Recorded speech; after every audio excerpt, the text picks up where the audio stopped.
Chapter 1 Awakening in Thwom Hast counterattack system activated early? In the vast spiritual realm of the Wan Ling Yu, within the city of Inhai Thichalofli Tutamad begun to spread. In the Kinklan, the largest family in the central region, an atmosphere of tension pervaded.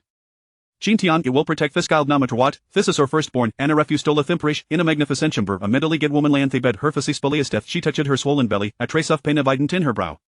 She was Lurushwang, the mistress of kin family for 3 months. Since June, the child in her womb had shown signs of a premature demise. Despoteth kin family bring in renowned physicians. It was difficult to save the child. Master, this fetus is congenitally deficient, even a miracle can be fatal. Whisper a Dane elderly with reverence, even if wispotent medicine esto keep it alive. It will likely be frail and sickly upon birth, not much different from a disabled person. Nearby, the patriarch of kin family heard thys and his face darkened. Kuda, a revered San Juan, be destined to Sayari a waste off lash?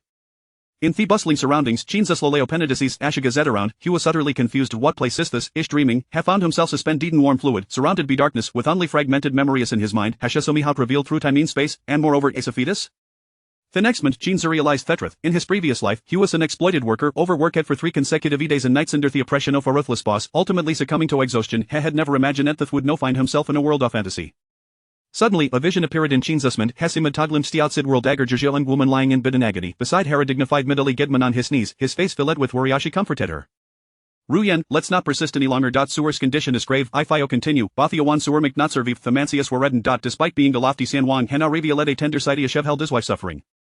At this moment, Chin Sushered fluttered upon hearing these words. Is his father contemplating on abortion to end this life?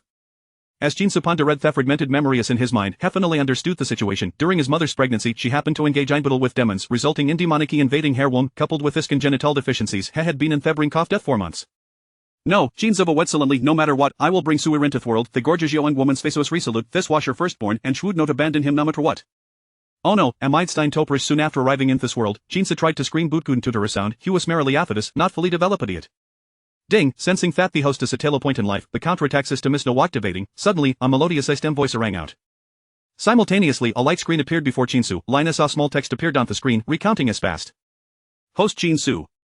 In the womb, duetic congenital deficiencies and demonic infiltration, you faced constant life-threatening dangers, narrowly escaping death several times. Your father procured a special potion to keep you alive. Butat the Kostofio your foundation lessons. As a result, you were no better than a disabled person.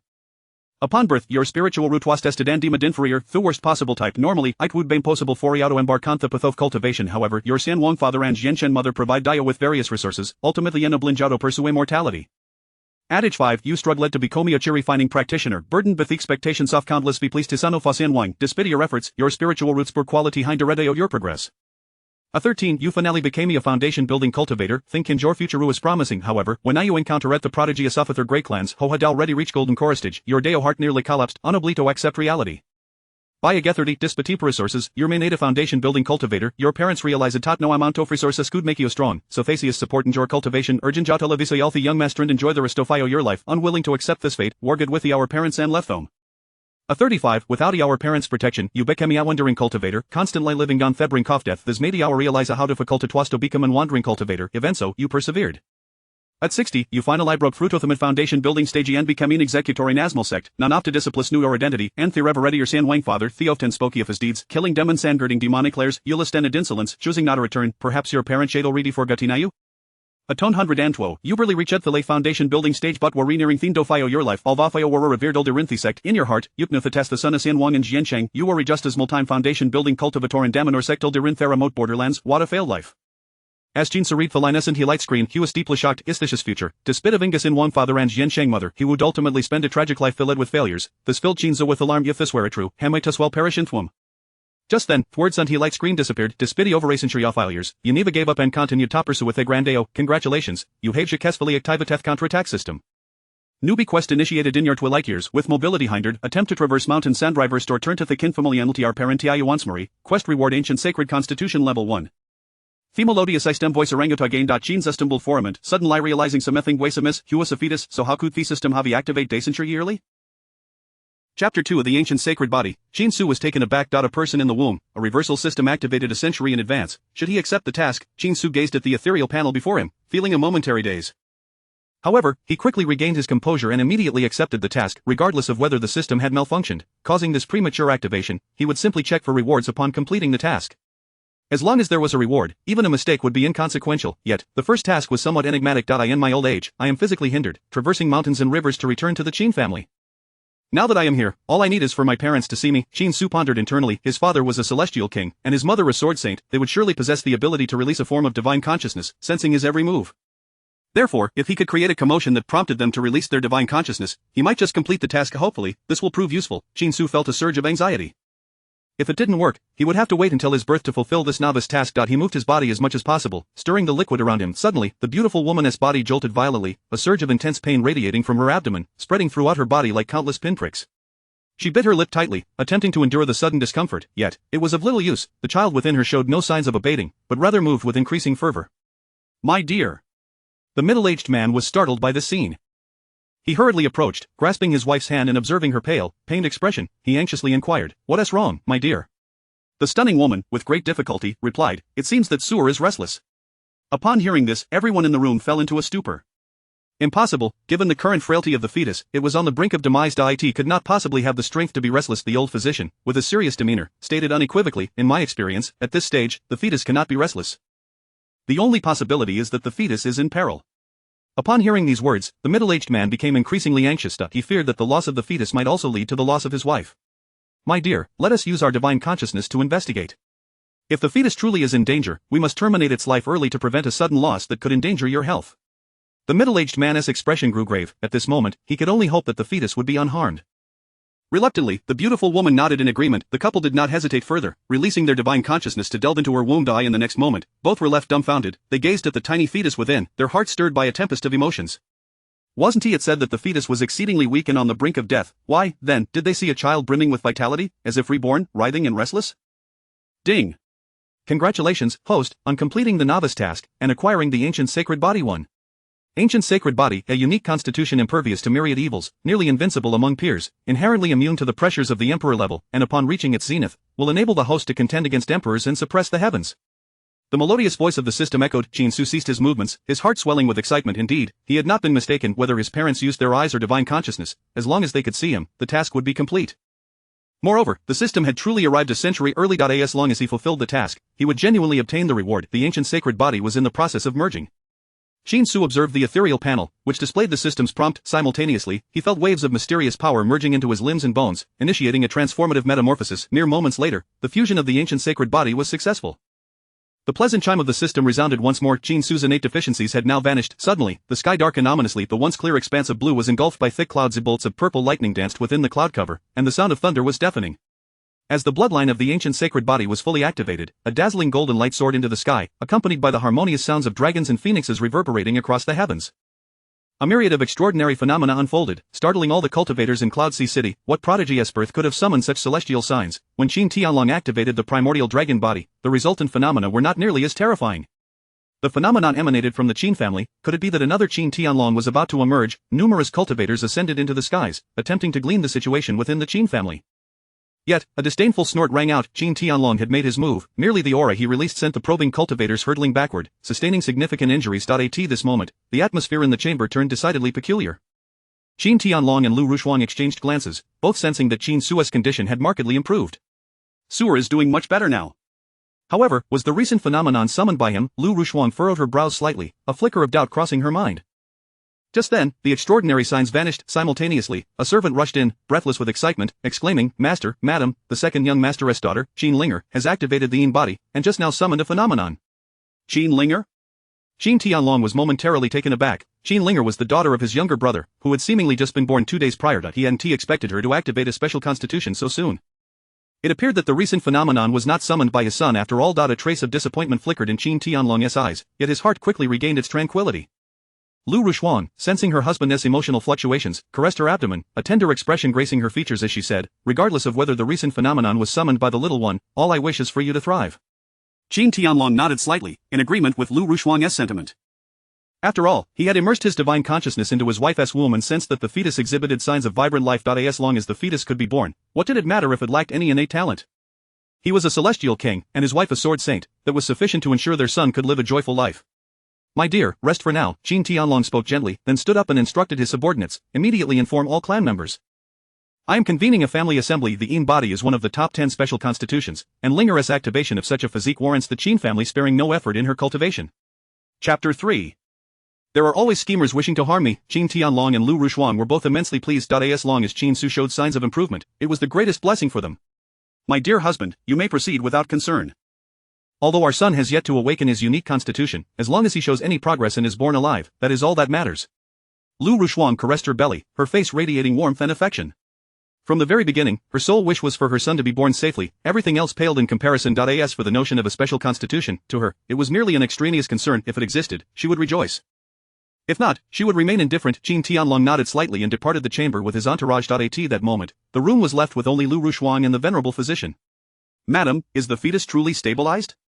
The old physician still bore a look of disbelief.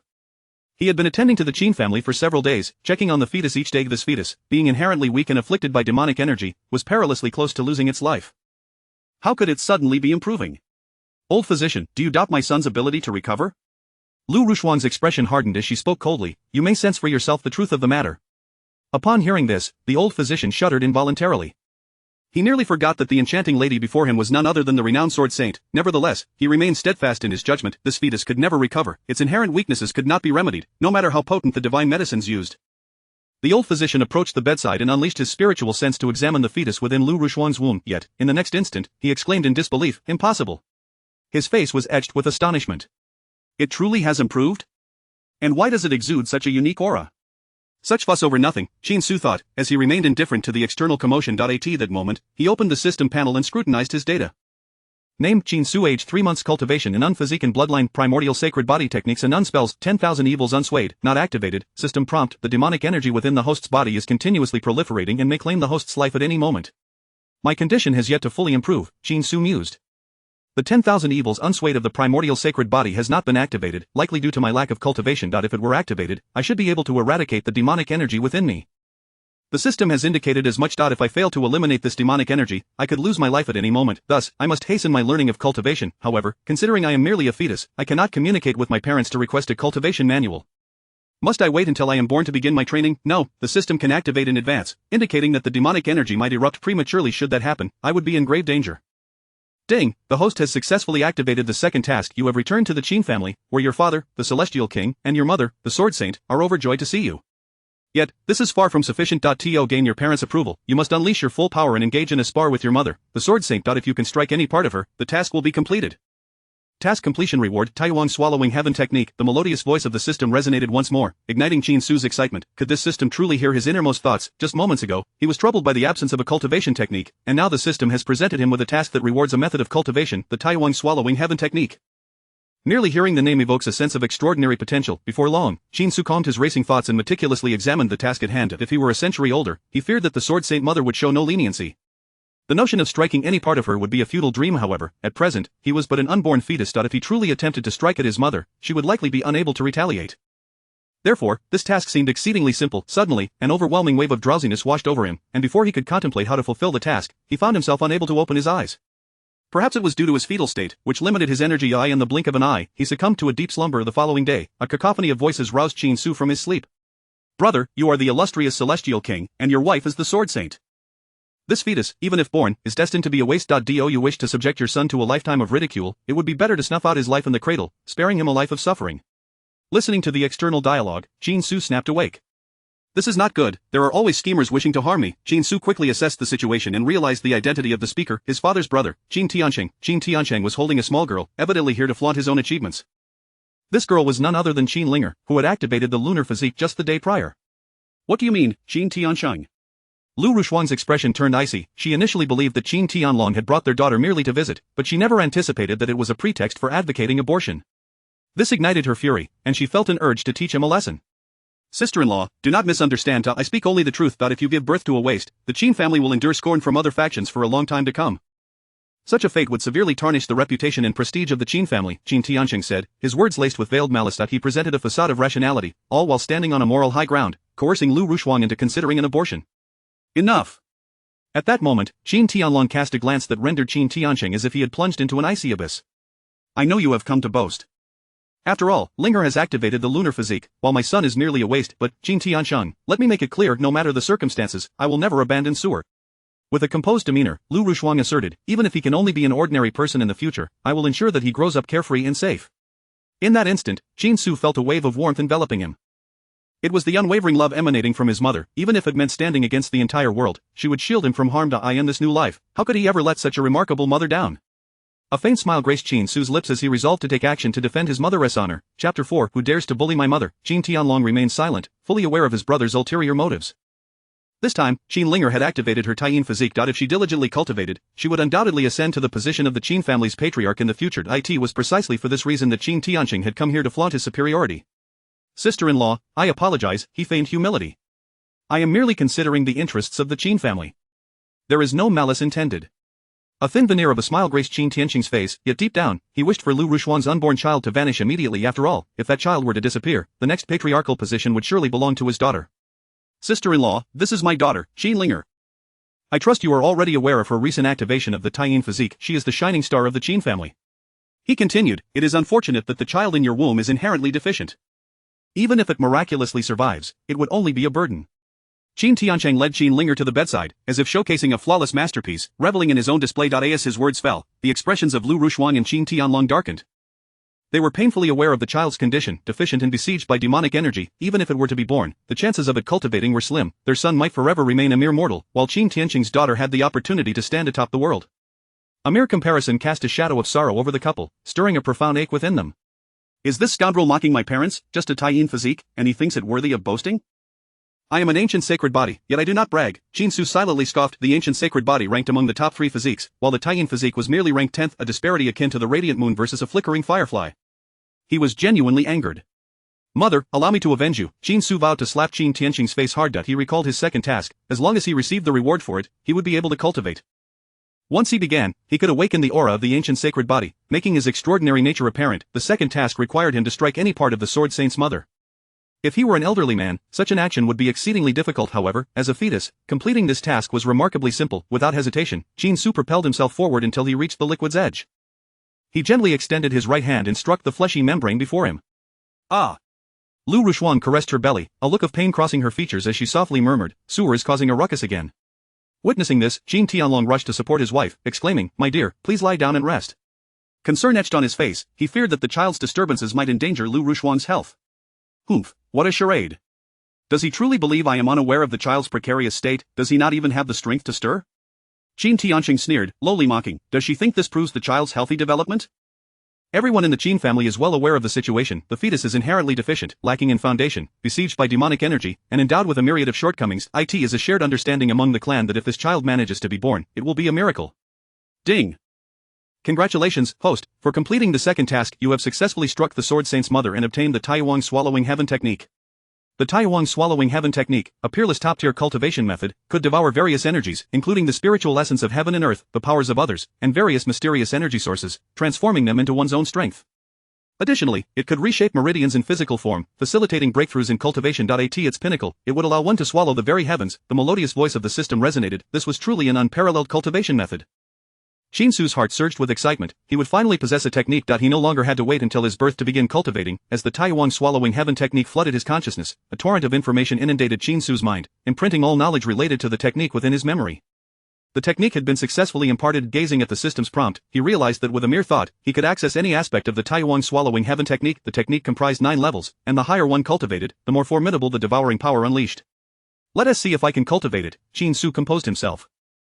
As a fetus, even with the technique, cultivation was not guaranteed. Thus, he began to circulate the method's incantation. In the next moment, Qin Su transformed into a black hole, voraciously consuming the energies surrounding him. Various energies converged, invigorating every cell within him, while an aura unique to the ancient sacred body emanated outward. Darling, something feels amiss. Sewer is absorbing my spiritual power. Lu Rushuang exclaimed, feeling her spiritual energy rapidly coalescing toward the fetus. Not only that, but she distinctly sensed an enigmatic aura emanating from within her child. Impossible. Qin Tianlong's expression shifted, pondering whether his wife had lost her senses. Their son was inherently deficient. Survival itself was uncertain, so how could he actively absorb his mother's spiritual energy? Sister-in-law, you need not feign. Only true prodigies can absorb spiritual energy in the fetal stage. Your child, I fear, can hardly move, let alone be a genius given his deficiencies. Qin Tianqing scoffed repeatedly, convinced that Lu Rushuan was merely putting on a show. Husband, please sense it. At that moment, Lu Rushuan had no time for others, her sole focus on her unborn child. Under her urging, Qin Tianlong hesitated not and released a strand of divine thought to perceive the child's condition. In the next instant, his pupils constricted, a look of incredulity dawning upon his face. The 3-month-old fetus was indeed absorbing his wife's spiritual power. The innate deficiencies seemed to have vanished. Furthermore, the aura it emitted appeared to be that of a special physique. Qin Tianlong murmured to himself, his voice low yet clear enough for Qin Tianqing and Qin Linger to hear. The father and daughter exchanged glances, each reflecting the skepticism within their eyes. Chapter 5. Is he a peerless genius? Qin Tianqing's face betrayed a sneer, utterly disbelieving of Qin Tianlong's words. How could a fetus destined for failure possibly possess a unique constitution? Brother, is this truly necessary? Qin Tianqing shook his head, mocking, although my daughter has activated the Taiyin body, which may have provoked you somewhat, you ought not to be hysterical and fantasize that this unborn child has a special physique. Qin Linger nodded in agreement. In her view, her uncle must have lost his senses to utter such nonsense, yet, in the next moment, the unique aura of the ancient sacred body began to emanate outward. The expressions of Qin Tianqing and Qin Linger abruptly froze, especially Qin Linger, being similarly endowed with a special constitution. She was exceedingly sensitive to the aura of such physiques. This is the aura of a special constitution. Impossible. Qin Tianqing's complexion turned as pale as death, devoid of color, struggling to accept the reality before him. It must be a fabrication. This unborn child is inherently deficient and has been besieged by demonic energy. There is absolutely no way it could possess a special constitution, let alone evoke the powers of such a constitution, causing its aura to be released. What on earth is this special constitution? Why does my bloodline faintly sense a suppressive force? Qin Linger was likewise moved, unable to maintain her composure. Her exquisite features were etched with astonishment, her beautiful eyes fixed intently on Lu Ruiying's abdomen. Could it be that her yet-to-be-born brother is a true peerless genius? Both Qin Tianqing and Qin Linger were struck internally, struggling to accept this outcome, yet, in a mere instant, the aura of the ancient sacred body vanished without a trace. Simultaneously, Lu Ruiying sensed a disturbance within her abdomen, which disappeared in an instant. The fetus in trouble. Lu Ruiying was taken aback, fearing that her child might be in peril. At once, she released a strand of divine consciousness to perceive the situation within her womb. The next moment, Lu Ruiying relaxed completely, for she noticed that the fetus's aura was remarkably stable, devoid of any anomalies. The fetus was asleep. How strange. Why can I no longer perceive its special constitution? However, its inherent deficiencies seem to have vanished. Qin Tianlong's divine consciousness remained fixated on Qin Su's entire being. After a thorough examination, he felt utterly perplexed. The distinct aura of the special constitution that had been so clear moments ago had now entirely dissipated. Not only that, but there were also no traces of a special constitution within the fetus. Indeed, it was rather peculiar. However, as long as the child was unharmed, that was all that mattered. Lu Ruiying gently caressed her abdomen, a slight smile gracing her lips, her eyes radiating boundless tenderness and joy. She knew that if the fetus could compensate for its inherent deficiencies, the probability of survival would be significantly heightened. I have overestimated myself. I am merely a fetus, yet I have absorbed an excess of spiritual energy. I feel so drowsy, it seems I must slumber for a while to properly digest this wave of spiritual energy. At that moment, Qin Su felt a wave of fatigue wash over him. As he slipped into a deep sleep, he vaguely heard his parents discussing matters, realizing that it was entirely normal for them not to perceive the ancient sacred body. The ancient sacred body is unlike other special constitutions. Unless fully awakened, it is challenging for ordinary people to detect its existence. The aura of the special constitution has vanished. Qin Tianqing momentarily froze, a hint of doubt crossing his mind as he gazed at Lu Ruiying's abdomen. Could it have been merely an illusion? Father, there indeed was the aura of a special constitution just now. However, I do not believe it necessarily belonged to the fetus. The fetus's inherent deficiencies render it incapable of possessing a special constitution. This is a consensus, Qin Linger softly remarked, discreetly releasing a strand of divine consciousness to sense the fetus's aura. As anticipated, there was no trace of a special constitution on the fetus. Without hesitation, she informed her father of her findings. It turns out it was all a fabrication. Qin Tianqing also utilized his divine consciousness to assess the situation, and upon confirming that the fetus lacked a special constitution, an overwhelming joy surged within him. After all, if this fetus truly possessed a special constitution, then the future head of the Qin family would undoubtedly be this child. However, allowing this fetus to remain would pose a significant risk. A glint of coldness flickered deep within Qin Tianqing's eyes. No matter what, he could not allow this fetus to be born smoothly. Brother, you and sister-in-law have staged quite the performance before me. The situation regarding the fetus is well known. Why create such a falsehood, attempting to make me believe that your unborn son is a peerless genius? Qin Tianqing stepped forward, seemingly expressing heartfelt concern. Brother, it would be best if this child, destined for failure, were not born. Otherwise, he will only face endless ridicule, and you will find it difficult to hold your head high in front of others. These words instantly ignited a spark of anger in both Qin Tianlong and Lu Ruiying. Qin Tianqing, are you seeking death? Qin Tianlong cast a glance, and a single cold glare sent chills down Qin Tianqing's spine, causing his soul to tremble. After all, this was a nearly invincible immortal king. Brother, sister-in-law, I shall take Linger home now. As for the matter of the fetus, you may ponder it thoroughly. Qin Tianqing dared not linger any longer. He was acutely aware of his elder brother's temperament. If he truly provoked the other party, he might endure a most gruesome fate. In the blink of an eye, 3 days passed. Qin Su awakened from his slumber. The first thing he did upon waking was to sense his own condition. As expected, the spiritual energy he had absorbed previously had been successfully digested. The next moment, Qin Su opened the system panel and began to scrutinize it carefully. Name, Qin Su. Age 3 months. Cultivation, Qi refinement stage, level 1 physique. Bloodline, ancient sacred body technique, Tai Wang swallowing heaven art spell. Wanxia Bujin, unactivated, system prompt. The demonic energy within the host's body is continuously proliferating and may seize the host's life at any moment. Wanxia Bujin is not activated. Upon seeing this, Jin Su was momentarily taken aback. He had originally believed that with a technique and cultivation, he could awaken the characteristics of the ancient sacred body, enabling him to be invulnerable to all evils. Once Wanxia Bujin was successfully activated, it would surely eradicate the demonic energy within him, allowing him to live without fear. Could it be that his cultivation was too low? Jin Su pondered for a moment. He was currently at Qi refinement stage, level 1, having just embarked on the path of cultivation. Thus, it was entirely normal for him not to have activated the Wanxia Bujin spell. My dear, I have gathered some news. At that moment, a voice from outside pulled Jin Su's thoughts back to reality. Chapter 6: The Adventures of the Old Father. The person who arrived was none other than Qin Tianlong. With an excited expression, he entered the chamber and approached his wife. I have finally discovered the location of the Frost Demon Dragon. Deep within the Dragon Beast Mountain range in the northern territory dwells a Frost Demon Dragon of the Celestial King realm. If I can obtain its demon core, I will undoubtedly be able to eradicate the demonic energy within Su'er. Qin Tianlong grasped Lu Ruo's hands, taking a moment to calm his emotions, and spoke earnestly. For the sake of our son, I intend to set off immediately for the Northern Territory. The Northern Territory?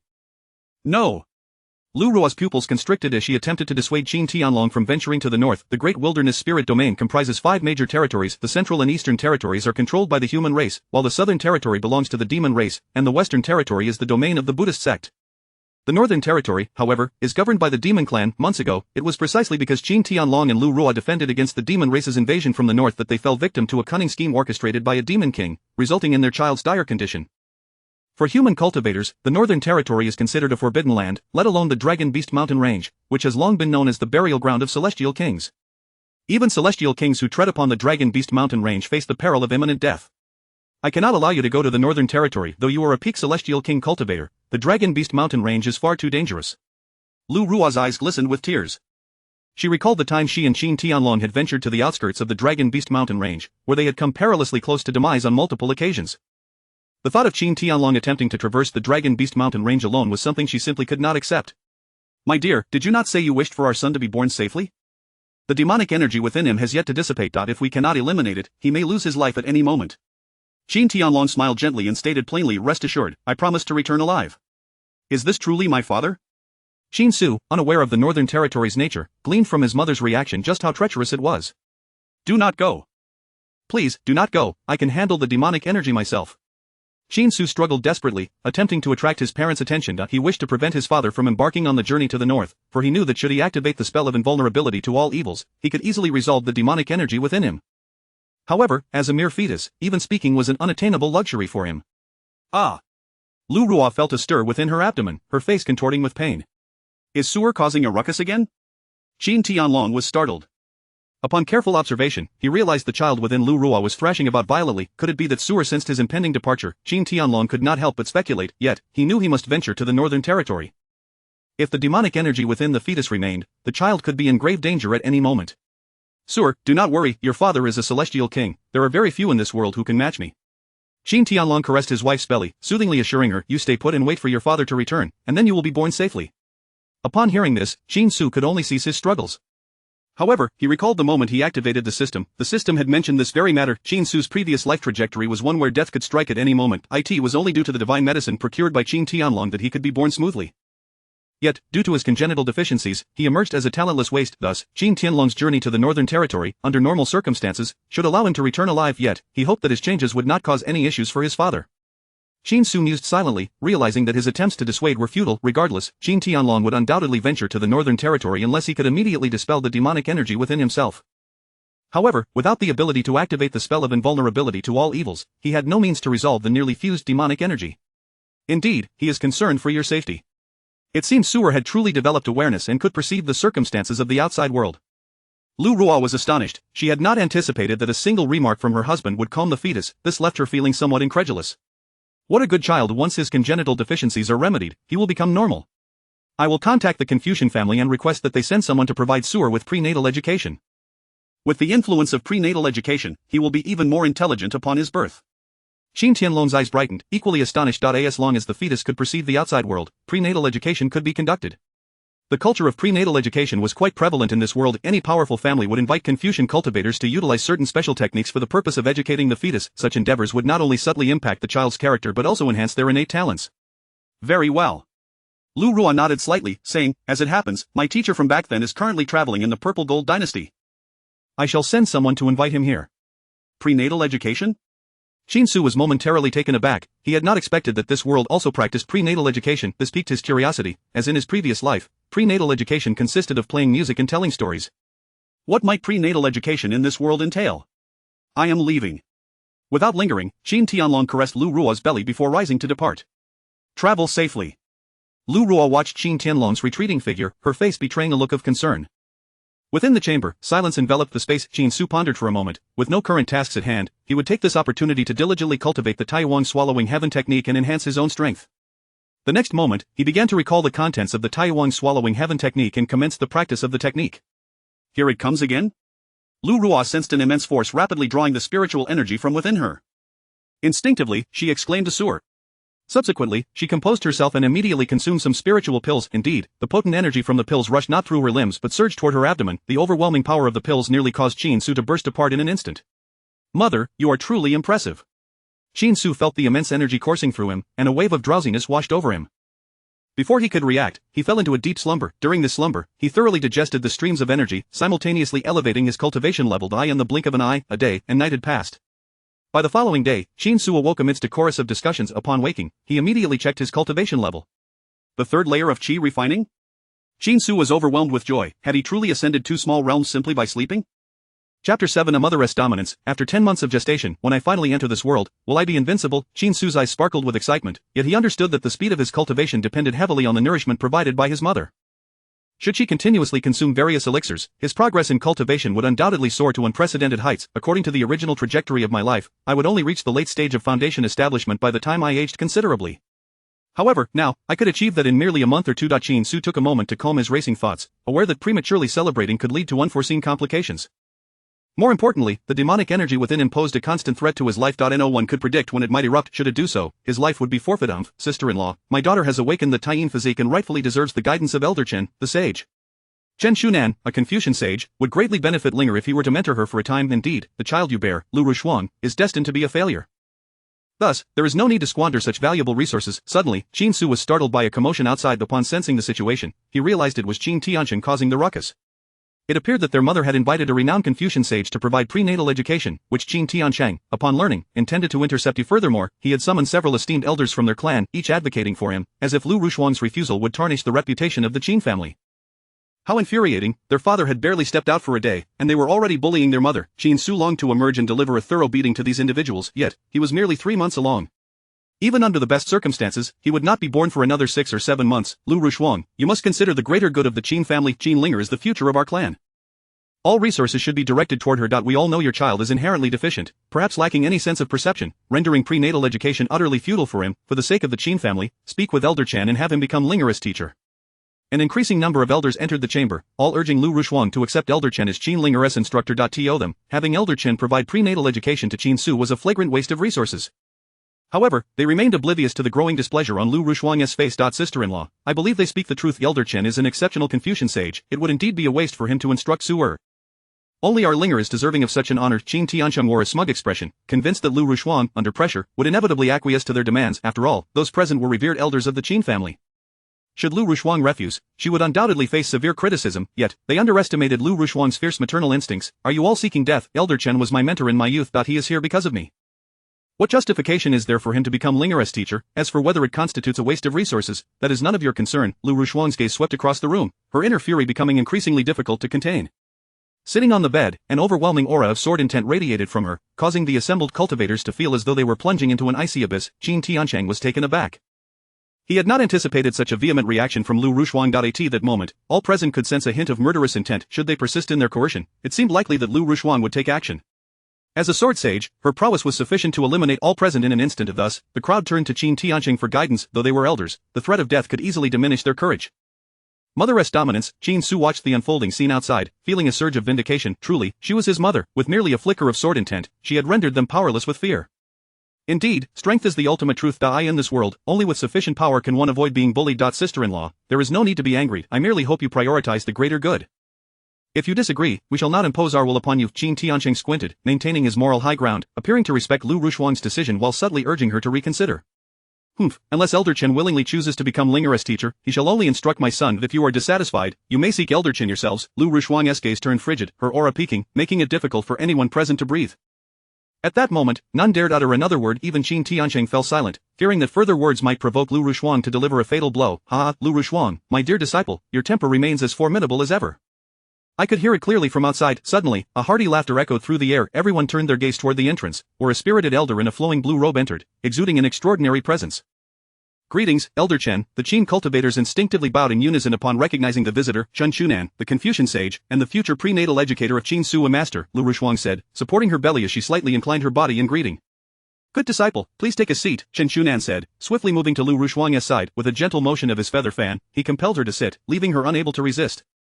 In truth, Chen Shunan and Lu Rushuang were of similar cultivation levels, yet her pregnancy temporarily hindered her from matching his strength. Master, I hope you did not overhear our earlier dispute. I sincerely apologize for the internal discord within the Qin family that has caused you to witness such an unseemly display. Lu Rushuang felt a soothing energy emanating from Chen Shunan, alleviating some of the discomfort she had experienced during her pregnancy. I am not concerned with such matters. In fact, before my arrival, I inquired a bit. It seems your unborn child is under threat from demonic energy and could lose its life at any moment. Chen Shunan stated candidly. Moreover, this fetus is inherently deficient, likely lacking in talent, and destined to be an ordinary person, thus rendering prenatal education unnecessary. Chapter 8. The astonishing old scholar. Chen Shuanan's words resounded in the ears of every cultivator like a clap of thunder. Qin Tianqing's face lit up with joy. It seemed he still had a chance. Chen the sage, the fetus within Lu Ruo's womb, indeed possessed innate deficiencies. Even with prenatal education, it was impossible to enhance one's innate talent. Qin Tiancheng led Qin Linger forward, respectfully stating, "This is my daughter, who has just activated her body. I hope you can ascertain whether she has the potential to become your student." At that moment, the elders around them beamed with delight. They had not anticipated a turn of fortune. It turned out that Chen Shunan shared the same disdain for Lu Ruo's child's inadequate qualifications. If that were the case, then Qin Linger had a chance. The body? Chen Shuanan's eyes sparkled as he scrutinized Qin Linger. Indeed, he discerned that she was imbued with extraordinary fortune, with limitless potential for future accomplishments. Such a prodigy was certainly worthy of meticulous cultivation. Your daughter is quite remarkable. However, I have already made a promise to Ruo's disciple. Chen Shunan averted his gaze, shaking his feather fan gently, and remarked with a soft chuckle, regardless of how lacking the fetus may be, I shall endeavor to see if I can remedy its congenital shortcomings. Though he held little hope for the child in Lu Ruo's womb, as a Confucian sage, he would never show favoritism. Ruo, I do not disdain the child within you. I merely stated the facts and hope you do not take offense. Chen Shunan sensed Lu Ruo's discomfort and immediately sought to clarify. Upon hearing this, Lu Ruo's expression softened slightly. Then what of my daughter? Qin Tiancheng was about to continue, but was interrupted by Chen Shuanan's words. If the prenatal education proves ineffective, I shall cease it and instruct your daughter instead. Whether I can become her teacher will depend on her aptitude. Chen Shunan delicately conveyed his sentiments. It was evident he did not hold high hopes for Lu Ruo's fetus, yet, as Lu Ruo was his disciple, he could not outright retract his promise. He believed that within 2 or 3 days, he would ascertain the efficacy of the prenatal education. Thank you, Chen the sage. Qin Tiancheng was instantly elated at this response, repeatedly bowing in gratitude with Qin Linger in tow. Lu Ruo felt a wave of discomfort within her, yet she could not voice her discontent. After all, it was quite fortunate that Chen Shunan, as a sage of Confucianism, would offer prenatal education to her child for a time. This Chen Shunan is no good person. Qin Su observed the unfolding scene and discerned Chen Shuanan's attitude. Were it not for him being Lu Ruo's fetus, Chen Shunan would likely have shown disdain long ago. This realization filled him with ire, yet he felt utterly powerless. Was there truly no way to teach them a lesson? Qin Su yearned to defend his mother. If only he could demonstrate to this group of condescending individuals how extraordinary he was, perhaps his mother would no longer have to endure their ridicule. Ding, the host has successfully activated the third task. After enduring countless hardships, you have finally gained the recognition of the Sword Saint Mother. However, at this moment, you encounter Chen Shunan. Before your birth, the Sword Saint Mother sought out the prenatal educator Chen Shunan, who, after a month, discovered your inadequate talent and became disappointed, subsequently becoming Qin Linger's teacher. In this renewed encounter, you must showcase your talent, leaving Chen Shunan in awe. Successful completion of the task rewards: Heavenly Insight 1, Righteousness 1, Void Sword Intent 1. The melodious voice of the system rang out, igniting Qin Su's excitement. Indeed, the system could always discern his innermost thoughts. Just moments ago, he had been troubled, and in an instant, the system had provided him with a task. Moreover, the rewards from this task were crucial for him. Heavenly Insight would undoubtedly enhance his understanding. As his insight improved, he would naturally cultivate faster and comprehend techniques more effectively. Once he reached a higher level of cultivation, perhaps he could employ certain means to teach a lesson to those who had bullied his mother. Before long, Qin Su calmed his emotions and meticulously examined the task at hand. This time, he was to reveal his talent and astonish Chen Sihunan. It seemed he would need to wait and observe how he conducted the prenatal education. Otherwise, he could not yet conceive of a method to leave Chen Shunan awestruck. Should he once again awaken the aura of the ancient sacred body, Qin Su fell into contemplation. As an unborn fetus, many things were beyond his capability. At that moment, Chen Shuanan's voice resonated. Ruo, we may begin shortly. Chen Shunan seated himself, prepared to provide prenatal education for Qin Su. Lu Ruo nodded slightly, sitting face to face with Chen Shunan, then lowered her gaze to caress her belly, murmuring softly, "Sir, I hope this prenatal education can enhance your innate talent." At this juncture, Qin Tiancheng and the others wore expressions of derision. In their view, Chen Shuanan's prenatal education would undoubtedly have no effect on Qin Su. If the deficiencies were acquired postnatally, perhaps some special methods could remedy them. However, with congenital inadequacies, even the Confucian methods would bear no fruit. Ruo, I have brought the Book of the Sage with me this time. When I conduct the prenatal education, if the Book of the Sage shows no response, then my education will likely yield no results for your fetus. Chen Shunan produced an ancient tome from within his robes. In the next moment, the ancient book emanated an aura of sanctity, hovering in midair. The Book of the Sage. The crowd gasped in astonishment, not expecting Chen Shunan to bring such a divine artifact. This ancient tome was a unique treasure of Confucianism. During prenatal education, if the fetus resonated with the content, comprehending its true essence, the Book of the Sage would respond. The more profound the resonance and understanding, the more vigorous the book's reaction would be. It seems embarrassment is imminent. Chen Shuanan's display of this artifact surely leaves Lu Ruo with no excuses. As long as the Book of the Sage remains unresponsive, it will prove that this fetus is worthless. Qin Tianqing's face bore a hint of mockery as he gazed at Lu Ruo, pondering whether she could withstand this blow. At this moment, those around them appeared as spectators, their eyes glinting with amusement. They all eagerly anticipated how Lu Ruo would react when the Book of the Sage showed not even the slightest response. Chapter 9 of the Gentleman's Code. Lu Rushuang wore a troubled expression, for she had not anticipated that her mentor would present the Book of the Sage. This revelation stirred a tempest of emotions within her. If her son failed to elicit even the slightest response from the sacred text, he would likely endure ridicule for the rest of his days. The Book of the Sage. Qin Su sensed the situation unfolding outside, gazing at the tome suspended in midair, filled with perplexity. Until this moment, he remained oblivious to the specific process of prenatal education. This left him anxious. If he could not astonish Chen Shunan during the prenatal teaching, the task would remain unfulfilled. With your essence, blend with the sacred tome. Chen Shunan formed seals with his hands, casting a spell towards Lu Rushuang's abdomen. In the next instant, a wisp of azure mist emanated from her belly. This was the unique aura of Qin Su. Chen Shunan employed his magic, infusing Qin Su's essence into the Book of the Sage. Boom! At the moment of integration, the sacred tome trembled violently, causing the surrounding void to quiver, much to the astonishment of Qin Tiancheng and others. Is this truly the method of the Confucian sage? Qin Su was momentarily taken aback, sensing an inexplicable connection forming with the sacred text outside, yet, he still did not comprehend the specific function of the Book of the Sage. Rushuang, regardless of the outcome, I hope you can accept it with tranquility. Chen Shuanan's countenance remained serene. He regarded this instance of prenatal education as merely a routine event. He did not believe that a fetus, born with deficiencies and besieged by demonic energy, could possess sufficient enlightenment. I understand. Lu Rushuang nodded slightly, candidly stating, I merely wish to utilize the Confucian arts to see if I can enhance his innate talent. As for the nature of his talent, I am indifferent. As a mother, my greatest hope is to witness my child's safe arrival into the world. Even if Qin Su exhibits poor talent, in my eyes, he will always be my son, and that will never change. Then I shall commence. The moment Chen Shuanan's voice fell, his demeanor underwent a profound transformation. Previously, he resembled an ethereal elder. At this moment, he appeared as an aged scholar, imbued with the unique aura of Confucianism. A gentleman does not act recklessly. When he does, there must be reason. A gentleman does not speak idly. When he speaks, there must be logic. A gentleman does not seek in vain. When he seeks, there must be righteousness. A gentleman does not act without purpose. When he acts, there must be integrity. Chen Shuanan's body radiated brilliance as he recited Confucian scriptures, with lotus blossoms blooming from his mouth, transforming into verses imprinted upon the void.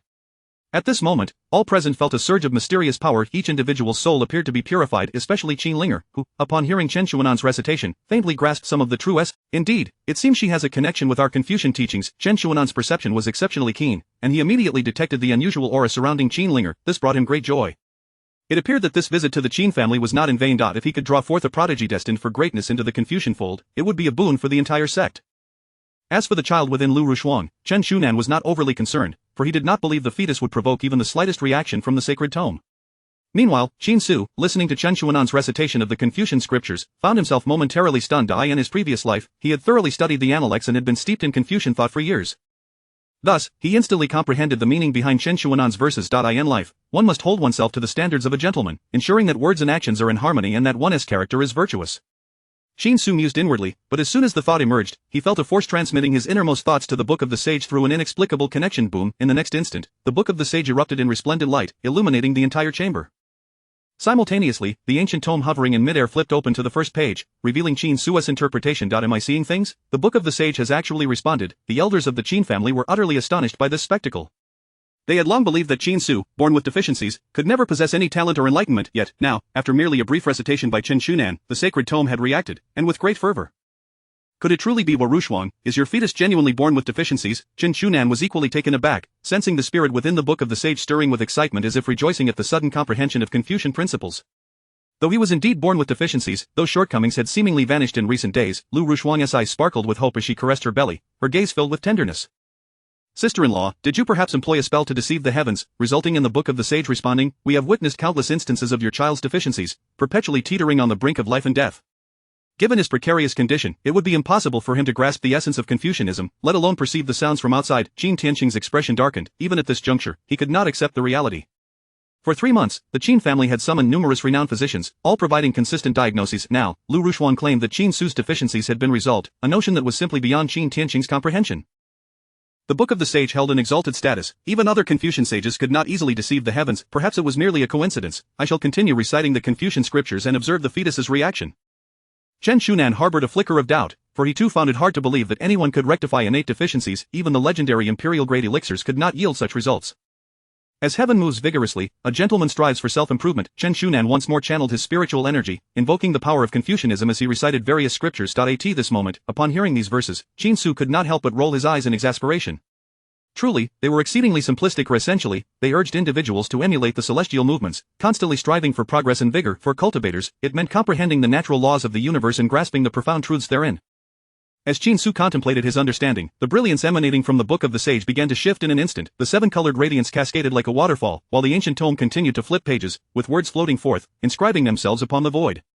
The true essence of Confucianism. Observing this scene, Chen Shunan felt a tremor in his soul, his entire being quaking uncontrollably. Chapter 10 Entry in Unprecedented Understanding. Chen Shunan gazed intently at Lu Ruoxuang's abdomen, his heart stirred by tumultuous waves. He could hardly believe that an unborn child could comprehend the profound essence of Confucianism. It was truly inconceivable. Could it be that this fetus possessed the potential to become a Confucian sage? Lu Ruoxuang, your son may very well be a rare genius in Confucianism. After regaining his composure, Chen Shunan couldn't help but exclaim, when I was 3, my master used the sacred texts on me, and it caused a similar commotion. Your son's future achievements are likely to rival my OWN. As these words left his mouth, a hush fell over the room. This was an endorsement from a Confucian sage. If word of Chen Shuanan's statement were to spread, countless Confucian practitioners would surely trample the threshold of the Qin family the following day. Confucianism values understanding. Perhaps his cultivation talent is lacking, but his insight is exceptional. Lu Ruoxuang, once your child is born, how about he becomes my disciple? Chen Shuanan felt utterly astonished. Such a unique talent was indeed a perfect fit for Confucianism. Confucianism emphasizes enlightenment. If one could attain enlightenment in a single moment, they could harness the power of heaven and earth to elevate themselves to the level of a sage. Of course, achieving sagehood in one moment could mean that the practitioner may never progress further. However, if he were to become a Confucian sage, he would possess a degree of self-preservation in this world. No, you, an old scholar, wish to take me as your disciple. You are overstepping. Qin Su began to stir, desperately attempting to convey to Lu Ruoxuang his desire to reject Chen Shuanan's proposition. Had Chen Shuanan maintained a consistently amicable demeanor, Qin Su would have resisted not at all. However, Chen Shuanan's earlier remarks had wounded his mother's honor, an affront that Qin Su could not abide.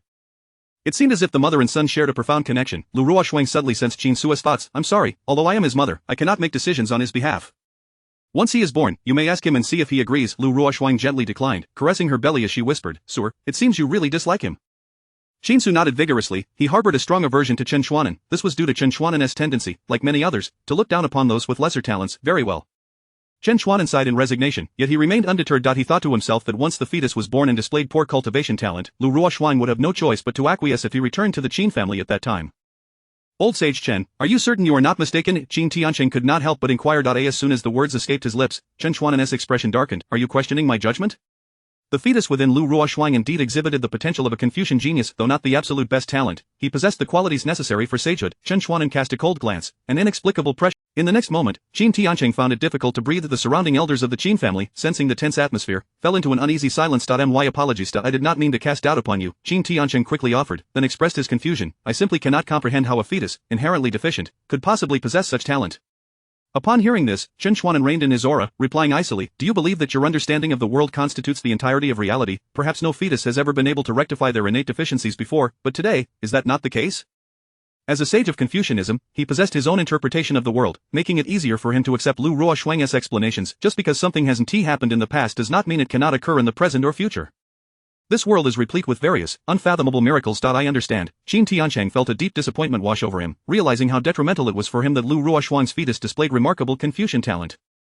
At the very least, Qin Linger's aspiration to become Chen Shuanan's student seemed an impossibility. Furthermore, the position of family head might very well elude Qin Linger as well, a notion Qin Tianqing found utterly unacceptable. In the past, he had sought to contest for the position of family head, only for his elder brother, Qin Tianlong, to ascend to the status of an immortal king, thereby snatching away his opportunity. Now, with his daughter finally activating her Taiyin body, it seemed as if fate had conspired against him once more. He realized he must devise a plan to ensure their son's disappearance. Lowering his head, a glint of coldness flickered in his eyes, and a murderous intent took root in his heart. At that moment, Qin Linger's expression mirrored his discontent. From Chen Xuan'an's reaction, she comprehended that her own understanding paled in comparison to that of an unborn child. Moreover, this fetus, aside from its innate deficiencies, was also besieged by demonic energy, susceptible to death at any moment. Ding, congratulations, host, you have completed the third task. Gained Unprecedented Understanding 1, Righteous Chi 1, and Void Sword Intent 1. Unprecedented Understanding, the host's insight will increase 100-fold Righteous Chi of the core source of power in Confucian techniques. Once invoked, it will endow the host with the unique Righteous Chi of Confucian practitioners. Void Sword Intent, a sword technique from the Void era. When cultivated to its zenith, one will be able to strike down myriad stars with a single sword. The melodious voice of the system resonated. Qin Su was elated. He had finally achieved success. Without a moment's hesitation, he opened the system panel named Qin Su. Age 3 months. Cultivation level, Qi refining stage, level 3 physique, ancient sacred body techniques, great desolate devouring heaven technique spells. Immune to 10,000 evils, not activated. Void Sword Intent, Righteous Chi entry. Unprecedented Understanding, insight increase by 100 times. System notification, the demonic energy within the host is continuously proliferating, posing a constant threat to the host's life. Qin Su surveyed the various entries on the panel, exhilaration coursing through him. Now equipped with superior techniques and spells, along with a 100-fold increase in understanding, attaining a higher realm in cultivation would become a matter of ease. Lu Ruoshuang, let us continue. Although the fetus's talent is remarkable, we can still proceed with prenatal education to see if we can enhance his abilities. Just then, Chen Xuan'an's voice echoed from outside. Chen Xuan'an was still intent on providing prenatal education to Qin Su. If he could elevate Qin Su's Confucian talent, he believed that Qin Su would undoubtedly grow into a formidable figure in the realm of Confucianism. Very well, Lu Ruoshuang did not refuse. Fully aware of the wonders of Confucian spells, she understood that prolonged prenatal education would undoubtedly benefit her. Chapter 11. Your daughter is lacking. Chen Xunan recited the Confucian scriptures, an uncountable array of ancient characters densely inscribed in the void. As it begun anew, Qin Su was momentarily taken aback, but soon exhilaration coursed through him. Just as he had recently attained 100-fold comprehension, he could now experiment to discern the effects of this newfound insight. The struggles of humanity in this life are inescapable and unavoidable. This embodies the true essence of confronting challenges head-on, a surge of righteous energy, the swift winds of heaven and earth across 1,000 miles. The significance of this righteous spirit became apparent to him. As Qin Su absorbed the various Confucian texts, he comprehended their profound truths in an instant. Moreover, it seemed as though he beheld a sacred tome of sages flipping its pages amidst the cosmos. Had he truly grasped the quintessence of Confucianism? At that moment, Qin Su's embryonic form appeared to merge with the universe, while countless characters hovered around him, each embodying the Confucian truths he had come to understand.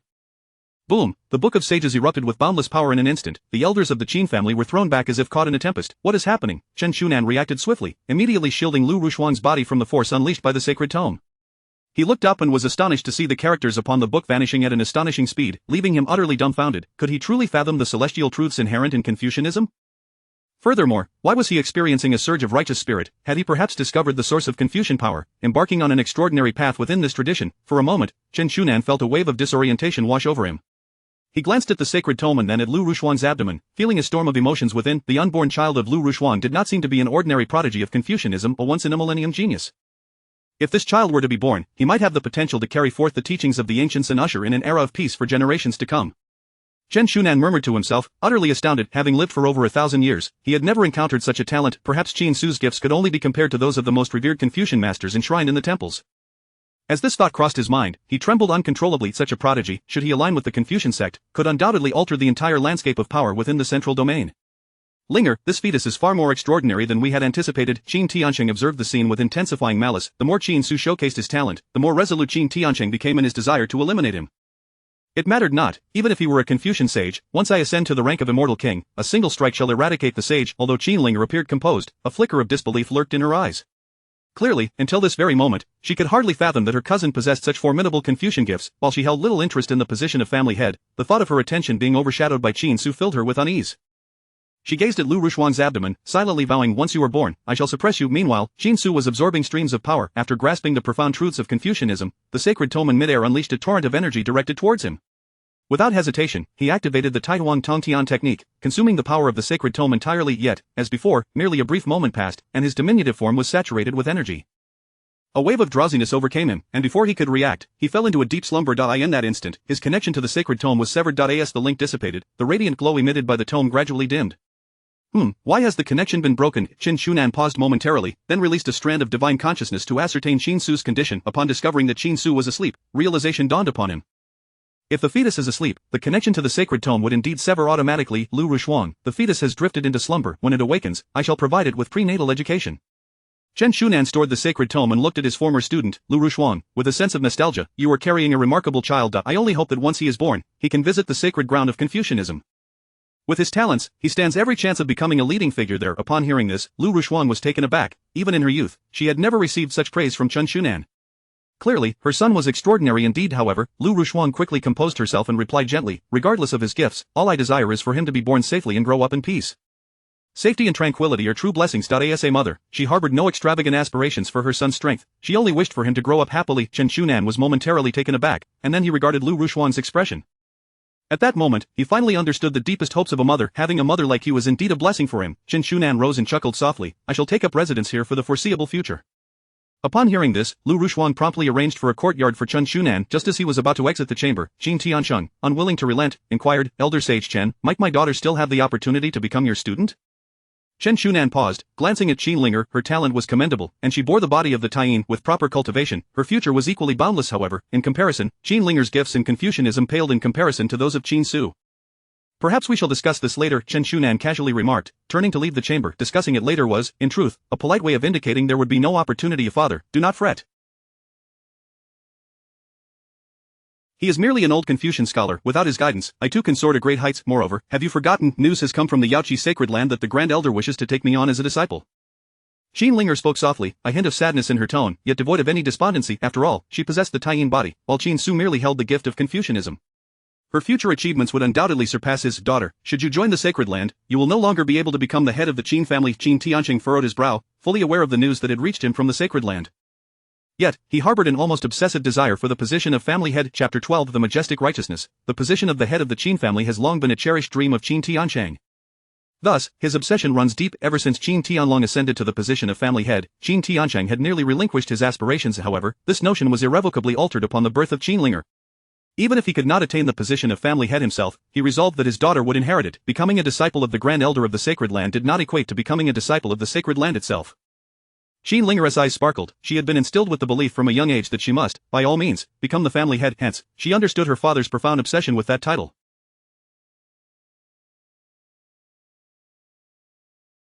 Thus, she could never become a disciple of the Sacred Land. Yet, she believed that the Grand Elder of the Yaoqi Sacred Land would surely be willing to accept her as a disciple while simultaneously allowing her to avoid becoming a disciple of the Sacred Land. As long as she remained free from this designation, she would still be qualified to contend for the position of family head. How reasonable. Qin Tianqing's eyes lit up. He had not anticipated such a solution. At that moment, his spirits lifted, and he grasped his daughter's hand, departing the private quarters without a backward glance. The other elders of the Qin family, feeling somewhat awkward, bid farewell to Lu Rushuang and took their leave. The following day, the morning sun poured down gently. Qin Su awakened leisurely. As he had anticipated, his cultivation level had once again ascended, reaching the 5th layer of the Qi refinement stage. Another night had yielded a 2-tier increase in his cultivation. Alas, how wonderful it would be to break through to the Celestial King realm overnight. Qin Su pondered, yet he understood that such a rapid advancement was utterly unattainable. Even with unparalleled cultivation techniques and 100-fold comprehension, it remained impossible. The mere limits of energy absorption would constrain his breakthrough speed. Each time he reached the threshold of energy intake, he would succumb to a deep slumber. Unless I can hasten my birth, things should improve afterward. Qin Su yearned to be an infant rather than a fetus. Although being an infant also presented its own inconveniences, it would at least afford him the freedom to move and engage with others. Currently, ensconced within his mother's womb, he found communication with anyone utterly impossible, and even movement was an arduous task. Let me check the system panel. After yesterday's prenatal education, I wonder if there have been any changes. Qin Su opened the system panel and began to scrutinize it closely. Name, Qin Su. Age, 3 months. Cultivation of 5th layer of Qi refinement. Physique, ancient sacred body technique. Taiwang devouring heavens. Art spells, 10,000 evils unharmed, not activated. Void sword intent, majestic righteousness attributes. Heaven-defying comprehension, 100-fold increase in enlightenment. System notification. The demonic energy within the host's body is continuously proliferating and may claim the host's life at any moment. Due to the influence of the Confucian sage's power, the host's talent is gradually improving. Upon reading the system notification, Qin Su was momentarily stunned. The Confucian sage's prenatal education indeed proved effective. His talent was slowly enhancing. Regrettably, the system panel did not currently reveal the specifics of his cultivation talent. Otherwise, he could ascertain the precise extent of his improvement. The 10,000 evils unharmed spell remained unactivated. As for the void sword intent, he could utilize his 100-fold comprehension to delve deeply into it. Qin Su focused on the content related to the void sword intent within his mind. The void sword intent is a sword intent technique comprising 7 realms. The first realm is to possess a sword in one's heart, which is to perceive the existence of sword intent. The second realm allows the sword to move with the heart, enabling the sword intent to flow with one's will. After careful study, Qin Su realized that if he could cultivate to the 5th realm, the sword domain, he would be capable of slaying a celestial king with a single strike. Should he attain perfection, he would possess the strength to contend with a celestial emperor. The introduction within the technique filled Qin Su with excitement. This time, the system's guidance had not granted him direct mastery of the first realm. Qin Su mused that when he acquired the Tai Huang devouring heavens art, he could easily grasp the first layer of that technique, yet, now, upon receiving this sword intent technique, he found himself unable to even enter the threshold. He attempted to cultivate according to the records in the technique, placing the concept of the sword in his heart, striving to achieve a state of having a sword in his heart. Before long, a strand of sword intent emerged. With the enhancement of his hundredfold comprehension, Qin Su's cultivation speed was unprecedented. However, when he sought to swiftly advance to the second layer, he encountered some difficulty. The text within the technique suddenly became somewhat obscure and difficult to comprehend. Failure. It appears that even with my hundredfold comprehension, I cannot instantaneously reach a high realm. Yet, Qin Su felt no disappointment, for he knew that with a few more attempts, success was inevitable. Spells, 10,000 evils unharmed, not activated, void sword intent, first layer heart with a sword, majestic righteousness. Gazing at the words majestic righteousness, Qin Su felt an immense curiosity. Although the system provided a simple introduction, he still could not comprehend the specific function of this spell. Therefore, without hesitation, Qin Su directly invoked majestic righteousness. In the next instant, he felt a shift in his mindset. It was as if a surge of righteous energy was accumulating in his chest, ready to erupt. Simultaneously, his spirit sword, and his will became unyielding. Ding, system notification, the demonic energy within the host is being suppressed. Majestic righteousness, spirit enhancement 10, will enhancement 10, strength enhancement 10. The melodious sound of the system resonated. Qin Su was momentarily taken aback. Upon viewing the display on the system panel, he was filled with incredulity. It turned out to be an auxiliary spell capable of enhancing his abilities in every aspect. Moreover, during its activation, it could also suppress the demonic energy within him. This realization thrilled him. If one day the demonic energy erupted, perhaps he could leverage this spell to temporarily preserve his life. Suddenly, an exclamation from outside snapped him back to reality. Majestic righteousness, truly majestic righteousness. Chen Shunan stood dumbfounded at the door, sensing the grand and righteous aura. His heart stirred with tumult. A 3-month-old fetus could possess such majestic righteousness. Could it be that he had immersed himself in the classics even in the fetal stage? Chen Shunan murmured to himself, utterly unable to believe it. He suspected he was experiencing an illusion, otherwise, it would be impossible to perceive even a hint of righteous energy. It has been discovered. It seems this spell can indeed alter my aura. Qin Su concealed his presence, uncertain of Chen Shuanan's true character. If he were to exhibit too much prodigiousness, it could endanger his life. Disappeared. In an instant, the majestic aura within the private quarters dissipated entirely. Chapter 13. The crisis approaches. Chen Shuanan was taken aback, hastening to the bedside to discern the atmosphere. However, the noble and righteous aura that had previously filled every inch of space had indeed vanished without a trace. No matter how he probed, he could perceive not even the slightest hint of its presence. How peculiar, could it be merely an illusion? Chen Shuanan murmured softly, recalling that he had just employed his spiritual awareness to examine the condition of the fetus. Yet, the fetus too bore no trace of that noble aura. It was truly baffling. Master, what troubles you? Lu Ruoxuang inquired, observing the elderly man before her, a flicker of uncertainty crossing her mind. Just moments ago, while standing outside, she had sensed the unique noble aura characteristic of Confucian practitioners, yet, upon entering, that aura had dissipated entirely. I suspect that your son has already comprehended the noble aura while still in the womb. Chen Shuanan did not conceal his thoughts. His heart was in turmoil. Although he had found no evidence to support his suspicion, he still harbored doubts that the aura emanated from Qin Su. Surely not. I recall that one must read thousands of books, traverse countless miles, grasp the essence of Confucianism, and harbor righteous intentions to attain such an aura. My son is merely 3 months old. It is inconceivable that he could achieve this. Lu Ruoxuang's countenance stiffened, wondering if Chen Shuanan's mind had faltered. No matter how gifted her son might be, it was impossible for him to possess noble aura at such a fetal stage. Although she was indeed a sword practitioner, she was also aware of certain nuances of Confucian cultivation, and thus found it hard to believe Chen Shuanan's conjecture. In truth, I too am uncertain. Perhaps it is merely my illusion, Chen Shuanan said, pressing his lips together. After all, he would be residing with the Qin family for an extended period. He believed that with continued observation, he would inevitably uncover some clues. Regardless of whether Qin Su possessed noble aura, Chen Shuanan was convinced that he was the most gifted individual on the path of Confucianism. Let us proceed with today's prenatal education. Chen Shuanan composed himself, wasting no time as he swiftly employed Confucian spells. Under the influence of these spells, Qin Su rapidly gathered immense energy. Within the span of a mere incense sticks burning, a wave of drowsiness enveloped him, and he drifted into a deep slumber once more. Unfortunately, the fetus's capacity to endure was limited, and it easily succumbed to fatigue, falling into an uncontrollable sleep. Chen Shuanan paused, not in haste to depart, but rather turned to Lu Ruoxuang and said, Ruoxuang, you must exercise caution from this day forth. The events of yesterday will undoubtedly be disseminated. At that time, some of Confucianism's adversaries may send assassins to target your son. Chen Shuanan was not being overly alarmist. Similar incidents had plagued Confucianism in the past. Whenever a prodigious talent was discovered, if they had not yet matured, they were often eliminated by practitioners from other factions. Many forces were loath to see the emergence of a formidable being within Confucianism. Enemies of Confucianism? Lu Ruoxuang's gaze turned icy as she spoke with unwavering resolve. Any foe who dares to lay a hand on my son will soon realize whether they can withstand the wrath of my husband and me. A sword saint and an immortal king, such a combination was exceedingly rare throughout the vast wilderness spirit realm. Moreover, Jin Tianlong was not an ordinary immortal king but one at the pinnacle of the immortal king level. While it is easy to evade open attacks, hidden daggers are far more insidious.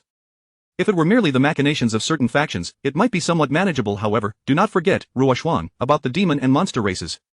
Chen Xuan sighed, acknowledging that for the human race's prodigies, their greatest foes were indeed the demon and monster races. Although the demon race predominantly resided in the southern regions and the monster race in the northern, many powerful demons and monsters disguised themselves as humans, living within other major territories. Over the years, not only had Confucian talents faced assassination, but prodigies from other factions had also continually fallen victim to the schemes of the demon and monster races. These two races were the last forces that wished to see a powerful being arise among humanity. The demon and monster races? Lu Ruoshuang's brow furrowed deeply, a sliver of apprehension rising within her as she recalled her and Qin Tianlong's previous experiences along the northern border, repelling the incursions of the demon race. She was acutely aware of how formidable these two races could be, particularly some of the immortal kings among the demon race, who wielded unearthly methods. Indeed, be cautious, Chen Xuan advised before turning to leave. Meanwhile, within the sacred grounds of Confucianism, a grand palace was filled with numerous Confucian saints congregated in discussion. News had reached them regarding a prodigious Confucian talent who had not only ignited the sacred texts but also comprehended the true essence of Confucianism. This kind of genius must not slip through our fingers. On either side of the palace, rows of chairs were arranged, while directly opposite the main entrance stood statues of revered saints, each having made significant contributions to Confucianism. If this is indeed a worthy talent, we must protect him at all costs. In the past year alone, 13 Confucian prodigies have been assassinated. If this continues, we fear there will be no successors for Confucianism. The assembly of Confucian saints spoke in grave tones, their expressions serious. The plight of Confucianism was dire, as nearly all the recent talents had met untimely ends. Chen Xuan's strength may be insufficient. I suggest we send Shi Jianxun instead. His power is on par with an ordinary immortal king, sufficient to safeguard the individual. At this moment, a middle-aged man named Shi Jianxun became the focus of attention. Renowned as one of Confucianism's most illustrious saints, he had reached the pinnacle of saintly prowess at merely 200 years of age, standing on the precipice of entering the immortal king realm, a true prodigy. I shall go. It is also an opportunity for me to ascertain whether Chen Xuan has made an error. After all, I have never encountered nor heard of anyone comprehending the essence of Confucianism in the fetal stage. Shi Jianxun stood, exuding a gentle demeanor that evoked a sense of springtime warmth. The other Confucian saints nodded in agreement, supporting Shi Jianxun's expedition to the Qin family. Beyond the sacred grounds of Confucianism, other major factions also learned of Qin Su's burgeoning Confucian talents. However, these factions had also suffered losses from assassinations in recent years. Therefore, aside from those harboring deep-seated grievances against Confucianism, most factions held no intentions of targeting Qin Su. Yet, the demon and monster races, lurking in the shadows of the central region, wasted no time in dispatching powerful individuals to the Qin family upon hearing the news. A monumental crisis was subtly encroaching upon Qin Su. Chapter 14 The Ambush of the Demon Cultivator. The following day, with the sun high in the sky, Qin Su awoke to find himself in a state of ecstatic delight as he assessed his cultivation level. He had advanced 2 minor realms, now reaching the 7th layer of the Qi refinement stage. This exhilarating progress filled him with fervor. If he continued to cultivate at this pace, he might very well ascend to the rank of immortal king by the time he emerged into the world. Chen Xuan had arrived. Qin Su sensed the happenings outside and noted that Chen had been waiting in the chamber for quite some time, eager for Qin Su to awaken. As soon as Qin Su opened his eyes, Chen approached with the intent to commence prenatal education. Was this not rather swift? Before Qin Su could fully comprehend the situation, he felt an overwhelming surge of pure energy rushing into the liquid enveloping him, a force so unstoppable that he had no choice but to activate the Taihuang Tunshin technique, voraciously consuming the surrounding energies. Remarkably, this time he managed to endure for an extended duration, lasting a full quarter of an hour before a wave of drowsiness washed over him. Thus, the cycle repeated day after day, and in the blink of an eye, half a month passed. He had reached the pinnacle of the golden core stage. My cultivation speed is rather astonishing, he mused upon awakening once more, a ripple of contemplation stirring within him. Had he remained on his previous trajectory, it would have been utterly impossible for him to attain the status of a golden core cultivator. Yet, with the system's intervention, he had successfully condensed his golden core even in the fetal stage, mere steps away from transcending into the nascent infant stage. Suddenly, a chilling aura of malice erupted. Qin Su snapped to attention, gazing outside, and was momentarily taken aback upon spotting a lifeless body on the ground. It was yet another demon cultivator under the control of the demon clan. To his astonishment, the demons acted with such swiftness. Lu Ruoshuang sheathed her long sword, revealing that an assassin had infiltrated with the intent to eliminate the child she bore. However, as a renowned sword saint, the demoness' stealthy techniques were utterly ineffectual against her. Are you unharmed, Ruoshuang? Chen Xuan rushed in, and upon seeing the corpse, he exhaled in relief. Yet, his expression quickly turned grave as he remarked with utmost seriousness, in just 3 days, we have faced 3 waves of demon cultivators. Although they are merely nascent soul cultivators, you must exercise caution. Ruoshuang, the demon clan has fixated on your unborn child, and it is likely they will dispatch even more formidable foes in the future. 3 waves of demons. Qin Su was taken aback, and a sense of urgency surged within him. Despite having a sword saint mother and an immortal king father, his father was yet to return. If the demons were to send forth a cultivator of the saint level, his mother might not be able to withstand the onslaught, especially given her diminished strength due to her pregnancy. At this juncture, facing an opponent of equal standing would prove exceedingly challenging for Lu Ruoshuang. Indeed, Lu Ruoshuang nodded slightly, sharing the gravity of the situation. The 3 waves of demon cultivators were merely a test from the demon clan. As time progressed, it was inevitable that they would dispatch increasingly powerful entities, potentially leading to the involvement of demon beasts from their ranks. My senior brother, Qi Jianchun, has arrived. The Confucian Holy Land, upon learning of Qin Suo's prodigious talent, has specifically sent him to safeguard your child. Chen Xuanan recalled the purpose of their visit and inquired, "Would you mind meeting him, Ruoshuang?" Upon hearing this, Lu Ruoshuang's pupils constricted. Qi Jianchun, the contemporary luminary of the Confucian Holy Land, a future leader of their domain, the fact that such an esteemed individual would personally come to the Qin family merely to protect an unborn child astonished her, given Qi Jianchun's high standing within the Confucian ranks. "I am deeply grateful for the arrangements made by your Confucian Holy Land. To be candid, I feel somewhat embarrassed. After all, whether Suor chooses to pursue the path of Confucianism in the future remains uncertain," Lu Ruoshuang acknowledged, aware that agreeing to this would inevitably place her in a position of indebtedness. While Qi Jianchun's protection would indeed enhance her security, the weight of such a significant favor from the Confucian Holy Land would likely demand a hefty price in return. "I understand your concerns, Ruoshuang. However, you need not worry. Qi Jianchun's arrival is entirely orchestrated by our Confucian Holy Land. Regardless of what transpires in the future, you will not owe us any favors," Chen Xuanan interjected, recognizing her apprehensions. "In truth, Qi Jianchun's purpose here is solely to ensure the safety of your unborn child. Even if he does not ultimately walk the path of Confucianism, should he choose to pursue it, his achievements will undoubtedly surpass the realm of saints." With Chen Xuanan's reassurances, Lu Ruoshuang ceased her hesitations and agreed to meet Qi Jianchun. She instructed her attendants to prepare a guest room for him next door. Before long, Chen Xuanan escorted Qi Jianchun into the chamber.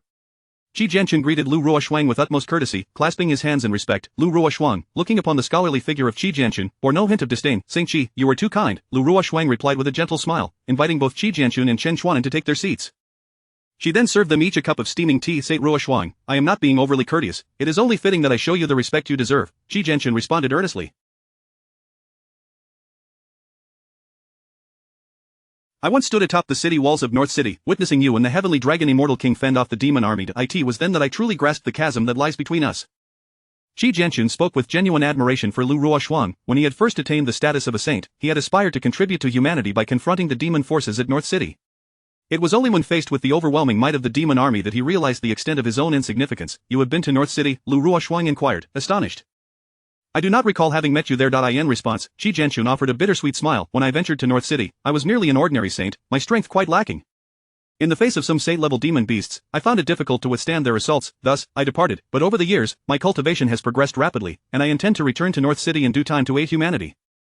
Upon hearing this, Lu Ruoshuang understood Qi Jianchun's perspective. It was only natural that she had not encountered him then, for he had been but a fledgling saint. By the way, aside from protecting your unborn child, I have come. Qi Jianchun seized the opportunity to inquire, to assess the child's innate talent, if it would not be too inconvenient for you. Chapter 15. A special mission. In an instant, the entire compartment fell into silence. Lu Ruoshuang discerned Qi Jianchun's intentions. He did not believe in the extraordinary talent of the fetus she carried. "Ruoshuang, my disciple, do not misunderstand. It is merely that such prodigies are exceedingly rare. Therefore, Qi Jianchun's skepticism is quite understandable." Chen Xunan hurriedly intervened, fearful that Lu Ruoshuang might become incensed and expel Qi Jianchun from the room. Although Lu Ruoshuang had consistently stated that the path of the child after birth would be determined by the child itself, both Chen Xunan and Qi Jianchun understood a crucial truth. Should Lu Ruoshuang oppose her son's cultivation of Confucian practices, it would be impossible for the child to become a Confucian scholar in the future. Hence, both Chen Xunan and Qi Jianchun maintained a remarkably agreeable demeanor. "Saint Ruoshuang, it is primarily because Chen Xunan has repeatedly asserted that your son possesses greater talent than I do, which I find rather difficult to accept. Rest assured, I merely wish to take a cursory glance. I would never harm your child," Qi Jianchun anxiously clarified, his words still laced with an undercurrent of distrust. For nearly a millennium, the most gifted individual in the Confucian Holy Land had been Qi Jianchun himself. Thus, he had agreed to come to the Qin family, steadfast in his belief that Chen Xunan had erred. Perhaps the fetus possessed some degree of talent, but it was inconceivable that it could grasp the profound truths of Confucianism. Ding! "Congratulations, host, on activating the 4th mission. Your talent has finally garnered recognition from many, and the Sword Saint's mother is exceedingly pleased, yet it is still far from sufficient. A once-in-a-millennium genius from the Confucian Holy Land has arrived at the Qin family, eager to compete with you in Confucian talent. Please exhibit your unparalleled comprehension and utterly overwhelm Qi Jianchun. As long as you can surpass Qi Jianchun, you will complete the mission. Mission success. Reward 1 innate Dao embryo, 1 lottery function." The melodious sound of the system echoed once more. Qin Su, who had been observing the situation outside, was nearly rendered unconscious by the sudden announcement. Once he regained his composure, he was overwhelmed with excitement. Half a month, a full half-month, a mission had finally arrived. As Qin Su opened the mission panel and gazed at the task, he was momentarily taken aback. He had not anticipated that Qi Jianchun outside was, in fact, a once-in-a-millennium genius from the Confucian Holy Land. Moreover, the system's task required him to compete with Qi Jianchun in comprehension, insisting that he must overwhelm him. If he were a decrepit fool, it would be impossible for him to surpass Qi Jianchun. However, with his current hundredfold comprehension, he believed that besting Qi Jianchun would pose no challenge.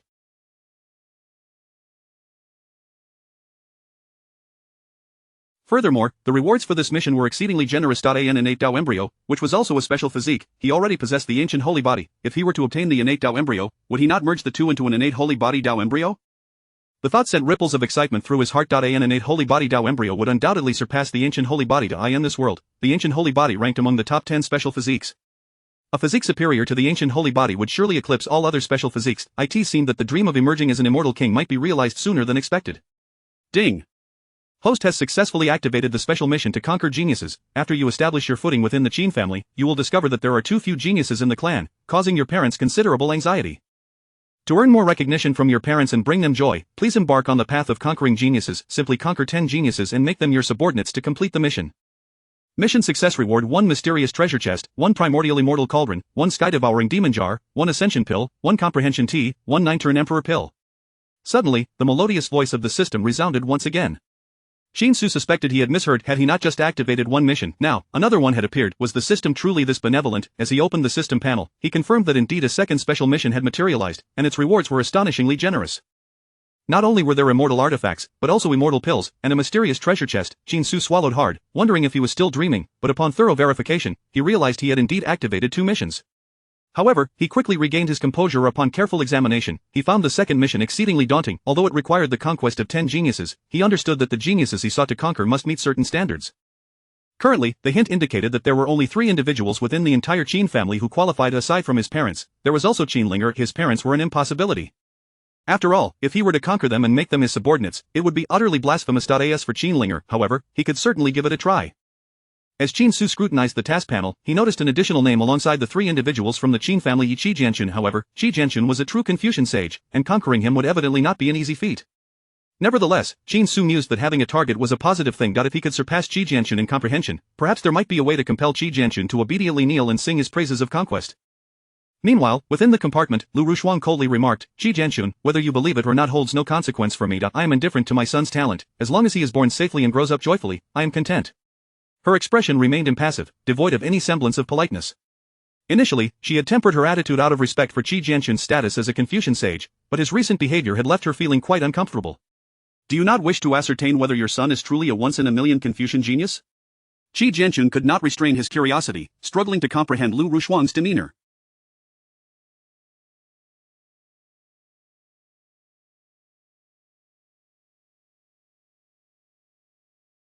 Surely, confirming the child's talent would be a favorable outcome for her. In that moment, he recalled the relationship between Lu Rushuang and Chen Xunan. Lu Rushuang, as Chen Xuanan's disciple, maintained an exceptionally close bond with him, having interacted frequently over the years. Therefore, it was conceivable that Chen Xunan might deliberately fabricate evidence to suggest that Lu Rushuang's son was an unparalleled genius, potentially leading the Confucian Holy Land to allocate significant resources toward him. "Chen Xunan, do you dare deceive the Holy Land?" Qi Jianchun's eyes flickered, a glimmer of anger lurking deep within. Chapter 16, The Confucian Sacred Steel. Qi Jianchun cast a sidelong glance at Chen Xunan. Should Chen Xunan deceive the sacred land, the punishment awaiting him could very well entail confinement for a century or more. Was Chen Xunan conspiring with the Qin family to swindle the resources of the sacred land? As Qi Jianchun pondered this, his suspicions only deepened. He found it implausible that an unborn fetus could grasp the profound truths of Confucianism. After all, a fetus is utterly oblivious, and no matter how gifted, it could not achieve such an understanding. "Qi Jianchun, I shall tell you this once more. Regardless of whether my son is a genius, my feelings for him shall remain unchanged." Lu Rushuang's expression darkened. She discerned the skepticism in Qi Jianchun's eyes. Although doubt is a natural occurrence, it still unsettled her. "Ah, do not refuse. I must surpass him in understanding, even conquer him. Not if you reject this, I may never have a chance before my birth." Qin Su was filled with anxiety, yet his voice could not carry, nor could he communicate with his mother. In this moment, he could only place his hopes on Qi Jianchun. If Qi Jianchun could persuade his mother, he would still have a chance. Should he miss this opportunity, he feared he would be hindered in his endeavors. This task, if left uncompleted, might lead to a prolonged absence of tasks in the future. Qin Su knew that no amount of impatience would change his fate. He could only await the outcome outside. At this very moment, after Lu Rushuang's refusal, the doubt in Qi Jianchun's eyes intensified. In his view, if the fetus's talent was indeed exceptional, Lu Rushuang would not have refused. Now, her repeated refusals even hinted at potential hostility, further fueling Qi Jianchun's suspicion that the so-called genius was merely a fabrication by Chen Xunan. Chen Shunan, your audacity knows no bounds. If I cannot ascertain that this fetus is a genius, then it is you who deceives the sacred land. I need not elaborate on the repercussions of deceiving the sacred land, do I? Shi Jianchun transmitted his thoughts silently, having already concluded that the notion of the fetus being a genius was a mere illusion. The so-called sacred texts of the sage eliciting a strong reaction must undoubtedly be a ruse concocted by Chen Shunan. Hearing this, Chen Shunan was left astounded. There was no need for him to deceive the sacred land. The fetus within Lu Ruoxuan was indeed an unparalleled prodigy. However, upon observing Shi Jianchun's expression, he realized that any explanation he provided would be of no avail. Ruoxuan, allow Shi Jianchun to witness the fetus's talent. After all, if he does not confirm the talent of the fetus, he may suspect that I am fabricating lies to deceive the sacred land. For the sake of your teacher, let him see the condition of the fetus. Chen Shunan, feeling cornered, could only plead. Lu Ruoxuan fell silent at his words. She felt quite displeased with Shi Jianchun's skepticism. Nevertheless, Chen Shunan was ultimately her teacher. Not only that, but he had also been returning daily to provide prenatal education for her son. For your sake, teacher, I can acquiesce to his request. However, Shi Jianchun, I must warn you, should anything happen to the fetus, I will not hesitate to end your life. Lu Ruoxuan's gaze turned icy, her eyes fixed on Shi Jianchun, a flicker of murderous intent barely concealed. She was a formidable sword saint. If it came to unrestricted combat, her peak prowess could easily inflict severe damage upon Shi Jianchun. Fear not, I merely wish to observe his talent and shall not harm him. A glimmer of surprise crossed Shi Jianchun's eyes, clearly taken aback by Lu Ruoxuan's acquiescence. Had he misjudged? Was this fetus truly a once-in-a-millennium genius? Suppressing his doubts, Shi Jianchun resolved that whether or not the fetus was a genius could only be determined through trial. In the next moment, he retrieved a grey stone stele from his storage pouch and placed it upon the wooden table. The surface of the stele bore a single character, Ru, and upon closer inspection, it seemed to resonate with a profound essence. You have brought the sacred stele? Chen Shunan exclaimed in astonishment. He gazed at the grey stone stele, his heart stirred by tumultuous waves. The sacred stele, the sacred artifact of the Confucian sacred land. Lu Ruoxuan was equally astonished, never expecting Shi Jianchun to produce such a treasure. Upon merely glancing at the stele, she felt herself nearly entranced. The characters inscribed upon it contained the ultimate truths of Confucianism. The test provided by the sacred stele was the most genuine and useful of all. Shi Jianchun maintained an expression of calm assurance as he stated, in ancient times, the highest authority of Confucianism inscribed their lifetime's insights upon this sacred stele. As long as someone can comprehend the profound truths inscribed upon it, the stele will respond. For ages, the sacred stele has remained within the Confucian sacred land, serving as a tool to assess talent during the initiation ceremonies for disciples. Yet, there is only this one sacred stele in all of the Confucian sacred land. Throughout the years, no one has ever managed to remove it. Now, Shi Jianchun has succeeded in bringing it forth, leaving both Chen Shunan and Lu Ruoxuan utterly astonished. Can the system perceive in advance? This test is an assessment of my understanding. Qin Su was momentarily stunned. If he could demonstrate extraordinary comprehension, he might create a form of intellectual dominance over Shi Jianchun, thus completing the fourth task. As for the special task, he had not yet contemplated its completion. After all, the special task required him to conquer 10 exceptional geniuses. Not only was it challenging to find 10 such prodigies, but he was merely a fetus. If he could emerge into the world, conquering these unparalleled talents would become significantly easier. However, he was unable to communicate with the outside world, rendering the conquest of Shi Jianchun nearly impossible. Wait, I recall that the test of the sacred stele requires the individual being tested to perceive the characters inscribed upon it, does it not?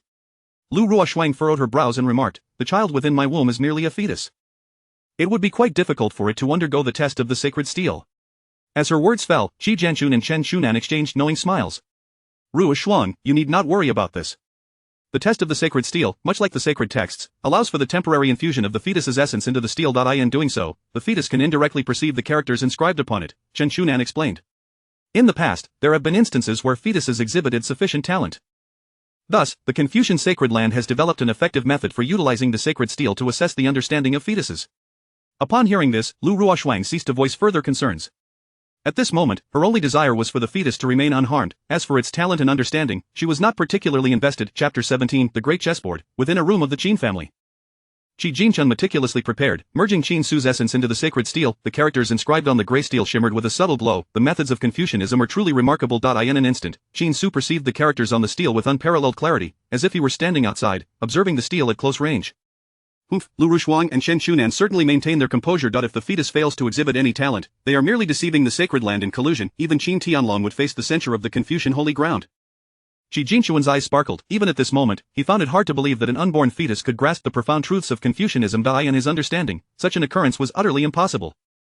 If the stele remained unresponsive, it would sufficiently prove the fetus's lack of comprehension. The merging of essences was successful, and now, let us observe the fetus's understanding. Shi Jianchun smiled faintly, concealing his true thoughts.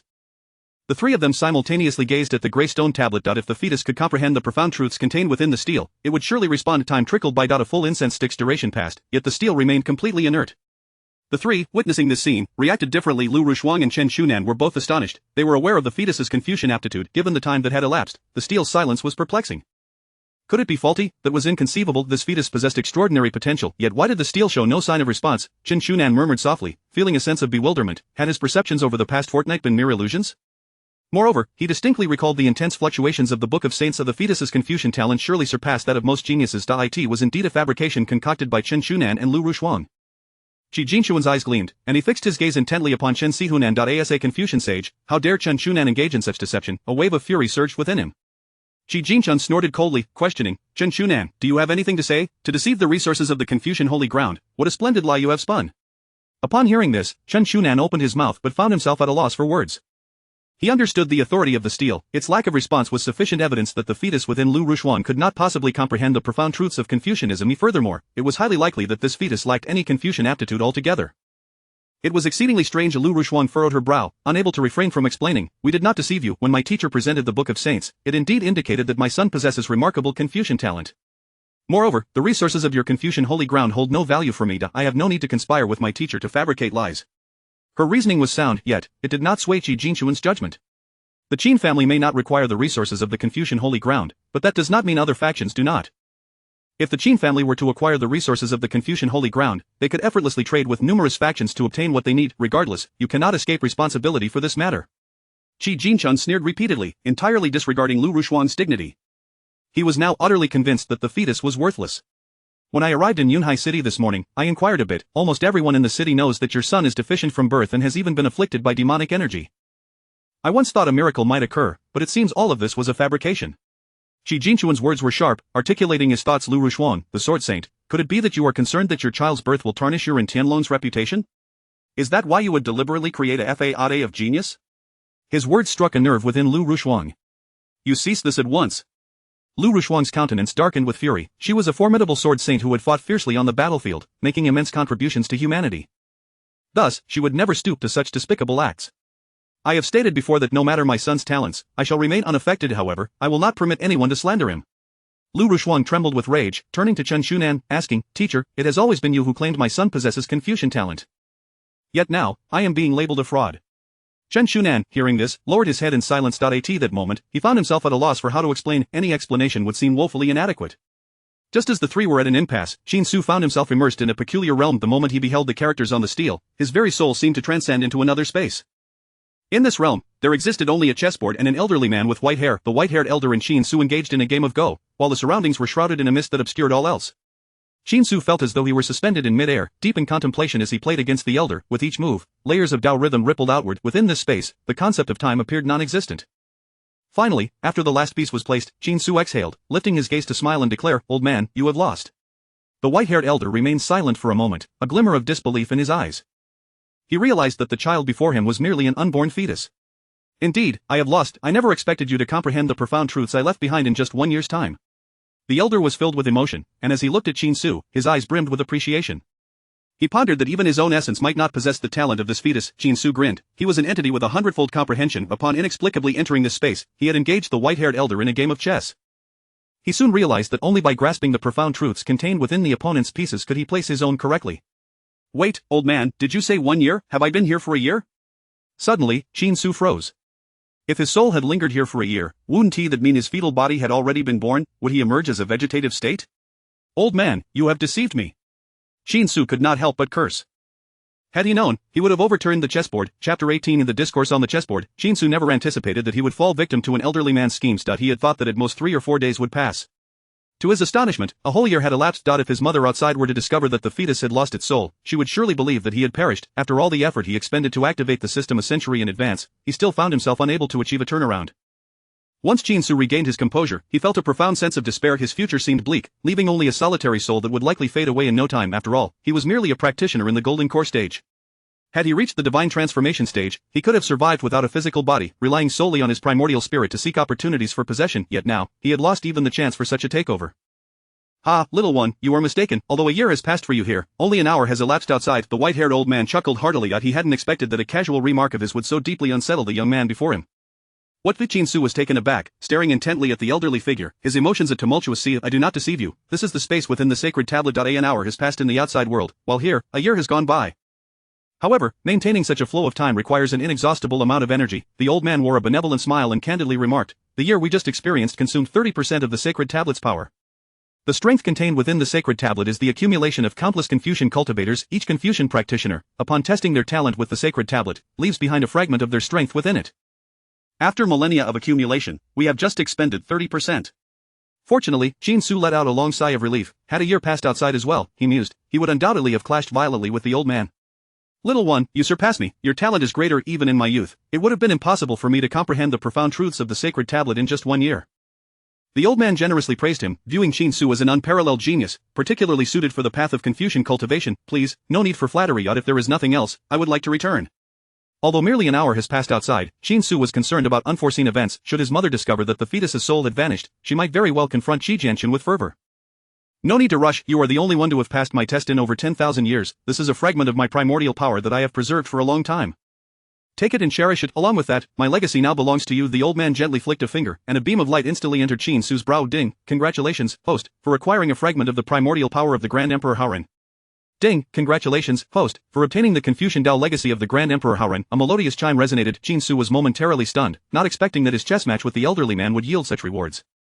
The system's notifications indicated that what the old man had bestowed upon him was immensely valuable. Little one, my primordial power contains fragments of the great Tao. When you embark on the path of Confucian cultivation and encounter obstacles, you may utilize it to break through.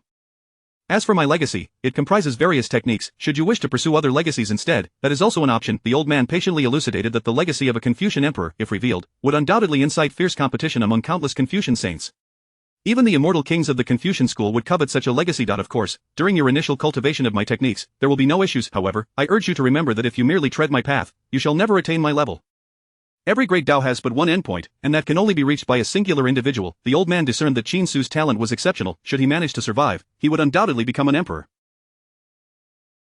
Yet, the paths of each emperor were distinct and varied. What? Rest assured, I possess superior techniques. Qin Su glanced at the old man's methods, and upon comparison, he found that the so-called emperor's techniques fell slightly short of the Taiwan swallowing heaven technique. Though the difference was minimal, it was indeed inferior. However, as soon as he spoke, the old man was utterly dumbfounded. He thought to himself, is this little one jesting? My techniques rank among the top 10 in the great wilderness spirit domain. Yet, the young man claimed to possess something better. I am not deceiving you, the techniques I cultivate are superior to yours. Unfortunately, I am currently in a soul state, otherwise, I would have demonstrated my abilities to you. Qin Su replied earnestly, not hesitating to assert, I have no reason to deceive you. Once I emerge into the world, I shall return and show you my techniques. Upon hearing this, the old man was left in a state of half-belief. Observing Qin Su's expression, he felt that the young man did not appear to be lying. Could it be that this young one truly possesses superior techniques? No problem, I shall await your arrival. As soon as you stand before the sacred tablet, I will sense it, and we shall meet again. The old man chose not to dwell on the matter any further. However, he considered that after such a long wait, he had finally found a talent that met his criteria. Perhaps he could entrust this young one with a particular task. Little one, I have a request. The old man could not help but inquire, might you assist me? Assistance. Qin Su did not immediately acquiesce, for he feared it could be a trap, leading to significant trouble. Pray tell what it entails. If there is no danger involved, I shall attend to it. Though the old man had left a favorable impression on Qin Su, he was not one to accept requests lightly. After all, once he agreed, he would be bound to fulfill it. I left an item in the northern abyss Forbidden Land. Should your power become sufficiently formidable one day, I hope you can retrieve it for me. The old man pointed again, and a golden light entered Qin Su's brow, continuing, once you arrive at the northern abyss Forbidden Land, the mark I have left within your soul will resonate.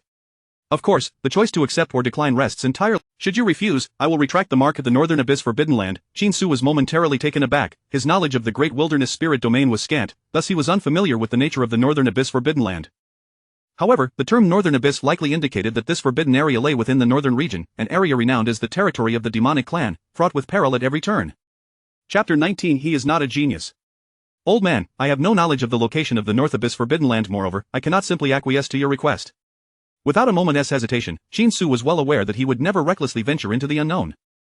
After all, he was merely a fetus. At present, he was uncertain whether he would even survive to be born. Should he agree and subsequently fail to fulfill his promise, it would undoubtedly betray the trust placed in him. Furthermore, Qin Su harbored a vague sense that the North Abyss Forbidden Land was an exceedingly perilous place. Indeed, I have acted rashly, the elderly man with white hair sighed softly, realizing that this matter was ultimately unattainable. You need not feel disheartened. My inability to directly agree does not equate to a refusal. I merely wish to clarify that unless one day I feel invincible and capable of effortlessly accomplishing your task, I shall not venture into the North Abyss Forbidden Land. Should I sense danger, it is highly probable that I would never set foot there. A faint smile graced Qin Su's lips as he discerned the shift in the old man's emotions. Thus, he refrained from wholly dismissing the elder's entreaty. Thank you, little one. The white-haired elder's eyes sparkled with an almost excessive excitement. It's a trivial matter, could you escort me away? Qin Su yearned to return swiftly, as he felt a genuine concern for the situation outside. Until we meet again, the elder nodded slightly, and with a flick of his sleeve, a formidable force enveloped Qin Su. In an instant, his soul returned to his body. The white-haired elder observed Qin Su vanish from sight, narrowing his eyes as he murmured, "Destiny may yet bring him and my true self together one day." If his words were to circulate, they would undoubtedly incite a tremendous uproar, for the elder had been a transcendent being among the cultivators of the great wilderness spirit domain for millennia. Yet, his statement implied that his true self still lived. It was time for the profound truths he comprehended to be inscribed upon the sacred steel. With a mere thought, the black pieces on the board hovered in mid-air. In the next moment, as if echoing the chants of myriad deities, the profound truths Qin Su had grasped transformed into symbols, etched into the internal space of the sacred steel. Meanwhile, within the chamber, an atmosphere thick with murderous intent permeated the air. Qi Jianxun and Lu Rushuang faced off against one another, and after a full hour, the sacred steel remained unresponsive. Thus, Qi Jianxun continued to suspect that Lu Rushuang and Chen Shunan were engaging in deception.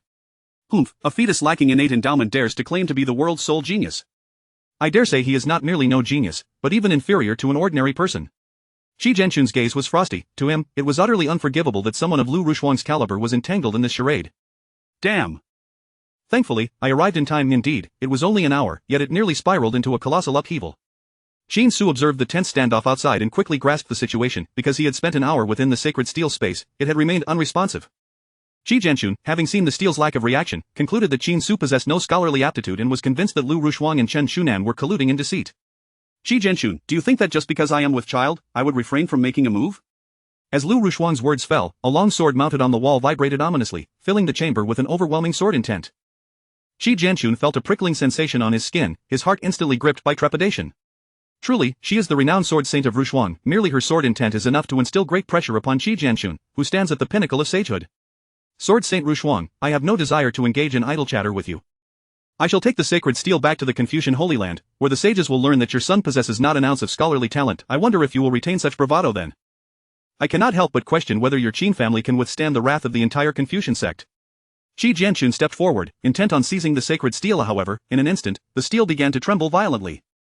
Boom, a terrifying aura erupted from the sacred steel, and the inscriptions upon it illuminated with a greenish glow. The entire chamber was instantaneously bathed in light. The might of the emperor surged forth. Qi Jianxun stood in a daze, incredulously witnessing the scene before him. The sacred steel has responded? Although an hour had passed, the steel had indeed reacted. Any sign of response from the steel was sufficient to prove that Qin Su possessed some degree of scholarly aptitude. I did not deceive you, did I? Lu Rushuang's son truly possesses scholarly talent. Chen Shunan was overwhelmed with joy. As long as there was talent, he would no longer be subjected to Qi Jianxun's slander, nor would he need to fear being targeted by the entire Confucian Holy Land. Though he was a prominent sage, distinctions still existed among sages. Within the Confucian sect, Chen Shunan could only be considered of moderate standing. Many sages possessed combat prowess far surpassing his own. Chen Shunan excelled in prenatal education and teaching, and thus, if he were to become a target of the Confucian Holy Land, he would be easily dispatched. Humph, Qi Jianxun, shouldn't you offer an apology? Lu Rushuang too was incensed. Had it not been for her concern over disturbing her pregnancy, she would have already acted. As a sword saint who had fought on the fringes of the northern territories for years, she was not one to be trifled with. Apologize? You are thinking too highly of yourself. At this moment, Qi Jianxun's expression regained its calmness. He regarded Chen Shunan and spoke candidly. The sacred steel's testing comprises 7 levels. I presume I need not elaborate further? The green hue represents the most ordinary level. The fact that the steel emitted a green light is sufficient to demonstrate that the fetus in Lu Rushuang's womb is merely slightly stronger than an ordinary individual, but certainly not deserving of the title genius. The worst outcome? Qin Su paused, pondering. Did the old man not claim that he was an unparalleled genius? Why then did he feel that the elder was speaking nonsense? If he were truly a 1 in a million genius, then why would the steel yield the worst outcome? Indeed, green was the lowest level, yet, as long as the steel reacted, it proved that he had not lied. Chen Shunan remained steadfast. In truth, he believed that Qin Su was already remarkable. For a mere fetus to elicit a response from the sacred steel was an exceedingly rare occurrence. Ha, it seems you have resigned yourself to despair. Then, if green is considered a sign of talent, does that not indicate a significant flaw in the Confucian Holy Land's criteria for accepting disciples? Qi Jianxun remained unconvinced. To him, the fact that Qin Su could provoke a response from the steel was already astonishing. Chapter 20, the 7th level, the internal space of the sacred steel. An increasing multitude of mysterious symbols erupted from the chessboard. This is the fruition of his year-long endeavor. Such an extraordinary genius, regardless of the path he chooses, is destined to soar to great heights. The white-haired elder murmured softly. He held Qin Su in high regard and harbored hopes that one day Qin Su would embark on the path of Confucian cultivation. As countless symbols were etched into the void, the entire space of the sacred steel trembled violently simultaneously, the aura emanating from the steel grew ever more intense. Boom, the character for Confucianism inscribed on the steel burst forth with a vibrant blue light, only to vanish in an instant. The next moment, a dazzling blue radiance erupted forth. What is happening? Qi Jinchun was momentarily stunned by this spectacle. He had not anticipated that the colors on the steel would change: blue, purple, red, gold, multicolored, and 7-colored hues. Blue signifies the second level. The mere activation of blue light indicates that the fetus possesses commendable talent. Chen Shunan exclaimed excitedly, confident that he had not erred. The talent of this fetus was indeed astonishing. Moreover, he noted that the light on the steel continued to fluctuate, filling him with immense anticipation regarding the final outcome of the steel's manifestation. Is it merely blue, to warrant such jubilation? Chen Shunan, you claim the fetus's talent is unparalleled, rare in the world, even beyond my own. When I tested my own understanding with the sacred steel, it radiated golden light at the 5th level. Qi Jinchun, regaining his composure, responded with remarkable calmness, stating, should the fetus cause the sacred steel to manifest a level higher than gold, I shall kneel before you both and concede my error. He could not fathom that a mere fetus could possess greater understanding than himself. Or furthermore, the sacred steel tests a cultivator's comprehension of the Confucian way of. Fetuses are typically ignorant and unknowing. In his view, it was utterly impossible for them to grasp the essence of the Confucian doctrine. At this moment, the entire Qin family of cultivators sensed a commotion from the guest chamber. Hurry, let us see if the lady is in distress. Such an aura seems to be that of Confucian cultivation. Qin Tiancheng and others hastened to the door of the guest chamber. When they beheld the sacred steel radiating blinding light in mid-air, they were rendered speechless. The sacred steel of the Confucian Holy Land, is this testing the fetus's understanding? Qin Tiancheng's pupils contracted. Having often traveled and experienced the world, he recognized the origin of the steel at a glance. He also understood that the steel's reaction signified the fetus's exceptionally high comprehension. This unborn child is truly remarkable. Elder Chen, what are you doing? However, many cultivators of the Qin family remained perplexed. Not everyone was aware of what the sacred steel was and what it entailed. We are testing the understanding of your young master. Upon hearing this, Chen Shunan patiently explained to the others. He informed the Qin family that the results of the steel's manifestation were categorized into several levels. Before long, the Qin family cultivators grasped the situation. The functions of the sacred steel and the Book of Saints were fundamentally akin. Ultimately, they could ascertain that the fetus within Lu Ruoxuan's womb was indeed a true Confucian genius. Some rejoiced while others despaired. Whether it be Qin Tianlong or Lu Ruoxuan, both could hold dominant positions within the Qin family. Many of the younger cultivators in the Qin family held profound respect and admiration for the two. Thus, upon learning of this matter, they appeared exceptionally exhilarated and joyful. Truly, our young master is remarkable. Even with innate shortcomings, the young master still dazzles the world. The son of the immortal king and the sword saint is destined to be extraordinary. Numerous Qin family cultivators marveled. In their eyes, it was entirely natural for Qin Su to possess unparalleled talent. Listening to the commotion outside, Qin Su felt a stir within his heart. No wonder the counterattack system was activated. The assumptions of these individuals imposed tremendous pressure upon him. According to the original historical trajectory, under such colossal pressure, he had managed to maintain a pure heart, never relinquishing his pursuit of the great Tao. Such indomitable will and perseverance in activating the counterattack system seemed entirely reasonable, Qin Su mused, casting his gaze upon the sacred steel, equally curious as to which hue it would ultimately settle upon. If the old man was not deceiving him, it should culminate in the 7-colored light, right? Qin Su held a 99% certainty, yet he still dared not be absolute. Boom, the sacred steel continued to tremble violently, the blue light transforming into purple in an instant. Upon witnessing this, Qi Jinchun instinctively clenched his fists. His emotions were quite complex, for he realized that the intense reaction of the steel indicated that his initial assumptions had been erroneous. It seemed he had misjudged Lu Ruoxuan and Chen Shunan. These two had not fabricated any lies. This small fetus was indeed capable of comprehending the essence of the Confucian way even at this embryonic stage. Purple, it appeared, was not the limit. Qi Jinchun staggered backward, nearly collapsing to the ground, as the purple light vanished, replaced by red. The 4th level had been reached. Should it proceed further, it would be gold, multicolored, and then 7-colored. The golden light represented the pinnacle of Qi Jinchun's comprehension. My son is exceptional. Lu Ruoxuan lowered her head, caressing her belly, her eyes full of tenderness, although she did not concern herself with whether her son possessed talent. Witnessing her unborn child exhibit such high comprehension brought her great joy. She understood that if her son possessed such extraordinary talent, he would be able to cultivate to great heights after birth, free from the oppression of others. Before long, the red light faded, yielding to golden light. Not only that, but the golden light did not linger long before transforming into a myriad of colors. Ultimately, the sacred steel radiated a resplendent 7-colored light, accompanied by a beam of light shooting into the heavens. Amidst the shimmering brilliance were numerous wondrous symbols, each representing Qin Su's insights thus far. 7 colors, the 7th level. Qi Jinchun felt as though all strength had been drained from his body, collapsing to the ground in disbelief as he stared at the sacred steel before him. It had been at least 10,000 years since the steel had last emitted 7-colored light. Even he, a rare genius occurring once every few thousand years, could only evoke golden light.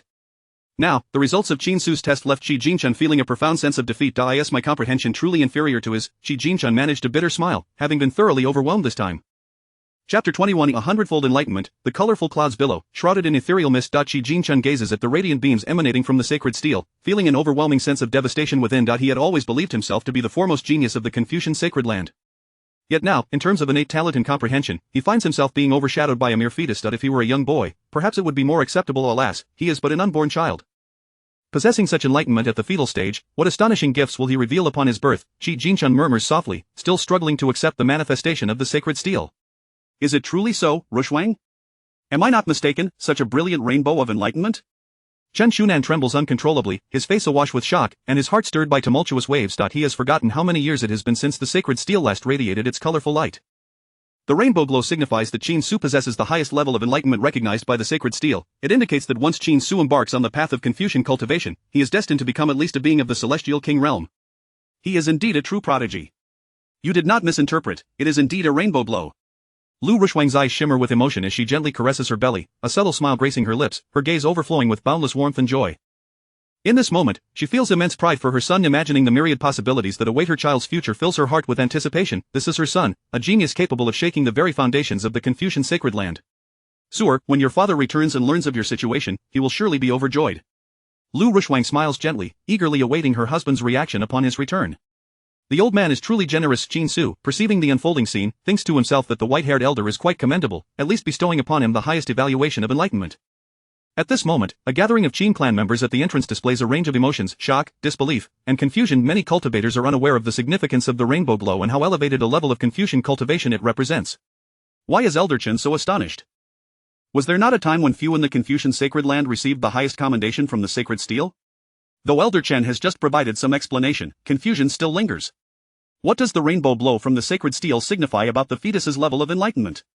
Several Qin clan members begin to discuss, some even directly inquiring Elder Chen for a definitive answer. One cannot gauge the value of something without a point of comparison. Without such a reference, it is challenging to discern the true implications.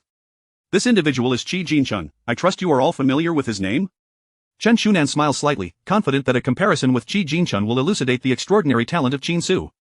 Qi Jinchun? A wave of astonishment ripples through the crowd.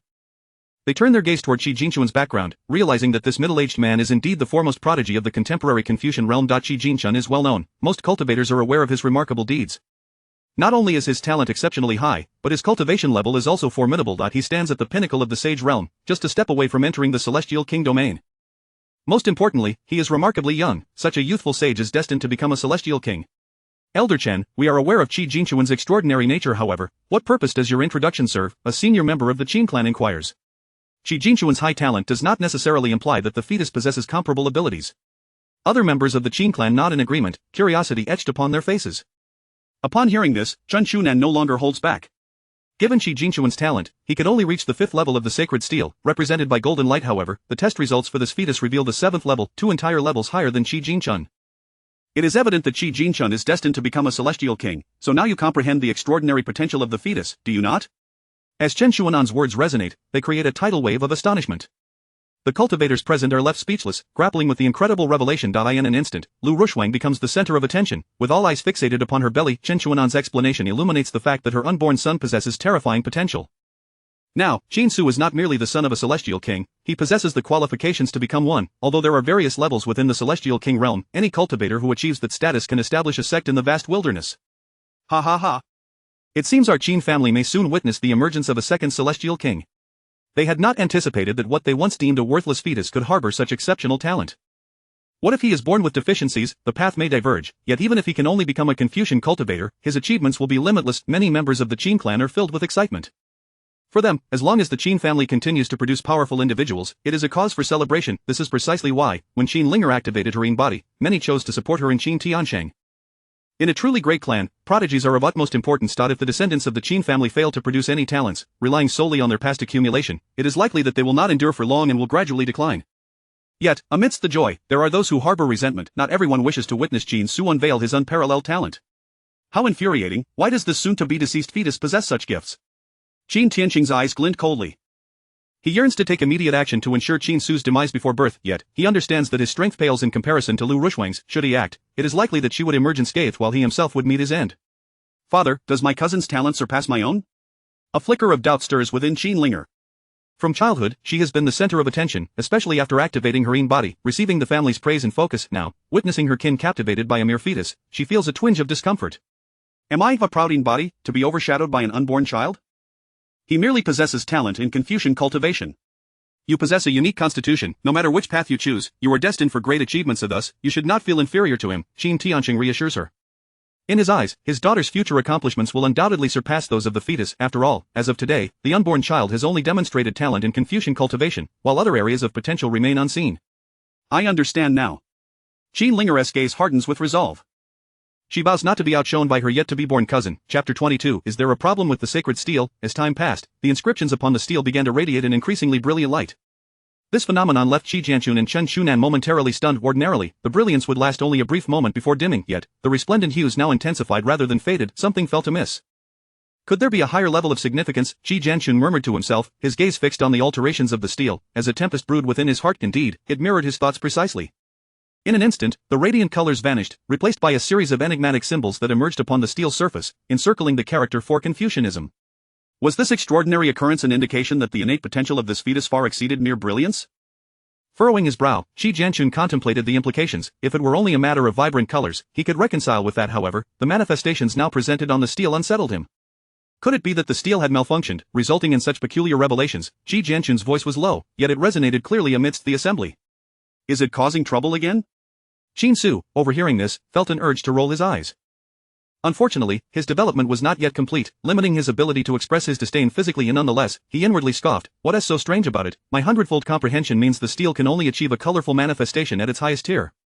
Qin Su mused that if there were indeed a higher realm, the manifestations would reflect that elevation. After all, the elder had proclaimed him the pinnacle of Confucian insight. Although the white-haired old man within the steel existed merely as a fragment of consciousness, Qin Su understood through the system's prompts that he was an entity of imperial caliber. Words spoken by such a being could not be false. Is there an issue with the steel? Qin Tianqing, upon hearing this, was instantly electrified with excitement. I knew that a fetus lacking innate gifts could never possess such potential. So, it is the steel that is flawed.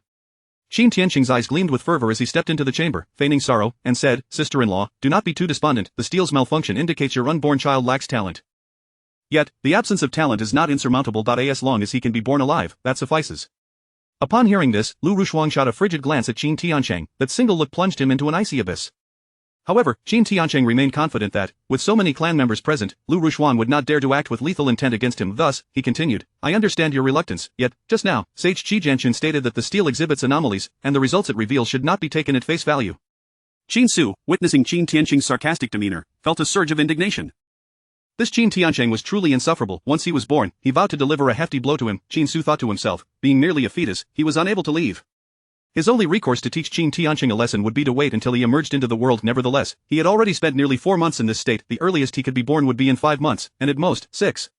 Qin Tianqing, your words are as empty as a dog's bark. You ought to remain silent. Should you utter another word, I shall break your mouth. Lu Rushuang's gaze was sharp, and a terrifying aura of sanctity enveloped the space. This overwhelming presence silenced Qin Tianqing. If the steel is flawed, does that not mean we have all been misled? Alas, I had hoped that Lu Rushuang's son would possess extraordinary gifts in Confucianism. It is truly a pity. I imagined the Qin family would welcome another unparalleled genius, but it seems I was overly optimistic. The gathering of Qin clan members outside bore expressions of regret. Meanwhile, some elders of the Qin family secretly reveled in misfortune. Previously, these elders had sought Lu Rushuang's intervention to request Chen Shunan to become Qin Linger's mentor, but Lu Rushuang had declined. This had left them feeling dissatisfied. Now, witnessing this scene, they were quietly pleased, barely able to suppress their laughter. A mistake. Qin Linger was momentarily taken aback, a flicker of doubt crossing her features. She pondered that the sacred steel was an immensely significant treasure of the Confucian Holy Land, seemingly never having encountered issues over the years. Yet, now that Qi Jianchun had brought it to the Qin family, problems arose? Qi Jianchun, what nonsense are you spouting? The steel cannot possibly be flawed. Chen Shunan, unable to bear it any longer, expressed his bewilderment at Qi Jianchun's continuous targeting of the fetus within Lu Rushuang, despite the undeniable potential it possessed in Confucianism. Could it be that you fear your title of the greatest genius is at stake? The manifestations of the steel were precisely what attested to the fetus's extraordinary nature. Chen Shuanan's countenance darkened. Had he been capable of besting Qi Jianchun, he would have taken action long ago. Enough! Qi Jianchun interjected with a sharp tone, furrowing his brow as he candidly admitted, I acknowledge that my mindset has admittedly been influenced. However, I would never allow jealousy over a mere fetus to lead me to claim the steel is flawed. Throughout my time in the Confucian Holy Land, I have never witnessed such a response from the steel. Therefore, my suspicion of its malfunction is entirely reasonable. His explanation, however, failed to convince Chen Shunan, who believed that the steel could not possibly harbor any issues. If such were the case, it would imply that the Confucian Holy Land's disciple selection ceremony was flawed. Humph. You are merely envious. Chen Shunan countered, if you believe the steel is faulty, then step forward and test it yourself to see if there are indeed any issues. He endeavored to suppress his anger as he coldly asserted, should the steel prove unblemished, I expect you to personally apologize to Lu Rushuang. Qi Jianxun, upon hearing this, did not oppose. He stepped forward to sever the connection between the steel and the fetus. There was undoubtedly an issue with the steel. Qi Jianxun maintained a stoic expression as he scrutinized the inscriptions upon the steel, soon discerning the profound truths encapsulated within them. In a brief moment, the steel began to emanate an array of extraordinary colors, ultimately crystallizing into a golden radiance. In no issues, Qi Jianxun found himself momentarily astonished. He struggled to believe that after conducting a dozen tests, the steel consistently yielded results of the golden tier. Could it be that I have misjudged? Impossible, a fetus could never possess such extraordinary potential. Qi Jianxun gritted his teeth and once more infused Qin Su's essence into the steel. Chapter 23 of the Innate Sacred Body. The sacred steel ascended, radiating auspicious colors and vibrant hues. From the azure glow to the resplendent spectrum, countless symbols emerged. It was the same scene once more. Qi Jianxun staggered backward, feeling as though every ounce of strength had been siphoned from his body. Boom! At that moment, the sacred steel emitted an aura of dread. Simultaneously, the character for Confucian transformed unpredictably. In an instant, the colossal character morphed into a line of golden script, the first prodigy of Confucianism. These 6 simple words sent shockwaves through Qi Jianxun's heart. This was the evaluation bestowed by the sacred steel, the first prodigy of Confucianism. Qi Jianxun swallowed hard, astonished by the steel's high appraisal. Qi Jianxun, do you have anything left to say? Chen Shunan bellowed. Upon hearing this, Qi Jianxun could only manage a bitter smile, realizing the gravity of his earlier mistakes. Out of jealousy for an unborn child, he had allowed himself to be blinded by envy. The steel was infallible. It turned out he truly was a rare genius among millions. Qi Jianxun finally acknowledged Qin Su's talent. He approached Lu Rushuang and, with a thud, knelt before her. Sword Saint Rushuang, I apologize. The innate understanding exhibited by the child within you surpasses my comprehension. This is why I questioned you repeatedly, and now I can affirm that the steel is indeed correct, and your son may very well be among the top 3 prodigies in the history of Confucianism. Qi Jianxun spoke sincerely, recognizing the errors he had committed. As a sage of the Confucian Holy Land, he had dared to doubt the veracity of the steel. It was only now that he awoke to the seriousness of his transgressions. I can forgive you. However, you must understand one thing, he can hear the voices from outside, therefore, he will remember what you have done today. Whether he forgives you in the future will depend solely on his own will, Lu Rushuang replied, her demeanor calm, though her regard for Qi Jianxun had diminished significantly. Had it not been for her ample composure, she would have expelled him long ago. I am truly sorry. I will remain with the Qin family once he is born. I will apologize to him again. If he does not accept it, I will continue to atone until he does, Qi Jianxun declared earnestly. At that moment, he resolved that as long as Qin Su withheld his forgiveness, he would not leave the Qin family. Very well. Qin Su's eyes sparkled with delight. He had not anticipated Qi Jianxun's decision to stay. This was fortuitous for him, as his special mission required him to conquer 10 geniuses, and Qi Jianxun perfectly fit that criterion. Had Qi Jianxun returned to the Confucian Holy Land, Qin Su would have had to venture there to conquer him. Now, with Qi Jianxun choosing to remain, it would be considerably easier for Qin Su to attain that goal. Qi Jianxun, it seems we both underestimated the talent of this unborn child. We thought that receiving a 7th-tier evaluation from the steel would suffice, yet it has deemed him the first prodigy of Confucianism. Chen Shunan was equally astonished, realizing that while he had known of Qin Su's high potential, he had not fathomed it to be this extraordinary. If other Confucian sages were to learn of this, they would likely storm the gates of the Qin family. Even some Confucian immortals might descend upon this place. I shall disseminate this news and invite other sages to come and retrieve the steel, Qi Jianxun declared as he rose, gazing at Lu Rushuang's abdomen, pondering that perhaps he might one day have the opportunity to become the child's mentor. However, plans often falter before reality. Qi Jianxun could never envision that he would not only fail to become Qin Su's mentor but would ultimately find himself in the role of a subordinate. It is said that the steel bears a fragment of divine consciousness left by a certain being. Now it seems the rumors may not be unfounded. Chen Shunan smiled faintly, seeing Qi Jianxun's acknowledgement of his errors, allowing his own anger to dissipate. Recognition of one's mistakes can lead to profound improvement. As long as Qi Jianxun could realize his faults, it was the best possible outcome. Meanwhile, the Qin clan members outside stood in stunned silence. Initially, they had lamented what they believed to be a malfunctioning steel. Who could have anticipated that after Qi Jianxun's numerous tests, it would be confirmed that the steel was indeed functioning properly? The Qin family has successors. The first prodigy of Confucianism? Am I seeing things? They rejoiced, exclaiming, it turns out the steel is fine, this is wonderful. The Qin clan members were ecstatic, their eyes brimming with excitement and joy as they gazed at Lu Rushuang. In stark contrast, those from the Qin Tianshang lineage wore grim expressions. Let us go, let us go. Qin Tianshang had no desire to linger, promptly sweeping away his sleeves as he left. Qin Linger and the others followed suit. By the way, Sword Saint Rushuang, Qi Jianxun inquired curiously, have you given him a name? The Confucian tradition is quite particular about naming, and he mused that if a name had not yet been chosen, he might have the opportunity to bestow a name that aligns with the Confucian ideals. His name is Qin Su, Lu Rushuang replied coolly. Qin Su, is it? A splendid name, Qi Jianxun remarked with a slight smile. Qin Su shall be the future of our Confucianism. At this moment, he was utterly convinced. Ding! Congratulations, host, for completing the 4th task. You have obtained 1 innate Dao embryo and 1 lottery function. Innate Tao Embryo. A special constitution that is intimately connected with the Tao of heaven and earth, endowing one with an extraordinary comprehension and understanding of the rules of the universe and the laws of the Tao. When cultivated to its zenith, one will be able to merge completely with the power of the Tao, thus standing invincible from birth. In the face of skepticism from Confucian geniuses, you displayed an astonishing understanding and decisively overwhelmed Qi Jianxun, subsequently gaining the recognition of all. As a reward, you received 3 lottery opportunities. The melodious voice of the system resounded. Qin Su had completely surpassed Qi Jianxun in terms of understanding. Furthermore, he had managed to win Qi Jianxun's respect. The innate Tao embryo has automatically fused. Qin Su looked at the ethereal panel's prompt, curiosity peaking within him. Once he fused the innate Tao embryo with his original primordial sacred body, would he then possess the innate sacred body Tao embryo? Moments later, the fusion of the innate Tao embryo and the primordial sacred body was successful. Congratulations, host, your constitution has ascended to the innate sacred body Tao embryo. The pleasant tone of the system echoed once more. Qin Su's eyes sparkled with realization. He had indeed guessed correctly. At this moment, he could distinctly feel the transformation occurring within his body, as if every inch of flesh and blood were undergoing a qualitative change, and he was on the verge of merging with the Tao of heaven and earth.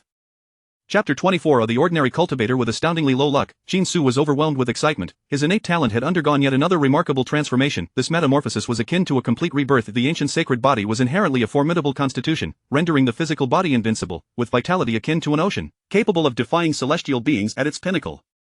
As for the innate Tao embryo, it was naturally attuned to the great Tao. The fusion of the two resulted in the innate sacred body Tao embryo, possessing the virtues of both. It seemed as though he could perceive the essence of the great Tao in motion. A wondrous sensation washed over Qin Su, as if he had melded into the great Tao, with the profound truths of various paths flooding his consciousness. This was the distinctive attribute of the innate Tao embryo. Any cultivator endowed with the innate Tao embryo could draw closer to the great Tao, elevating their cultivation speed to a terrifying degree. However, he had yet to contemplate the implications.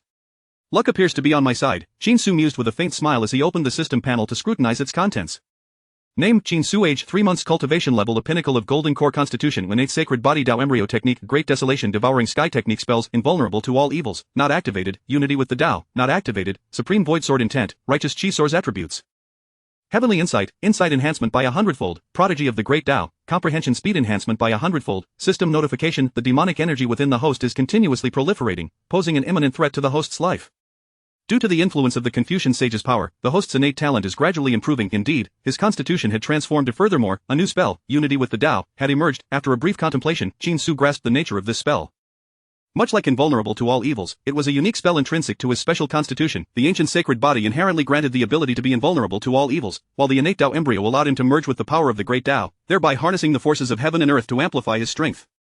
Yet, it was somewhat puzzling that unity with the Tao had also not been activated. He had assumed that an increase in cultivation would suffice to trigger it. Now, it seemed that his initial assumption was misguided.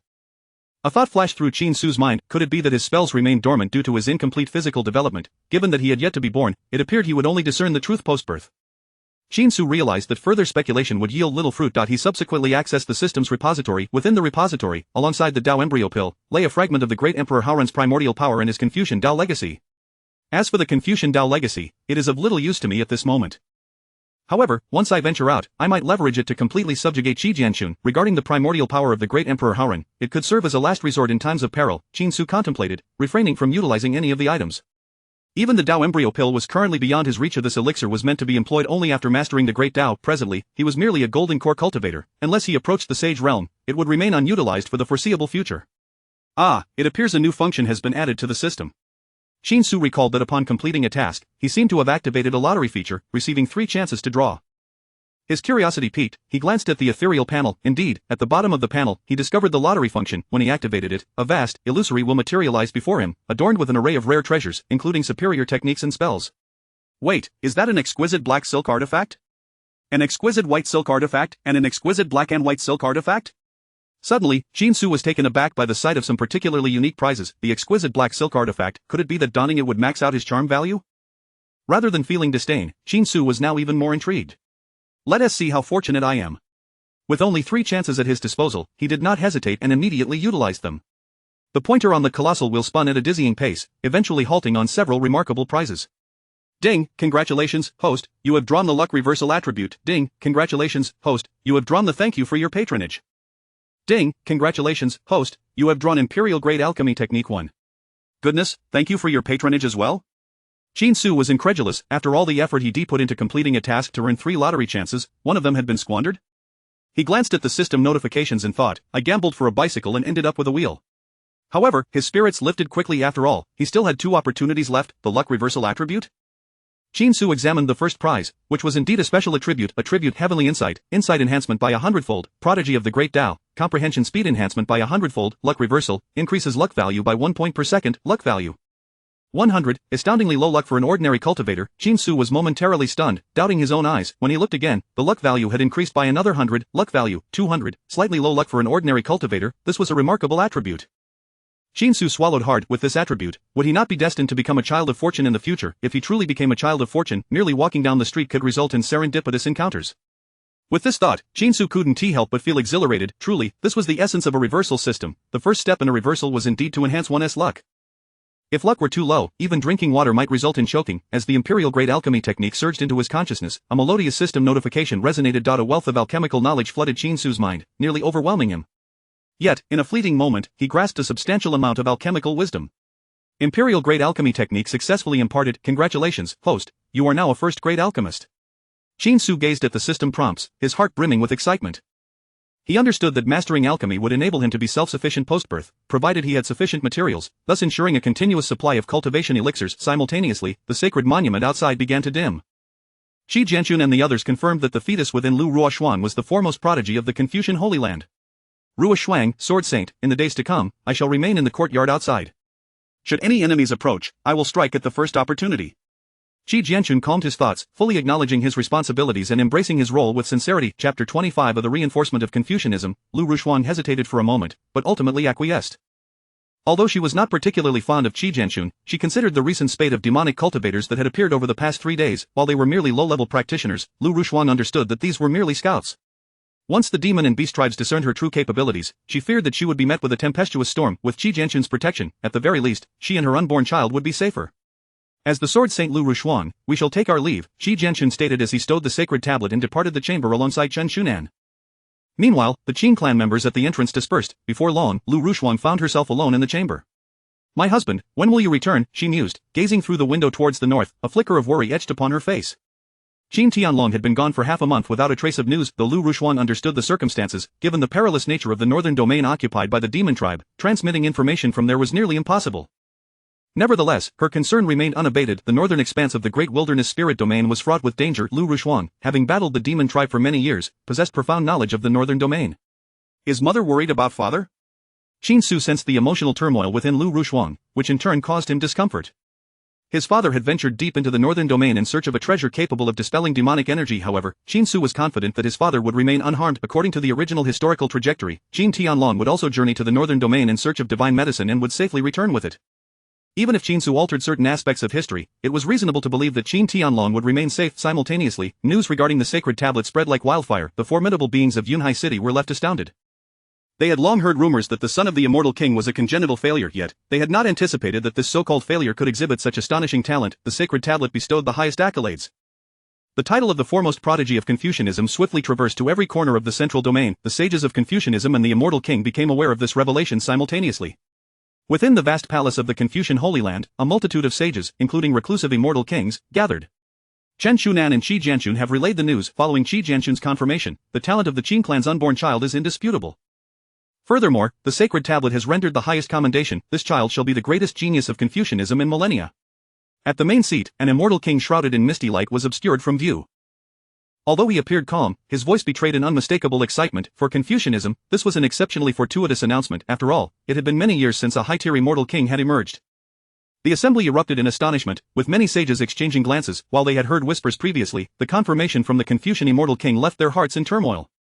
Is this the acknowledgement from the great Emperor Haoran? There had long been rumors that a trace of the great Emperor Haoran's divine consciousness resided within the sacred tablet. Now, it seemed that these rumors were indeed grounded in reality. Another immortal king stepped forward, stating unequivocally, such a prodigy must be diligently safeguarded. I believe it will not be long before powerful beings from the demon and beast tribes come forth, thus we must dispatch 2 peak sages to ensure his safe emergence and prosperous growth.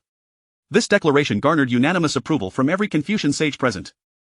A true gem must be well protected. This was the consensus among all Confucian sages.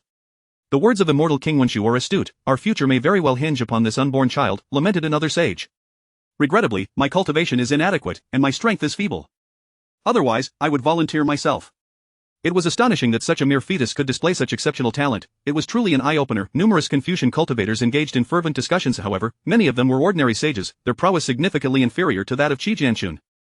Even if they were to go to the Qin clan, it would be challenging to offer substantial assistance to Qi Jianxun. At this juncture, no one noticed the peculiar glint in the eyes of several sages. They exchanged knowing glances, and then one sage stepped forward into the center of the palace, cupping his hands respectfully towards several immortal kings, and proclaimed with vigor, "Immortal King Wenshu, I willingly offer my services to the Qin clan, to assist Qi Jianxun in safeguarding the future of Confucianism."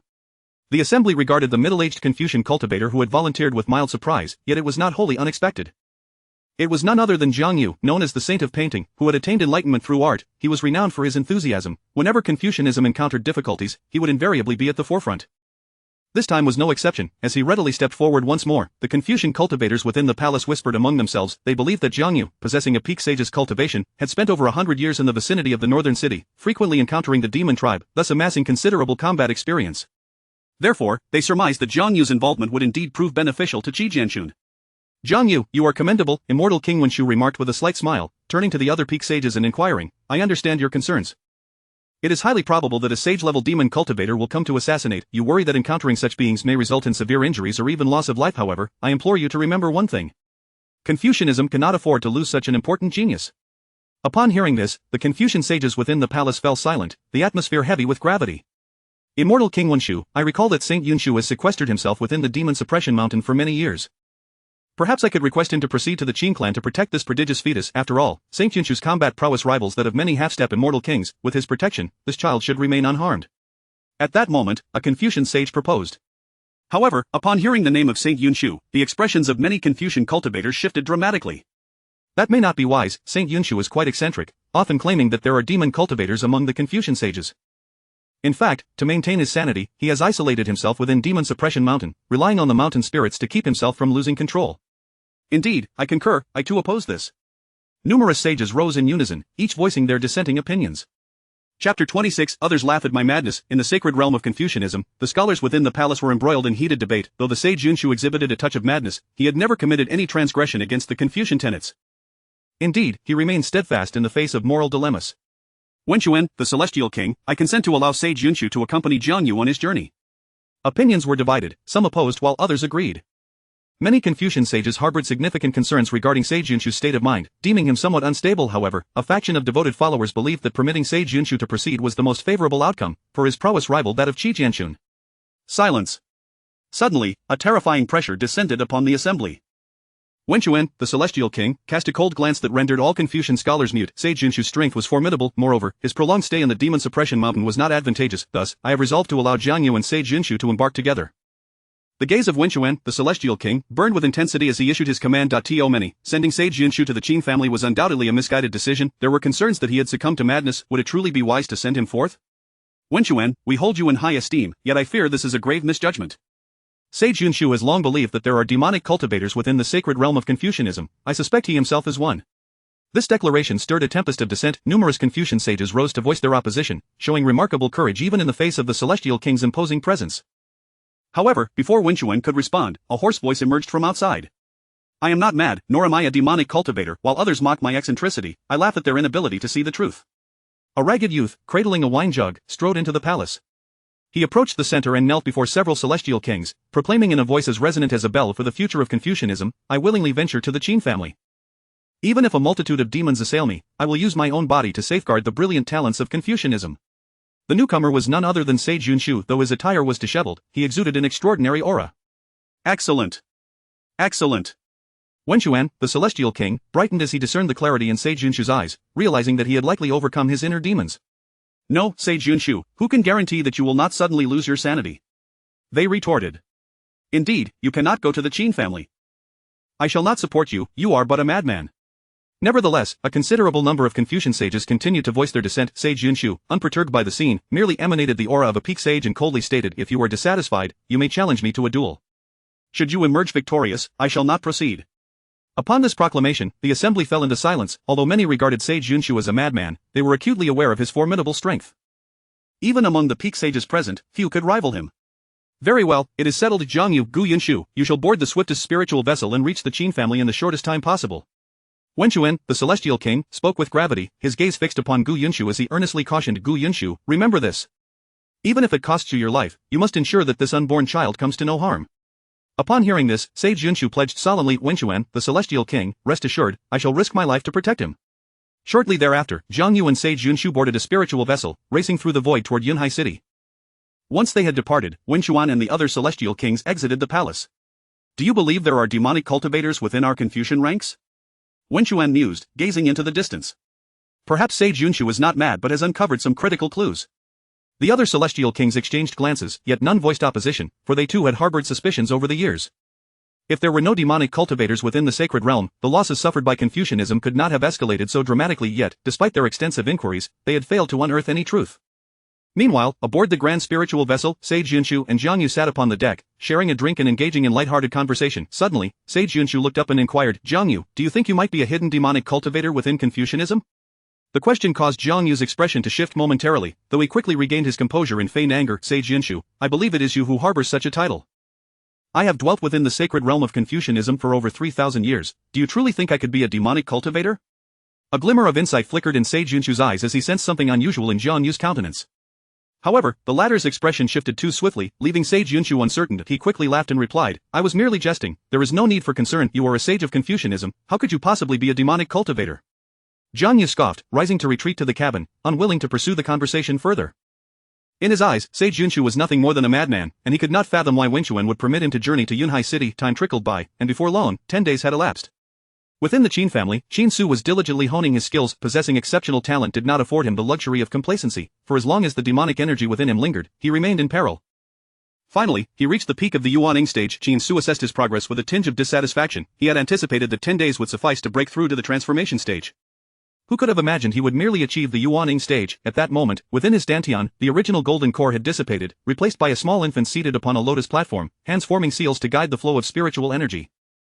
If anyone were to discover Qin Su's thoughts, they would undoubtedly berate him. From a mere mortal to the peak of the Yuaning stage, Qin Su had accomplished this in just 1 month. It is worth noting that even the most exceptional geniuses typically required a decade or more to reach the Yuaning stage. Take Qi Jianxun, for instance, he, once the foremost prodigy of Confucianism, took a full 5 years to ascend from the Qi refinement stage to the Yuaning stage. It seems my aspiration to be born a celestial king is rather ambitious, Qin Su sighed, reflecting on his dreams, which appeared daunting to fulfill. In this world, becoming a celestial king nearly epitomized the pinnacle of combat strength. If he could be born as a celestial king, he would possess the power for self-preservation. Chapter 27. The conspiracy of the demons. In the courtyard outside the Qin family's guest room, crimson blossoms of blood erupted, and countless demonic energies vanished without a trace. Another wave of demon cultivators? At this moment, Qin Su was acutely aware of the turmoil outside. He observed Qi Jianxun dispatch yet another group of demon cultivators, and a ripple of unease stirred within him. Just as he had contemplated the difficulty of becoming an immortal king, demons had begun their assault. 6 demon cultivators at the tribulation stage had appeared. It seemed the demon race was indeed serious about their intentions. Qi Jianxun entered the room, wiping the blood from his feather fan, and addressed Lu Ruoxuan, Sword Saint Ruoxuan. Do you have any idea when your husband will return? If this continues, it won't be long before we face a demon cultivator of the saint level. Moreover, the prolonged silence from the demon race strikes me as rather peculiar. The relentless waves of demon attacks have left me somewhat weary, as I dare not rest even for a moment. No one knows when the demons might choose to strike. Lu Ruoxuan spoke softly. Though my encounters with the demon race have been few, I possess a certain understanding of them. The Qin family has traditionally stood guard against the demon race to the north, rarely venturing south to confront the demons. Other families have long been stationed at demon-slaying city in the south. As for when my husband will return, truthfully, I am at a loss. Ever since he ventured into the northern region, there has been no word from him.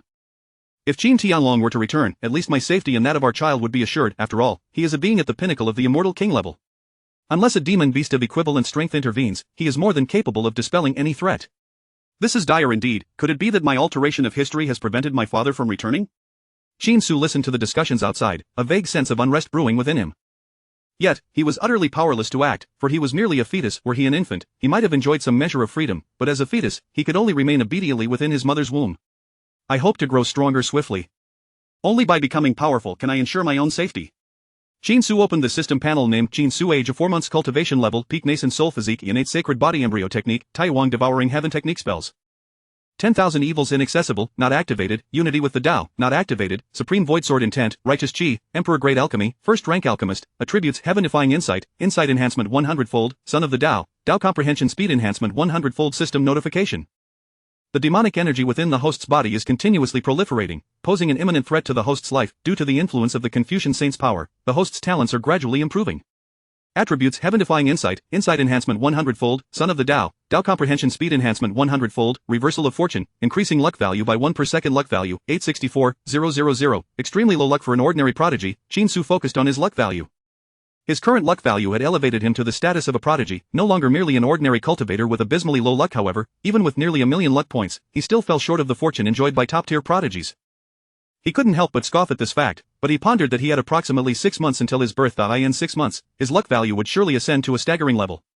By then, he would be the son of fortune in the great wilderness spirit domain. Wait, wasn't he there already a son of fortune in this world? As my luck continues to rise, will the luck of the original son of fortune diminish?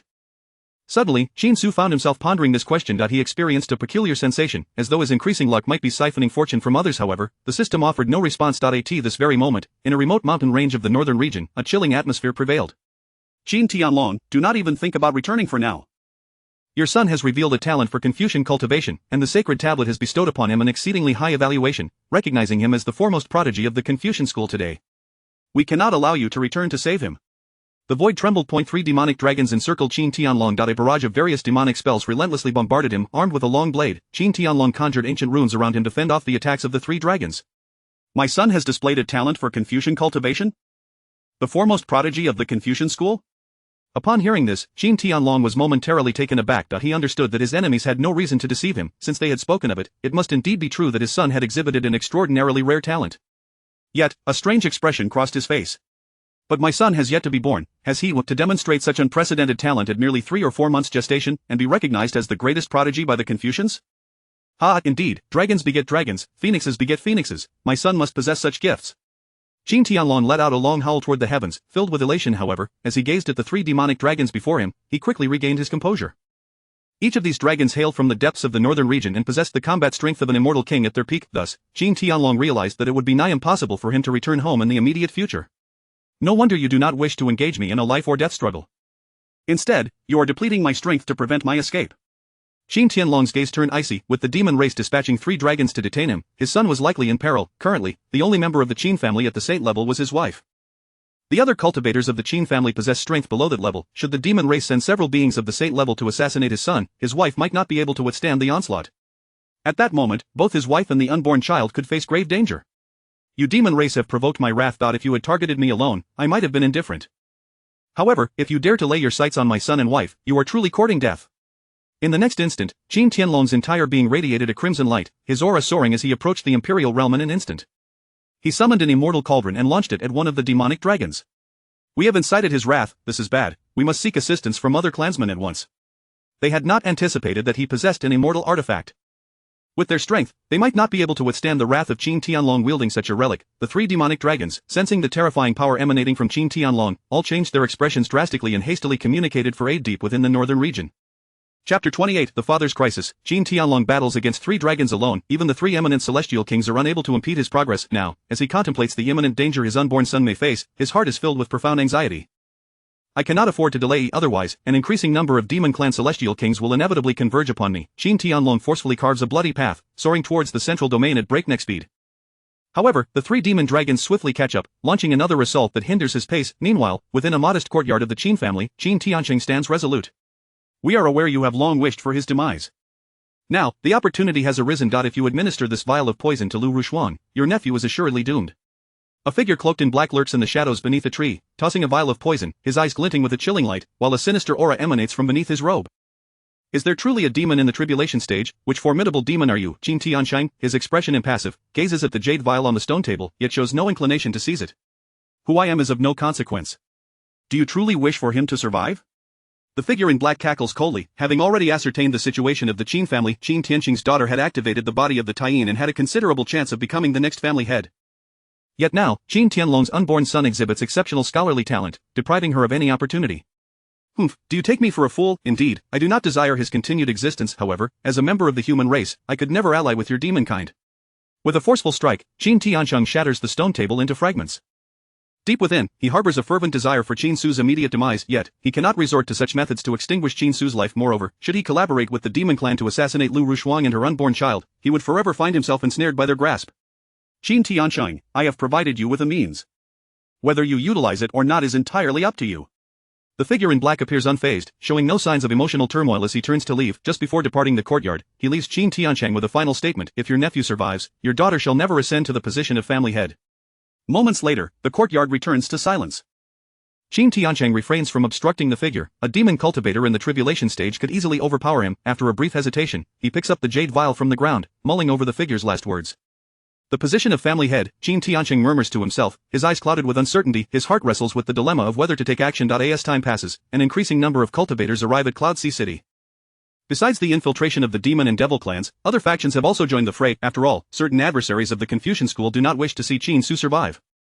A storm brews over Yumen Tower. On this day, Jiang Yu and Gu Yunshu board a spirit vessel and finally reach the territory of the Qin family. They had previously coordinated with the Qin family, arriving smoothly at the courtyard outside the guest chambers. Jiang Yu. Upon seeing the two, Chen Chunan greets Jiang Yu warmly. However, when his gaze lands upon Saintess Yunshu, a flicker of doubt crosses his face. "Saintess Yunshu, did you not succumb to madness? I am astonished that you appear to be in good health." Chen Chuanan's tone is less than amiable, harboring a poor impression of Saintess Yunshu. Previously, she had consistently reported to several celestial kings of the Confucian school, claiming that some saints within the Confucian ranks were demon cultivators, yet, after thorough investigation, it was confirmed that none of the saints in the Confucian sacred ground had any issues. The lack of conclusive evidence led to the emergence of her inner demons, culminating in her descent into madness, forcing her to remain a demon suppression mountain. "Does my well-being concern you?" Saintess Yunshu, appearing inebriated, raises a wine jug to her lips and coldly retorts, "Chen Chunan, do you not believe that demon cultivators may be hiding within the Confucian sacred ground?" Upon hearing this, Chen Chunan responds bluntly, "I do not believe. Every saint of the Confucian sacred ground must possess the righteous spirit. If they were demon cultivators, do you think they could embody such righteousness?" Qi Jianxun observes the confrontation, sensing a palpable tension in the air. He is aware of Chen Chuanan's close relationships with many Confucian saints. Consequently, Saintess Yunshu's previous assertions had drawn Chen Chuanan's vehement rebuke. "Righteous spirit?" Saintess Yunshu scoffs at the remark. "What if one were to become a demon cultivator after attaining sainthood? Demon cultivators practice the demonic arts or descend into the path of demons. Anyone can choose to become a demon cultivator at any moment. Do you not find your own words absurd? If one becomes a Confucian saint, what need would there be to turn into a demon cultivator?" Chen Chunan retorts loudly, his gaze fixed on Saintess Yunshu's face, his anger lingering. Just then, Lu Rushuang, hearing the commotion outside, steps out with her pregnant belly.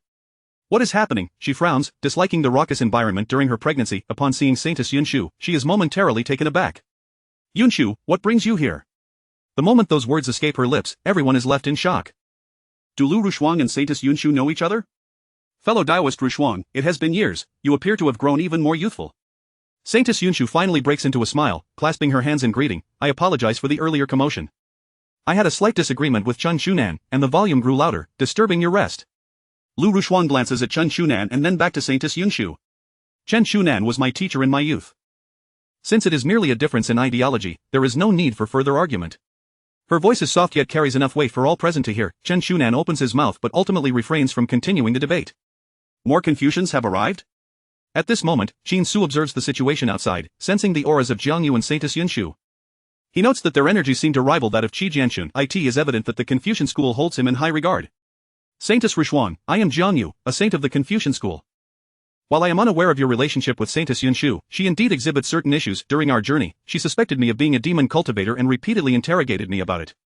At that moment, Jiang Yu steps forward and casually states, "Given her current mental state, I feel she is unfit to protect the child within your womb." Chapter 29. The true and false demonic cultivators. Jiang Yu's remarks unequivocally targeted Saint Yunshu. It is entirely reasonable for me to suspect you of being a demonic cultivator. Whenever I sense something amiss about a person, I instinctively consider them as such. Saint Yunshu did not deny this. On the spiritual vessel, he had repeatedly tested Jiang Yu. Of course, he possessed no concrete evidence, relying instead on his sixth sense. During their interactions, he always felt that Jiang Yu was different from the past, though he could not pinpoint the exact nature of this change. However, even the slightest divergence was sufficient to arouse his suspicions. "Enough, Saint Yunshu, you have gone too far. Everyone in the Confucian Holy Land knows what a remarkable person Jiang Yu is.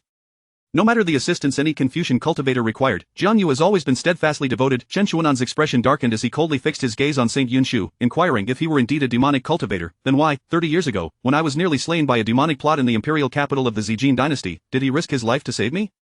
In his eyes, while anyone could potentially be a demonic cultivator, Jiang Yu could never be one. If he were, countless Confucian disciples would have suffered grave harm over the years. "Saint Yunshu, I must say, I find Chen Chuanan's argument quite compelling. Throughout the entirety of the Confucian Holy Land, everyone is aware of Jiang Yu's contributions. Perhaps your excessive suspicion has led you to a misjudgment." Ji Jinchun could no longer bear to watch. He had initially thought that Saint Yunshu's doubts were merely superficial, yet he was taken aback to discover that Saint Yunshu had repeatedly pressed Jiang Yu during their time on the spiritual vessel.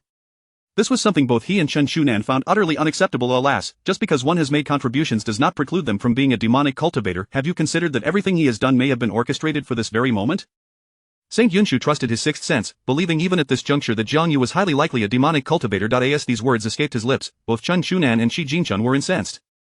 No wonder people label you as insane, you constantly suspect others of being demonic cultivators. Shi Jinchun replied sternly, I sense that you are the true demonic cultivator, seeking to destroy the pillars of the Confucian Holy Land through such means. Both Chen Shunan and Jiang Yu nodded in agreement with Qi Jinchuan's assertion. The three Confucian cultivators present cast doubtful glances at Saint Yunshu, their expressions rife with distrust. In that instant, Saint Yunshu found himself the target of collective ire. Saint Yunshu, Lu Rushuang observed this scene with a flicker of skepticism. It had been quite some time since she last encountered Saint Yunshu. However, she had heard whispers about him, hinting at a connection to demonic corruption. Could it be that Saint Yunshu had truly succumbed to such darkness? Why would he unjustly suspect another Confucian saint? The Saint Yunshu was under siege, yet, on the surface, he indeed resembles one who has fallen into madness. Furthermore, his indiscriminate suspicions of others seem rather unbecoming. Qin Su wished he could munch on a handful of seeds, finding amusement in the quarrel among the Confucian saints. However, before he could continue his observation, a melodious system notification resounded. Ding, congratulations, host, you have activated the fifth task. After showcasing your talents time and again, you have finally garnered the recognition of most Qin clan members. Alas, just at this moment, the Qin clan faces a tremendous crisis. The demonic cultivator Jiang Yu has infiltrated the Qin household disguised as a Confucian saint, placing Lu Rushuang in a life-threatening predicament. In order to protect the Sword Saint's mother and gain her further approval, you must resolve this crisis. If you can ensure that the Sword Saint's mother survives Jiang Yu's ambush, the task will be deemed complete. Task success rewards: 1 Xuanqing dueling technique, 10 lottery chances, 1 Qi-Luck transformation technique, and 1 bronze treasure chest. Qin Su was momentarily stunned before feeling an overwhelming surge of excitement. The fifth task has finally arrived. As he scrutinized the details, a tempest of emotions surged within him. Initially, he had believed in the suspicions of Chen Shunan and others, assuming that Saint Yunshu was highly likely a demonic cultivator. Who would have thought that the seemingly affable Jiang Yu was, in fact, the true demonic cultivator? Indeed, one should not judge by appearances. Just moments ago, when Chen Shunan and Qi Jinchun mentioned Jiang Yu's deeds, he nearly believed Jiang Yu to be the finest Confucian cultivator in the Holy Land. Yet now, he was being told that he was the actual demonic cultivator. Qin Su's expression became peculiar. He could hardly fathom that Saint Yunshu's suspicions were correct. Jiang Yu is the demonic cultivator. Saint Yunshu is the good man, Qin Su shouted within his heart, though the people outside and his mother remained oblivious. Regrettably, he could not send a message. If only he could convey this information, he could at least warn his mother and Saint Yunshu. His gaze fell upon the exterior Jiang Yu, a flicker of murderous intent arising within him. The system had declared that this Jiang Yu had come to the Qin household with nefarious intentions against his mother. Qin Su understood that should any harm befall his mother, he too would not escape unscathed. No one shall harm my mother. Qin Su's eyes gleamed coldly. Though he had only been in this world for a little over a month, he had felt the profound love his mother had bestowed upon him even during his time in the womb. That sensation of blood connection instilled in him a familial affection for his sword saint mother. Lu Rushuang, my apprentice, I advise keeping Saint Yunshu outside the Qin household. After all, if he remains here, I fear that when the demonic cultivators arrive, he may not protect you but rather assist them against you. Chen Shunan offered a suggestion. While he had no authority to send Saint Yunshu back to the Confucian Holy Land, he could certainly persuade Lu Rushuang to exclude him from their midst. I find Chen Shuanan's proposal quite sensible, Sword Saint Lu Rushuang. What are your thoughts? Qi Jinchun similarly expressed his support, casting a cold glance at Saint Yunshu, as if he were a disgrace to the Confucian Holy Land. Observing this scene, Jiang Yu's lips curled into a barely perceptible smile. As long as the threat posed by Saint Yunshu was eliminated, his plans would proceed with ease. Regardless, I shall not depart. Saint Yunshu laughed nonchalantly. Even when targeted by the three, he displayed no signs of embarrassment. Instead, he raised his wine jug and took a hearty swig. He had no intention of leaving the Qin household. Having dealt with demonic cultivators on numerous occasions, he understood all too well that if he were not by Lu Rushuang's side when they struck, it would be exceedingly difficult to safeguard her thoroughly. At that moment, the atmosphere in the courtyard grew palpably tense. Saint Yunshu had once slain foes on the battlefield. Now, perhaps his suspicions had grown somewhat excessive, but I see no significant issue. As long as he is willing to remain and protect my son and me, I shall not permit him to depart. Of course, he is one of your Confucian brethren, and if you can persuade him, I shall have no objections. Lu Rushuang did not acquiesce to Chen Shuanan's suggestion but instead opted to have Saint Yunshu stay. Chapter 30 of The Crisis Approaches. Lu Rushuang is distinctly different from the three sages of Confucianism. She is already acquainted with Saint Yunshu, as both have spent considerable time near Beicheng. In the past, during their time in Beicheng, Lu Rushuang had witnessed Saint Yunshu valiantly slaying enemies. The number of demon clan adversaries that Saint Yunshu had vanquished, all of whom were of the same realm, was certainly in the double digits. Therefore, although Lu Rushuang sensed some changes in Saint Yunshu's demeanor, she could not bring herself to believe that Saint Yunshu would succumb to demonic cultivation. Well done.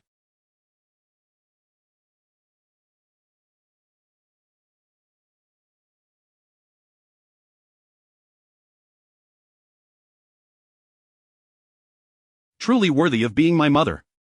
Qin Su thought, his heart swelling with excitement at this scene. This mission was a perilous one for his mother. Accomplishing it solely as an unborn child would undoubtedly prove to be a daunting task. Only by ensuring St. Yunshu's presence could he grasp even a sliver of hope. The system's task had indicated that Jiang Yu would launch a surprise attack on his mother, though the exact timing remained uncertain. With St. Yunshu's assistance, the situation would improve significantly. Qin Su mused inwardly, lamenting his inability to be born yet. Had he been born, he would have been able to take action. However, he quickly recalled his own capabilities. Even if he were born, with his cultivation at the pinnacle of the nascent soul stage, he would still be no match for Jiang Yu.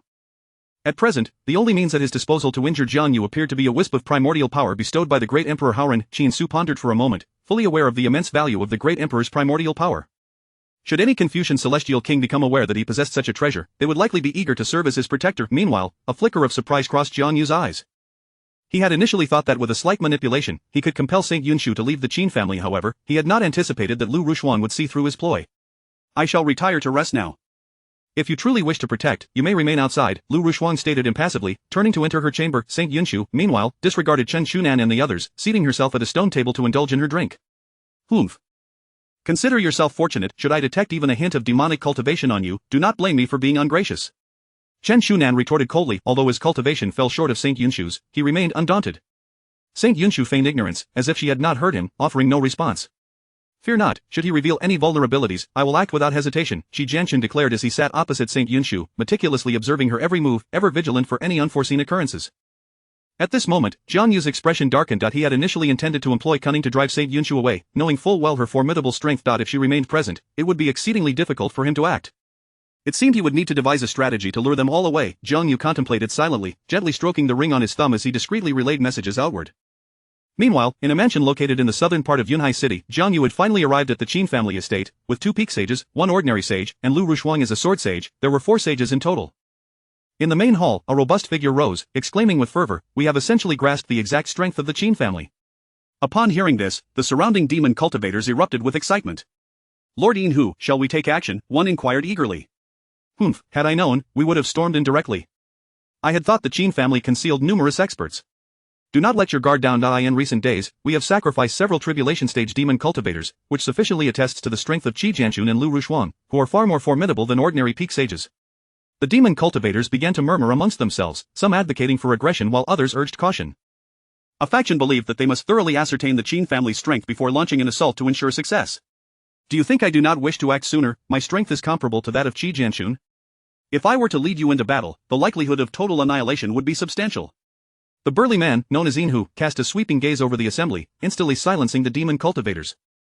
In truth, they had arrived some time ago, but had refrained from recklessly attacking the Qin family due to their apprehension towards Qi Jianchun and Lu Rushuang's formidable abilities. Now that Jiang Yu had arrived, they felt a glimmer of hope. However, they needed to devise a method to draw St. Yunshu away, otherwise, with her protecting Lu Rushuang, their chances of striking would remain slim. Yin furrowed his brow, recognizing that luring St. Yunshu away would not be an easy task. The demon cultivators began to ponder deeply. Ah, Lord Yin, I have an idea. Suddenly, one of the demon cultivators' eyes lit up with excitement. What if we conduct a feigned frontal assault while secretly executing a surprise attack? As long as we create a commotion with our offensive, we can draw St. Yunshu away. Moreover, whether they be demon cultivators or enemies of the Confucians, they will surely seize the opportunity to strike. Upon hearing this, Yinhu's eyes brightened slightly. He turned to the one who had just spoken, nodding in approval. Subsequently, the demon cultivators commenced formulating plans to orchestrate a grand ambush against Lu Rushuang. 3 days passed in the blink of an eye. The number of cultivators within Yunhai City continued to swell, yet conflicts remained scarce, as if a calm was settling in before an impending storm. Within the Qin family's chambers, Lu Rushuang sat on the edge of her bed, remarking, "Little one, you have consumed quite a few spirit pills during this time." She once more ingested a high-grade spirit pill. Over the past days, she had found herself consuming one nearly every day, as her son seemed to have an insatiable appetite for energy. The moment he awoke, he would ravenously devour her spiritual essence. "Thank you, mother," Qin Su replied, channeling the Taiwan Tun Tiangong to absorb the essence of the pills. In the next instant, he perceived a crisp sound, as the barrier between the nascent soul and transformation stage shattered. At that moment, a small nascent soul emerged within his sea of consciousness, marking the initial stage of transformation. Finally, a breakthrough! Qin Su exclaimed with joy, pleased to have successfully condensed his nascent soul. However, he sensed a peculiar fluctuation in the world around him, which vanished in an instant. The phenomenon of his breakthrough was now isolated, awaiting his birth to re-emerge. Suddenly, a melodious voice resonated in his mind. Qin Su realized that the extraordinary manifestations accompanying his breakthrough had indeed been severed. As expected, being merely an unborn child imposed numerous limitations. Nevertheless, he thought to himself that if he continued to accumulate power, when all the various phenomena erupted simultaneously, it would surely send shockwaves throughout the entire great wilderness spiritual domain. Chapter 31 Poisoning. In the courtyard outside the Qin family's guest room, Jiang Yu paced back and forth, occasionally glancing at the sage Jin Shu and then gazing into the distance. The appointed hour was drawing near. A glimmer of cold light flickered in Jiang Yu's eyes. Once the time arrived, he would seize the opportunity to act. His gaze fell upon the guest room. In merely 3 days, he had discerned the extraordinary nature of the fetus. Each day that Chen Xuan entered for prenatal education, a mysterious aura would emanate from Lu Rushuan's abdomen. This alone sufficed to demonstrate the fetus's remarkable potential. At that moment, a voluptuous woman, clad in luxurious garments, entered, carrying a bowl of medicinal soup. As Qi Jinchan and the others spotted her, they immediately stepped forward to block her path. "Who are you?" Qi Jinchan frowned, scrutinizing the woman before him, yet he found no discernible prowess in her cultivation. However, caution was paramount. After all, even a low-cultivated demon cultivator could wield certain nefarious techniques that might jeopardize the fetus's safety. "I am Morongyu, the wife of the second master of the Qin family," she said, a beguiling smile gracing her lips. "The second master has sent me with a bowl of prenatal medicine. Please inform your sister-in-law." At that moment, Lu Rushuan, inside the guest room, momentarily froze upon hearing the commotion outside. Given her recent strained relationship with Qin Tianshang, it was indeed peculiar that he would send his own wife to deliver prenatal medicine. "Xiaoyu, come in." Lu Rushuan hesitated for a moment but ultimately permitted Morongyu to enter the guest room. The several scholarly saints outside ceased their obstruction upon hearing Lu Rushuan's voice, allowing Morongyu to proceed with the soup. "Sister-in-law, my husband has expressed his remorse. The child in your womb is his nephew, thus making them blood relatives. He believes he should not harbor such malice towards him. Therefore, he sought out a divine physician who concocted this bowl of prenatal medicine, claiming it would enhance the fetus's innate talents." Morongyu placed the medicinal soup on the table and then bowed respectfully to Lu Rushuan, maintaining a lowly demeanor. "Qin Tianshang is apologizing?" Lu Rushuan was taken aback. She had never anticipated that Qin Tianshang, who had long coveted the position of family head, would one day lower himself to apologize. Although he had not come in person, such a change was indeed commendable. "That old fool sent someone to apologize? Why does it feel somewhat strange?" At that moment, Qin Su overheard the voices outside and felt an unsettling sensation arise within him. For reasons unknown, he sensed something amiss, yet he could not pinpoint the source of his discomfort. "We are all family." Tianqing is merely too deeply entrenched in his obsessions. However, he has stated that as long as the Qin family can produce another unparalleled genius, it is a good thing. After all, as Su'er grows, he will at least be able to protect the Qin family and foster its growth. Morongyu continued to speak with her head bowed, as if genuinely exhibiting contrition. Upon hearing this, Lu Rushuan dismissed her doubts. It was indeed a positive development that Qin Tianqing could let go of his grievances. The position of family head mattered little. What was truly vital was the continued prosperity of the Qin family. Lu Rushuan smiled faintly. In truth, she and Qin Tianlong had never relished conflict. They had always dedicated the majority of their time to resisting the demonic army. Had it not been for her current pregnancy, they would still be stationed near North City, rather than returning to the Qin family. Meanwhile, in another courtyard of the Qin family, my jade vial is missing. Who has seen the jade vial I left on the table? Qin Tianshang, having just dealt with some family matters, returned to his courtyard only to discover that the jade vial he had placed on the table had vanished. This revelation instilled a profound sense of panic within him, for that vial contained poison provided by a demon cultivator. Ever since the demon cultivator had introduced the poison, he had been grappling with indecision. While he did not wish for Qin Su to survive, he also abhorred the thought of resorting to such despicable means. "Father, not long ago, Mother seemed to have taken a jade vial with her," Qin Linger said, hurrying over upon hearing the commotion. Qin Tianshang was momentarily stunned. His wife had taken it. Realization dawned upon him. Without hesitation, Qin Tianshang dispatched someone to investigate. When he learned that Morongyu had concocted a bowl of medicinal soup and sent it to Lu Rushuan's guest room, his heart surged with alarm. "Linger, this is dire. We must hurry to find Lu Rushuan. If we are delayed, the consequences will be catastrophic." For the first time, Qin Tianshang felt an overwhelming dread. He understood that if something were to happen to Lu Rushuan due to this vial of poison, he would face a horrific fate. He knew Qin Tianlong's temperament all too well. Even though he was Qin Tianlong's younger brother, if he indirectly caused the demise of Qin Tianlong's wife and child, Qin Tianlong's wrath could very well lead to rivers of blood flowing through the Qin family.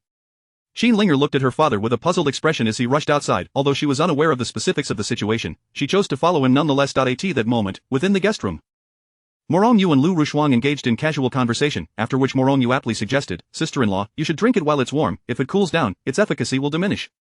Upon hearing this, Lu Rushuan picked up the medicinal soup from the table and briefly scanned it with her spiritual sense. Although she trusted Morongyu's character, she felt compelled to scrutinize any ingested substance carefully. The warm medicinal soup indeed contained a potent medicinal force, and Lu Rushuan detected no abnormalities. In the next moment, she drank it in one gulp. "Stop!"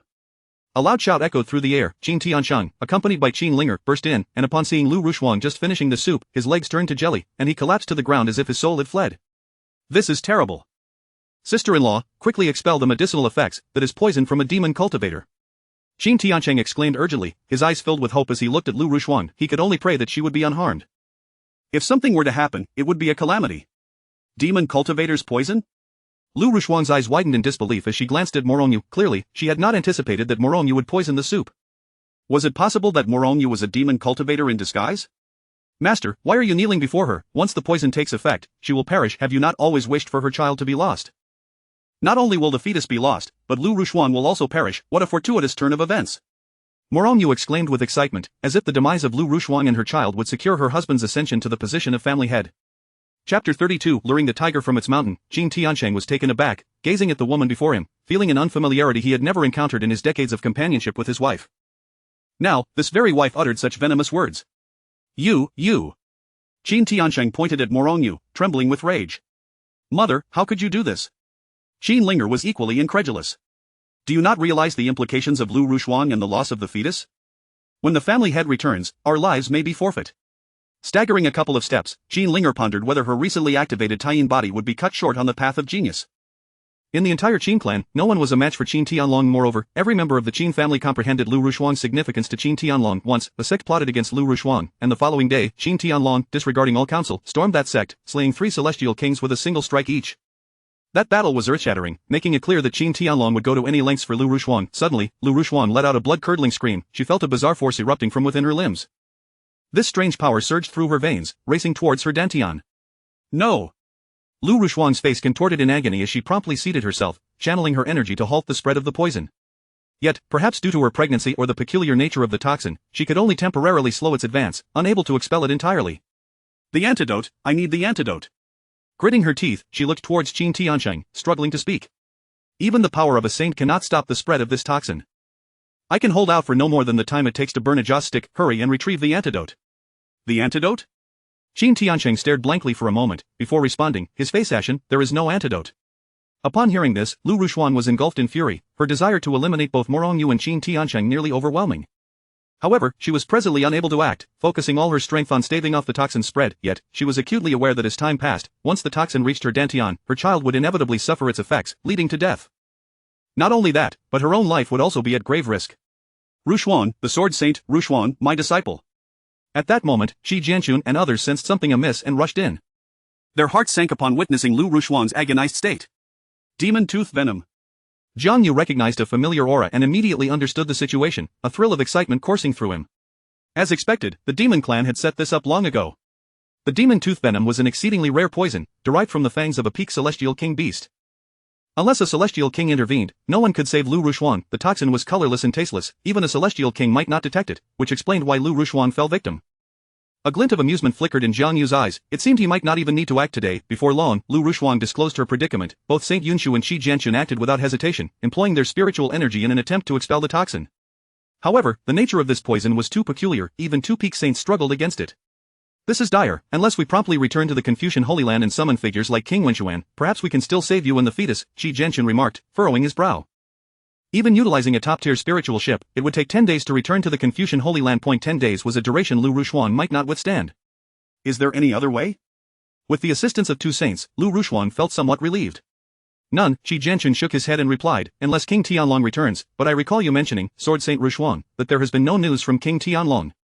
He likely won't be back anytime soon.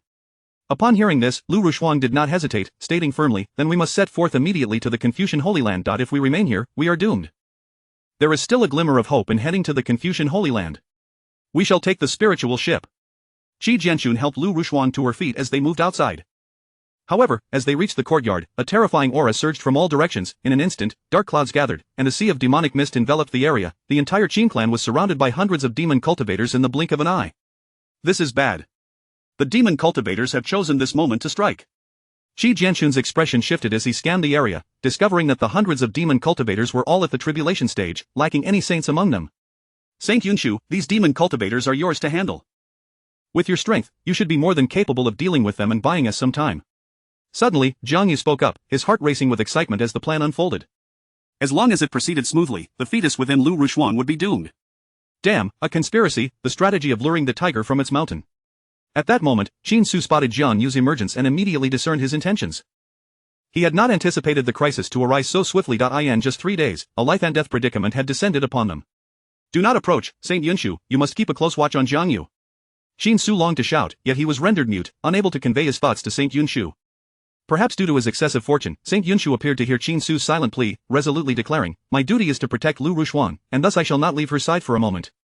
These words left Jiangyu momentarily stunned. He had assumed such an urgent situation would compel Saint Yunshu to divert her attention elsewhere. Little did he expect that she would not fall for his ruse. Let Chen Chuanan handle it. Although he is not at the peak of the saint realm, he is still a Confucian saint and should have no difficulty dealing with a group of tribulation stage demon cultivators. Qi Jianxun, unwilling to waste time, aimed to swiftly board the spiritual ship and transport Lu Rushuang and her fetus back to the Confucian Holy Land. Jiang Yu nodded slightly, refraining from opposition, knowing that any dissent at this juncture could arouse suspicion. Be careful, Chen Chuanan inhaled deeply, surprised that, at his advanced age, he still had the opportunity to engage in battle against a horde of demon cultivators. He produced a feather fan and stepped forward. In an instant, Chen Chuanan found himself outside the Qin clan, ready to fend off the multitude of demon cultivators. Chapter 33 The Gathering of Demons. At this moment, the various factions within Yunhai City felt an overwhelming and awe-inspiring aura. Chen Chuanan, wielding a feather fan, gently waved it, causing countless ancient characters to transform into runes that surged forth, suppressing the surrounding demon cultivators. In an instant, the air was filled with piercing cries. The might of a sage is not something ordinary cultivators can withstand. What is Jiang Yu doing? I instructed him to summon Sage Yunshu, yet he has instead brought forth Chen Chuanan. At this moment, lurking in the shadows, Yin Hu could not help but curse. If it were not for the summons of Sage Yunshu, even if I had arrived, it would have been of no consequence. The other demon cultivators nodded in agreement. Initially, they had planned to use a strategy to lure the tiger away from its mountain, temporarily diverting Sage Yunshu. All they needed was a brief distraction. They would then infiltrate the depths of the Qin family, where success would be easily attainable. Lord Yin Hu, opportunity knocks but once. Let us take action and test the waters, otherwise, if our dispatched forces are slain by Chen Chuanan, we will have no chance left. A demon cultivator whispered. Although they had failed to draw out Sage Yunshu, this still presented an opportunity. At the very least, there was now one less sage protecting Lu Rushuang. As long as Lord Yin Hu and Lord Jiangyu coordinated effectively, they could undoubtedly eliminate the unborn child within Lu Rushuang's womb with ease. Let us wait a moment longer. Yin Hu, clad in a black robe, gazed towards Chen Chuanan's direction, refraining from immediate action. He did not believe that the demon clan and certain opposing Confucian factions could restrain themselves from intervening. Sure enough, before he could ponder further, a terrifying demonic aura descended from above. The demon clan had dispatched their forces, a peak-level sage, 2 ordinary sages, and over 100 tribulation-stage demon cultivators were unleashed. Yin Hu's heart surged with excitement. Our plan has succeeded. Indeed, all factions are poised to act. If we take the lead, others will follow suit. In a mere moment, Chen Chuanan found himself in retreat. 3 demon cultivators of sage level besieged him. As an ordinary sage, Chen Chuanan could hardly withstand even 1 demon sage, let alone 3. This is dire. The demon clan has arrived. Chen Chuanan's complexion turned pale. Without hesitation, he swiftly darted towards the location of Qi Jianxun and the others. You must stay here to confront the Qin family cultivators. The 3 demon sages commanded, leaving behind the other demon cultivators as they pursued Chen Chuanan. Boom, the battle erupted with unparalleled ferocity. The Qin family cultivators soared into the skies, fending off the multitude of demon and devil cultivators. However, upon seeing the 3 demon sages, they instinctively retreated, knowing their own strength was insufficient to confront the demon sages. Fear not, the Confucian sect has 4 sages, and with the strength of Madame Rushuang, we shall surely overcome this crisis. Indeed, as long as we can hold off the demon and devil cultivators below sage level, we shall prevail. It is truly infuriating. If the family head were present, they would not dare to act. Numerous Qin family cultivators unleashed their spells, engaging in battle with the demon and devil cultivators. Unlike other families, many cultivators from the Qin family frequently fought near the northern city. They possessed ample combat experience and could effortlessly fend off even the stronger demon and devil cultivators of the same realm. At this moment, the powerful figures from various factions in Yunhai City took to the skies, gazing towards the direction of the Qin family, witnessing the fierce conflict unfold. Indeed, the Qin family is deeply rooted. I had no idea they possessed such a considerable number of tribulation stage cultivators. It is truly unfortunate. It seems the Qin family is about to suffer a calamity. With such a multitude of enemies from the demon and devil clans attacking, it remains uncertain whether the Qin family can withstand the onslaught with their current strength.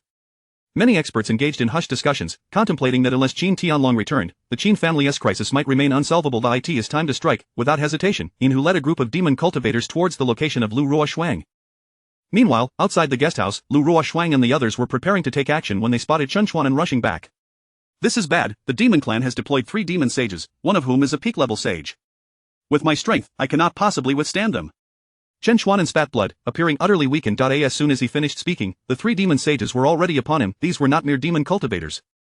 They were true demons. Upon seeing the most powerful demon sage among them, Sage Yunshu felt a jolt of surprise. Many believed demon cultivators and true demons were the same. In reality, they were entirely different. True demons are akin to demon beasts, while demon cultivators are human cultivators who practice the demon clan's techniques and willingly join their ranks. Of course, some demon cultivators are coerced by the demon clan, becoming their subservient thralls. They are merely a peak demon sage and 2 ordinary demon sages. With our combined strength, we can easily deal with them. Qi Jianchun remained unperturbed. He believed his prowess was sufficient to defeat the peak demon sage. Moreover, with the assistance of Sage Yunshu and Jiang Yu, the 3 demon sages posed little threat. Hurry! Lu Ruoshuang spoke with difficulty. She was eager to set off for the Confucian Holy Land. She sensed the poison within her body advancing towards her dantian at an alarming rate. If she could not reach the Confucian Holy Land soon, the life within her womb would be lost. Lu Ruoshuan was determined not to lose her first child. For those of higher cultivation, conceiving a child becomes increasingly arduous. Lu Ruoshuan was a sage, while Qin Tianlong was at the pinnacle of the immortal king realm. Thus, for them to conceive a child at their age and level of power was nothing short of miraculous. Should this child perish, the prospect of her having another would be nearly impossible. Goodness, so many enemies? Xin Su gazed at the unfolding situation outside, feeling a sense of helplessness. He had yet to be born and already attracted so many foes. Indeed, one must not reveal their talents too early. Once one's talents are displayed, countless enemies will emerge, intent on extinguishing their life.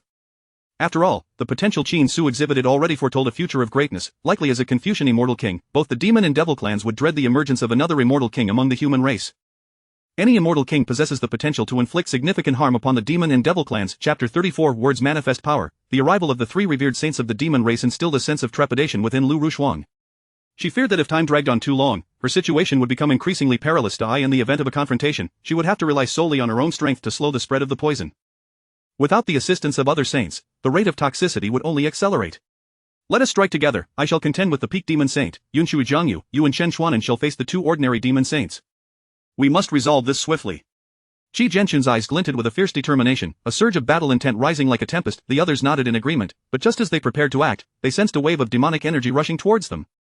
Ha ha ha. I did not anticipate that the demon race would send you, Yao Xin. Perfect, let us join forces against them. Inhu, accompanied by a group of demon cultivators, entered the courtyard. A peak saintly aura surged forth, causing Qi Jianchun and the others to change their expressions drastically. They had not expected the demon race to dispatch a peak demon saint. Inhu, so it is you. Upon seeing Inhu, the peak demon saint named Zhao Xian could not help but exhale a sigh of relief. He had long suspected the demon race's scheme, which is why he had taken the initiative to bring his fellow demon saints into the fray. Indeed, his conjecture was proven correct. Inhu had been lurking in the shadows, seeking the opportune moment to strike. Another peak saint has arrived. Qi Jianchun's expression grew graver now. They faced a total of 2 peak saints and 2 ordinary saints. If a battle ensued, it might drag on for an extended period. What they lacked most was time. Lu Ruoshuang's condition could no longer be delayed. Lu Ruoshuang, it appears you have been. At that moment, he sensed the aura emanating from Lu Ruoshuang, igniting a wave of exhilaration within him. Initially, he had not been overly confident in this ambush, but upon witnessing Lu Ruoshuang's plight, he knew victory was within his grasp. Demonic fong poison? Yao Xian regarded Inhu with a hint of confusion. The demonic fong poison was crafted from the fangs of a celestial king. Once afflicted, even a first-tier celestial king might struggle to remedy it. Moreover, Lu Ruoshuan was unable to employ any power in battle.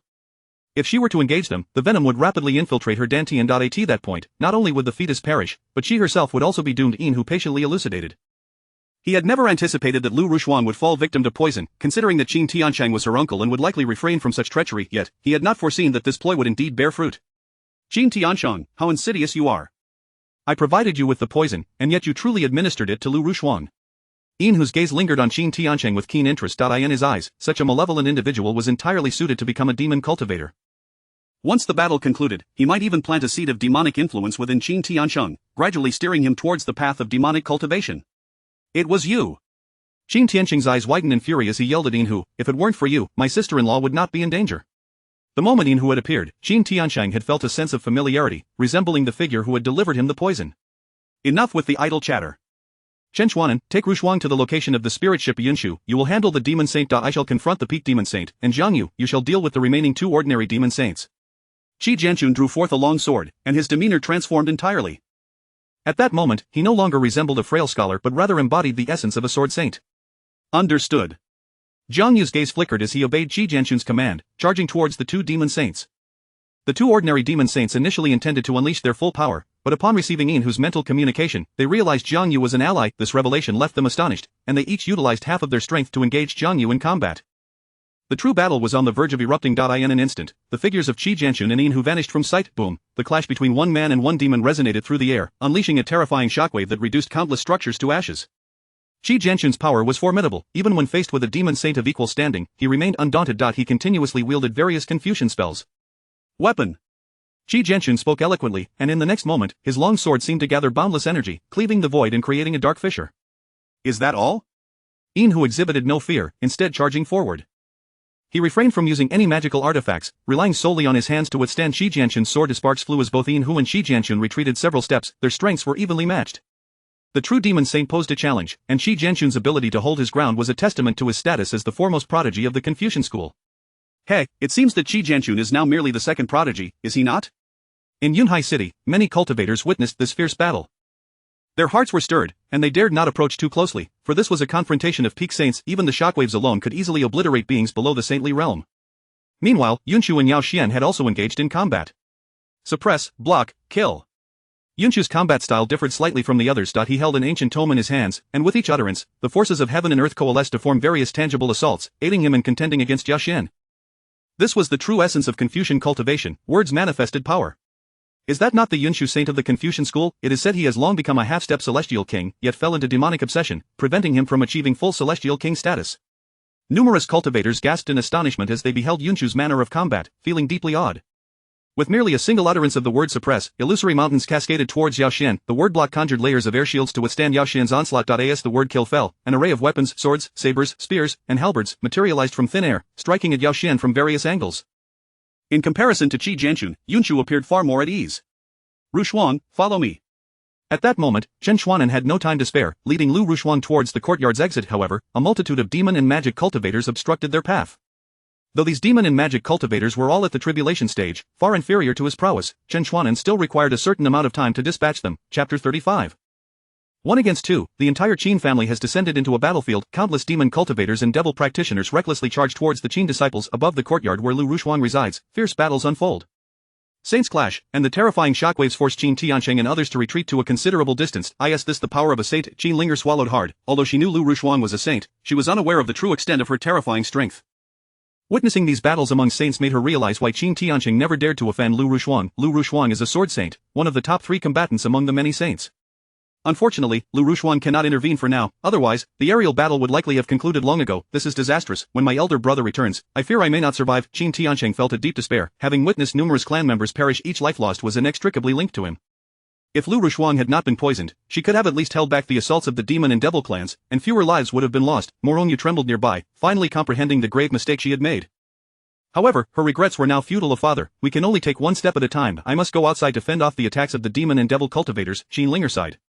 She knew that at this point, words were of no use. The only recourse was to eliminate as many demon and devil cultivators as possible to atone for their sins. Perhaps when the clan leader returns, they might still have a chance of survival. As for fleeing, it was impossible. If a peak celestial king truly sought to kill them, no matter where they fled, death would be inevitable. As time passed, Chen Xunan carved a bloody path, leading Lu Rushuang out of the courtyard.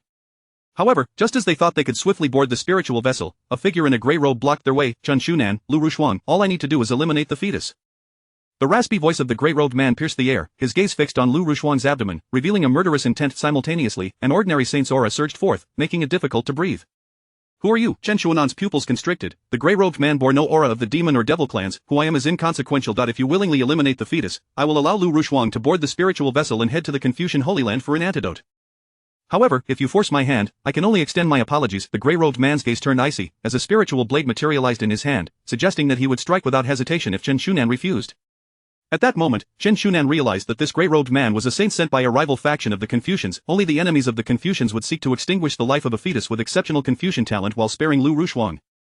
After all, harming Lu Rushuang would irrevocably forge a mortal enmity with the Qin family. No matter who you are, I will not allow any harm to come to the fetus. Chen Xunan steadied his resolve. Without a trace of hesitation, he swiftly advanced with his feather fan towards the grey-robed man. You refuse to drink the toast and instead choose the punishment drink. The grey-robed man, donning a mask that obscured his features, engaged Chen Xunan with the spiritual blade. The clash of the spiritual blade and feather fan resulted in violent collisions, sending shockwaves rippling outward. In an instant, the surroundings were reduced to ruins. To withstand the shockwaves of the battle, Lu Rushuang had no choice but to draw her own sword, channeling a portion of her strength to form a sword domain. This only accelerated the spread of the toxins within her body. Lu Rushuang felt a piercing sensation coursing through her meridians. No, this cannot be. Lu Rushuang gritted her teeth, refusing to allow the toxins to reach her dantian. If the toxins entered the fetus's body, it would surely perish. Haha, Lu Rushuang, there is no need for you to struggle. Given your condition, within half an hour, the toxins will reach your dantian, and at that point, the fetus will meet its end. Yin could not help but burst into laughter at the sight. Whether it be the demon or devil clans, their intentions were clear: to extinguish the fetus. The annihilation of the Qin family was merely an afterthought. Once the fetus was gone, Yin and his companions would retreat. You are truly despicable. Shi Jianxun formed seals with his hands, unleashing a torrent of power that manifested as violent winds, seeking to inflict harm upon Yin. The winds contained formidable force, aiming to strike at him. Unfortunately, Yin's strength was not to be underestimated. He let out a howl towards the heavens and struck forward with a palm. Boom! The entire void trembled. With but a single strike, countless violent winds were dispersed. Perhaps I need not reveal my strength. Jiang Yu's eyes sparkled. Initially, he had considered betraying them to severely wound Shi Jianxun. If Shi Jianxun lost his combat capabilities, they could easily capture Lu Rushuang. Little did he expect that a rival faction of the Confucians would send a saint to attack Chen Shunan. Without Chen Shuanan's protection, Lu Rushuang could not possibly depart alone on the spiritual vessel. Shi Jianxun, I will deal with the two saints. You take Lu Rushuang to board the spiritual vessel.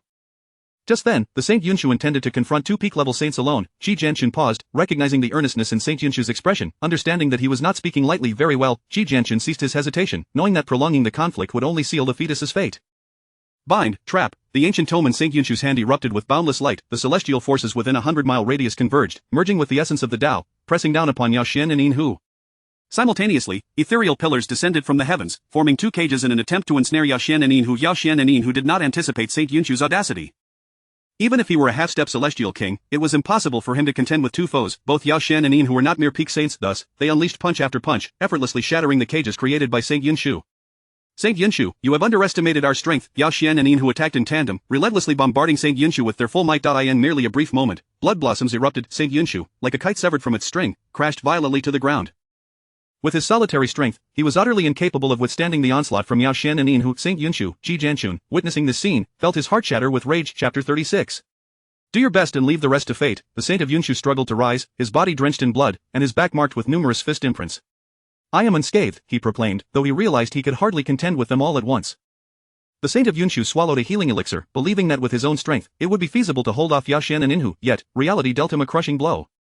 Were Yao Xian and Yin mere demonic cultivators, he was confident of his success, for at their core, demonic cultivators belonged to the human race, and the disparity in strength between them and human cultivators of the same realm was not insurmountable. However, both Yao Xian and Yin were true demons, their very forms being those of demonic beasts. In a contest of equal realms, the prowess of demonic beasts surpassed that of their human counterparts. Ha ha ha.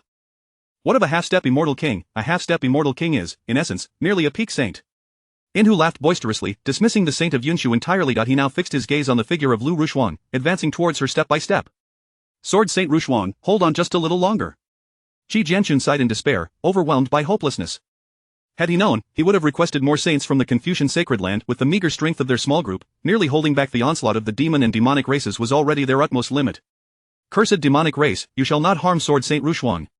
Shi Jianxun surged forward once more, intercepting Yin's advance, as they clashed anew. Meanwhile, the Saint of Yunshu adjusted his stance, managing to block Yao Xian. The battle seemed to revert to its initial state, yet everyone understood that prolonging this conflict would ultimately lead to the loss of the child. Leaning against the wall, Lu Rushuang was engulfed in despair. Child, I am so sorry. Had I sealed the news sooner, shielding your talents from prying eyes, perhaps you would not be in peril now. Bowing her head, she caressed her belly, tears streaming down uncontrollably. After enduring so much to conceive a child, she now faced the imminent loss of that very life. Lu Rushuang, a peak saint, could only slow the spread of the poison with her powers, let alone protect a mere fetus. Even if this child possessed extraordinary talent in Confucian cultivation, alas, talent alone could not equate to tangible cultivation. System, is there a way to counteract this poison? Hello, system, are you there? At this moment, Qin Su was equally frantic. He was but a fetus who had just begun to cultivate at the divine transformation stage. The toxin that even his sword saint mother could not handle would surely claim him in an instant. Qin Su called out desperately to the system, yet it offered no response. The fifth task was to resolve the crisis brought by Jiang Yu, not to combat the poison. Could it be that the system had not anticipated this? Qin Su felt a wave of distress wash over him. He had only crossed over a few months ago, barely managing to activate the counterattack system a century ahead of time, seizing a chance to stand at the pinnacle of the world. Yet now, it seemed he was on the verge of losing that opportunity. Who will save me? Qin Su gazed at the illusory panel before him. Within his system repository lay only 3 items. Tao Embryo Pill, a fragment of Emperor Haoran's primordial power, and the legacy of Emperor Haoran himself. And none of these appeared useful against the poison, plunging him into despair. Must he truly face death once more? Do your best and leave the rest to fate. He resolved to first activate the power of the innate saint body Tao Embryo while simultaneously channeling the Taiyuan swallowing heaven technique. If that proved futile, it would be a sign that his destiny was sealed. Qin Su bitterly smiled, sensing the turmoil outside. At that moment, every battle among the Confucian cultivators was at a standstill, leaving no one available to escort Lu Rushuang onto the spiritual vessel bound for the Confucian sacred land. The foremost genius of the Confucians was destined to fall today, a lamentable fate indeed. If I possessed the strength of a saint, I would rush to assist. The identity of that grey-robed figure remained a mystery, aiding the demon and demonic races, truly despicable. Surely, they must be adversaries of the Confucians, for it was inconceivable that they would act at such a critical juncture above Yunhai City. Numerous cultivators cast their gazes toward the domain of the Qin family, hesitant to approach too closely for fear of being caught in the crossfire of the saints' battle. Saint Yunshu, upon our return to the Confucian sacred land, we shall undoubtedly face severe repercussions, Qi Jianqun lamented, his face a portrait of sorrow, seeing no glimmer of hope. The saint of Yunshu, hearing his words, could only remain silent. He had attempted countless times to repel Yao Xian, yet alas, the latter's defensive capabilities were formidable, sustaining no harm in the face of the saint of Yunshu's assaults. Alas, we have done our utmost, Jiang Yu consoled, appearing to exert all his strength, yet in truth, he was only utilizing 30% of his power to contend with two ordinary demon saints. Nonetheless, he occasionally inflicted minor wounds upon them, for if the two ordinary demon saints sustained no injuries against him, a peak saint, it would indeed be peculiar. Perhaps it was the intensity of the battle that obscured Qi Jianqun's perception of Jiang Yu's anomaly. Only the saint of Yunshu discerned the subtle signs, yet he understood that should he voice his suspicions, no one would believe him. Time trickled by, and half an hour slipped away in the blink of an eye. No! The poison has reached the Dantian. Suddenly, Lu Rushuang's anguished scream shattered the silence as tendrils of poison broke free from her spiritual power's confines, surging into her Dantian like a flood, swiftly reaching the location of the fetus. Countless toxins infiltrated the amniotic fluid, resembling serpents racing at an astonishing speed toward Qin Su. Rushuang, my disciple. Chen Shunan exclaimed in desperation, casting a backward glance only to be struck by the grey-robed man's devastating blow, sending him staggering back several dozen steps, his aura waning. Ha ha ha. It appears my estimations were correct. In no more than half an hour, the poison will reach the Dantian, in whose eyes gleamed with anticipation, fully aware that no matter how extraordinary the fetus, it could not withstand the poison's onslaught. The moment the toxin made contact with the fetus, it would surely perish in an instant. Had other saints been present to assist in subduing the poison, and had Lu Rushuang not been forced to contend with the shockwaves of the saints' battle, perhaps she could have endured a while longer. Alas, there were no what-ifs. Yinhu and Yao Xian exchanged knowing glances, eagerly awaiting the moment of the fetus's demise. Meanwhile, in the northern region of the central domain, far from Beicheng, a fierce battle raged outside the city walls. Qin Tianlong was locked in combat with numerous demonic dragons, and upon catching sight of the city walls, he felt an overwhelming surge of exhilaration. I am Qin Tianlong, come quickly to my aid. His voice rang out, resounding across the heavens. Upon hearing him, numerous immortal kings within the city soared into the air. Chapter 37 Qin Su was poisoned. To the north of the central domain, near North City, the cries for help echoed. The celestial kings, upon hearing the distressing calls, wasted no time and hastened to the outskirts of the city. 9 Celestial King demonic dragons, gasps of disbelief filled the air. Qin Tianlong, with sheer strength, valiantly withstood the assault of the 9 Celestial King demonic dragons. Admittedly, among these 9, only 3 boasted the pinnacle of Celestial King prowess. Nevertheless, the fact that a single individual could contend against 3 peak Celestial Kings was already astonishing. Come help me. Qin Tianlong, drenched in blood, both his own and that of his foes, was evidently in a dire predicament far more complex than it appeared. Having fought his way out from the depths of the northern domain, it was clear that he had paid an immense price for his escape. Tianlong, I am here to assist you. Humph. These demonic dragons are audacious indeed, daring to venture within 10 miles of North City. Kill, kill, kill, just what I need, a dragon sinew for crafting artifacts. The celestial kings stationed around North City surged forth to aid him. With their intervention, the tide of battle shifted dramatically. Flee, roared a peak celestial king demonic dragon. There is no need to engage them, preserving our lives is paramount. Upon hearing this, the other dragons did not hesitate and swiftly made their escape. Their speed was remarkable, even the celestial kings from North City found it difficult to pursue them. Cough cough, as Qin Tianlong watched the demonic dragons retreat, he let out a sigh of relief, only to cough up a mouthful of blood, his aura diminishing. Tianlong, are you alright? The celestial kings gathered around him, their expressions fraught with concern.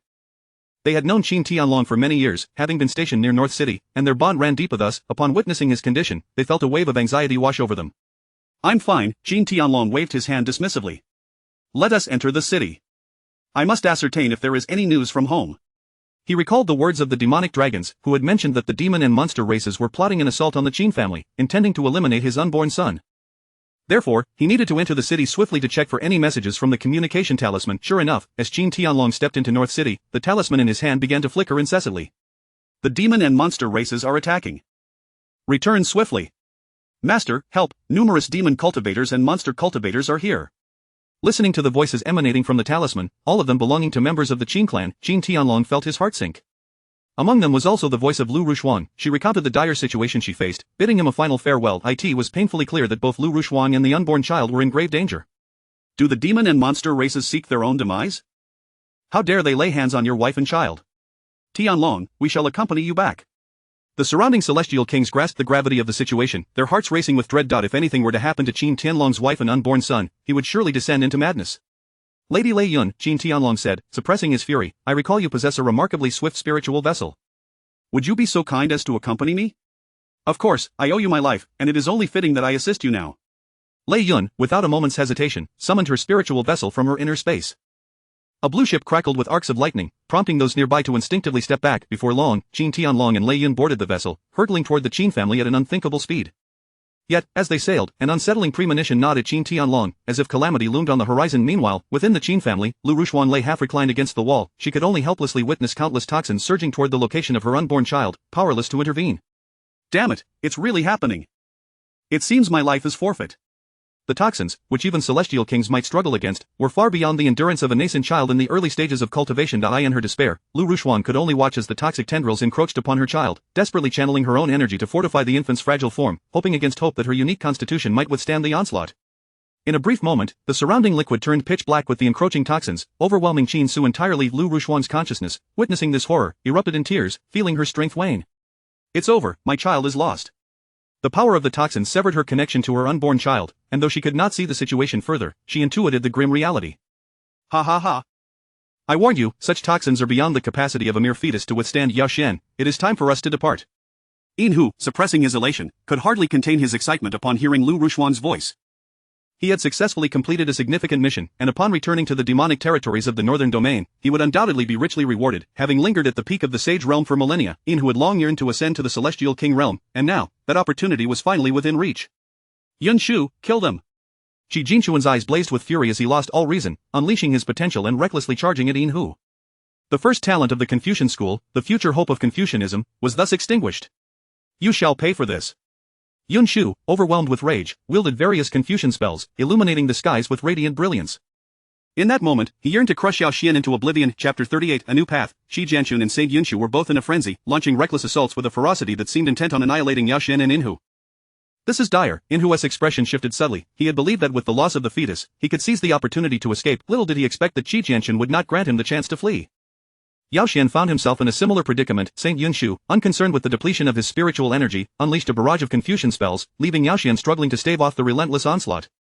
At that moment, both Yin Hu and Yao Xian found themselves trapped, unable to retreat without exposing vulnerabilities. Should they reveal any weakness, they would undoubtedly suffer devastating blows from Qi Jianxun and Saint Yunshu. Two rabid dogs. Zhang Yu observed this scene, a flicker of hesitation crossing his face as he contemplated whether to reveal his identity. If he were to launch a surprise attack, it would undoubtedly inflict severe damage on Qi Jianxun. Once Qi Jianxun was incapacitated, Yin Hu and Yao Xian would have a chance to escape. However, Zhang Yu currently occupied a high position within the Confucian sacred land. Should he expose his identity, everything he had achieved would be rendered null and void, forcing him into the territory of the northern domainist demon clan. Zhang Yu, hold your hand for now. I refuse to believe they can sustain this level of combat indefinitely. Yin Hu seemed to sense Zhang Yu's thoughts, discreetly conveying his counsel to remain composed. Zhang Yu was a crucial asset for the demon clan. While sacrificing him to eliminate a highly gifted fetus could be justified, it was unnecessary to unveil his identity merely for their escape. As long as Zhang Yu remained within the Confucian sacred land, he could continuously inflict damage upon it. The gentle spring rain nourishes silently. For many years, the demon clan had been executing a grand scheme to gradually create a chasm in the talents of the major factions. Such a chasm would ultimately result in a stagnation of powerful beings emerging in the central domain. They would then wait for the great immortal kings of the central domain to pass away. That would be the opportune moment for the demon clan to launch a full-scale assault. I understand now. Zhang Yu's eyes flickered with determination as he suppressed his restless heart, engaging with the two demon saints in a tactical exchange. The two ordinary demon saints were equally anxious, as their abilities rendered them incapable of intervening in the pinnacle-level battle of the saints. Everything is lost, all is lost. At this moment, Lu Rushuan's face was ashen. She could only endure as tendrils of poison seeped into her dantian. Regardless of the strength or method she employed, she could not halt the invasion of the toxins. Countless toxins completely engulfed the fetus. Even when Lu Rushuan attempted to use her divine sense to ascertain the fetus's condition, she found herself powerless. The instant her divine sense touched the poison, it dissipated entirely. Schwer, I am so sorry. Lu Rushuan felt an overwhelming wave of regret. Had she known, she would never have summoned a prenatal education instructor for Schwer. If Chen Xuanan had not come, Schwer's talents would have remained unnoticed. No one would have known of Schwer's gifts, and thus, no danger would have arisen. However, no amount of regret could change the situation. It seemed I too would meet my end.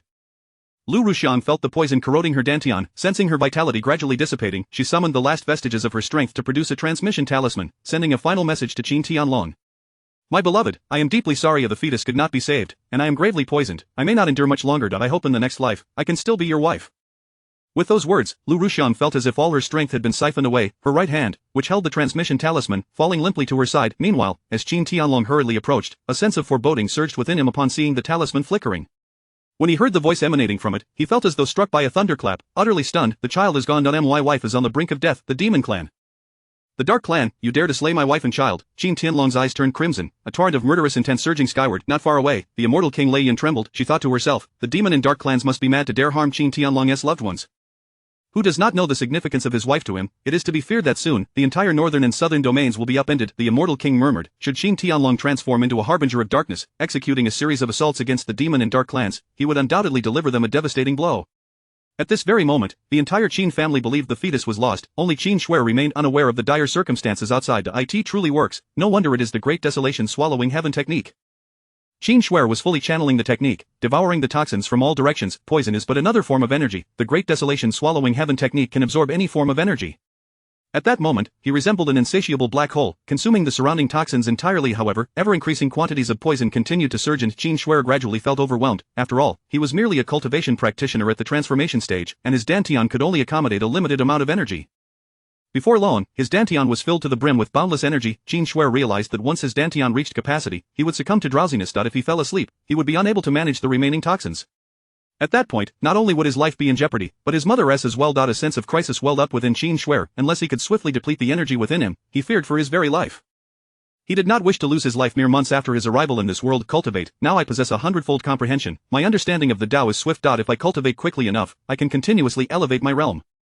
Without hesitation, Qin Shuer focused his mind, delving into the great desolation swallowing heaven technique. Indeed, the extraordinary comprehension bestowed by the attributes of heaven-defying comprehension and child of the great Tao greatly accelerated his cultivation speed. Boom! In just a brief moment, Qin Shuer broke through to the mid-transformation stage. As he achieved this breakthrough, the immense energy within him was expended entirely. Yet, when he sought to continue his cultivation, he discovered a grave problem.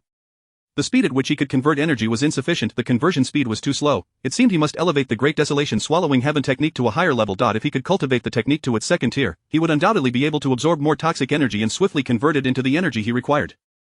Without delay, Qin Shuer recalled the contents of the second tier of the great desolation swallowing heaven technique. He began to operate the technique while comprehending its second tier. With his 100-fold comprehension, he thoroughly grasped the essence of the technique's second tier. Chapter 39 To Breaking Through. Qin Su curled up into a ball, dedicating himself entirely to the cultivation of his techniques. In but a fleeting moment, an overwhelming force of devouring energy erupted from his being. As anticipated, the higher the level of the technique, the greater the speed of absorption and conversion of energy. The great desolate devouring technique had finally ascended to its second tier. Come forth, I am eager to discover to what heights this toxin can elevate me. Qin Su exerted every ounce of his strength to operate the technique, ravenously absorbing the toxins surrounding him. An ever-increasing amount of toxins flowed into his body, transforming into pure energy. This energy was consumed at an astonishing rate. Gradually, Qin Su's aura began to rise, soon reaching the late stage of the spirit transformation realm. Onward, Qin Su did not pause. He understood that only by completely devouring all the toxins could he ensure his survival. The toxins from the demonic Fang were as if imbued with life. Sensing Qin Su's anomaly, they ceased to surge toward him, instead spreading outward. It was evident that these toxins sought to erode Lu Rushuang's dantian, leading to her downfall. You shall not escape. Qin Su unleashed his full power, instantly devouring the toxins that had begun to spread. However, he still sensed that the absorption speed was somewhat sluggish. If he could elevate his technique to the third tier, perhaps he could consume all the toxins in an instant. Yet, when he sought to comprehend the contents of the third tier, he found them to be somewhat obscure and perplexing. Even with his 100-fold comprehension, he could not grasp the third tier in a short span of time. The great desolate devouring technique was not simple. If I had but a little time, I could indeed cultivate it to the third tier. Alas, what I lack most at present is time. Qin Su mused inwardly, resigning himself to the next best option of leveraging the immense energy to elevate his realm. The great desolate devouring technique differed from other techniques. With other techniques, one would encounter bottlenecks at every stage, and breaking through these bottlenecks proved exceedingly difficult. However, the great desolate devouring technique was different. As long as there was sufficient energy, one could effortlessly shatter the bottleneck and ascend to higher realms. It was precisely for this reason that Qin Su could find a glimmer of hope. Approximately a cup of tea's time passed. Qin Su's realm ascended to the pinnacle of the spirit transformation stage, merely a step away from the void refinement stage. I never expected to turn misfortune into fortune. Qin Su felt a surge of excitement, but as he contemplated further elevation, he encountered a significant issue. The toxins in the surrounding liquid had been entirely consumed, only a fraction of the toxins remained in other areas of his mother's dantian. My mother's condition is dire. I must thoroughly devour this remaining portion of toxins. Without hesitation, Qin Su activated his technique, radiating his devouring force outward, consuming not only Lu Rushuang's spiritual energy but also the lingering toxins. Meanwhile, Lu Rushuang, outside, suddenly sensed something amiss. The toxins within her were being devoured by the fetus. Lu Rushuang's consciousness delved to the location of the fetus, and upon witnessing it absorbing the toxins without any signs of poisoning, she wondered if she was hallucinating. After multiple confirmations, she realized that the fetus had indeed consumed all the toxins. Could it be that her child was emanating the aura of the pinnacle of the spirit transformation stage? A look of disbelief crossed Lu Rushuang's face, soon replaced by immense joy. Regardless of how her son accomplished this, as long as he could survive, that was all that mattered. As long as he lived, tears of joy streamed down Lu Rushuang's face. She had thought both her and her son's lives were at an end. Who would have imagined that her child could devour and digest the toxins? Could it be the legendary 10,000 Poisons body? Lu Rushuang recalled a mythical special constitution. The 10,000 Poisons body naturally absorbed any toxin and could utilize toxins for cultivation. Her son now seemed to be absorbing toxins, thus elevating his cultivation. However, Lu Rushuang pondered how her son, merely a fetus, could cultivate without any techniques. She found herself perplexed but chose not to dwell on it further. For her, as long as her child could survive, anything else was inconsequential. I feel a bit tired, but I cannot sleep. But the last wave of toxins Qin Su absorbed had yet to be completely consumed. To truly deplete them would only be possible at the moment of breakthrough. Yet, the energy within him was far from sufficient to support a breakthrough to the initial stage of void refinement. The task still remained unfulfilled. His mother had not entirely escaped danger. Qin Su kept his gaze fixed on the fifth task. The fifth task was to protect the Sword Saint's mother. Only when his mother was free from peril could the task be completed. Until then, it indicated that his mother was still in imminent danger. The threat loomed from Jiang Yu, who had yet to reveal himself. Would Jiang Yu act soon? Qin Su observed the ongoing battles in the air. They were far from over. As for the confrontation between Jiang Yu and the two demon saints, any discerning observer could tell that something was amiss. Jiang Yu was a being at the pinnacle of the saint realm. With his strength, he should have easily crushed the two ordinary demon saints, yet, despite the passage of time, Jiang Yu had merely been suppressing the two without achieving a decisive victory. I shall assist you. Suddenly, a clear and cold voice rang out. Now that Lu Rushuang knew the fetus was unharmed, she completely set her worries aside. Although the toxins had temporarily hindered her from displaying her full power, even at 70% of her strength, she was more than capable of contending with a peak saint. After all, she was a renowned top sword saint of the great desolate spirit domain. The sound of swords resonated throughout the heavens and the earth. Lu Rushuang, wielding a silver longsword, underwent an instantaneous transformation in her demeanor. In the next moment, she teleported before Yinhu, striking at him with her sword. Lu Rushuang, Yinhu was taken aback, hastily attempting to parry the blow. Although his physical form was formidable, he was still sent flying several dozen meters, and a gruesome wound marred his arms. Wait, the toxins on you have vanished. Stabilizing himself, Yinhu's heart surged with tumultuous emotions as he gazed at Lu Rushuang. The aura of the demonic Fang's poison that had once enveloped her had completely dissipated, as if she had never been poisoned at all. Chapter 40 of the Body of 10,000 Poisons. Yinhu could scarcely believe the scene before him. The devil's tooth poison is an extremely fearsome toxin, one that even an ordinary celestial king might struggle to withstand. Why are you unharmed, Saint of Frostblade? Shi Jianchun's pupils constricted, his face betraying an expression of disbelief. Just moments ago, Lu Rushuang had stated that the poison had reached the fetus and was assailing her dantian and meridians, and now, while Lu Rushuang's complexion was slightly pale, her aura remained terrifyingly potent. The fetus's vital energy seemed remarkably stable. Saint Yunshu released a wisp of divine consciousness to sense the fetus's aura. Contrary to his expectations, the fetus appeared wholly unaffected by the poison, its life force exceedingly stable. The cultivators present were utterly astonished, especially Yinhu and the other demon practitioners, who were acutely aware of the terror posed by the devil's tooth poison. The fact that the poison had failed to kill Lu Rushuang and the fetus was a result they found hard to accept. Impossible, absolutely impossible. Yinhu, employing his divine consciousness, sensed the fetus's aura, stammering in shock. You, how can this be? He could not comprehend how Lu Rushuang had managed to counteract the devil's tooth poison. This toxin was said to have no antidote. Su'er had absorbed and assimilated the toxin. Lu Rushuang smiled slightly, stating candidly, perhaps he is what they call a body of 10,000 poisons. Now, all traces of the toxin are gone. This proclamation sent shockwaves throughout the assembly. A body of 10,000 poisons, a special physique ranked 11th, the current heavenly poison celestial king appears to embody the body of 10,000 poisons. I recall his rapid cultivation. As long as he continuously devours various poisons, he can swiftly break through to exceedingly high realms. Presently, he stands at the pinnacle of the celestial king realm, his strength not inferior to that of Qin Tianlong. Above the skies of Yunhai City, many cultivators initially believed the fetus to be lost. Now, not only was the fetus unharmed, but Lu Rushuang also seemed to have suffered little impact. So it is a body of 10,000 poisons. This complicates matters greatly. Yinhu furrowed his brow. If it truly is the body of 10,000 poisons, the likelihood of neutralizing the devil's tooth poison is indeed genuine, which rendered his countenance exceedingly grim.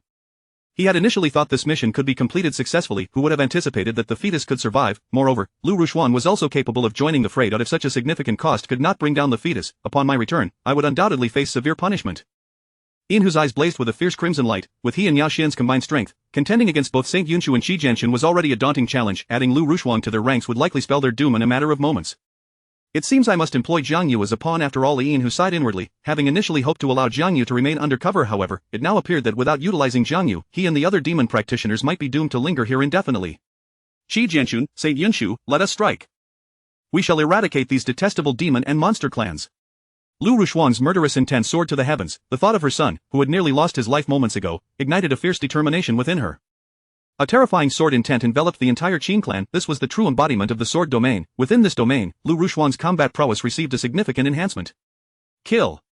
Lu Rushuang charged at Yin Hu without hesitation. Qi Jianchun momentarily froze before swiftly regaining his composure and following suit. Meanwhile, Saint Yunshu continued to engage in fierce combat with Yao Shen. In merely a single encounter, Yin Hu found himself steadily retreating. He had not anticipated Lu Rushuang's terrifying combat strength, as each sword strike inflicted tremendous damage upon him. The primary issue lay in Qi Jianchun's relentless onslaught. With his current prowess, he was utterly incapable of resisting the combined might of Lu Rushuang and Qi Jianchun. Jiang Yu, prepare to act. Yin Hu transmitted a covert message, knowing that only with Jiang Yu's intervention did he stand a chance of survival. Furthermore, if Jiang Yu could severely injure any one of them, they might still have a shot at eliminating the fetus. Received. Jiang Yu's eyes glimmered. Although he was aware of the cost of exposure, he had anticipated this day since volunteering to infiltrate the Qin clan. In a moment, pretend that I have sent you flying. Jiang Yu communicated to the two demon saints before him. The two demon saints quickly grasped Jiang Yu's intent and coordinated seamlessly as Jiang Yu unleashed a powerful punch, sending them both hurtling away. Qi Jianchun, Lu Rushuang, I am here to assist you. Jiang Yu shouted as he joined Qi Jianchun and Lu Rushuang, attacking Yin Hu alongside them. Qi Jianchun's eyes lit up. With Lu Rushuang's participation, their victory was all but assured, and now, with Jiang Yu having defeated two ordinary demon saints and joining the fray, they would surely be able to bring down Yin Hu. Something feels amiss. At that moment, Saint Yunshu observed the scene and sensed something strange, as the timing of Jiang Yu's entry into the battle seemed rather coincidental. Yin Hu, today is your destined demise. Qi Jianchun invoked various Confucian spells, unleashing a torrent of runes that bore down upon Yin Hu. At this juncture, Qin Tiancheng and the others exhaled a collective sigh of relief. My dear, are we to be unharmed? Morongyu whispered, contemplating that both Lu Rushuang and the fetus had not only survived but appeared poised to resolve this crisis. If that were the case, she and Qin Tiancheng might escape with only minor repercussions. Unharmed, you are overly optimistic. Once elder brother returns, we will face either solitary confinement or worse, our cultivation will be stripped away. Qin Tiancheng cast a cold glance at his wife, his expression devoid of emotion. However, our Linger should be able to preserve her life and cultivation. He understood Qin Tianlong well. As long as Lu Rushuang and the fetus remained safe, Qin Tianlong would likely only impose punishment upon him and Morongyu. Given that Qin Linger had activated the Taiyin body, she was one of the hopes for the future of the Qin clan. Therefore, it was highly probable that Qin Tianlong would refrain from targeting Qin Linger. Nonetheless, Qin Tiancheng recognized that should either Lu Rushuang or the fetus encounter any misfortune, it would not only be Qin Linger who faced dire consequences. His entire lineage would likely be eradicated by Qin Tianlong. He had not anticipated that Lu Rushuang would still be capable of combat. It appeared that he had underestimated the situation. At that moment, the grey-robed figure wore a grim expression, gazing at Chen Shunan before him, contemplating whether he should make a hasty retreat. Otherwise, once the demon and monster clans were vanquished, it would be his turn to face retribution. Jiang Yu. Suddenly, a furious roar reverberated through the air. The crowd turned their gaze toward the battlefield above, all feeling an overwhelming sense of disbelief. Chapter 41, The Sage of Confucianism is a demon cultivator. In midair, Lu Rushuang and her companions were engaged in a fierce battle against Yin Hu. However, in the next moment, as they focused all their efforts on attacking their opponent, a blinding flash of cold light pierced through the air. Jiang Yu wielded a dagger, plunging it into Qi Jianchun's back. The terrifying power contained within the dagger erupted within Qi Jianchun's body. Jiang Yu. Qi Jianchun roared in fury, desperately shaking Jiang Yu off. He looked down at his chest, where a gruesome blood hole gaped open. Not only that, but the recent blow had also damaged his meridians. Jiang Yu maintained a stoic expression as he exchanged glances with Yin Hu, both of them simultaneously striking out a palm towards Qi Jianchun. Boom! Qi Jianchun's body was severely injured, resembling a kite with a severed string as he flew through the air, crashing into the ground and creating a massive crater. It turned out that Saint Yunshu had not deceived him. Before losing consciousness, Qi Jianchun cast a regretful glance at Saint Yunshu, feeling an overwhelming sense of remorse. They had all doubted her, yet her judgment had proven to be impeccably accurate. Lu Rushuang, it's your turn. A cold smile curled at the corners of Jiang Yu's lips as he advanced towards Lu Rushuang, dagger in hand, without the slightest hesitation. At this moment, strands of demonic energy emanated from his body, banishing the gentle aura of Confucianism. Ha! None of you saw this coming, did you? Jiang Yu is actually one of us, a demon cultivator. Yin Hu laughed heartily as he and Jiang Yu flanked Lu Rushuang. While Lu Rushuang was indeed a sword saint, her strength had diminished to about 70%. If she were to face a peak saint alone, she might have managed effortlessly. However, now, under the combined assault of Jiang Yu and Yin Hu, she found herself increasingly at a disadvantage. Furthermore, the two ordinary demon saints who had been sent flying by Jiang Yu moments ago returned unscathed. It was all a ruse orchestrated by Jiang Yu. The Confucian saint Jiang Yu was, in fact, a demon cultivator. My heavens, how deeply he had concealed his true self. I recall Jiang Yu as the most affable saint among the Confucians. Who would have thought he was a demon in disguise? Lu Rushuang is surely doomed this time. Above Yunhai City, a multitude of experts were left dumbfounded by this revelation. They found it utterly inconceivable. Jiang Yu's reputation was immense. Even those who were not Confucian cultivators had heard of his numerous deeds. Whenever Confucianism faced challenges, Jiang Yu would always volunteer to assist even in matters concerning other factions, as long as they were not hostile to Confucianism. Jiang Yu would occasionally lend a hand. This seemingly benevolent individual turned out to be a deeply concealed demon cultivator. Two peak demon cultivators, alongside two ordinary demon saints. Lu Rushuan could not possibly withstand such an onslaught. Jing Tianqing trembled all over, initially believing the situation was nearing its conclusion, only to be blindsided by such a monumental twist. A chilling sensation surged from his feet to the crown of his head. He thought to himself that if Lu Rushuan were to perish, he would surely follow her to the grave. At this moment, no one believed Lu Rushuan had any chance of survival. Lu Rushuan desperately wielded her spiritual sword, dazzling sword lights illuminating the heavens, yet she could not overcome the combined might of Yin Hu and Jiang Yu. Meanwhile, the two demon saints in the distance relentlessly unleashed spells to disrupt Lu Rushuan, complicating her predicament even further. Jiang Yu, why have you betrayed Confucianism? Chen Chuanan's eyes were ablaze with fury. He shared a close bond with Jiang Yu. When Saint Yinshu had cast doubt upon Jiang Yu, it was Chen Chunan who stepped forward to defend him, even risking a falling out with Saint Yinshu. Now, as Jiang Yu no longer concealed his true nature, demonic energy surged around him. Confucianism is indeed admirable, however, I yearn to become an immortal king. Jiang Yu candidly voiced his innermost aspirations. Of course, his desire to become an immortal king was merely one of the reasons for joining the demon clan. Jiang Yu cast a glance at Chen Chunan and directly stated, Chen Chunan, if you agree to join the demon clan, I can spare your life later. I have always held you in high regard within the Confucian Holy Land. Upon hearing this, Chen Chunan naturally refused to acquiesce. Flames of fury ignited in his eyes as he glared at Jiang Yu's figure, rebuking, the Confucian Holy Land has treated you well, yet you feel no remorse and even wish for me to join the demon clan. You are truly despicable. Am I truly despicable? Jiang Yu smirked, tugging at the corners of his mouth. How much did Chen Chunan truly know of his experiences? Those who recognize the times are wise. He continued, do you know what I faced in the northern region? As he recalled his past, the demonic energy surrounding him thickened. In the midst of attacking Lu Rushuan, he spoke in a hoarse voice, recounting his former experiences. In truth, he had once shared the same unwavering loyalty to the Confucian Holy Land as Chen Chunan. However, due to his frequent confrontations with the demon clan in the northern region, his faith had begun to waver. I am a proud Confucian saint, yet I must venture into the northern region, risking life and death in search of a divine medicine for Mo Wenxian's son. Just once might have been bearable. Yet, he was repeatedly commanded by the immortal king for his son's sake to delve deep into the northern region. As Jiang Yu elaborated, his emotions became increasingly agitated, his eyes turned crimson, an insane aura surging within him. Until the last time, when I was captured by a demon clan's immortal king. That immortal king treated me with utmost kindness for 3 years. During those 3 years, my body and soul underwent boundless elevation. Ultimately, the demon clan's immortal king promised to grant me the opportunity to become an immortal king. Reflecting upon the hypocrisy of the Confucian immortal king, I chose to join the demon clan. Jiang Yu recounted his experiences in detail. In stark contrast to the treatment he received from the Confucian Holy Land, after being captured by the demon clan's immortal king, he endured no torment whatsoever. He was merely restricted from leaving the depths of the northern region, free to move about within it. Moreover, the demon clan's immortal king provided him with abundant resources and guidance, enabling his continuous advancement in cultivation. It was precisely because of the demon clan's kindness that he began to ponder the actions of the Confucian immortal king. Chen Chunan, think carefully. If a person like Mo Wenxian can become a highly revered figure within the Confucian Holy Land. Do you truly believe that sacrificing your life for such an immortal king is worthwhile? Jiang Yu further tempted him, join the demon clan, and let us carve out a realm of our own in the northern region. After a lengthy discourse, Jiang Yu's ultimate goal was to win Chen Chunan over. He believed Chen Chunan to be a good person, and if he could join the demon clan, it would be mutually beneficial. I will not agree to you. Chen Chuanan's gaze remained resolute, completely impervious to Jiang Yu's temptations. Chapter 42 The Temptation of the Demon Clan. Mo1, the Sage King, is an immensely powerful figure within Confucianism. Chen Chuanan is well aware of his past deeds. However, Mo1 has already faced retribution. Jiang Yu, have you forgotten Mo1 was suppressed by other celestial kings in the sacred dungeon? Chen Chuanan, with an impassive expression, stated plainly at that time, Mo1 committed countless transgressions. Nevertheless, the sacred land of Confucianism did not turn a blind eye. Back then, in a fit of madness for his son, Mo1 dispatched numerous Confucian saints to scour the land for divine herbs, resulting in the demise of many saints.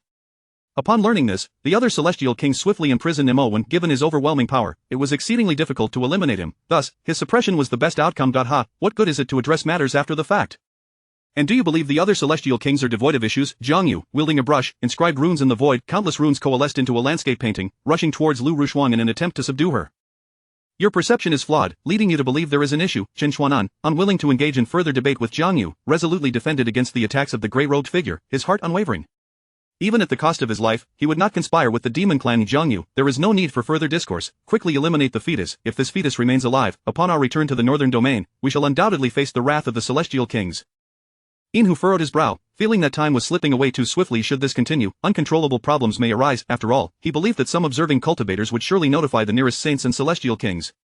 The arrival of any celestial king would spell disaster for them, thus, they must act decisively once Lu Rushuang and the fetus are dealt with. They could immediately employ secret arts to vanish without a trace. Lu Rushuang's combat prowess is formidable. I can only do my utmost. Jiang Yu immersed himself in battle, crafting paintings, each depicting mountains, waters, and weapons, which then surged forth towards Lu Rushuang in an attempt to subdue her. The unmatched sword technique, the white garment worn by Lu Rushuang had long since been stained crimson. She unleashed her most proficient swordsmanship, struggling within the confines of the sword domain above. Fireworks erupted in a dazzling display. The violent collisions produced intense shockwaves. The crisis had begun. At that moment, Qin Su observed the unfolding situation with mounting anxiety. He recalled the fifth task. If he failed, his mother would surely perish. Only by eliminating Jiang Yu could his mother have a chance at survival. He needed to find an opportune moment to unleash the primordial power of the Emperor Hauran, igniting it outside to severely injure Jiang Yu. The only resource at Qin Su's disposal was the primordial power of the Emperor Hauran. Of course, he could not detonate it directly. After all, he was but a fetus, nestled within his mother's womb. If he triggered an explosion, he would not only lose his own life but perhaps even Lu Rushuang would meet her demise. I must endure. As Qin Su watched his sword saint mother suffer repeated injuries, his heart felt as though it were being sliced apart. Yet he understood that this was not the ideal moment to act. Thus, he could only suppress his murderous intent, keeping a vigilant eye on the outside world. Time trickled by, and after about the span of a tea break, the moment had finally arrived. Ah, Lu Rushuang, you can no longer hold out. Jiang Yu's strike sent Lu Rushuang crashing to the ground. She slammed into the earth, creating a massive crater. Her aura significantly weakened, clearly indicating she had sustained grave injuries. Jiang Yu descended to the ground, advancing step by step towards Lu Rushuang. At that moment, he wore a playful expression, akin to a cat toying with a mouse, laughing. What a pity, the esteemed sword saint Rushuang shall perish at my hands today. Yin Hu also landed beside him. The two men gazed at Lu Rushuang in the pit, both recognizing that she had lost her ability to fight. Ultimately, she cannot survive. Lu Rushuang's face was ashen. Had she known to escape when the poison dissipated, she would not be in this predicament. Now, having chosen to remain, it seemed she had doomed both herself and her child. Brother, hurry back. Qin Tianqing frantically transmitted a message to Qin Tianlong using a communication talisman. He knew that if his brother returned, both Lu Rushuang and the fetus would be saved. Although he harbored a deep-seated desire for the fetus's demise, at this moment, he only wished for the survival of Lu Rushuang and the fetus. The looming threat to Lu Rushuang and the fetus was largely due to Moronyu's poisoning. Although the immediate danger from the poison had been averted, Qin Tianqing understood that had there been no poisoning, Lu Rushuang might have fled at any moment, not reduced to approximately 70% of her strength. It was truly regrettable. Lu Rushuang ultimately could not escape her fated downfall. The fetus within her womb was the foremost talent of Confucianism. The potential loss of such brilliance was indeed a pity. Above Yunhai City, numerous cultivators engaged in fervent discussions. As they gazed upon Lu Rushuang, expressions of sorrow mingled with their features. Yin Hu, what do you think about bringing Lu Rushuang back with us? Suddenly, Jiang Yu recalled something and could not help but inquire, would it be better to turn Lu Rushuang and the fetus into demon cultivators? Upon hearing this, Yin Hu's interest was piqued. If they could convert Lu Rushuang and this talented fetus into demon cultivators, they would likely receive immensely generous rewards. However, in the next moment, Yin Hu shook his head and replied, no, do not forget about Qin Tianlong. If we take Lu Rushuang with us, it is likely we will not return to the northern domain, but instead fall into his grasp. Although the celestial kings of our northern domain are currently obstructing Qin Tianlong's return, I believe this situation cannot last long. Yin Hu was acutely aware that bringing Lu Rushuang back to the northern domain would require considerable time. Should they be pursued by Qin Tianlong along the way, their fate would only lead to death. Enough, quickly eliminate both her and the fetus. Yin Hu urged, do not waste any more time. Upon hearing this, Jiang Yu slightly nodded, channeling his techniques as strands of spiritual energy flowed into his brush. Instantly, the brush in his hand radiated an endless ethereal glow, exuding a terrifying killing intent. Halt! Upon witnessing this scene, Saint Yunshu recalled the instructions of the literary decree Celestial King. The literary decree Celestial King had emphasized the necessity of safeguarding the life of Lu Rushuang and her fetus. If Jiang Yu were to execute this move, both Lu Rushuang and the fetus would likely perish. Even if it meant sacrificing my own life, I shall protect her and the fetus. Saint Yunshu growled softly, his aura surging rapidly, nearing the threshold of the saintly realm. Chapter 43. The eruption of the Emperor's primordial source, the sacred might surged forth, countless runes imprinting themselves upon the void. The sage Yunshu burned his life force, forcibly augmenting his own power. Seal. With a mere utterance, the sage Yunshu conjured a colossal mountain from the boundless energies of heaven and earth, sending the fiendish Xian flying. Although he could not inflict significant harm upon Xian, he managed to temporarily extricate himself from the latter's clutches. In the next moment, the sage Yunshu stood before Jiang Yu, using his own body as a shield against the brushstroke thrust by Jiang Yu. The tip of the brush pierced through his abdomen, blood flowing forth in rivulets. Jiang Yu, you cannot extinguish the hope of the Confucians. The sage Yunshu gripped Jiang Yu's brush, unleashing a terrifying force, as countless runes inscribed themselves upon it, momentarily sealing its power. Facing death, and still you think to protect an unborn child? Jiang Yu's gaze turned icy. Even with the brush sealed, his peak sage strength could easily dispatch the severely weakened Lu Rushuang. As for the sage Yunshu standing before him, he posed no considerable threat. Dragon and Tiger Painting. Jiang Yu brandished a painting depicting a golden dragon and a fiery phoenix. Streams of spiritual energy flowed into the artwork. In an instant, the sounds of dragon roars and phoenix cries reverberated throughout the heavens. The massive golden dragon and the fire phoenix burst forth from the painting. Block. The sage Yunshu summoned the last vestiges of his strength, executing a confusion spell. The forces of heaven and earth converged from all directions, coalescing into walls in a desperate attempt to withstand the assault of the dragon and the phoenix. Boom, the two forces collided violently. A terrifying shockwave surged outward, enveloping everything in blinding light. Moments later, a bloodied figure flew forth from the brilliance. It was the sage Yunshu. He too had lost his capacity to fight. Alas, it seems that Lu Rushuang is destined to fall this time. Many cultivators witnessing this scene felt immense regret. Lu Rushuang's achievements were well known. She had once single-handedly slain countless demon sages. Now, having sustained grave injuries and lost her fighting ability, she would undoubtedly be unable to withstand the lethal strikes from Jiang Yu and Yin Hu. You demon race truly possess remarkable capabilities, managing to place a sage within the Confucian sacred grounds. To be honest, I am genuinely impressed by you. At this moment, Yao Xian approached, noting that the demon clan also had numerous demon cultivators embedded within other factions. However, few demon cultivators of sage caliber could remain within significant powers, as their aura could easily be detected. In contrast, demon cultivators were indistinguishable from ordinary cultivators, provided they did not employ demonic techniques. It is no easy feat for us either. Such demon cultivators are only able to infiltrate through fortuitous circumstances. Now that he has been exposed, he can no longer remain within the Confucian sacred grounds. Yin Hu side, the peak sage demon cultivators, like Jiang Yu, were indeed a rarity. The demon clan had initially intended for Jiang Yu to stay within the Confucian sacred ground, not only to eliminate some Confucian geniuses but also to prepare him for a pivotal role in the impending war of celestial kings.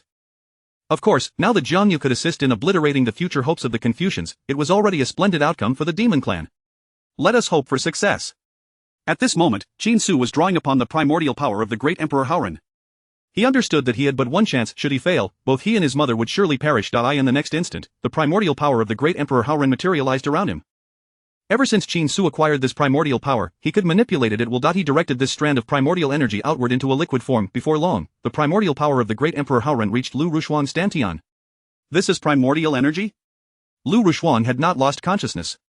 She immediately sensed the anomaly within her dantian. Simultaneously, she realized that this strand of primordial energy originated from her unborn son. The aura of this primordial power surpassed that of her husband. A mere sensation sent her heart into turmoil. Her husband was at the peak of celestial kingship, a mere step away from the status of a celestial emperor. How could her unborn child possess such terrifying power? This left her incredulous, even doubting whether it was merely a hallucination before death. After all, even her husband might not be able to manifest such a thing. Suddenly, Lu Rushuang felt a sharp pain in her abdomen. Her consciousness delved inward, revealing her son kicking within her womb, as if conveying something to her. The bond between mother and child was profound. Lu Rushuang immediately understood. Her son was indicating that by utilizing this strand of primordial energy, they could achieve a miraculous survival. I understand now, my son. You cannot control the primordial power to leave my body. You wish for me to assist in delivering this primordial power to them. Lu Rushuang lowered her head, caressing her belly, and softly inquired, then shall I detonate the primordial power to annihilate them? Upon hearing these words, Qin Su was filled with excitement. The movements of Qin Su intensified, as if responding to his mother. Absolutely.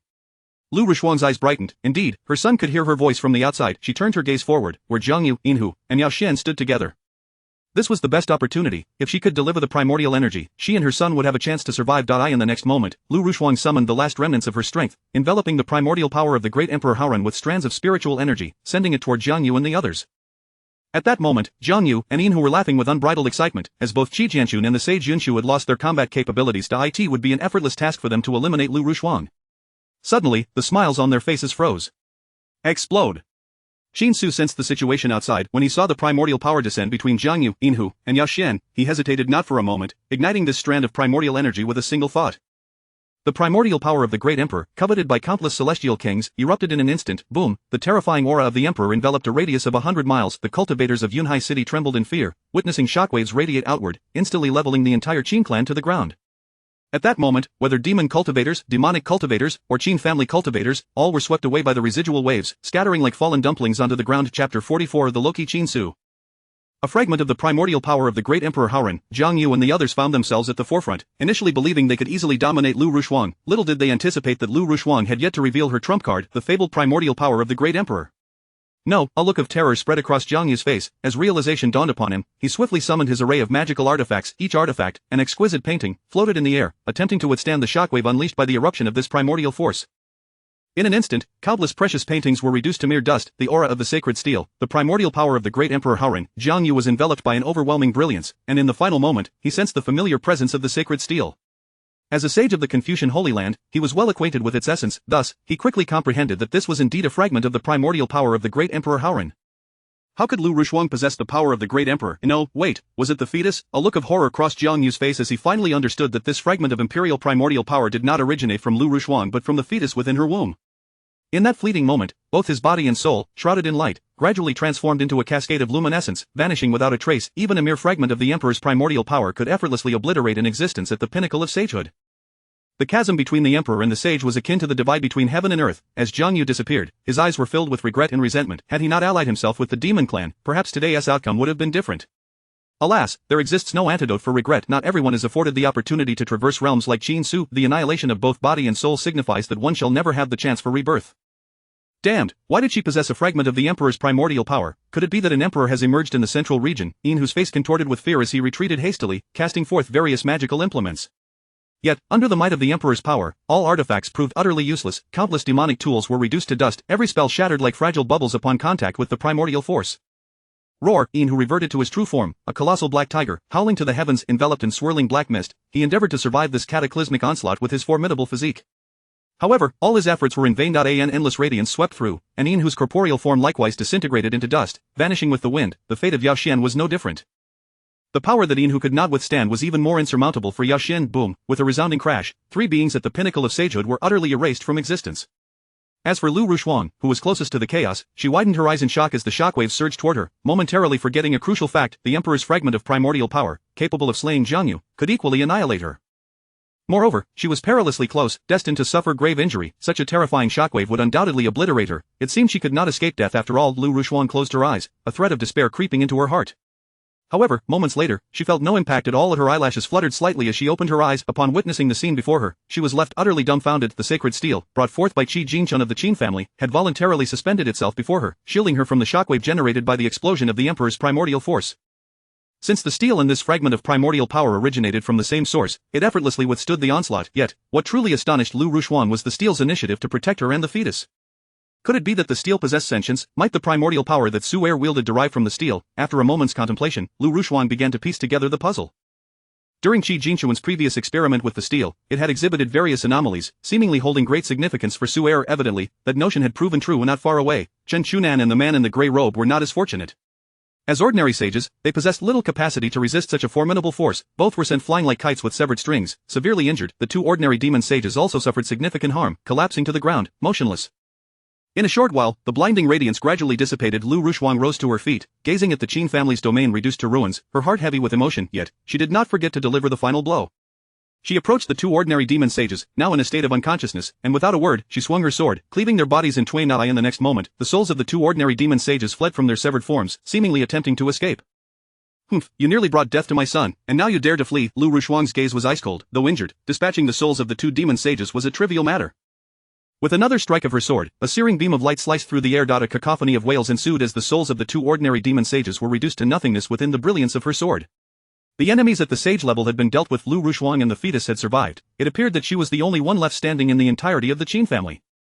How terrifying! That had indeed been the aura of an emperor. No one could have anticipated that Lu Rushuang possessed such imperial capabilities. At that moment, many cultivators from Yunhai City turned their attention toward her. Upon witnessing the complete obliteration of the Qin family as territory, a storm of emotions surged within them. Then, they noticed that Jiang Yu and the other demonic sages, along with the three demon sages, had entirely vanished. The onlookers were left in disbelief. The recent manifestation of primordial power had erupted like the sun, and in that instant, a profound sense of impending doom had settled deep within their hearts. Most astonishing of all was Lu Rushuang's survival. They had all presumed her demise was inevitable. Little did they know, Lu Rushuang had harnessed a fragment of the emperor's primordial power to turn the tide of her fate. They had all been mistaken. This fragment of the emperor's primordial power belonged to my Su Er. Lu Rushuang could hear the murmurs of the crowd from afar. She had initially intended to reveal the truth but, recalling the events of the day, chose to remain silent. Should it become known that her unborn child could wield the emperor's primordial power, it would likely incite an even greater uproar, especially from the demon and devil clans, who would undoubtedly unleash more formidable forces against her son.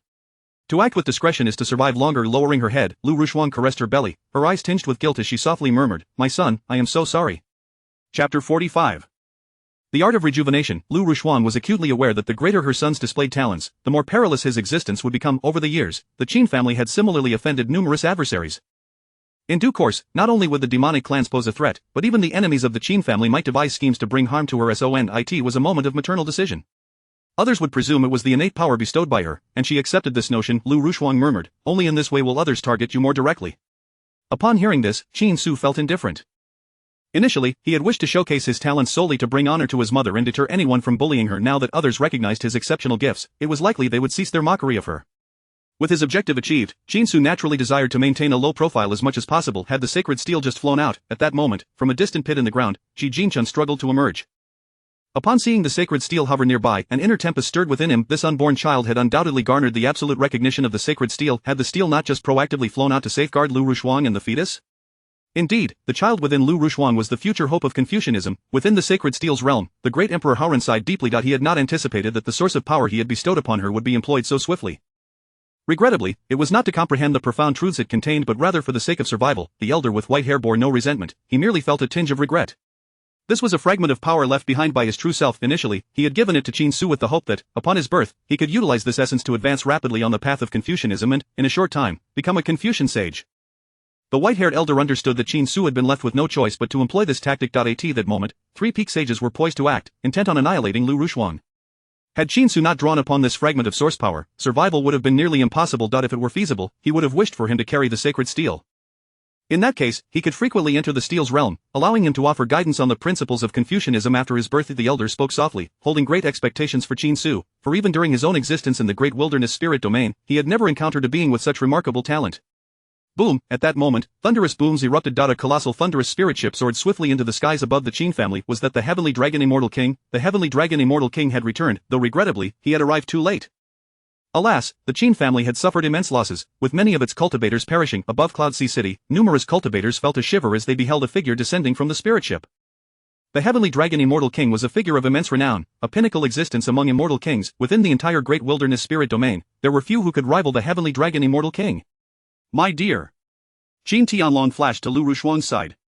My husband, you have finally returned, Lu Rushuang exclaimed, her burden instantly alleviated upon seeing him. Having already sustained grievous injuries, the moment she relaxed, she succumbed to unconsciousness. Qin Tianlong hurriedly embraced Lu Rushuang, his face a tableau of urgency and panic, as he released a strand of divine consciousness to assess her condition. Upon discovering the severity of her injuries, he let out a sigh of relief. My dear, I am so sorry. Qin Tianlong's countenance bore guilt as he presented a healing elixir for Lu Rushuang to consume. In a short while, the elixir's essence flowed through her limbs and bones. Lu Rushuang's breath gradually steadied. Boom! Suddenly, bolts of lightning descended. The immortal King Lei Yun had made her move. Her divine consciousness enveloped a radius of 100 miles, ensnaring any demonic or magical cultivators within her perception. None could escape. Countless bolts of lightning struck down upon the demonic and magical cultivators. In the blink of an eye, over 100 of them were reduced to ashes. Even those hidden within the city could not evade their doom. This was the true might of an immortal king. Unless one were a sage-level demonic or magical cultivator, they could not hide from the grasp of the immortal King Lei Yun. Heavenly Dragon Immortal King, all demonic and magical cultivators have been dealt with. The immortal King Lei Yun approached Qin Tianlong, surveying the surrounding ruins and sighing, the demonic clans are truly despicable. Thank you, I may need your assistance in treating the wounded of the Qin family shortly. Qin Tianlong nodded slightly, expressing gratitude to the immortal King Lei Yun. Simultaneously, he glanced around and produced several vials of high-grade healing elixirs from his robes. Under the ministrations of the 2 immortal kings, several severely injured cultivators of the Qin family managed to survive. Ding! Congratulations, host, for completing the 5th task. You have obtained the Xuanqing Crossing Spirit Technique, a lottery opportunity, the Qi Yun Transforming Dragon Technique, and a bronze treasure chest. Xuanqing Crossing Spirit Technique. An imperial-level spell that, once invoked, allows the caster to transfer their own power and insights to others, facilitating breakthroughs in cultivation bottlenecks, enhancing spiritual realms, and repairing damaged spiritual veins. Qi Yun Transforming Dragon Technique, a fate-based spell that grows stronger in the face of adversity. By consuming a certain amount of fate, one can conjure a true dragon of fate to attack enemies. The more fate consumed, the more powerful the conjured dragon. With enough fate, even an emperor could be vanquished in a single strike. The melodious voice of the system resounded. Qin Su finally exhaled in relief. The completion of the task indicated that his mother was no longer in danger. Yet, was there still an unseen enemy lurking? At that moment, a flicker of doubt crossed Qin Su's mind. Initially, after Jiang Yu's demise, the system had not provided any indication of task completion. Only after his father's return did the task conclude. This clearly suggested that his mother had not truly escaped danger.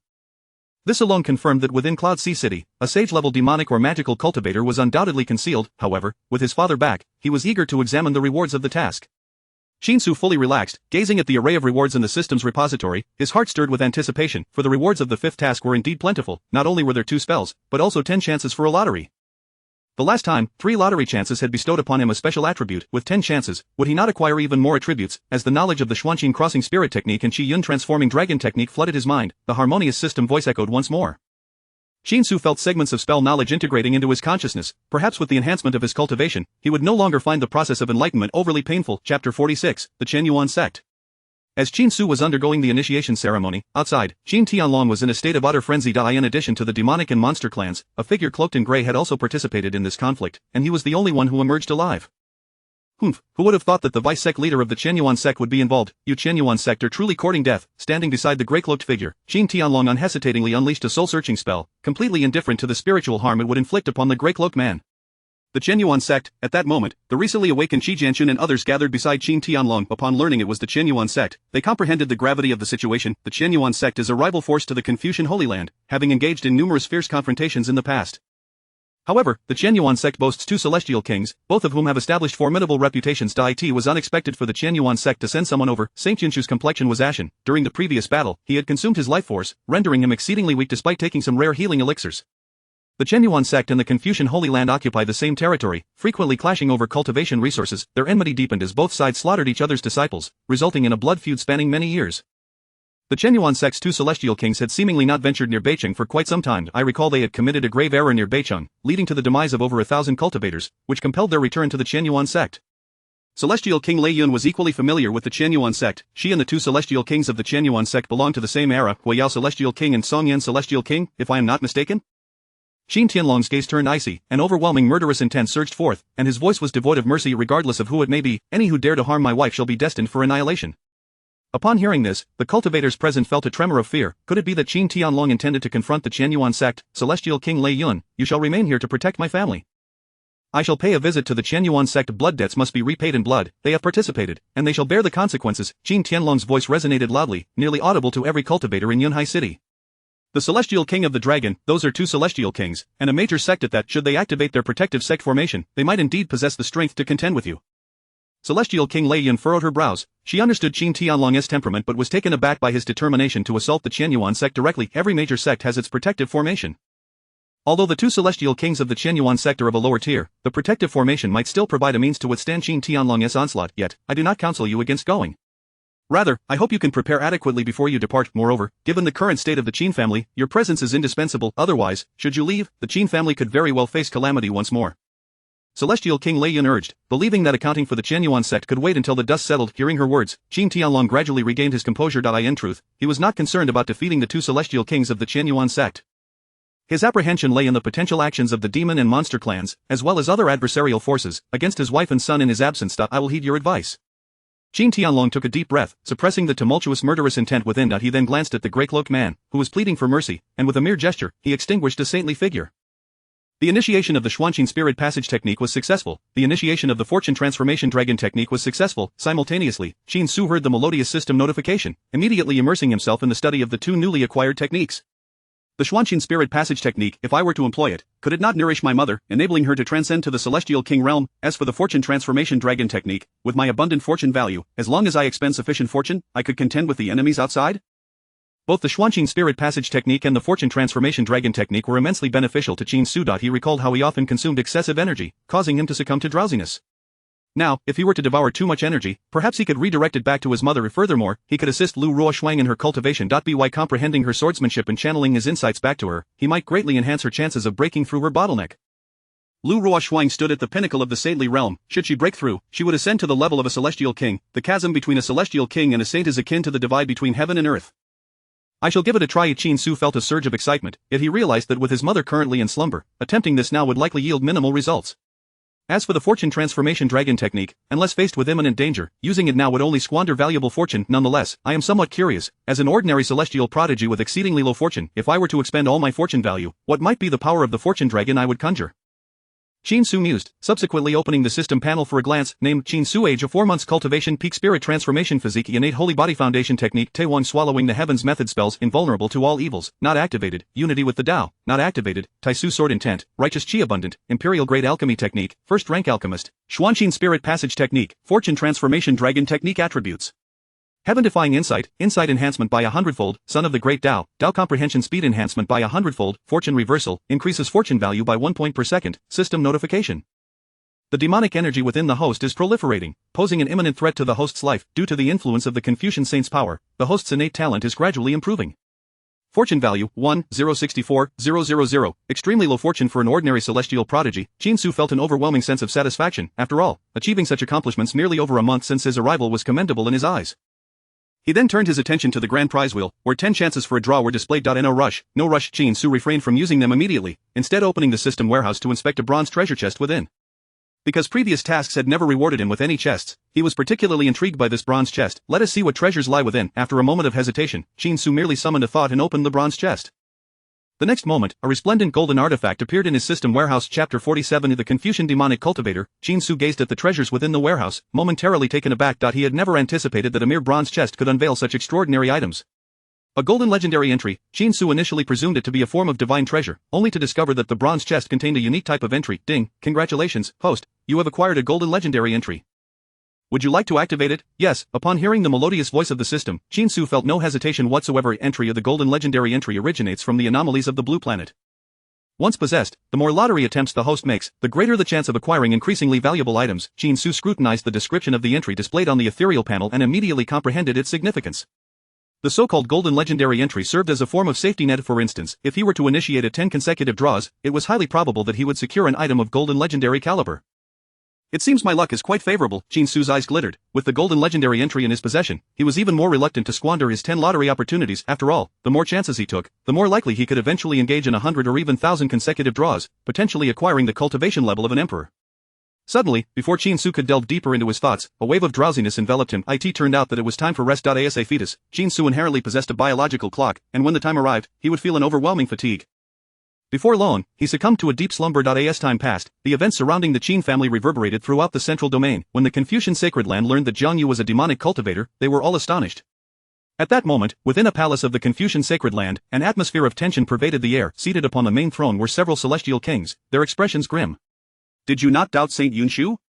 The celestial king Wenxuan cast a glance, noting that the other celestial kings were skeptical of Yunshu, while he had always believed that Yunshu posed no significant threat.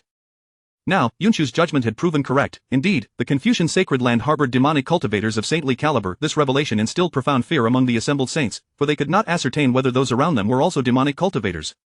Should there be other hidden demonic cultivators of saintly rank within the Confucian sacred land, the ramifications for the entire sect would be catastrophic. Wenxuan, even if we now believe, what difference does it make? We cannot discern who among us is a demonic cultivator.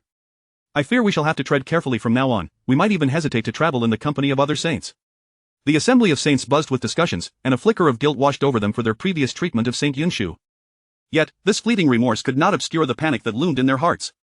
Who says we cannot identify them? I intend to employ the ancient emperor mirror. Every saint of the Confucian sacred land must undergo its scrutiny. Wenxuan's voice, though not raised, resonated clearly with every individual present. The saints erupted in astonishment. They had not anticipated that Wenxuan would propose utilizing the ancient emperor mirror. The ancient emperor mirror was a fabled artifact belonging to a past emperor of the Confucian sect, capable of revealing the true nature of any cultivator, exposing demonic cultivators and uncovering the secrets of others. Previously, Saint Yunshu had sought to use the ancient emperor mirror but faced opposition from many saints due to its potential to invade their privacy. This very incident had led to suspicions that Yunshu himself might be a demonic cultivator. Wenxuan, this may not be appropriate. Although we are all Confucian saints, we are not strictly a single sect. Moreover, I believe each saint harbors their own secrets. If you employ the ancient emperor mirror to examine us, would you not easily uncover the past lives and secrets of every saint? Several saints rose in opposition, each holding their own secrets. The thought of Wenxuan uncovering their hidden truths was unsettling. They feared it would lead to their subjugation under his influence. Despite Wenxuan's high standing, the saints present were independent entities, reluctant to be manipulated by him. Without the ancient emperor mirror, how shall we discern who is a demonic cultivator? Wenxuan murmured, revealing his own reluctance to resort to such measures. His concern lay in the possibility that Jiang Yu had seduced more Confucian saints to his cause. If that were the case, the talented saints of the Confucian sect would be in grave peril. Regardless, we shall not acquiesce to your use of the ancient emperor mirror.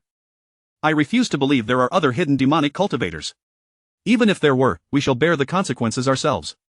I actually concur with Wenxuan's suggestion.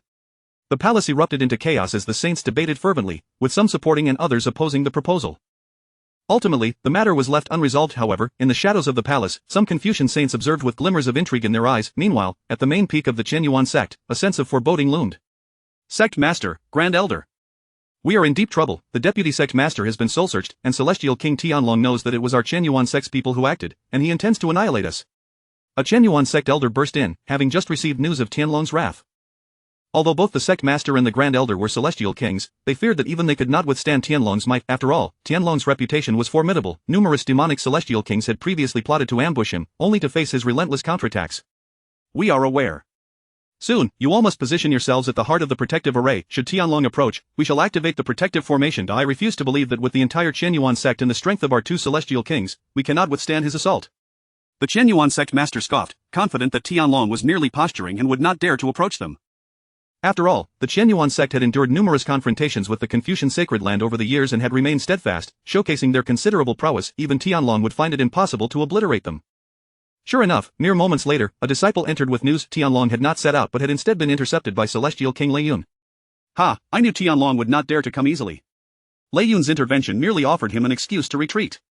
The sect master and grand elder exchanged knowing smirks. Little did they realize that, in the not-so-distant future, the Chenyuan sect would indeed face a calamity of annihilation. Chapter 48 The Path of Dual Cultivation in the City of Cloud Sea. Within the Qin family, after 3 days and nights, most of the buildings had been restored. Lu Rushuang had also awakened from her stupor. My lady! Qin Tianlong had been vigilantly by Lu Rushuang's side. The moment he noticed her consciousness returning, he hurriedly grasped her delicate hand. During this period, he had sought out various spiritual herbs, fearing that Lu Rushuang might suffer from lingering injuries. Now, with her complexion flushed and her breath steady, she appeared entirely unblemished. How long have I been unconscious? Lu Rushuang sat upright, her immediate concern being the well-being of the child within her. Upon sensing that the fetus was unharmed, she let out a long sigh of relief. 3 days and nights, Qin Tianlong replied gently, observing her movements. Do not worry, our son is faring even better than you. In these days, he has been continuously absorbing the spiritual energy from the outside world. Moreover, I have discovered that he seems to have developed some cultivation. It is nothing short of miraculous. Some cultivation? At his words, Lu Rushuang recalled the peculiar sensation she had felt while resisting the demon clans, where she sensed anomalies within the fetus. Though her child had yet to be born, he was already exhibiting a certain level of cultivation. While it was not particularly high, it shattered her understanding and left her bewildered. I too have noticed his cultivation. It is indeed strange, how could he possess such abilities? Lu Rushuang spoke with a look of confusion, her inner turmoil unyielding. Despite her reluctance to delve deeper upon hearing this, Qin Tianlong pondered for a moment before suggesting, could it be that he has always been aware of everything outside? Perhaps during our cultivation sessions, he was also able to cultivate alongside us. Lu Rushuang's pupils contracted slightly. She did not dismiss Qin Tianlong's explanation, for it was indeed the most reasonable. If this were the case, it would signify that their unborn son was destined to be an unparalleled genius. Our son is a prodigious talent, Lu Rushuang murmured softly, for only an extraordinary genius could achieve such feats in the womb. Both Lu Rushuang and Qin Tianlong had been hailed as geniuses in their youth, displaying remarkable talents even in their embryonic stages. Thus, despite the seemingly absurd nature of the explanation, they chose to believe it. While their son's exceptional talent was a blessing, it also posed a peril. Should it come to light, he would face incessant assassination attempts. Qin Tianlong furrowed his brow, well aware of the demon and monster clans. The recent attacks were merely the beginning. As Qin Su's talents became increasingly apparent, the demon and monster clans would undoubtedly send assassins time and again, even laying traps for him. It seems we must strive to keep his talents concealed from prying eyes, Lu Rushuang softly advised. Qin Tianlong nodded slightly, yet both he and Lu Rushuang understood that if their son truly possessed exceptional talents, no matter how discreet they tried to be, there would come a day when he would astonish the entire great wilderness spiritual domain. However, at present, they viewed Qin Su's abilities as merely a budding talent in Confucian cultivation. They collectively believed that his cultivation stemmed from comprehending certain Confucian principles and learning their cultivation methods, which had allowed him to attain such a level. Finally awake. At that moment, Qin Su, overhearing the discussions outside, thought to himself that maintaining a low profile would be impossible. After all, the system he had activated was a counterattack system, destined to showcase his talents and abilities repeatedly. Consequently, the demon and monster clans would likely pursue him relentlessly in the days to come. What a pity! If only our son also possessed talent in sword cultivation, that would be splendid, Lu Rushuang mused. If he were suited for the path of sword cultivation, she could guide him continuously, affording her more time to spend with him. Confucian cultivation is commendable as well. The sage king of the Confucian sacred land has contacted me, inquiring if, upon Su's birth, he could take him as a disciple. Qin Tianlong replied with a smile. In truth, any path pursued with sufficient talent would ultimately lead to the same pinnacle. Regardless of whether one followed the path of the sword or that of Confucianism, both could grant practitioners the opportunity to reach the realm of the immortal emperor. The sage king of literature is far too weak. He is no match for you, yet dares to take Su as a disciple? Lu Rushuang lay against Qin Tianlong, contemplating the necessity of their son having a master at the peak of the immortal king realm. After all, the quality of a master holds great significance. Ordinary immortal kings, like the sage king of literature, rarely have the opportunity to glimpse the realm of the immortal emperor. In contrast, Qin Tianlong, among other peak immortal kings, could genuinely perceive a fragment of that domain, yet, to become an immortal emperor, one requires not only exceptional talent but also a fortuitous opportunity. At least Qin Tianlong and most other peak immortal kings had waited many years, yet still had not encountered such an opportunity. Confucian cultivation was indeed commendable, but it would merely serve as a supplementary path for him. The Taishu devouring heaven technique was his primary focus. Qin Su pondered silently, recognizing that no Confucian technique could match the level of an immortal emperor. However, the Taishu devouring heaven technique was different. Should he cultivate it to its utmost peak, as the technique described, he could effortlessly absorb an immortal emperor's entire energy with a single move. Even imperial-grade techniques would likely fail to reach such heights. While Qin Su remained unable to discern the full extent of the Taishu devouring heaven technique's capabilities, one thing was certain: it was undoubtedly superior to the majority of imperial-grade techniques. At that moment, a series of knocks echoed at the door. "Come in," Qin Tianlong called out, having already surmised who was arriving. The visitors were indeed Shi Jianxun, the sage of Yunshu, and Shen Shunan. After 3 days of recuperation, the 3 Confucian saints had nearly fully restored their health. Immortal King Tianlong, Shi Jianxun entered the room and bowed to Qin Tianlong. They all lowered their heads, for in the presence of Qin Tianlong, they felt an immense pressure. Despite his restrained aura, resembling that of a mere mortal, the unspoken might of a peak immortal king still left them trembling in fear. "Disciple Rushuang, you have finally awakened," Shen Shunan exclaimed with palpable excitement upon seeing Lu Rushuang awake. "It seems the sword Saint Rushuang has recovered splendidly. This is truly wonderful." Shi Jianxun and the sage of Yunshu also expressed their joy. Chapter 49 of the Frost Demon Dan. In recent days, the 3 sages of Confucianism have visited here daily, deeply concerned for Lu Rushuang, who has suffered significant injuries and remained unconscious. Now, witnessing her awakening brings them immense relief, for they are acutely aware of how formidable Qin Tianlong is. Had something dire happened to Lu Rushuang, she might never have awakened, and the Confucian school itself could have faced dire repercussions, with Qin Tianlong potentially launching a brutal assault on their sacred ground. "Rushuang, my disciple. Rushuang, the sword saint. We owe you an apology for this incident." At that moment, Shi Jianxun and Shen Shunan stepped forward, bowing in apology to Lu Rushuang. Stunned by this gesture, Lu Rushuang inquired, "Why do you feel the need to apologize to me?" In the battle 3 days prior, both Chen Shunan and Shi Jianxun had fought valiantly to fend off the enemy's onslaught. Unfortunately, the enemy proved too powerful for them to withstand.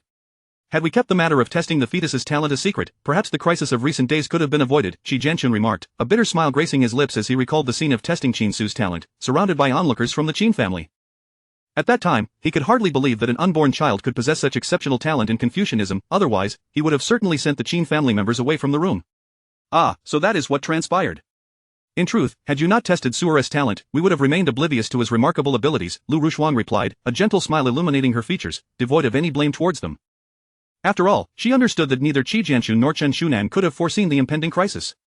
"You need not be overly remorseful. In any case, you will continue to stay with the Qin family in the days to come. It would be fitting for you to take turns providing prenatal education for my son during your spare time." Qin Tianlong waved his hand, pondering the utility of having 3 prenatal educators at his disposal. The Confucian prenatal education techniques are renowned throughout the vast spiritual domain. Even he and Lu Rushuang had their own Confucian tutors in their youth. "No problem." Shi Jianxun and the others readily agreed. In their eyes, the fact that Qin Tianlong and Lu Rushuang bore them no ill will was already the best outcome. As for the role of a prenatal educator, they could not have wished for anything more, as this fetus represents the future hope of their Confucian school, its foremost talent. If nurtured properly after birth, he could very well become a celestial sovereign, perhaps even one at the pinnacle of that realm. Though the Confucian school currently boasts several celestial sovereigns, none have reached the pinnacle. "By the way, my dear, now that you have awakened, I can present you with the Frost Demon Dragon's Demon Dan." At that moment, Qin Tianlong produced a demon Dan the size of a dragon's eye. Instantly, the room filled with an aura of frost, and tendrils of demonic energy began to waft outward. "This is a high-level celestial sovereign's demon Dan." The 3 sages of Confucianism were left speechless upon seeing the demon Dan. The Frost Demon Dragon is a remarkably fearsome beast among the demon race. Now they understood that Qin Tianlong's prolonged absence was due to his quest in the northern region to procure the Frost Demon Dragon's Demon Dan. "Is this what Father sought? With this Demon Dan, can the demonic energy within me be completely eradicated?" Qin Su felt a rush of joy at the thought, knowing that if he could rid himself of the demonic energy, he would no longer have to fear for his life. If the demonic energy persisted, his life would always be in jeopardy. "You must have exerted tremendous effort to slay the high-level Frost Demon Dragon, didn't you?" A look of concern crossed Lu Rushuang's face as she caressed Qin Tianlong's cheek and said, "You have worked hard for our child." Upon hearing this, Qin Tianlong shrugged and smiled. "For our child, everything is worth it." The words exchanged between parents filled Qin Su's heart with warmth. They truly are wonderful. Qin Su reflected on his previous trajectory, having been a mere underachiever who disappointed his parents, and now, having activated his counterattack system ahead of time, he was determined to make his parents proud. "Do take it quickly," Qin Tianlong urged. Without hesitation, Lu Rushuang swallowed the frost demon dragon's demon Dan in the next moment. Waves of extraordinary power began to converge towards the fetus. Qin Su, still processing the situation, was astounded to see the surrounding liquid brimming with immeasurable power.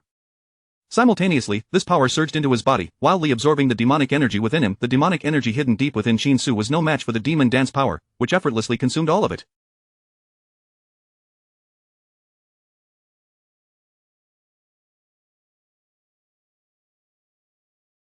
Before long, Qin Su realized that the demonic energy within him had completely vanished. However, to be cautious, he glanced at his system panel named Qin Su Age of 4 months cultivation, pinnacle of transformation physique bloodline.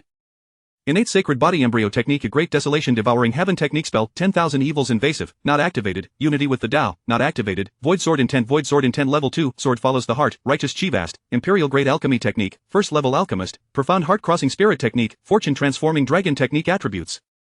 Incomparable insight enhancement by 100-fold, child of the great Tao, enlightenment speed enhancement by 100-fold, fortune counterattack, fortune value increases by 1 per second system notification. The demonic energy within the host has been completely eliminated. The demon Dan has formed a demon embryo, residing in the host's dantian, ready to erupt at any moment. Fortune value a 1, 364,000, extremely low fortune, an ordinary genius. What, the demonic energy is gone? A demon embryo? Qin Su looked inward at his dantian and indeed saw a spherical demon embryo. This revelation left him dumbfounded. He had initially thought he could resolve the crisis but found himself faced with a new one. Something is amiss. This is the aura of a demon embryo. Qin Tianlong's spiritual sense had been closely monitoring Qin Su's condition. Upon detecting a peculiar aura, he immediately understood that trouble had arisen. A demon embryo? Lu Rushuan's expression shifted, exclaiming, could it be that the demon king from years ago has cast the demon embryo curse? Exchanging glances with Qin Tianlong, both understood the situation. When that demon king targeted you back then, I believed he intended merely to facilitate the invasion of demonic energy into your body, Qin Tianlong stated frankly. Little did I know, he was already aware of your pregnancy and secretly cast the demon embryo curse. Chapter 50. The demonic womb. He had long anticipated that I would seek the demonic core of the frost dragon. Taking a deep breath, Qin Tianlong continued, as soon as the power of the core makes contact with our son, it will activate the curse of the demonic womb, thereby transforming the core into a demonic fetus.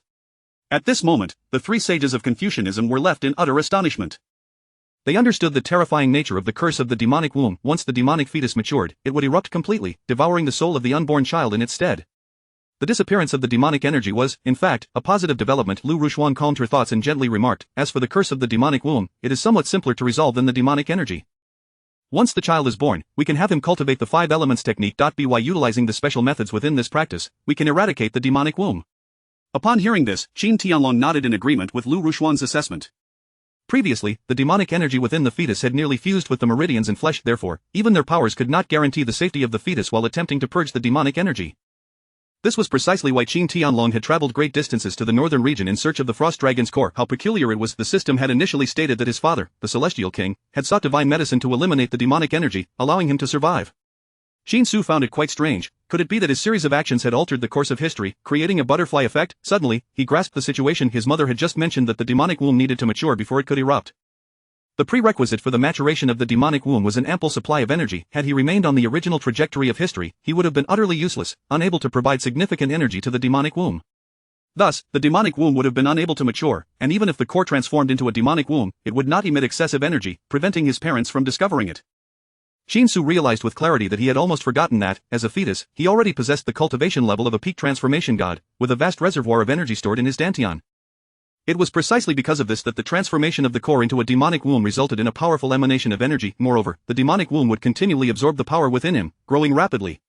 Should the demonic womb mature before his birth, his life would be in grave danger. Did this mean he could not cultivate too rapidly in the future? Qin Su clenched his teeth, pondering that his dream of being born as the celestial king might indeed be unattainable. The faster he cultivated, the more swiftly the demonic womb would grow. Would the Taihuang swallowing heaven technique prove effective? Qin Su activated the technique, attempting to devour the energy from the demonic womb. However, as he consumed, the demonic womb simultaneously absorbed energy from within him. A balance was inadvertently established between the two. This won't do. Qin Su immediately ceased his efforts. Even if he continuously activated the Taihuang swallowing heaven technique, fully exerting himself to devour the energy from the demonic womb, he could only temporarily halt its growth, not truly resolve the issue.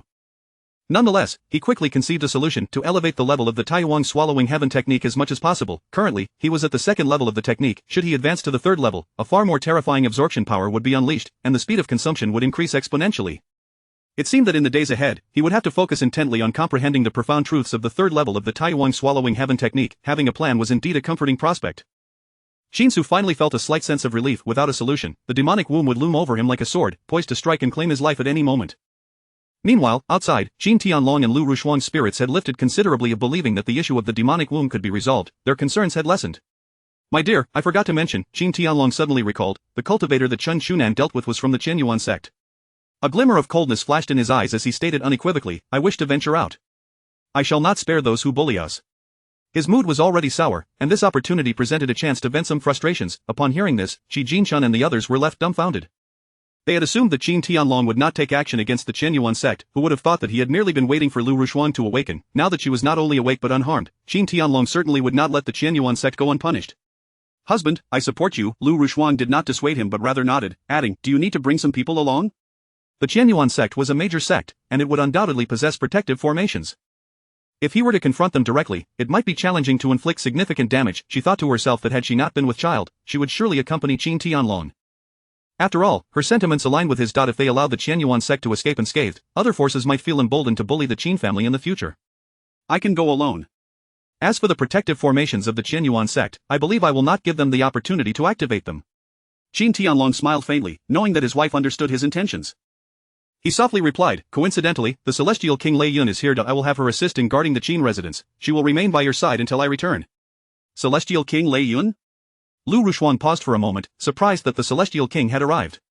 However, upon recalling the special spiritual vessel that Lei Yun possessed, she understood the situation. Qin Tianlong must have been eager to return, prompting Lei Yun to use her vessel to expedite his journey. Go ahead. Lu Rushuang gently patted the back of Qin Tianlong's hand, her voice tender as she urged, take care. Qin Tianlong nodded and then turned to leave.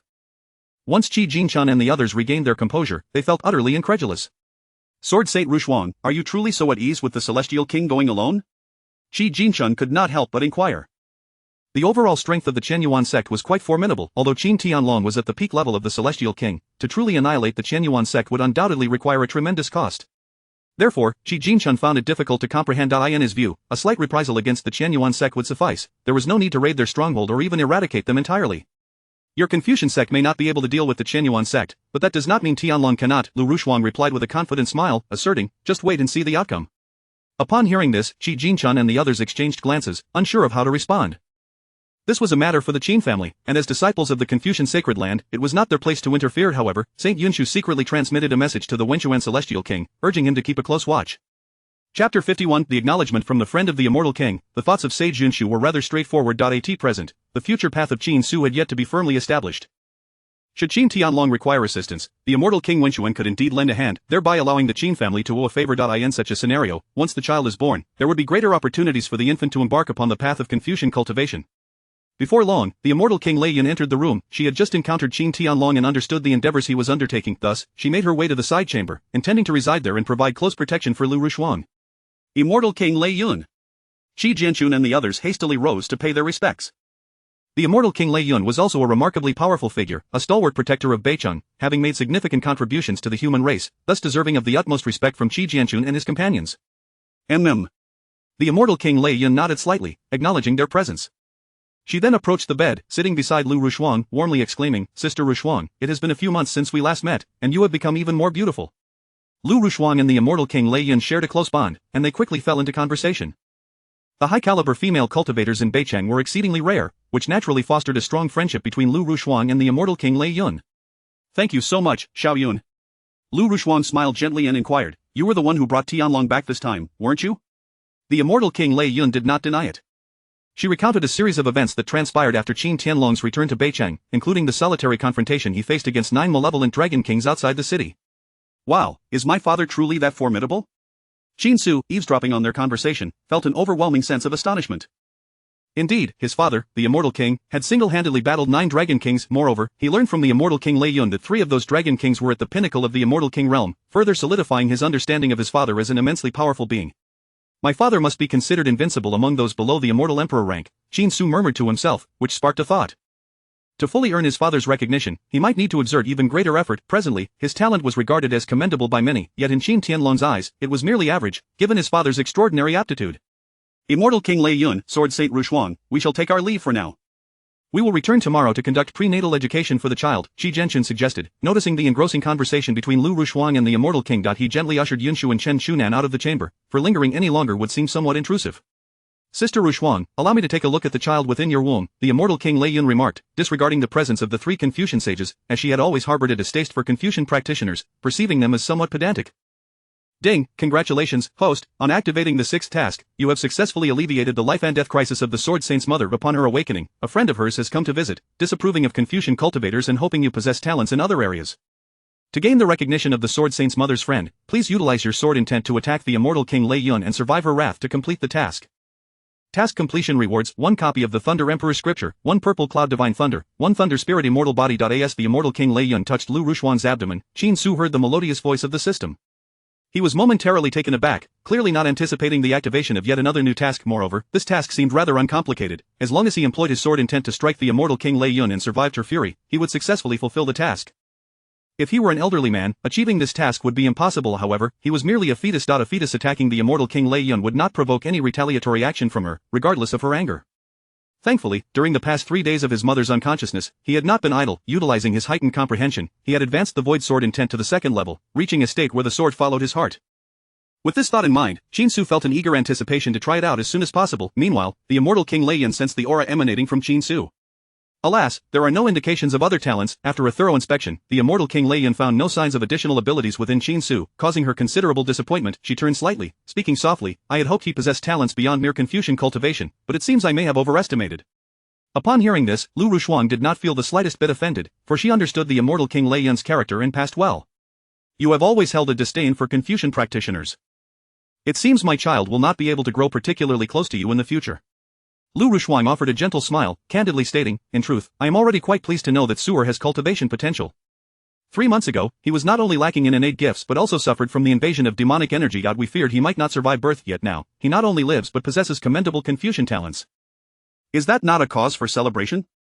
Upon hearing this, the immortal King Lei Yun's expression shifted as she realized Lu Rushuang was indeed correct. The fact that this fetus could survive and possess Confucian talents was indeed a remarkable outcome. Sigh, it's simply that I do not favor Confucianism. However, it seems he is destined to tread the path of Confucian cultivation. The immortal King Lei Yun sighed inwardly, openly expressing her thoughts. I wish for him to possess talents in other areas. In that case, he would not have to become a Confucian cultivator. Suddenly, a wave of formidable sword intent surged forth from Lu Rushuang's abdomen. The immortal King Lei Yun quickly reacted, the sword intent striking against her armor in an assault. The immortal King Lei Yun was momentarily taken aback, and then her body crackled with flowing lightning, effortlessly dissipating the strand of sword intent. Yet, as she gazed at Lu Rushuang's abdomen, a flicker of confusion crossed her eyes, prompting her to inquire, Sister Rushuang, was that sword intent released by you just now? In response, Lu Rushuang shook her head, equally puzzled. I did not release any sword intent, yet I distinctly felt a trace of it.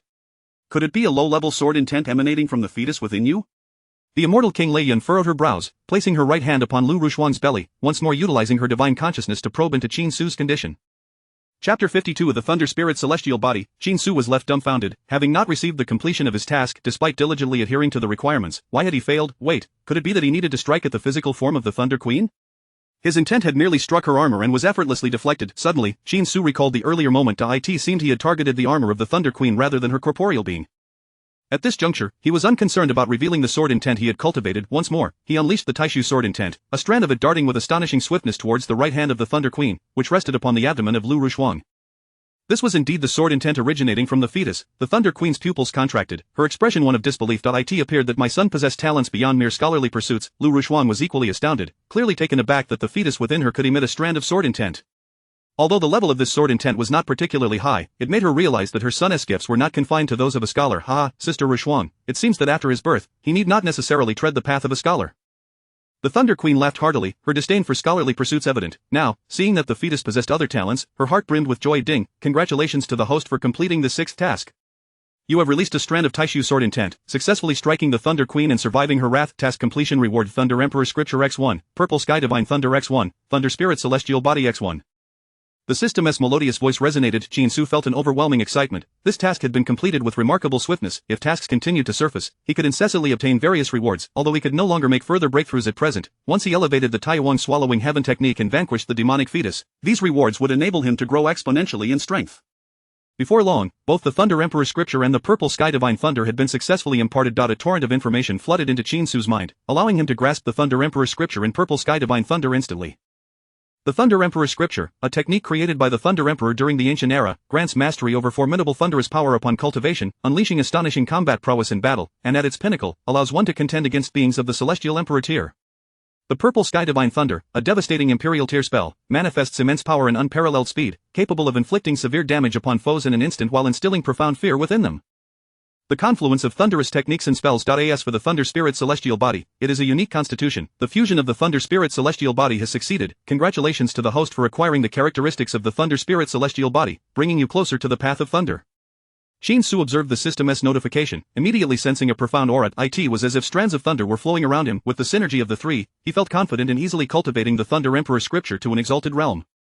With this thought in mind, Shin Su eagerly commenced his training. Indeed, within mere moments, he had progressed to the second layer of the Thunder Emperor Scripture. However, similar to the Taiwang Swallowing Heaven technique, he soon discovered that advancing to the third layer would not be a simple endeavor. Yet, with his hundredfold comprehension, as long as he devoted some time, he could effortlessly master either the Taiwang Swallowing Heaven technique or the Thunder Emperor Scripture. Reflecting on this, Shin Su resolved to dedicate the forthcoming time to the cultivation of these two techniques. Meanwhile, within the outer chamber, it seems that during your usual release of sword intent, he was able to perceive and subsequently comprehend it. To be frank, if that is indeed the case, your son's innate talent in swordsmanship is truly remarkable, the Thunder Queen could not help but exclaim, gazing increasingly fondly at the fetus within Lu Rushuang. As long as he does not become a scholar, in her view, he is a child worthy of affection. A mere strand of ordinary sword intent does not necessarily equate to high talent in swordsmanship. Although Lu Rushuang acknowledged this, a smile she could not conceal danced at the corners of her eyes. As a renowned swordsman in the great wilderness spirit domain, she naturally wished for her son to inherit her legacy. If her son possessed extraordinary talent in swordsmanship, it would indeed be a splendid outcome for her. Little one, I hope you possess not only the talents of a scholar and a swordsman but also those of a thunder practitioner. The Thunder Queen smiled gently, contemplating that if he possessed thunderous talents, perhaps she could become his mentor after his birth. In the days that followed, the Thunder Queen remained within the chamber, steadfastly guarding Lu Rushuang and the fetus.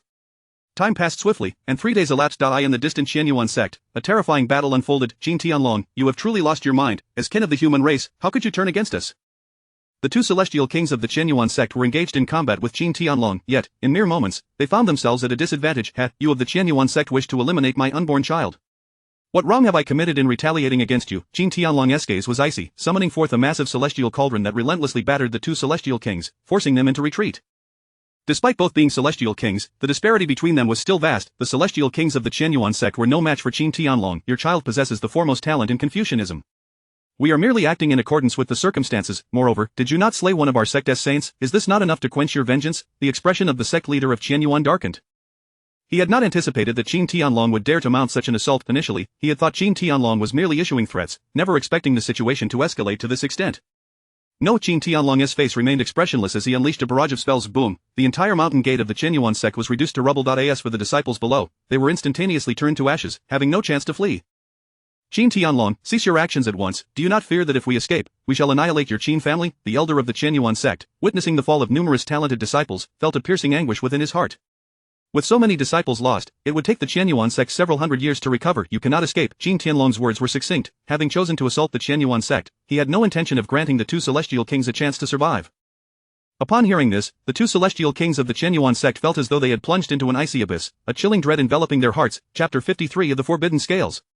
The protective formation of the Qianyuan sect has fallen into disarray. Even with the combined might of the sect master and the Grand Elder, they are no match for Jin Tianlong.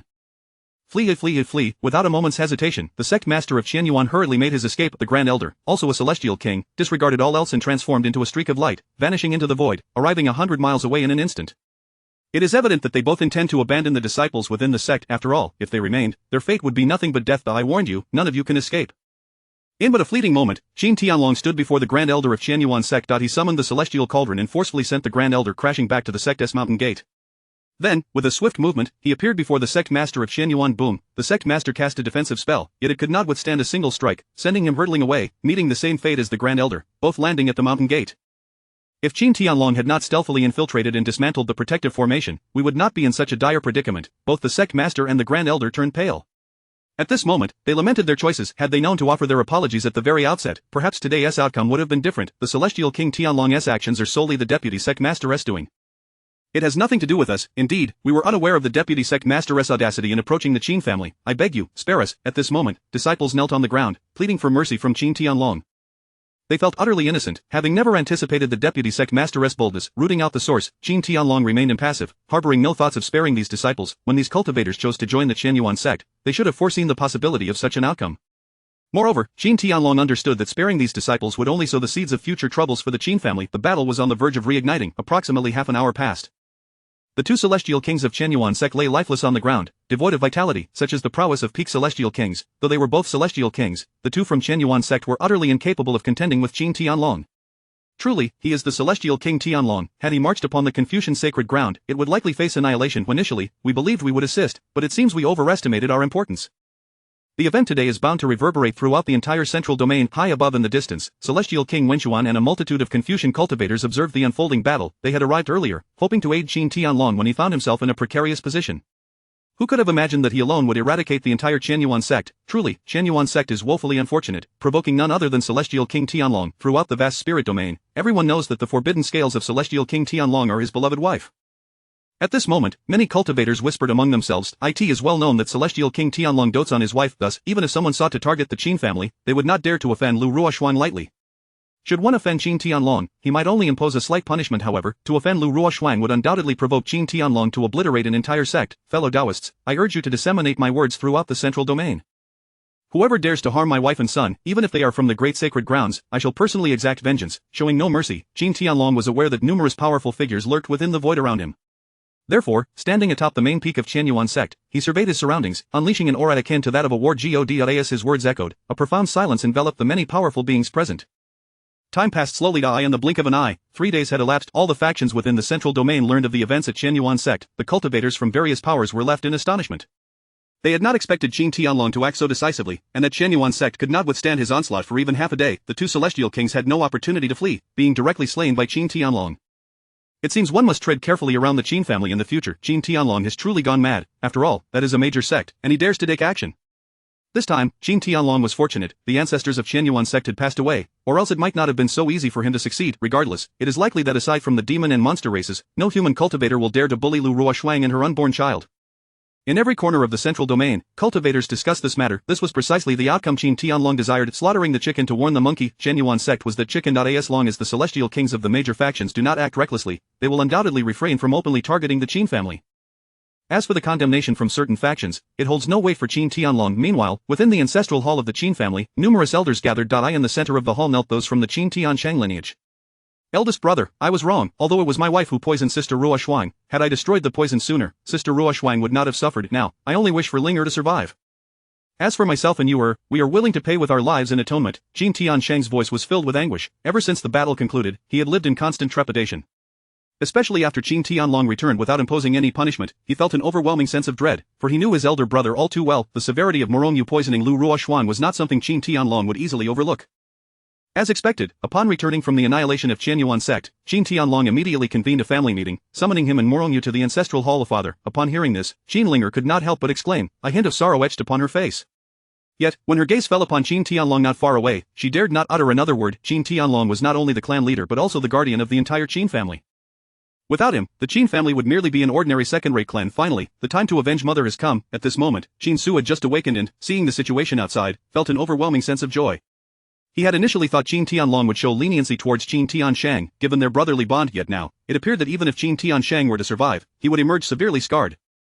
Humph, Morongyu, you have quite the audacity. A cold glint flashed in Qin Tianlong's eyes, and an overwhelming aura of peak celestial king erupted forth, making it difficult for the Qin family cultivators present to breathe, as a chill crept into their hearts.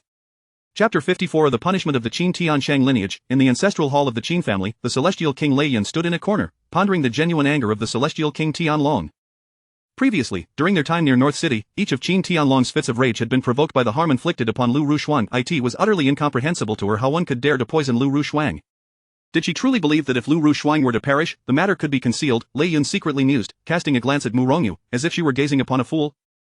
In this world, there exist spells capable of temporal regression and deduction. Once enacted, they unveil the events of the past. Even if Morongyu were to eliminate all witnesses, as long as Qin Tianlong wished to uncover the identity of the culprit, he could effortlessly deduce the truth. Brother, in a moment of madness, I attempted to poison Sister Ruoxuan. This act bears no relation to Tianshang. It was solely my own decision. Therefore, I implore you not to hold him accountable. I am willing to sacrifice my life to atone to Sister Ruoxuan. Morongyu knelt, trembling uncontrollably. Since the commencement of the Great Battle, she had come to realize her grave error. It was not merely her act of poisoning that nearly led to Lu Rushuang's demise. Her actions had triggered a cascade of repercussions, resulting in the downfall of many young members of the Qin family. Thus, the elders of the Qin family had ceased to speak. Even those who had previously supported Qin Tianshang now wore expressions of indifference, offering Mu Rongyu not a shred of kindness. After all, among the fallen youths of the Qin family were several grandsons and great-grandsons of these elders. Esteemed elders, you are the venerable ones of the Qin family. Qin Tianlong spoke with a stoic demeanor, his voice cold as he queried, what punishment do you deem appropriate for them? At this pronouncement, the elders exchanged glances. Head of the family, I believe Mu Rongyu deserves death. However, since Qin Tianshang is your brother and was unaware of her intentions, confining him in the reflective cave on the back mountain for 100 years should suffice. Indeed, it would be excessive to execute Qin Tianshang. Ultimately, the final decision lies with you, head of the family.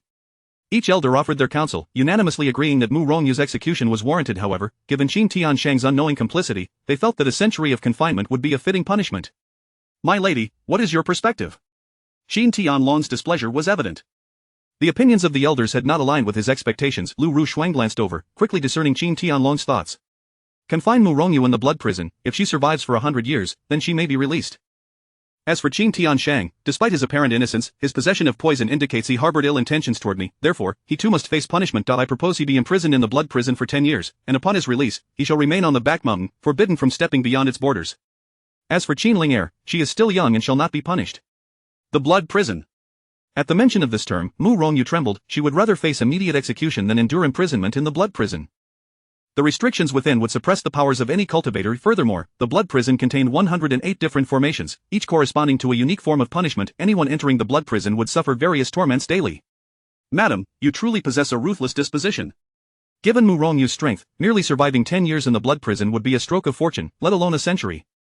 However, this would serve as a stark warning to other clan members regarding the severe consequences of turning against their kin. The elders engaged in fervent discussion, ultimately rallying in support of Lu Rushuang.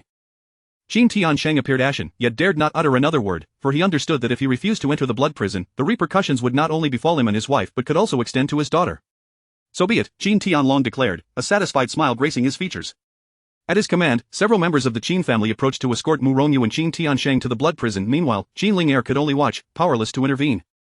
Qin Ling'er's demeanor seemed somewhat amiss. Qin Su had been observing her closely, and at that moment, he noted a glimmer of cold light in her eyes. It appeared that should Qin Ling'er grow powerful in the future, she might indeed seek vengeance. However, by the time I emerge, any thoughts of revenge would likely be rendered impossible. Qin Su contemplated the special task he had activated to conquer extraordinary talents, with Qin Ling'er fitting the criteria perfectly. Upon his emergence, his foremost objective would be to subjugate Qin Ling'er. Once she was under his influence, the prospect of her vengeance would vanish entirely. Head of the family. At that moment, a servant rushed in, breathless. Upon seeing the multitude gathered in the ancestral hall, he was momentarily struck speechless. Fear not, Qin Tianlong frowned, inquiring, what has transpired?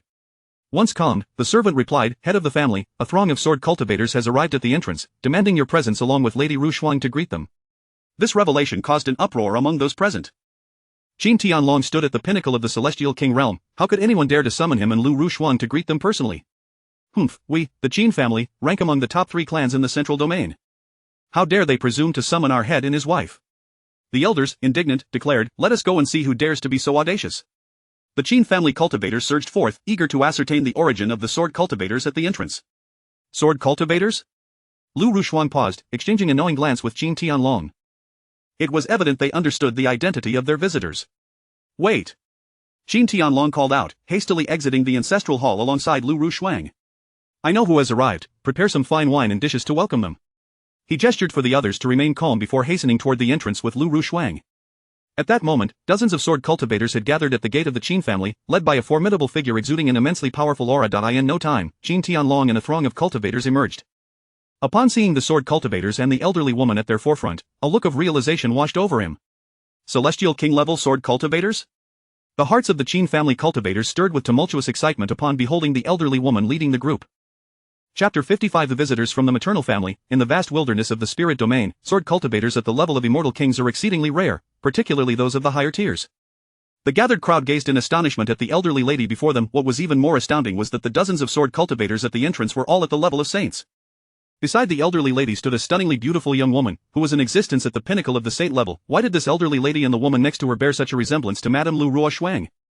Indeed, they were strikingly similar. Could it be that I have figured it out? These sword cultivators hail from the unmatched sword pavilion. At this moment, some elders of the Qin family recognized the origin of these sword cultivators. Before they could fully comprehend the situation, Lu Ruoshuang and Qin Tianlong stepped forward in unison, bowing respectfully to the elderly lady and addressing her with reverence, mother. The instant those words left their mouths, an uproar erupted around them. The numerous cultivators of the Qin family finally understood why the elderly lady was so audacious, for she was none other than Lu Ruoshuang's mother, the vice master of the unmatched sword pavilion, Lu Paopiao. Humph. Do not call me mother. Lu Paopiao's countenance darkened as she lightly tapped Lu Ruoshuang with her cane, her tone sharp. Or must we wait until the demon and monster clans attempt to kill you before you notify us? Knowing the dangers, why did you not inform us in advance? Seeing her mother enraged, Lu Ruoshuang hurriedly grasped her mother's arm and, in a playful manner, replied, Mother, I thought I could handle it. Who would have known the demon and monster clans would place such importance on my unborn child, sending so many saints here? Next time danger arises, I will certainly seek your aid. Upon hearing this, Lu Paopiao's expression softened slightly.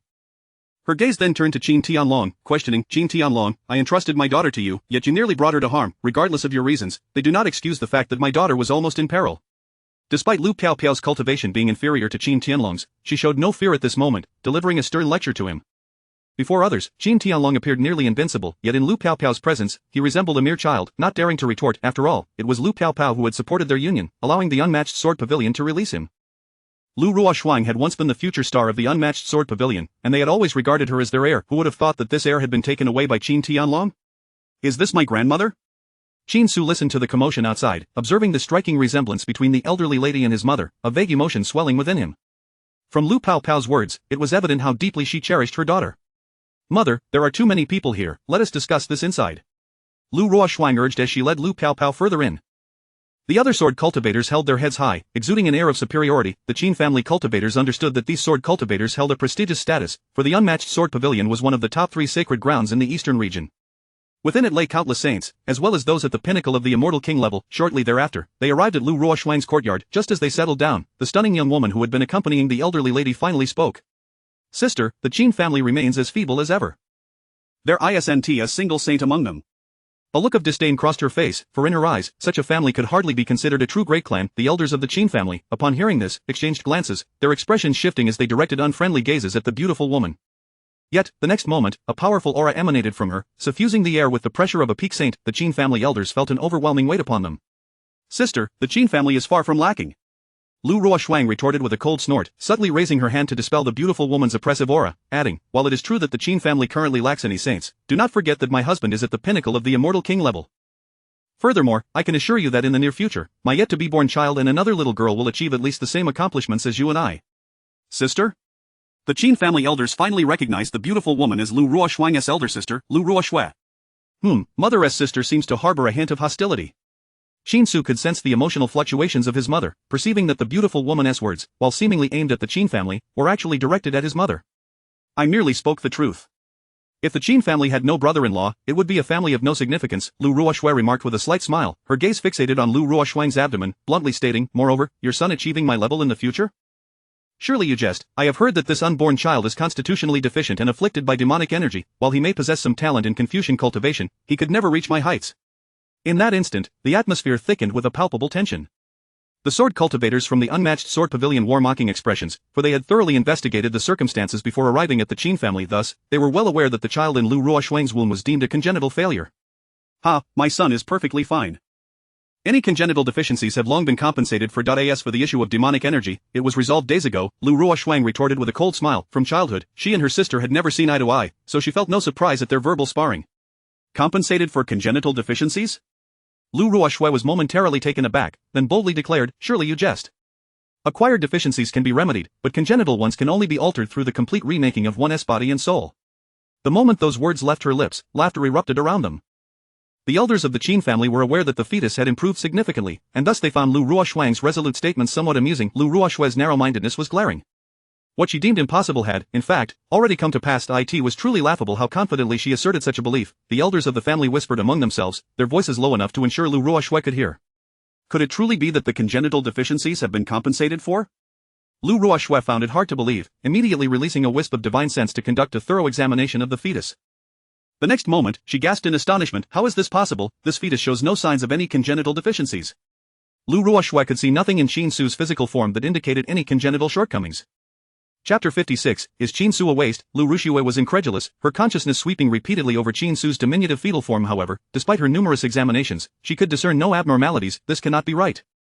They had all claimed that your son was inherently deficient. Could it be that they were deceiving me? Lu Ruxue murmured, convinced she had been misled, yet, in the next moment, she realized her error. She had not been deceived by anyone. This fetus had been afflicted by demonic energy from the moment of conception, and indeed was inherently flawed. However, by a stroke of fortune, he had managed to compensate for his innate deficiencies, revealing remarkable talent.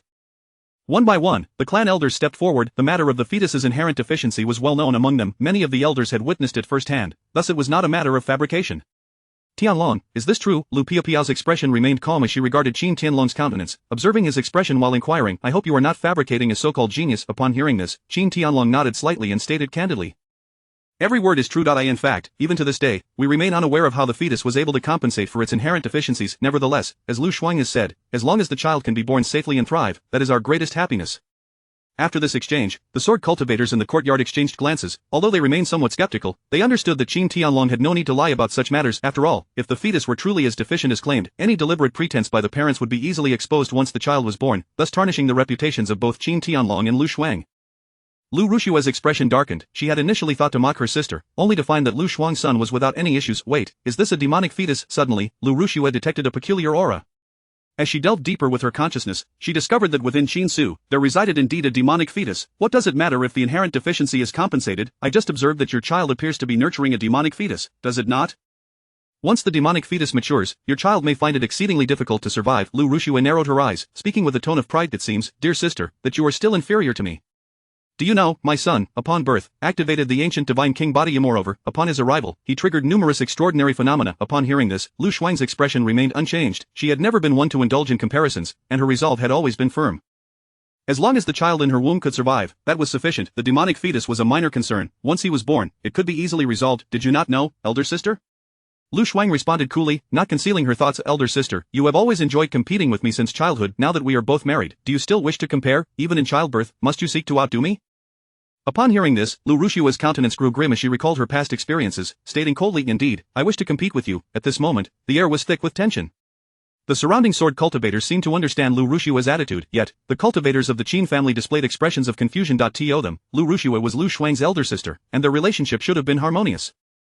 Yet now, it appeared as though the two sisters were on the verge of conflict. I shall never forget the events of those years. I was initially the elder sister, and my talents were commendable. Yet, the entire sword pavilion favored you, believing you to be the sword cultivator of supreme talent. Even our parents declared that the future leader of the sword pavilion would exclusively belong to you. I merely wish to prove that I am not inferior to you. Lu Ruxue's eyes blazed with fervor as she articulated her innermost thoughts. She, who was supposed to be the elder sister and whose talents were not lacking, could not fathom why all affection was concentrated solely on Lu Shuang. It was jealousy. After all, Qin Su observed the unfolding situation and finally understood why his aunt had consistently targeted his mother since her arrival at the Qin family. Lu Shuang fell silent, for the circumstances Lu Ruxue described were beyond her control. Once, her talents had soared. Within a mere 300 years, she had ascended to the level of a sage. Such aptitude could rank among the top 20 across the vast spiritual realm. Lu Ruxue, enough, your sister became a sage in merely 300 years, while you toiled for over 600 years to barely reach the same level. It was only natural for us to regard her as the heir due to her superior talents. Lu Piapiao furrowed her brow, taken aback by Lu Ruxue's words. If they were in the sword pavilion, such sentiments could be expressed privately without consequence. However, now, in the presence of so many Qin family cultivators, the discord between Lu Ruxue and Lu Shuang would undoubtedly become a source of ridicule. Enough, what does that even mean? Lu Ruxue showed no signs of relenting. She fixed her gaze upon Lu Shuang's face and declared, Lu Shuang, my talents may not match yours, but I have given birth to a fine son.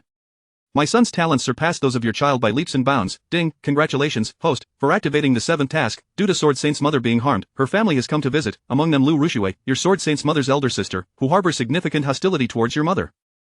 Please demonstrate your swordsmanship to gain Lu Ruxue's approval and reconcile her with Sword Saint's mother to complete the task. Task completion rewards, 1 ancient slaughtering immortal sword, 1 medical sage inheritance, 1 9-turn golden pill.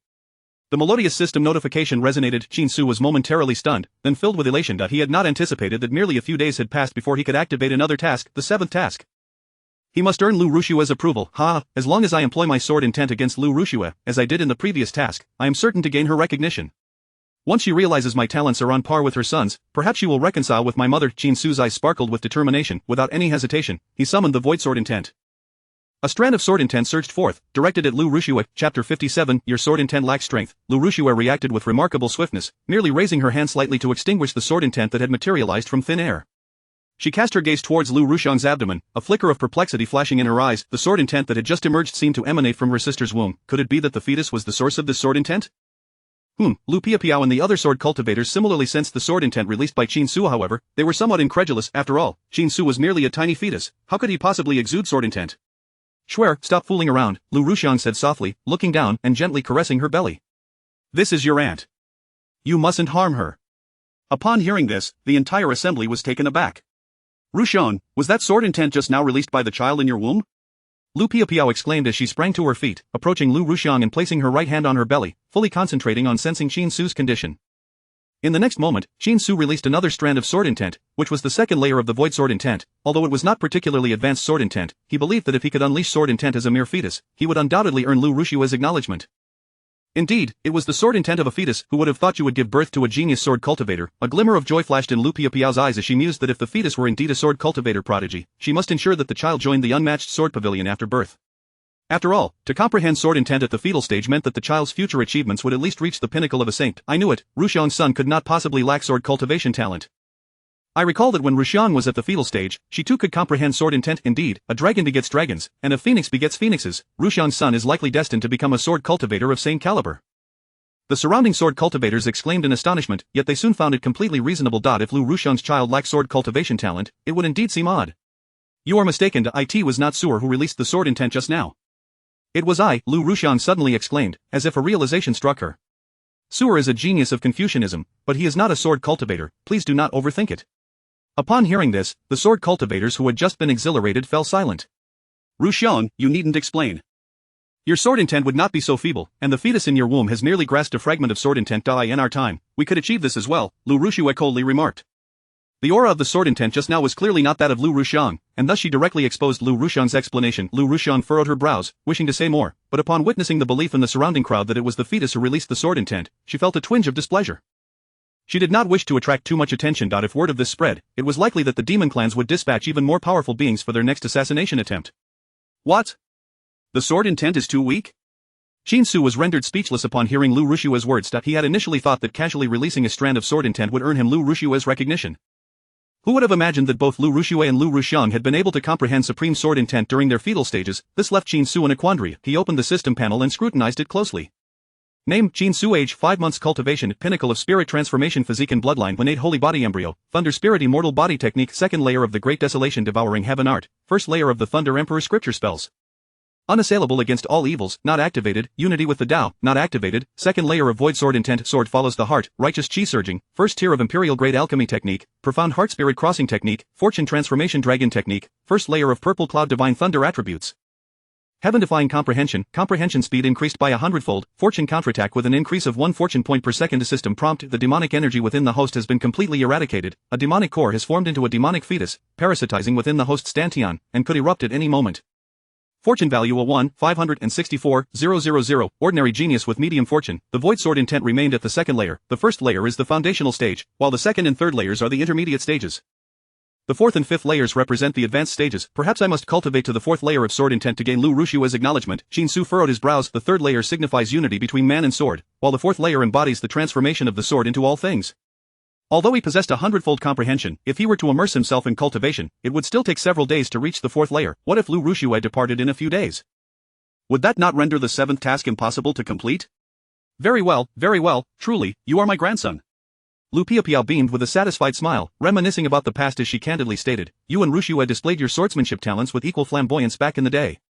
The unmatched sword pavilion withstood numerous waves of assassination attempts by the demon clans to protect you and Schwer's lives. A genius will inevitably face one calamity after another, and each trial can bring them great benefits.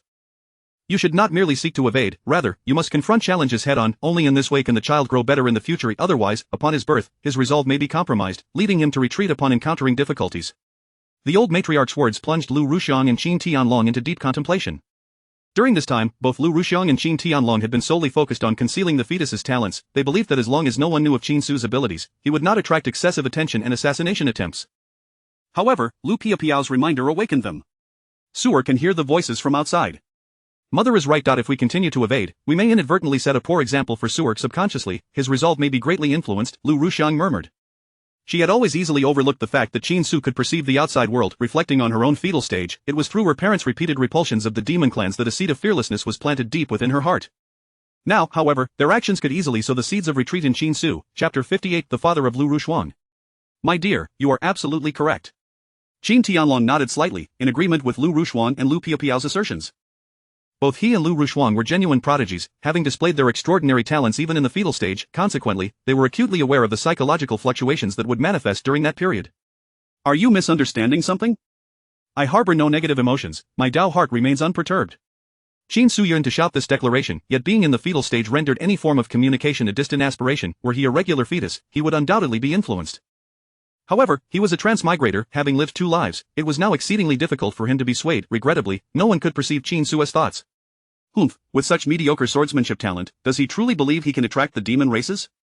If not for his Confucian cultivation talent, the demon races would likely disregard him entirely. Lu Rushue scoffed contemptuously. She reflected on her own displayed swordsmanship talent from years past, which far surpassed the abilities demonstrated by Lu Rushuang's son. Lu Rushuang, Qin Tianlong, are you aware? My son activated a unique physique even in the fetal stage. Moreover, within 6 months, we imparted a sword cultivation technique to him, enabling him to grasp a profound level of sword intent in merely a month's time. Lu Rushue continued her comparison with Lu Rushuang, and indeed, her son was a prodigy, possessing not only a unique physique but also remarkable swordsmanship talent. What relevance does your son have to me? Lu Rushuang's expression darkened. She felt a twinge of dissatisfaction towards Lu Rushue. Were it not for the presence of the Qin and Lu families, she might have resorted to physical confrontation with Lu Rushue. Of course it matters. My son surpasses yours, proving I am not inferior to you. Lu Rushue smiled faintly, stating candidly, currently, my cultivation level is on par with yours, my husband is also an immortal king, and my son's talent is even greater. In every conceivable aspect, you cannot compete with me. Upon hearing this, Lu Rushuang nearly lost her composure. An overwhelming surge of sword intent erupted from her, enveloping the entire courtyard. Lu Rushue, sensing this surge, exhibited no trace of weakness. The clash of their sword intents created a shockwave, causing the surrounding sword cultivators and Qin family members to change countenance and retreat hastily, fearing even the slightest consequence. Please, cease this commotion. Lu Piapiao and Qin Tianlong intervened simultaneously. Lu Piapiao positioned herself behind Lu Rushue, placing her right hand on Lu Rushue's shoulder to suppress her sword intent. As for Qin Tianlong, he refrained from stopping Lu Rushuang but instead unsheathed a large blade, its tip poised at Lu Rushue's neck, as if to indicate that should she persist, he would not hesitate to eliminate her. Lu Rushue, do not forget, this is the Qin family, not the Lu family, and certainly not the Wang family. Qin Tianlong's gaze turned icy, a palpable aura of murderous intent emanating from him. Everyone understood that Lu Rushuang was his Achilles heel. Lu Rushue's repeated provocations towards Lu Rushuang had genuinely incited his desire for vengeance, compelling him to consider eliminating Lu Rushue. You! Lu Rushue felt a chill run through her body. She recognized that Qin Tianlong was serious, recalling the recent events concerning Qianyuan sect. A wave of dread washed over her. She sensed that if she continued her provocations, Qin Tianlong might truly act against her.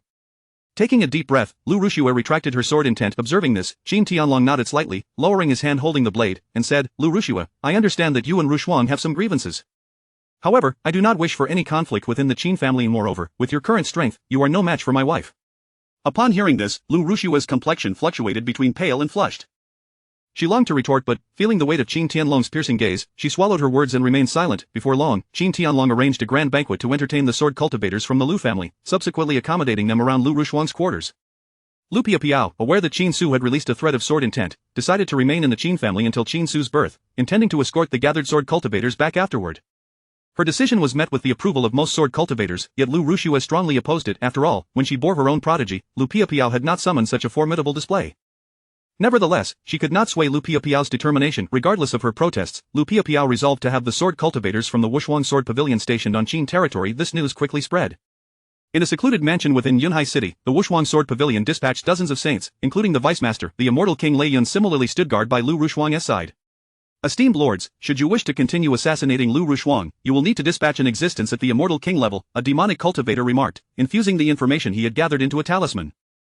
Meanwhile, deep within the northern regions, in the stronghold of the demon race, numerous demonic beasts learned of the news and began to deliberate. In addition to the demon race of the north, the demon race of the south also became aware of the Wushuang Sword Pavilion's presence at the Qin family.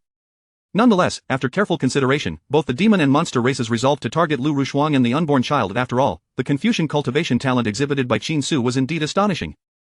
The demon and monster races were keen to prevent the emergence of a peak immortal king from the Confucian family. As night descended upon the Qin family's mansion, within the guest quarters, only 2 individuals remained, Lu Rushuang and Lu Piapiao.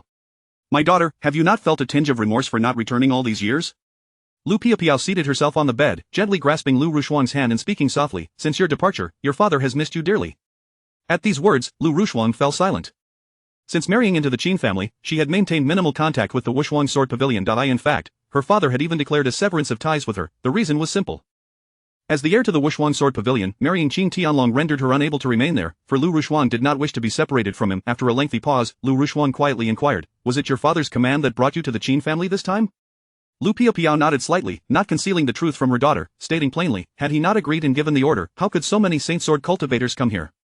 Upon hearing this, Lu Rushuang's expression grew complex, a hint of longing flickering across her face. Chapter 59 The Sword Jade. Lu Rushuang reflected on the past, her heart heavy with sorrow. Once, she was the unrivaled prodigy of the unparalleled Sword Pavilion, and many believed she would become the next sect leader. Yet, she departed from the eastern region to marry Qin Tianlong in the central region, relinquishing her chance at leadership. I should never have quarreled with him. After so many years apart, I will return once the child is born. Lu Rushuang sighed, thinking of her father. The past grievances long since faded. In truth, she understood her father's actions. After all, he had invested so much in her upbringing. It must have been unbearable for him to see her taken away by Qin Tianlong. Now, her father had sent a master from the Sword Pavilion to express his stance. Very well, I shall employ the world-breaking talisman to speak with your father. Lu Piapiao's eyes sparkled with joy, a smile gracing her face. She then produced a piece of jade, placing it in Lu Rushuang's hand, saying, "This is the sword jade crafted by your father, containing his lifelong insights into the sword path, along with a trace of his sword intent. Once the child is born, it will serve as an excellent means for cultivation." Lu Rushuang's pupils constricted upon realizing the precious gift from her father. If it had been crafted by anyone else, it might not hold much value. However, her father was a pinnacle sword immortal. A sword jade made by such a master would undoubtedly incite a frenzy among countless sword cultivators in the vast spirit realm of the great wilderness. "Thank you." Lu Rushuang took a red cord, threading the sword jade onto it and wearing it around her neck. Given her current realm, this artifact held little practical use for her, but she believed it would greatly benefit her unborn child. This piece of sword jade encapsulated the profound truths of the sword path. At that moment, Qin Su, witnessing the sword jade, felt a surge of emotions. Within the jade, he seemed to perceive a complete sword path, and merely through a moment's contemplation, he grasped the essence of the sword. Initially, he had thought he would need many days of arduous training to enhance his sword intent. Who could have imagined that a glimmer of hope would emerge? With this sword jade, combined with his hundredfold comprehension, it would not be long before he could elevate his Taishu sword intent to an advanced stage. Qin Su was elated. As long as he could swiftly cultivate to a higher level of sword intent, he would have the opportunity to accomplish his task. After all, winning the recognition of Lu Rushue would not be an easy feat, for Lu Rushue's son was a genius in his own right. Unless Qin Su could demonstrate a talent that far surpassed Lu Rushue's son, and by a significant margin, it would be challenging to earn her acknowledgement. The third level, unity of man and sword. The man is the sword, and the sword is the man. As long as I harmonize my spirit and soul with the sword, merging my essence with the sword in my heart, we shall become one.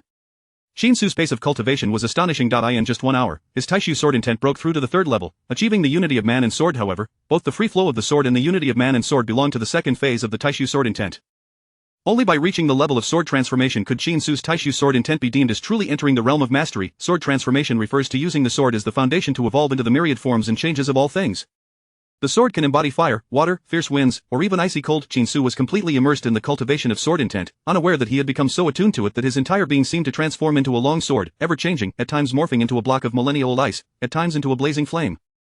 The following day, at the Qin family's martial arena, Lu Rushue could no longer contain the resentment within her heart. She challenged Lu Rushuang, seeking to engage in a contest of sword intent.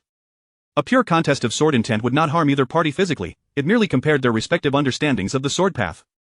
My dear, there is truly no need to accept her challenge. With her strength, she is no match for you. Moreover, engaging in such a contest could easily result in injury to your body, Qin Tianlong said with concern. Although it was merely a contest of sword intent, he remained apprehensive about Lu Rushuang's condition, especially since she was pregnant. It's all right. I trust my elder sister's judgment. Besides, we are merely comparing our understanding of the sword path, not engaging in a true battle. So you need not worry at all, Lu Rushuang replied with a gentle smile. Initially, she had no intention of sparring with Lu Rushue. However, the night before, Lu Rushue had visited her chamber and confided in her about the knots in her heart. For Lu Rushue, never being able to surpass Lu Rushuang had always been a source of inner turmoil. Unless this knot was untangled, Lu Rushue would never ascend to become an immortal king. It was precisely for this reason that Lu Rushuang agreed to the contest. Regardless of the outcome, Lu Rushue's heart would ultimately find resolution. Both Lu Rushue and Lu Rushuang were among the most outstanding geniuses of the unparalleled sword pavilion. After so many years, the opportunity to witness their true contest was finally at hand. Frankly, both were pinnacle sword cultivators. Predicting the victor of this duel was no simple task. On the sidelines of the martial arena, a crowd of sword cultivators from the unparalleled sword pavilion buzzed with excitement, eagerly anticipating the upcoming contest between Lu Rushuang and Lu Rushue. Does Lady Rushuang have the advantage? It's hard to say. Their realms are equal. It likely won't end in a draw. At that moment, the Qin family's cultivators had also arrived, albeit with some trepidation. If Lu Rushuan were at her peak, they believed she would certainly prevail. However, considering her current pregnancy, the outcome was uncertain. Mother and Lu Rushue are to compete in their understanding of the sword path?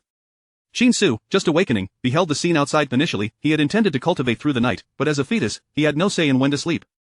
Drowsiness overtook him, impossible to resist. Alas, if only I could train day and night, I could effortlessly elevate my Taishu sword intent. Qin Su felt a twinge of discomfort, yet he recalled his hundredfold comprehension and the sword jade bestowed by his grandfather to his mother.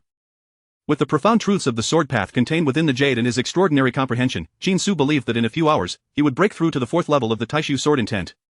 Chapter 60: A contest among sisters, the Qin family, an expansive arena for martial arts. Dozens of practitioners from the sword sect, along with thousands of disciples from the Qin clan, gathered in this place. Lu Ruoxuang and Lu Ruoxue became the center of attention. Countless gazes were fixated upon them. Quickly, let us head to the Qin family to witness the duel between two peak sword saints. Such a rare contest must not be missed. I hope the Qin family grants me the opportunity to enter and observe. At this moment, various factions in Yunhai City also caught wind of the news. Some practitioners of the saint level were eager to rush to the Qin family's arena. However, the Qin family could not possibly allow everyone to enter. Only those with a certain rapport with the Qin family could gain access. Otherwise, even saint practitioners would lack the qualification to step into the Qin family's arena. Consequently, a peculiar scene unfolded in the skies above Yunhai City. Numerous practitioners soared into the air, gazing at the Qin family's arena. Although the distance was considerable, they could still make out the details. Sister, you and I are siblings, and thus should not engage in competition. However, due to your unique circumstances, I shall allow this contest, Lu Pao Pao remarked as she approached the center of the arena, casting a glance at her eldest daughter and then at her youngest. Both are dear to her, and she wished to see neither harmed. Mother, rest assured. We are both sword cultivators and will naturally exercise restraint. Unless we intend to cause harm deliberately, the contest of swordsmanship will not lead to injury, Lu Ruoxue gently reassured her. Over the years, she had diligently cultivated, seeking out ancient places to uncover the legacies of sword cultivators, comprehending the sword intents left behind by the ancient and primordial sword masters. It was precisely because of this that Lu Ruoxue had reached the pinnacle of saint cultivation, and now, she believed that with her understanding of the sword way, she would undoubtedly surpass Lu Ruoxuang. Come. You have never acknowledged my superiority since childhood. This is the perfect chance to see whether you've progressed or if I have regressed after all these years of training, Lu Ruoxuang declared, stepping forward, her demeanor transforming instantly. Once, she was the epitome of grace and poise, now, she resembled a blade unsheathed. Begin. Lu Pao Pao's voice resonated. In an instant, Lu Ruoxue and Lu Ruoxuang drew their swords almost simultaneously, each unleashing a strike. This strike bore no sword energy. Instead, two brilliant streams of light shot forth. Lu Ruoxuang's light was a resplendent purple, while Lu Ruoxue's was a pristine white. The two streams coalesced into the shape of swords, colliding and intertwining in midair. Boom, the void trembled as the two distinct sword intents clashed. Each stream represented the profound comprehension of their respective sword paths. Is this their understanding of the sword way? Truly remarkable. To be honest, I may never grasp such depth in my lifetime. No wonder they are among the top 10 prodigies in the history of our unparalleled sword sect. The onlooking sword cultivators were awestruck, their hearts profoundly impacted by the sight of the two streams of light suspended in the air. Without hesitation, they all seated themselves in meditation, absorbing the sword intents within the luminous streams. For any sword cultivator, this was an extraordinary opportunity for enlightenment. At this moment, Qin Su was equally exhilarated. He had not anticipated such an opportunity to intuitively grasp the essence of the sword way. Qin Su sensed the profound truths of the two sword paths in the air and, utilizing his heightened comprehension, fervently cultivated the void sword intent. He harbored a premonition that it would not be long before he elevated his void sword intent to an elevated realm. As time passed, an hour elapsed, beads of sweat formed on the foreheads of Lu Ruoxuang and Lu Ruoxue.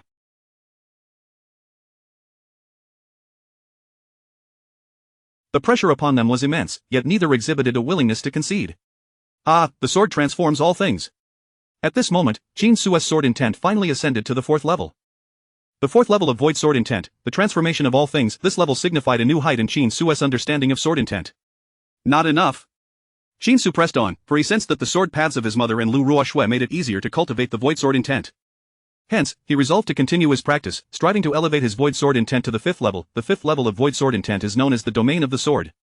Should he comprehend this level, he would be able to form a unique sword domain around himself. Within this domain, enemies would find their strength suppressed, while Qin Su's own power would be enhanced. The true strength of formidable sword cultivators often lies in their mastery of the sword domain. Meanwhile, more and more practitioners gathered in the skies above Yunhai City. Upon learning of the news, sword cultivators within a 100-mile radius rushed over. When they beheld the two streams of light shaped like long swords in the air, they were left utterly astonished. As each sword cultivator regained their senses, none hesitated to immerse themselves in the profound truths of the swordway encapsulated in the luminous streams. Hours drifted by. After 3 hours, the contest between Lu Ruoxuang and Lu Ruoxue reached a critical juncture. The streams of light in the air had reached their most radiant state. Both were inscribing their understandings of the sword way into their very beings, and now, should either falter slightly in their comprehension, the sword light would dim in an instant. Boom, suddenly, a thunderous sound erupted. Boundless brilliance enveloped Lu Ruoshuang and Lu Ruoxue, causing the onlookers to shut their eyes, unable to gaze directly at the spectacle. It seemed the outcome had been determined. From the stands, Qin Tianlong remarked softly, "In truth, Lu Ruoshue's challenge to my wife is merely a self-inflicted ordeal." Lu Pao Pao sighed inwardly. Others could not perceive the situation within the brilliance, but she and Qin Tianlong could see it clearly. Lu Ruoxue had lost. When the light dissipated, the crowd beheld only a solitary purple stream of light in the air. Lu Ruoxue, on the other hand, knelt on the ground, appearing utterly dejected. "Sister, you have lost." Lu Ruoxuan elegantly waved her sleeve, causing the stream of light to vanish. She approached Lu Ruoxue, extending her delicate hand, and stated candidly, "The outcome of our contest is of little consequence. I have never sought to bully you nor compared myself to you, for I have always regarded you as the finest elder sister. I simply did not anticipate that you harbored a mental block. I am truly sorry." At these words, Lu Ruoxue lifted her gaze to meet Lu Ruoxuang's face. After centuries apart, Lu Ruoxuang's visage remained unchanged. Whose fault was it, after all? A thought flickered in Lu Ruoxue's mind. Perhaps it was indeed her own misstep. Chapter 61, The Talent for Swordsmanship. In the center of the combat arena, Lu Ruoxue hesitated for a moment. Deep down, she was well aware of Lu Ruoxiang's character. However, throughout her life, others had always compared Lu Ruoxiang's talents with her own. Such comparisons inevitably left an indelible mark in Lu Ruoxue's heart. "I accept your apology." Finally, Lu Ruoxue extended her left hand, clasping it with Lu Ruoxiang's right. Lu Ruoxiang beamed a warm smile. "Sister, shall we reconcile?" The two sisters exchanged a simple dialogue, and their relationship was restored to its former state. "Sister, although I may have lost to you, you know I am a proud person." Taking a deep breath, Lu Ruoxue candidly stated, "Thus, I still believe your son does not compare to mine." In her eyes, she had suffered a complete defeat. However, her son had not lost. All right, your son's talent in swordsmanship surpasses that of my unborn child." Lu Ruoxiang did not argue, as her son was indeed the foremost talent of the Confucian school. As for Lu Ruoxue's son, he could hardly be considered the most outstanding talent of the unmatched sword pavilion. "What, I have not lost?" Hearing the commotion outside, Qin Su opened his eyes wide, thinking to himself that with a comprehension 100-fold greater, his innate talent would undoubtedly surpass anyone's in understanding any profound principle. "I've finally broken through." Without hesitation, Qin Su unleashed a domain of swordsmanship, enveloping Lu Ruoxue in its embrace. The domain of swordsmanship? At that moment, Lu Ruoxue's pupils constricted, and she gazed incredulously at Lu Ruoxiang's abdomen. "Whose domain of swordsmanship is this? Could it be that the fetus within you has released a domain of swordsmanship?" Lu Ruoxue trembled all over, her heart filled with disbelief. "It appears so." Lu Ruoxian was equally startled, feeling a powerful sword intent emanating, rivaling that of an ordinary sword sage. This sword intent originated from her yet-to-be-born son. Whoosh, whoosh. Lu Piapiao and Qin Tianlong both sensed the anomaly and arrived at the center of the combat arena almost simultaneously. As they became enveloped in the domain of swordsmanship, their hearts were stirred by tumultuous waves. Even before birth, he can comprehend such sword intent. "My grandson's talent surpasses yours." Lu Piapiao swallowed hard, a flash of astonishment crossing her eyes. Even Lu Ruoxiang and Lu Ruoxue had not displayed such talent in swordsmanship during their childhood. This clearly illustrated the formidable potential Qin Su possessed in the art of the sword. "The fetus has released a domain of swordsmanship. I recall that when the pavilion master was born, he merely grasped the concept of transforming the sword into all things, right? If the pavilion master can cultivate to the pinnacle of the immortal king, can this fetus not achieve the same?" Nearby, the sword cultivators of the unmatched sword pavilion also sensed the domain of swordsmanship released by Qin Su. Their expressions were nothing short of spectacular, each sword cultivator utterly shocked, with some questioning whether they were dreaming. After all, achieving such a feat at the fetal stage was remarkable. Once born, wouldn't there be a significant chance of emerging as a sage? This is dire. Lu Ruoxiang's son has revealed his talent for swordsmanship. In a corner of the combat arena, Qi Jinchun and the others exchanged glances, their expressions shifting. While Qin Su's exceptional talent was indeed a splendid matter, the three Confucian sages were not elated. The higher Qin Su's talent in swordsmanship, the more likely the unmatched sword pavilion would seek to claim him. Saint Yunshu informed the king of literature about the condition of the fetus. "Once it is born, we must offer greater incentives, otherwise, snatching this talent away will not be an easy task." Qi Jinchuan's expression grew grave. The cultivators of the Confucian Holy Land had begun to regard Qin Su as the hope for their future. Should Qin Su embark on the path of sword cultivation instead of Confucianism, it would herald a dark era for the Confucians. "Very well." Saint Yunshu nodded slightly, fully aware that troubles loomed. If Qin Su possessed merely Confucian talent, it would be somewhat manageable. However, now that he had manifested talents in other realms, it was likely that numerous factions would seek to draw into their side. "Sir, it is about time." At that moment, Lu Ruoxian lowered her head, gently caressing her belly. In the next instant, the domain of swordsmanship vanished. Ding. "Congratulations, host, on completing the 7th task. Lu Ruoxue acknowledges your talent, and she has reconciled with your sword saint mother. I hope you continue to strive, earning the recognition of those who previously looked down upon you." Task completion reward. 1 ancient Excalibur, 1 medical sage inheritance, 1 9-turn golden pill.as. The medical sage inheritance flooded Qin Su's mind. A plethora of information surged within him, making his head feel as though it might burst. After a moment, he finally felt a sense of relief and turned his gaze to the ethereal panel displaying the notifications. Medical sage inheritance. This is a legacy left by an ancient immortal emperor physician, containing various medical techniques and knowledge of spiritual herbs. Mastering all the knowledge grants one the ability to control life and death. The true inheritance of a medical sage. Qin Su's heart swelled with excitement. It seemed he was destined to be an omnipotent being. Whether in swordsmanship, Confucianism, alchemy, or medicine, all paths appeared promising. Most importantly, both alchemy and medicine would immensely aid him in his cultivation. After all, should he venture out in search of opportunities, he would undoubtedly face injuries. As long as he mastered the entirety of the medical sage inheritance, he would no longer fear harm. Moreover, the alchemical path would continuously provide him with various elixirs, significantly enhancing his cultivation speed. Meanwhile, at the center of the combat arena, Lu Rushua finally regained her composure. I never expected that your son is a genuine genius in swordsmanship. Lu Rushua's smile bore a tinge of bitterness. She had initially believed her son could easily overshadow Lu Ruxiang's in swordsmanship. Now, it seemed she had been overly presumptuous. In truth, I only discovered today how remarkable his talent in swordsmanship is. Sister, you need not feel disheartened. Regardless of whether it is your son or mine, their futures are still long ahead. Lu Ruxiang gently reassured her, recognizing that her elder sister was somewhat emotionally unsettled. You need not worry about me. I merely feel a bit uncomfortable. A faint sorrow graced Lu Rushua's face. Having always been outshone by Lu Ruxiang, it seemed she could not surpass her even in her son's talent. She turned to leave, wishing to linger not a moment longer. Sister! Just as Lu Ruxiang intended to chase after her, Lu Piapiao intervened. Such trivial matters should not weigh heavily on her. Lu Piapiao spoke softly, allow her some solitude. Chapter 62. The schemes of the two demon clans, the Qin family, martial arts arena, the numerous cultivators of the sword pavilion were left in astonishment. They harbored a premonition that if Lu Rushuang's son were to be born, he might very well become the next sword king. Should this come to pass, the Wushuang sword pavilion would undoubtedly maintain its position at the pinnacle of the great wilderness spirit domain. It appeared that the innate swordsmanship talent of her son could no longer be concealed. Lu Rushuang observed the reactions of the surrounding cultivators, understanding that most had sensed the sword domain radiated by Su'er. Your father was unable to achieve such a feat in his time. In the days to come, I shall remain by your side, for I believe that once the two demon clans receive this news, they will not allow the birth of the child within you to transpire so easily. Lu Piapiao smiled gently, reassuring Lu Rushuang not to worry excessively. Currently, the majority of the saints from the Wushuang sword pavilion had gathered here. Unless the two demon clans dispatched a considerable number of saints, or even summoned beings at the peak of the sword king level, the fetus would undoubtedly be safe. Lu Rushuang nodded in agreement, acknowledging that relying solely on the Qin family would hardly guarantee her safety. After all, not long ago, the protection from the Confucians had nearly led to her and her fetus's demise. I shall return to rest now. Lu Rushuang chose not to linger further, as fatigue washed over her. The recent bout of swordsmanship had left her feeling utterly drained. I must continue to comprehend the Taiwan Tunchen Gong. In the following days, Qin Su chose not to pursue an elevation in his cultivation level, as he bore a demonic embryo within him. Should he strive to advance, it would hasten the maturation of the demonic embryo, thereby endangering his life. Qin Su opened his system panel and scrutinized the details. Named Qin Su, age 5 months, cultivation, pinnacle of transformation, god physique, bloodline, innate saint body embryo, thunder spirit, celestial body techniques, second level of Taiwan Tunchen Gong, second level of thunder sovereign canon spells. 10,000 evils, invasion, inactive, unity with the Tao, inactive, 5th level of void sword, intent, sword domain, righteous chi, emperor grade alchemy technique, 1st level alchemist, Xuanqin spirit crossing technique, fortune transformation dragon technique, 1st level of Zhixiao divine thunder. Attributes, heaven-defying comprehension, comprehension speed increased 100-fold, fortune counterattack increasing 1 fortune value per second. System notification, the demonic energy within the host has been entirely purged, forming a demonic pill which has become a demonic embryo, residing in the host's dantian, potentially ready to erupt at any moment.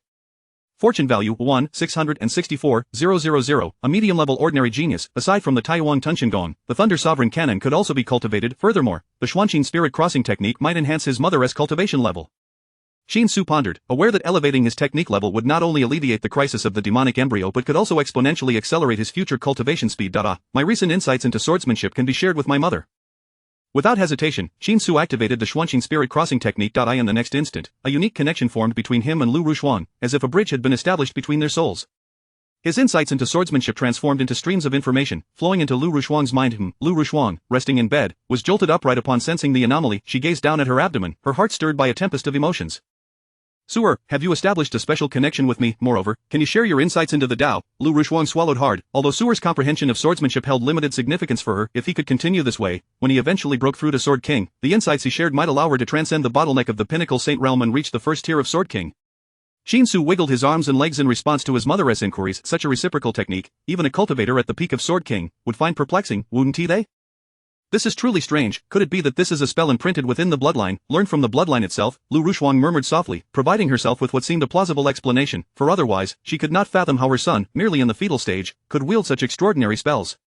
At that moment, Qin Tianlong entered the room. Lu Rushuang promptly relayed the recent developments to him. Your conjecture is not unfounded. I have indeed heard rumors that some prodigies, upon awakening special constitutions, can manifest the inheritances hidden within their bloodlines, thereby learning various mysterious spells even in the fetal stage. Qin Tianlong's expression turned grave. Having traversed every corner of the great wilderness spirit domain and heard many bizarre tales, he believed Lu Rushuang's speculation to be quite close to the truth. Otherwise, it would be impossible to explain how their son could accomplish such feats. Yes, indeed, your assumptions are correct. Qin Su recognized that he could not elucidate the existence of the system, so he fervently moved his limbs, ensuring his parents believed their conjectures were accurate. Ah, Lu Rushuang clutched her abdomen, a pained expression crossing her face. At that moment, as if struck by a realization, she bore through the pain to ask Su'er, are you indicating that our recent conjectures are indeed the truth? As soon as the words left her mouth, Qin Su immediately stilled. My dear, we were right, when we voiced our conjectures. Su'er was frantically moving. Now that I have inquired, he has ceased. Lu Rushuang's eyes sparkled, and the pain in her abdomen vanished entirely. It seems our son is truly extraordinary. A radiant smile spread across Qin Tianlong's face. At that moment, the couple could hardly contain their anticipation for the moment their son would be born and the wonders it would bring. Time passed gradually, and nearly 3 days had elapsed. The news of Qin Su releasing the sword domain spread throughout the entire great wilderness spirit domain, whether it be the demon clan of the northern region or the monster clan of the southern region. Upon receiving the news, they dispatched numerous experts to infiltrate the central region, converging upon Yunhai City. However, given the considerable distance from both the northern and southern regions to Yunhai City, it would take the demon and monster clans at least a month to arrive, regardless of their speed. The entire situation of the great wilderness spirit domain seemed to shift dramatically due to the mere existence of Qin Su as a fetus. On this day, the Thundercloud Sword King sought out Qin Tianlong, expressing her desire to return to the northern city post-haste. Chapter 63 Eradicating the Demonic Fetus. Within the Qin family's guest chamber, the Heavenly Dragon Immortal King, the pressure from Beicheng is immense. I must return to assist. The expression of the Thundercloud Immortal King was grave, her communication talismans trembling incessantly, each message urging her to hasten back to confront the demonic forces. You should return at once. Other immortal kings have messaged me as well. However, as you are aware of my circumstances, I must remain to oversee the Qin estate for the time being. Qin Tianlong nodded slightly. It was impossible for him to leave the Qin residence even a step further. The last time he ventured out in search of the Frost Demon Dragon's demonic core, he nearly caused the demise of his wife and son. This time, he was determined to protect his son until his birth. In truth, I believe you should understand that the current offensive from the demon race, while appearing formidable, is merely a ploy to delay us. While they assault Beicheng, there must be at least 1 or 2 demon kings and hundreds of demon saints infiltrating the central domain. Their target is none other than my son. Qin Tianlong's heart was as clear as a mirror. The news of his son's talent in the sword path had spread only recently, and the demon army began their offensive on Beicheng immediately thereafter. It was evident that this was a cover for some demon kings and saints. After all, while the demon army besieged Beicheng, the human immortal king stationed there would undoubtedly be preoccupied, leaving the infiltrating demon experts unchecked. Indeed, therefore, after my departure, you must exercise even greater caution. Besides the demon race, the beast race will surely take action as well. Should you find yourselves unable to withstand the pressure, do not hesitate to summon me. The Thundercloud Immortal King clasped her hands in salute, then without further delay, boarded a colossal thunder spirit ship, racing towards Beicheng at an astonishing speed. At this moment, the guest chamber was filled with several individuals. Just now, the Sword Pavilion also relayed information, indicating that the demon-slaying city hopes your father could make a visit. Numerous demon kings, leading a multitude of beasts, seemed intent on attacking the demon-slaying city. Lu Piapia's countenance was solemn as she shared the news she had just received. To both Beicheng and the demon-slaying city exhibited such unsettling activity. Rest assured, with you and Tianlong here, I should be safe unless 2 pinnacle immortal kings were to appear. Lu Rushuang spoke softly, knowing that her mother was a high-tier immortal sword cultivator, while Qin Tianlong stood at the pinnacle of immortal kings. A high-tier immortal sword cultivator has the strength to contend even against ordinary pinnacle immortal kings. Regardless, we must remain vigilant. Of course, with me around, no enemy shall harm you or our son. Qin Tianlong's face radiated with confidence. He was no ordinary pinnacle immortal king. If merely a demon king and a beast king were to assault, his strength would easily repel them. Yet, neither Qin Tianlong nor Lu Piapiao anticipated that a true calamity was drawing near to the Qin family. The demon and beast races, aware of Qin Tianlong and Lu Piapiao's prowess, had deliberately set a grand scheme to deal with the both of them. A breakthrough. At that moment, Qin Su awakened from his meditation, an overwhelming force of devouring energy erupting from his being. This devouring power was exponentially stronger than any he had previously exhibited. Is this the third layer of the Taiwan devouring heaven technique? Qin Su restrained his aura, his heart brimming with exhilaration. After more than half a month, he had finally reached the third layer. Let us see if I can absorb the power of the demonic fetus. Without hesitation, Qin Su unleashed waves of devouring energy towards the demonic fetus. As expected, just as Qin Su had envisioned, he absorbed the energy of the demonic fetus at a pace far exceeding the rate at which the fetus absorbed his energy. In merely half an hour, the energy of the demonic fetus was completely devoured, leaving behind only an empty shell that subsequently vanished without a trace. The demonic fetus's presence within Su'er has disappeared. Lu Rushuang sensed the absence of the demonic fetus's aura and immediately sent out a strand of divine sense to investigate. Upon witnessing the demonic fetus transformed into specks of light within Qin Su's dantian, completely obliterated, she was left astounded. Sur has resolved the demonic fetus himself. He is no longer in danger. Lu Rushuang withdrew her divine sense, exclaiming with excitement. Hearing this, Qin Tianlong and the others released their divine senses, and upon confirming the complete disappearance of the demonic fetus within Qin Su, they were filled with immense joy. Ah, truly my son, I had been contemplating resolving the demonic fetus after his birth, yet he has managed to solve it himself. Qin Tianlong laughed heartily, as both he and Lu Rushuang had long harbored concerns about the potential impact of the demonic fetus on Qin Su. Although they knew that once the child was born, resolving the demonic fetus would be relatively straightforward, unforeseen circumstances could arise. What if the demonic fetus matured before they could act? They would be left with no recourse. This grandson of mine is truly remarkable. Lu Piapiao's pupils constricted in shock, her heart stirred by tumultuous waves. Her grandson, besides his talents in swordsmanship and Confucianism, likely harbored other extraordinary qualities. There are still 3 months left I must cultivate diligently. Qin Su paid no heed to the external circumstances, he was solely focused on advancing his cultivation. With the demonic fetus now gone, he no longer needed to worry about it maturing while he sought to elevate his realm. Wasting nearly a month was indeed a considerable hardship. Had it not been for the demonic fetus, he believed his realm would have already reached the pinnacle of the void refinement stage. From the God transformation stage to the void refinement stage, then to the great ascension stage, followed by the tribulation stage and the saint realm, there were 3 substantial realms in total. Though he possessed a double-layered, hundredfold comprehension advantage, Qin Su still felt uncertain. In the next moment, Qin Su unleashed a surge of devouring power, voraciously absorbing the spiritual energy from his mother, the Sword Saint. Sur is beginning to absorb my power again. Lu Rushuang realized this and understood that the fetus absorbing her energy was a beneficial development. Thus, she made no attempt to stop him, instead allowing Qin Su to devour the pure spiritual energy freely. Not only that, but Lu Rushuang also produced and consumed several spirit pills, utilizing their potency to nourish the fetus's body. In just a brief period, Qin Su felt the energy within him reach an astonishing level. Without any hesitation, he swiftly channeled this energy to break through to the void refinement stage. Bang! The barrier of his realm shattered with a resounding crash, propelling Qin Su's aura to its zenith. Chapter 64 of the 8th rank alchemist, Lu Rushuang sensed the spiritual energy coursing through her body, which was swiftly absorbed to a significant extent. Simultaneously, the spiritual elixir she had recently ingested transformed into medicinal potency that was also absorbed by the fetus. Yet, it was insufficient. Husband, please bring me some more spiritual elixirs quickly. Lu Rushuang sat cross-legged, channeling her cultivation technique to absorb the ethereal energies of heaven and earth, subsequently converting this energy into her own spiritual power. However, the pace was far too languid. I have a few spiritual elixirs, you may use them for the time being. Qin Tianlong retrieved several jade boxes from his storage ring. Each box exuded a faint, fragrant aroma. When Lu Rushuang opened them, an intoxicating scent of elixirs wafted through every corner of the chamber. 8th rank spiritual elixirs, 7th rank spiritual elixirs. The exclamations of astonishment echoed around them. The gathered sword cultivators were taken aback by the extraordinary value of the spiritual elixirs that Qin Tianlong had casually produced. 8th rank spiritual elixirs could only be safely consumed by cultivators at the saint level. To ingest one without reaching that realm would likely result in catastrophic bodily destruction, or at the very least, severely damage one's meridians due to the overwhelming potency of the elixir. With the innate holy body and the Taihuang devouring heaven technique, the need for energy during my breakthroughs was magnified naturally. The more energy I consumed, the greater my strength would be post-breakthrough. Qin Su felt the aura within himself, realizing he had already attained the initial stage of the refinement void realm. However, he mused that his current power would undoubtedly render him invincible among his peers. The 3rd layer of the Taihuang devouring heaven technique should allow me to cultivate through the tribulation stage without encountering any obstacles, right?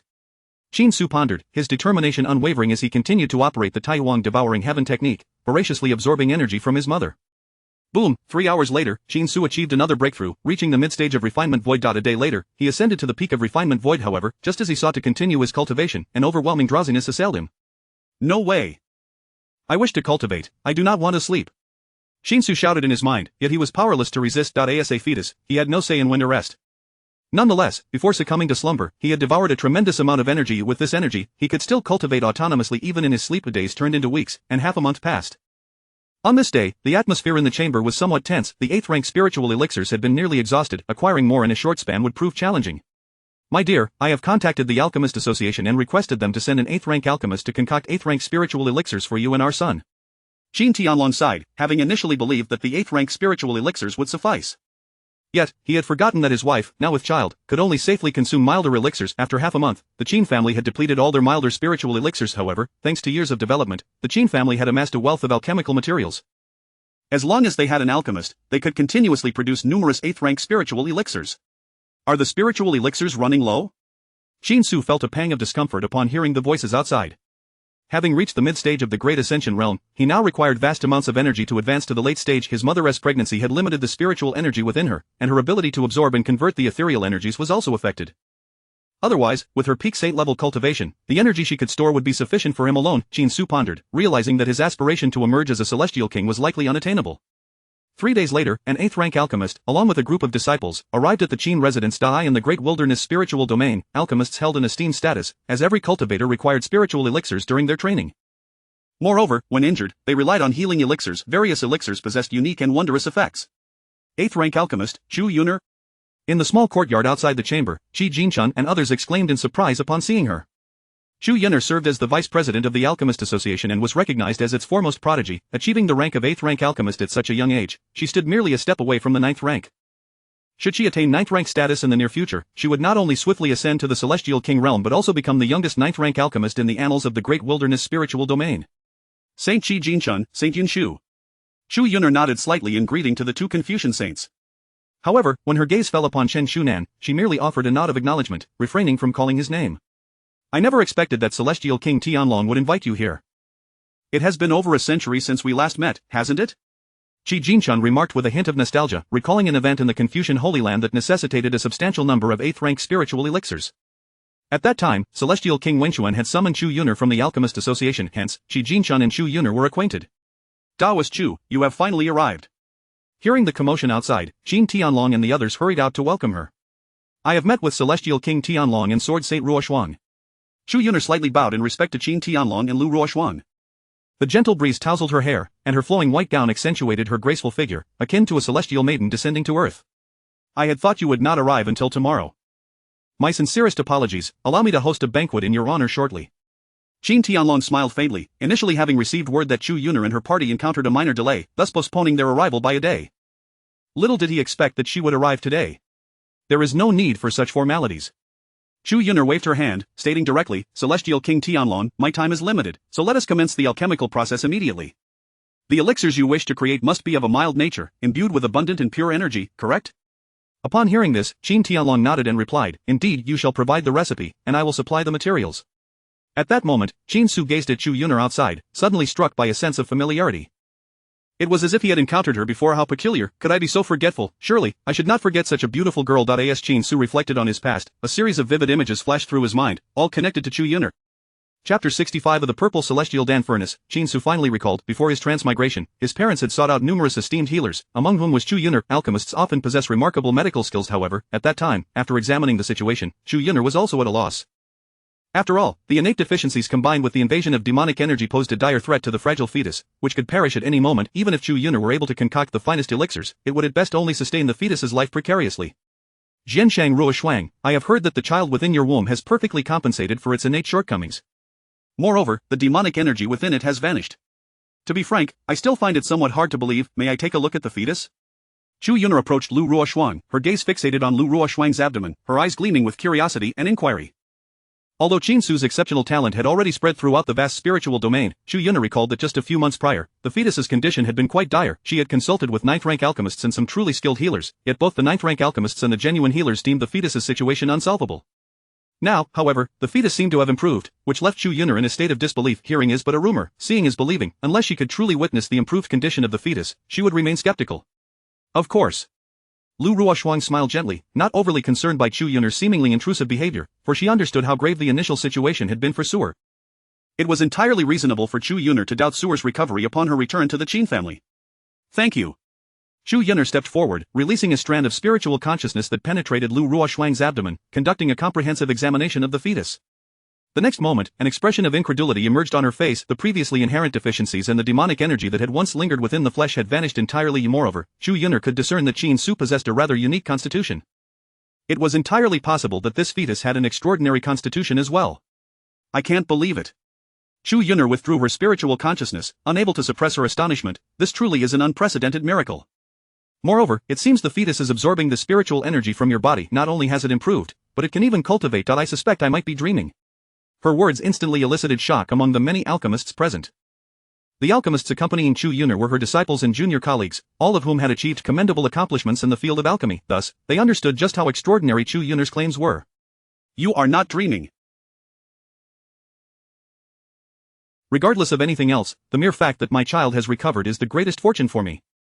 Lu Ruoshuang replied with a warm and graceful smile. Chu Yuner nodded slightly in agreement with Lu Ruoshuang's sentiments. Before long, Chu Yuner produced numerous alchemical formulas, each detailing various alchemical materials, yet devoid of any procedural instructions. Subsequently, she entrusted the formulas to Qin Tianlong. Qin Tianlong took the formulas to the treasury.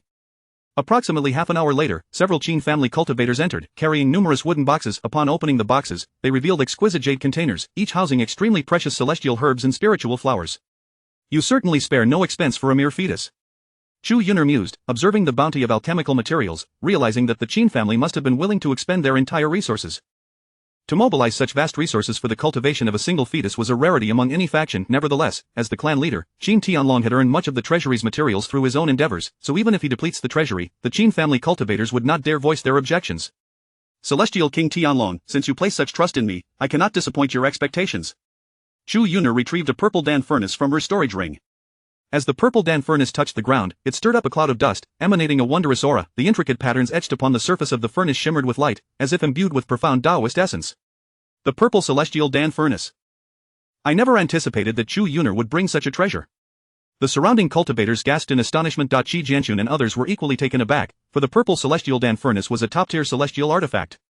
Typically, such artifacts could only be wielded by cultivators at the pinnacle of the Celestial King realm. Celestial King Tianlong has requested that I concoct spiritual elixirs for several months. I had no choice. Without a suitable furnace, continuous alchemical work over such a duration would surely leave me utterly exhausted. Chu Yuner stated candidly, utilizing lower-tier furnaces would result in greater consumption of spiritual and soul energy during the alchemical process. Thus, she brought the purple celestial Dan furnace, which would minimize energy expenditure and enhance the quality of the elixirs produced. I truly appreciate your efforts this time. Once everything concludes, I shall seek out 3 divine herbs for you. Qin Tianlong clasped his hands in gratitude. Individuals of Chu Yuner's caliber could not simply be summoned with a handful of spiritual stones. When Qin Tianlong reached out to her, Chu Yuner stipulated one condition: he must venture deep into the northern region to assist her in locating 3 specific divine herbs. Although the Alchemist Association also boasted celestial kings of peak prowess, none matched Qin Tianlong's strength. Furthermore, Qin Tianlong had long resided near the northern city, possessing profound knowledge of the northern region. Hence, it was most fitting for him to search for the 3 divine herbs Chu Yuner desired. Prepare yourselves. Chu Yuner commanded, prompting the alchemists behind her to produce their respective furnaces. Following this, they selected various materials according to the formulas and proceeded to place them into the furnaces for processing. Boom! Flames erupted one after another, causing the temperature within the courtyard to rise significantly. Tasks were clearly delineated. The 7th and 6th rank alchemists were tasked with processing the materials, which they would then pass on to Chu Yuner for the crucial refining. This division of labor significantly expedited the process. Lu Ruoshuang murmured to herself, contemplating how soon she would be able to enjoy an unending supply of spiritual elixirs. Seated in meditation, Chu Yuner gazed at Lu Ruoshuang's silhouette and remarked softly, I have heard that the child of the sword Saint Ruoshuang not only possesses talents in scholarly pursuits but also in swordsmanship. I wonder if he will showcase any alchemical talents upon witnessing our elixir refinement. Chapter 66, The Sacred Body of Medicine Spirit. Chu Yuner's playful remarks were taken lightly by most. After all, it was already astonishing for Qin Su to exhibit such remarkable talents in both swordsmanship and Confucianism. As for his alchemical aptitude, Qin Su reflected on his possession of the imperial-grade alchemy technique. When perfected, this technique would surpass the capabilities of a 10th-grade alchemist, elevating him to the legendary status of an imperial-grade alchemist. With the inheritance of the medical immortal, combined with the imperial-grade alchemy technique, if he were to utilize his 100-fold comprehension to delve deeply into it, he could indeed integrate and elevate his alchemical standing. Qin Su mused silently, yet as he pondered the intricacies of the imperial-grade alchemy technique, he recalled that it emphasized experience as the most crucial factor for an alchemist wishing to enhance their prowess. Besides possessing innate talent in alchemy, one must undergo relentless practice. Currently, Qin Su was akin to an unborn child. He had no means to procure alchemical materials or to wield a cauldron for the crafting process. Ding! Congratulations to the host for activating the 8th task. The most gifted alchemist in the great wilderness spirit domain has arrived at the Qin family, believing that the elderly you could not possibly possess alchemical talent, thus causing embarrassment to your parents. To earn Chu Yuner's approval, please utilize yourself as a cauldron to concoct a 3rd-grade spirit pill, thus bringing glory to your parents. Task completion reward: Xianhuang Alchemy Cauldron, Sacred Body of Medicine Spirit, and Tempered Steel. The melodious voice of the system echoed. Qin Su was momentarily taken aback. Once he regained his composure, he felt an overwhelming surge of excitement. The 8th task, he thought to himself that he was fulfilling tasks at an astonishing pace, resulting in the system presenting him with 8 tasks in just over 3 short months. Furthermore, this particular task not only promised him an excellent cauldron but also a unique physique and a special trait. However, since Qin Su had yet to complete the task, he could not view the specific details of the Sacred Body of Medicine Spirit.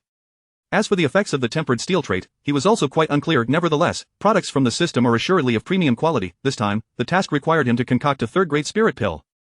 The most straightforward third-grade spirit pill to craft was the conception pill, yet, as a first-grade alchemist, he needed to enhance his alchemical skills to produce a third-grade spirit pill. Qin Su understood that, given his current level of alchemical ability, accomplishing the task was impossible. To elevate his alchemical prowess, there was but one method. The imperial-grade alchemy technique documented a unique method whereby one could separate the powers of various pills, subdivide these energies, and then recombine them to create different spirit pills. Moreover, the system had just reminded him that the imperial-grade alchemy technique also recorded a method of using oneself as a furnace. With this thought, Qin Su's spirit soared. He gazed at the scenery outside, quietly awaiting Chu Yuner to produce some pills. At this moment, many cultivators were engaged in discussions regarding Qin Su's talents. Just moments ago, Chu Yuner had queried whether an unborn child could possess alchemical aptitude. Do you believe an unborn child possesses such talent? Lu Rushua softly inquired, her emotions having settled ever since witnessing Qin Su's displayed talents and realizing that her son could not compare with Qin Su in swordsmanship. Lu Rushua gradually accepted this outcome. After all, even if she wished to deny it, there was no way to do so. No matter how talented my grandson may be, it is improbable for him to simultaneously possess extraordinary talents in all three paths. Lu Piao laughed heartily, devoid of any hint of mockery. However, if such a person were to truly exist, capable of excelling in Confucianism, swordsmanship, and alchemy, they would indeed be unprecedented. Heaven forbid he reveals any talent in alchemy, Chen Shunan mumbled. After Qin Su showcased his talent in swordsmanship, it left the Confucian saints quite perturbed. If Qin Su were to possess another talent, Chen Shunan mused, acquiring him for the Confucian Holy Land would not be an easy feat. It won't happen. He is the foremost genius of Confucianism, as well as the top genius of the unparalleled sword pavilion. If he were to become the leading genius of the Alchemist Association as well, do you truly believe the Heavenly Tao would permit such an existence? Shi Jinchun smiled faintly. Even though he had witnessed Qin Su perform miraculous feats, he still found it hard to believe that Qin Su could exhibit talent in alchemy. Indeed, the sage Yunshu nodded in agreement, affirming Shi Jinchun's perspective. The Heavenly Tao, in its mysterious workings, would never allow such a genius to exist. If the unborn child truly reveals more talents, they must consider whether the tribulations of the Heavenly Tao would allow the child to survive upon birth.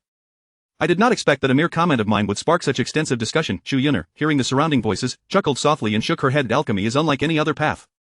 I would sooner believe he has talent in the art of the blade than accept he possesses talent in alchemy. Afterwards, Chu Yuner steadied her emotions, focusing intently on the conditions within each cauldron.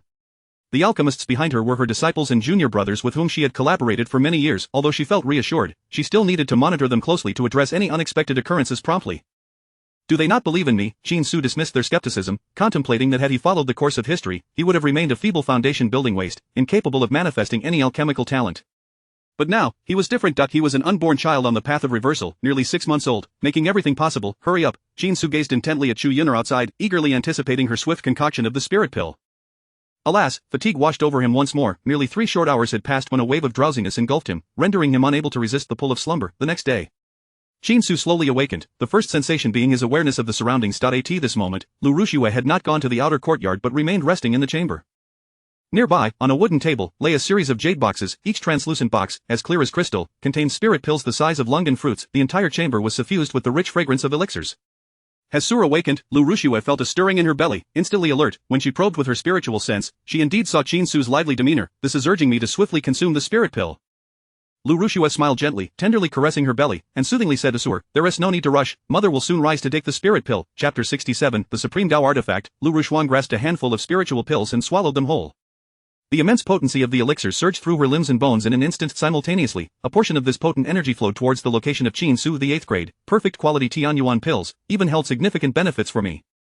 Lu Rushuan murmured to herself, aware that although she was currently with child, it did not hinder her pursuit of the sword path. She drew forth her treasured sword, a transcendent spirit sword. Sur, this is a celestial artifact, my fated divine sword. The tiers of magical treasures are classified into 8 levels. Mundane tools, magical implements, spirit artifacts, treasure artifacts, sacred artifacts, celestial artifacts, imperial artifacts, and Tao artifacts. If you become a sword cultivator in the future, I shall find a master craftsman to forge a celestial artifact for you. Lu Rushuan lowered her head, gently caressing her belly, imparting knowledge about magical treasures to Qin Su. Enlightenment dawned upon Qin Su as he recalled the ancient slaying immortal sword he had acquired, initially believing it to be a celestial artifact, only to realize now that he had underestimated its worth. He opened the warehouse for a glance. Warehouse, ancient slaying immortal sword, 9 revolutions golden pill, Tao embryo pill, the Confucian Tao legacy of the great Emperor Hauran. The ancient slaying immortal sword was a Tao artifact forged over a lifetime by a great emperor of the ancient era, yet it was cursed by other emperors, sealing its internal power and limiting it to the might of a supreme celestial artifact. Should the seal be broken, its true potential as a supreme Tao artifact could be unleashed. Supreme Tao artifact, Qin Su was immediately filled with exhilaration. A supreme celestial artifact can only be perfectly wielded by a peak celestial king cultivator, while a supreme Tao artifact transcends the celestial artifact by an entire tier. Qin Su mused that if he could unlock the ancient slaying immortal sword after his birth, wielding this divine sword would allow him to effortlessly slay a few celestial kings. Of course, he understood that unsealing it would not be a trivial endeavor. If his mother were to break through to the Celestial King realm, the ancient slaying immortal sword could be temporarily utilized by her. After all, only a Celestial King sword cultivator could fully harness the sword's capabilities, Shinsu contemplated, yet he was still an unborn child, and regardless of the treasures he possessed, they were of no use for the time being. It was best to continue cultivating. He observed the ceaseless influx of elixir energy. This energy was exceptionally pure. With such energy, his breakthrough to the late Great Ascension stage would become considerably easier. Just as he was voraciously absorbing the energy, Lu Rushuang emerged, sword in hand, seeking a secluded corner to commence her practice. Each swing of her sword seemed to emanate a unique flavor of the sword path. Is my sister cultivating? Lu Rushue paused, having assumed that Lu Rushuan would take the opportunity to rest as much as possible during this time. Yet, to her astonishment, Lu Rushuan was still intent on honing her swordsmanship despite her pregnancy. Talent and effort are both indispensable. Indeed, we cannot afford to waste time, we must seize every opportunity to cultivate. When Lu Piapiao glanced at Lu Rushuan, her eyes brimmed with admiration. This was her unparalleled daughter. Although Lu Rushuan had yet to break into the Celestial King realm over the years, Lu Piapiao bore no grievances nor surprise. Being a high-tier Celestial King herself, she understood the immense trials a sword cultivator must endure to transition from the peak of the Saint realm to the first level of Celestial King. The great wilderness spirit domain had seen countless prodigies over millennia, yet, most prodigies spent their entire lives stuck at the peak of the Saint realm, unable to advance into the Celestial King realm. All sword cultivators, heed my command. Proceed to the Qin family's arena for cultivation. With a resounding decree from Lu Piapiao, numerous sword cultivators in the vicinity rose and made their way to the arena. As for Lu Rushue, she hesitated momentarily but ultimately chose not to follow. Fixating on Lu Rushuang's figure, she sought another corner to practice with her sword. Although her heart had long since found resolution, she still did not wish to be outdone by Lu Rushuang. If she could become a Celestial King first, it would at least prove that her talent was not inferior to Lu Rushuang's. In an instant, the atmosphere of the entire Qin family transformed. What had begun as mere efforts from the sword cultivators of the unparalleled sword pavilion quickly caught the attention of Qin Tianlong, who immediately commanded that the other Qin family cultivators refrain from idleness. Thus, every corner of the Qin family was filled with the diligent figures of cultivators immersed in their training. The Qin family had indeed changed. At this moment, atop the mountain peak in the back, Qin Linger surveyed every inch of the Qin family. Observing the sweating figures, she felt a profound sense of inspiration. It seemed that ever since her conception, the Qin family had gradually undergone transformation. Scenes like today were utterly unimaginable in the past. Father, the hatred in my heart seems to have diminished, she reflected, for I believe that under their guidance, the Qin family will only grow better. Qin Linger crouched down, curling into a ball like an abandoned child, exuding an aura of sorrow. Do not harbor animosity towards Qin Tianlong and Lu Rushuang. Suddenly, a frail voice broke the silence. Qin Linger turned to see her father, Qin Tianshang, causing her eyes to widen in disbelief. She recalled that her father had been imprisoned in the blood prison, sentenced to endure 10 years of torment according to the clan's punishment. How could he have emerged after such a short time? No need for astonishment. I am his younger brother, he could not bear to see me truly suffer to death. Qin Tiansheng settled beside Qin Linger, ruffling her hair with a gentle smile. He permits me to rest for 3 days in the back mountain each month. After 3 days, I must return to the blood prison for my punishment. While I rest, I am not allowed to leave the back mountain by even a step. Initially, he had thought he would remain in the blood prison indefinitely. However, a few days ago, Qin Tianlong visited the blood prison, witnessing his brother's torment and extreme weakness, and discreetly issued an order allowing him to rest each month. Those 3 days of respite provided him with a chance to recuperate, preventing him from descending into madness. Where is my mother? Qin Linger glanced behind her but found no sign of Morong Yu. This absence extinguished the flicker of joy she had just felt. Her sins are too great, you must understand, she nearly caused Lu Rushuang's demise. If not for our sake, she likely would not have been confined to the blood prison alone. Qin Tiansheng sighed softly. Even as the second elder of the Qin family, he could only secure his wife's life, and that was all. Of course, his wife would have to endure a century of torment within the blood prison. Chapter 68 The Path of Alchemy. Qin Linger fell into a contemplative silence, a burgeoning resentment taking root within her heart. The thought of her mother, enduring torment within the blood prison, was utterly unbearable to her. Was Lu Ruoshuan not alive? Qin Linger inquired. Why can she not show a modicum of mercy, allowing my mother to endure a lighter punishment and emerge? This question momentarily stunned Qin Tianshang, as he had not anticipated such sentiments from his daughter. The rationale was straightforward. Should this punishment prove too lenient, it would inevitably entice more members of the Qin clan to act against her or some of the elders. Gently patting Qin Linger on the head, Qin Tiansheng sought to enlighten her. Consider this. If I were poisoned, how would you react? Upon hearing this, Qin Linger was taken aback. Were she in such a position, she would undoubtedly seek vengeance. The realization struck her, rendering her speechless for an extended period. It seemed her capacity for tolerance paled in comparison to Lu Ruoshuang and Qin Tianlong. Of course, if one wishes to alter the status quo, it is quite simple. With diligent cultivation, once you ascend to the pinnacle of the Saint realm, surpassing your cousin, the position of clan leader could very well be yours. Upon becoming the clan leader, the entire Qin family would be under your command. Qin Tianlong's eyes gleamed slightly. Even at this moment, he had not relinquished his dream of leading the family. For both him and his daughter, attaining the status of clan leader would fulfill their deepest aspirations. Indeed. Qin Linger nodded earnestly. Although Qin Su exhibited numerous talents, she firmly believed that with a bit more effort, her innate Taiyin physique would certainly outshine him. As the elder sister, she must assert her dominance over her younger brother. Time trickled by, and within merely 3 days, Qin Su achieved a breakthrough. He finally reached the late stage of the Great Completion realm, merely a step away from the pinnacle. Beyond the Great Completion stage lay the Tribulation phase, followed by the Saint realm. Aware that his time was limited, with no more than 4 months until his birth, he realized that reaching the Saint realm before his arrival would be a formidable challenge. Nevertheless, he remained confident about achieving the Saint realm within 4 months, as given his current cultivation pace, he might attain it in merely 2 months, having yet to encounter a true bottleneck. Clearly, the third level of the Taiwan Swallowing Heaven technique could sustain his cultivation to an extraordinarily high level. As he practiced this technique, he discovered that with his immense comprehension, reaching the fourth level would require at least 2 to 3 additional months, which left him feeling rather disheartened.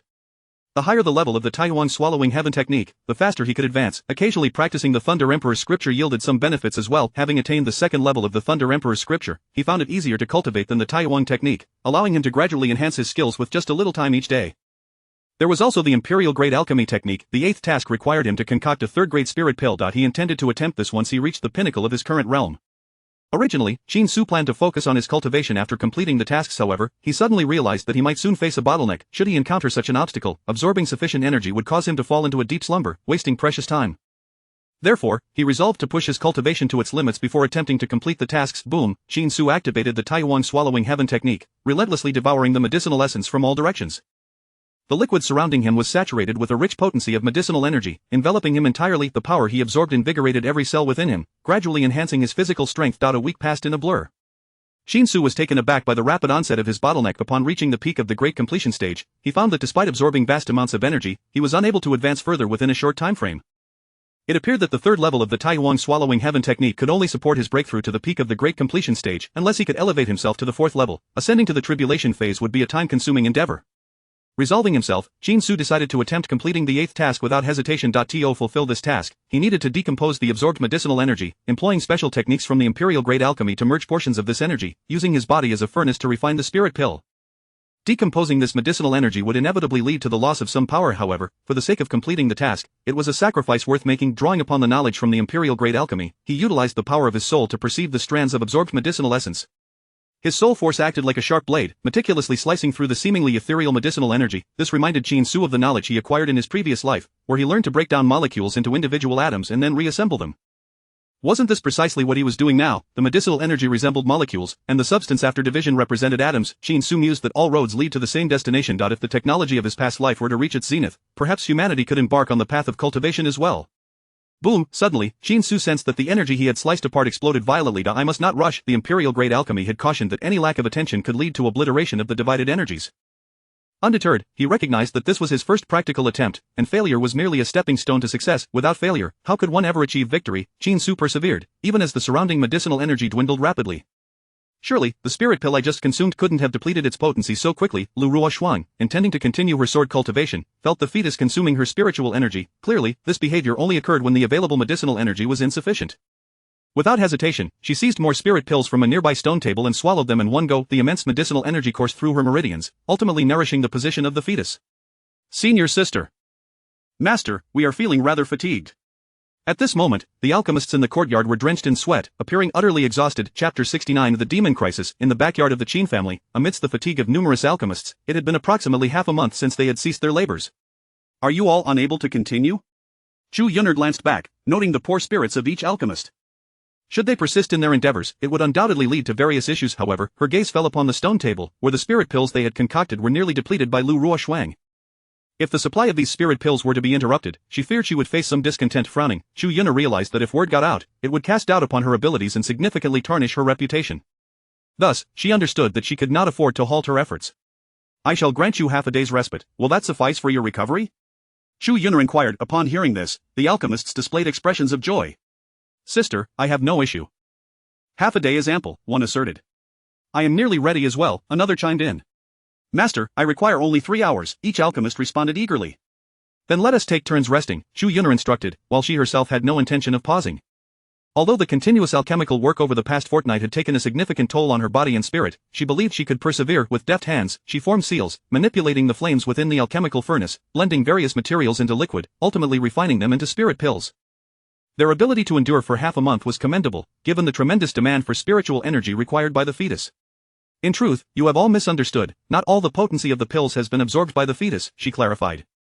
The sword Saint Lu Ruoshuang had remained in a state of cultivation herself, consuming a substantial portion of the pill's power. The surrounding Qin family cultivators engaged in animated discussions. Currently, those among the Qin family who had not entered a state of cultivation were primarily older clan elders, whose realms had long stagnated. Even with diligent training, the prospects of a breakthrough seemed nearly impossible. Thus, they chose to remain within the courtyard, ready to assist should danger arise. While their individual strengths were not formidable, as mere cannon fodder, they could still delay any adversaries for a time. The art of alchemy is indeed no simple task. Meanwhile, Qin Su was deeply engrossed in the study of alchemy. He continually separated the powers of various pills, using himself as a furnace in an attempt to concoct a myriad of spirit pills. Qin Su realized that the path of alchemy diverged significantly from that of sword cultivation and Confucian studies. While sword cultivators and Confucian scholars could often achieve rapid advancement through sudden enlightenment, the path of alchemy necessitated the enhancement of skills through repetitive practice. As time passed slowly, 3 days slipped by in the blink of an eye. On this day, within Qin Su's dantian, a golden spirit pill took shape, its fragrance wafting through the air. This was a second-tier gathering spirit pill. Ah, I have indeed succeeded. Qin Su exclaimed, brimming with excitement, having successfully refined a second-tier spirit pill in merely 3 days. With an additional 6 or 7 days, he believed he could produce a third-tier spirit pill. Onward, onward. Qin Su felt invigorated, eager to continue his alchemical pursuits. Moreover, he discovered that the 8th-tier heavenly origin pill crafted by Chu Yuner was an upgraded version of the gathering spirit pill. Thus, he need only persist in his attempts to refine the gathering spirit pill or the third-tier nourishing spirit pill. In the days that followed, the Qin family buzzed with fervor. Whether among the Qin cultivators, the Sword Pavilion disciples, or the 3 Confucian sages, everyone was diligently cultivating. As for Yunhai City, it saw an influx of an increasing number of cultivators, a veritable mix of fish and dragons. The Qin family maintained a vigilant defense, with 2 celestial kings and numerous sages safeguarding Lu Ruoshuang. If we were to strike, it would be exceedingly difficult to slay Lu Ruoshuang. In a secluded courtyard in the west of the city, a group of demon cultivators deliberated, noting that their singular stronghold housed over 100 demon cultivators, including several at the sage level. There is no need for haste. A demon king is en route, one sage demon cultivator whispered. Furthermore, news had also emerged from the demon race, indicating that a demon king would personally arrive in Yunhai City. Even after all this time, the demon and monster races have shown no signs of relinquishing their ambitions. They have long since resolved to eliminate Qin Su in his infancy, ensuring he never has the opportunity to emerge, another remarked. Qin Tianlong's strength is utterly terrifying. Surely, you are aware of his recent exploits in the northern region, where he faced 9 adversaries alone? Thus, I believe that a demon king and a monster king may not necessarily suffice to contend with him, another added. Upon hearing this, the surrounding demon cultivators wore expressions of concern. The failure of their last assassination attempt had cast a long shadow over them. While they were willing to sacrifice everything for the demon race, they were reluctant to throw away their lives in vain. Rest assured, numerous demon kings have already conspired a plan. Once the demon king arrives, you shall see how we intend to deal with the Qin family. No matter how formidable Qin Tianlong may be, it will be of little consequence, the demon sage said coldly. Everyone was acutely aware of the sheer terror of Qin Tianlong's power. Therefore, the demon and monster races had long since devised strategies specifically to counter him. Of course, they did not harbor thoughts of killing Qin Tianlong. Had they been capable of that, they would have done so long ago. Their objective was simply to prevent Qin Tianlong from protecting Lu Ruoshuang. That will suffice. The demon cultivators around them glinted with cold determination, their gazes fixed upon the Qin family's location, an aura of murderous intent permeating the air. A week passed. Success! Qin Su exclaimed with joy. He had finally refined a third-tier nourishing spirit pill. It was precisely as he had estimated, achievable within 6 or 7 days. Let me try once. The success rate was too low. Feeling somewhat disheartened, Qin Su realized that after numerous attempts, he could only succeed once or twice in 10 tries. It seems I must continue practicing. Yet he remained undeterred, immersing himself in the art of alchemy. Just as he was honing his skills, unexpected guests arrived at the Qin family estate. Sister, brothers. A lively child, accompanied by a voluptuous and stunning young woman, exclaimed. They entered the courtyard under Qin Tianlong's guidance. Upon spotting Chu Yuner, the child rushed towards her with unrestrained joy. I am in the midst of alchemy, do not disturb me. Chu Yuner placed a hand on the child's forehead, halting their advance. Chapter 70. Old rivals. Sister, have I affected you? A boy of approximately 3 years old gazed at Chu Yuner, his expression devoid of emotion, which caused him to nearly burst into tears. Upon hearing his words, Chu Yuner felt a wave of frustration. She had not anticipated that he would arrive here. Do not cry, that is not my intention. I simply wish for uninterrupted concentration while refining my elixirs. Chu Yuner endeavored to soothe him, and gradually, the boy's emotions began to stabilize. At that moment, the small boy and the enchanting young woman became the center of attention. The cultivators in the courtyard focused their gazes upon the two. Is this Chu Yuner's younger brother? I do not recall hearing that she had a sibling, and yet this child appears quite young, yet possesses a formidable cultivation level, exclaimed several members of the Qin family. The commotion quickly attracted a throng of sword cultivators. The sword practitioners from the Wushuang Sword Pavilion, upon observing the child's cultivation, were equally astonished. To reach such a level at merely 2 or 3 years of age is a sign of unparalleled genius. This is my master's son, Ouyang Xiu. He was born to my master in his later years, and since childhood, this child has been close to me, always calling me sister. Chu Yuner, sensing the curious gazes from the crowd, took the initiative to introduce him. She then turned to the beautiful young woman, hesitating for a moment before stating, "This is Ouyang Xiu's protector, the 8th grade alchemist of the Alchemist Association, a peak sage cultivator, Ming Yuexin." Ouyang Xiu. Ming Yuexin. Upon hearing these names, the sword cultivators' expression shifted as they regarded Ouyang Xiu with newfound respect. The second prodigy of the Alchemist Association, it is said that his talent in alchemy rivals that of Chu Yuner. However, due to his tender age, many rank his abilities just behind hers. Ming Yuexin belonged to the same era as the Frost Sword Saint, and was one of the unparalleled talents from the previous generation of the Alchemist Association. Numerous cultivators engaged in hushed discussions. Although they had never met Ouyang Xiu or Ming Yuexin, they had heard tales of their exploits. In particular, Ouyang Xiu was known for the miraculous signs surrounding his birth. Within a mere 2 years, he had broken through to the transformation stage and become a second-grade alchemist. Some speculated that within 100 years, Ouyang Xiu would surpass Chu Yuner and become an 8th-grade alchemist. Ming Yuexin had encountered the celestial king Lu Piapiao. She cast a glance, her gaze ultimately landing on Lu Piapiao, stepping forward to offer a respectful bow, while ignoring Lu Rushuang and Lu Rushue entirely. Ah. Lu Piapiao nodded slightly, though she did not extend much warmth. Allow me to introduce you. This is the Frost Sword Saint, and the other is the Snow Sword Saint. Additionally, we have Saint Yunshu and Saint Qijian Chun. Chu Yuner noted Ming Yuexin's demeanor, which seemed somewhat haughty and dismissive towards others. After refining a batch of spiritual pills, she rose to introduce the peak sages present. Frost Sword Saint, Snow Sword Saint. Ming Yuexin inclined her head in acknowledgement. When she looked at the two, she exuded an air of superiority. So it is you two sisters. The first and second sword cultivators of the past, yet neither of you has attained the Celestial King realm? Her words immediately sparked curiosity among the surrounding cultivators. Did Ming Yuexin and Lu Rushuang have some unresolved grievances? Are you not in the same predicament? Lu Rushue retorted without reservation, the first prodigy of the Alchemist Association has not become a Celestial King either. The gazes of Ming Yuexin and Lu Rushue clashed in the air, resembling sparks igniting. Ming Yuexin? At that moment, Lu Rushuang ceased her cultivation, having already taken note of the situation around her. She feigned indifference as she remarked, "Are you not the girl who secretly plotted against my sister and me, attempting to seize our opportunities, only to be thoroughly beaten by us?" Lu Rushuang turned to Lu Rushue, "Sister, we must have encountered her at least 10 times in different forbidden zones. After we taught her a lesson, she has greeted us respectfully ever since and dared not contest us for opportunities." This revelation sent a wave of astonishment through the crowd. Clearly, no one had anticipated that the Lu sisters had such a history with Ming Yuexin. "Ah, sister, do you recall her? I had nearly forgotten, there was indeed such a person, kneeling and pleading for us not to disclose her past misdeeds, and now she has become a peak sage cultivator, and yet she seems quite brazen." Lu Rushue's tone dripped with sarcasm, completely disregarding the disapproving expressions of the alchemists present. After all, the incident from years ago was not a result of the sisters' deliberate actions, rather, it was Ming Yuexin who had schemed against them, attempting to usurp their opportunities, unaware of their formidable strength at the time. "You!" Ming Yuexin's expression darkened with anger, the old wounds reopened, her resentment and fury no longer concealed. Throughout the years, she had not forgotten the events of that time now that her cultivation had risen and she had become the protector of Ouyang Xiu, maintaining a close relationship with his father, as well as serving as the vice president of the Alchemist Association stationed in the western region of the Central Domain. She had intended to mock the Lu sisters. Little did she expect to be ridiculed in return. "You once attempted to plot against my wife, trying to seize her opportunities?" Qin Tianlong stepped forward, having heard nothing else except for Ming Yuexin's underhanded scheme against his spouse. His expression darkened in an instant. A terrifying pressure descended upon Ming Yuexin, her complexion changed dramatically as she felt her body tremble, her soul quaking, as if enveloped by the shadow of death. "Do not bully my Aunt Xinxin." Suddenly, Ouyang Xiu, with his short legs, stood in front of Ming Yuexin, glaring fiercely at Lu Rushue and Lu Rushuang.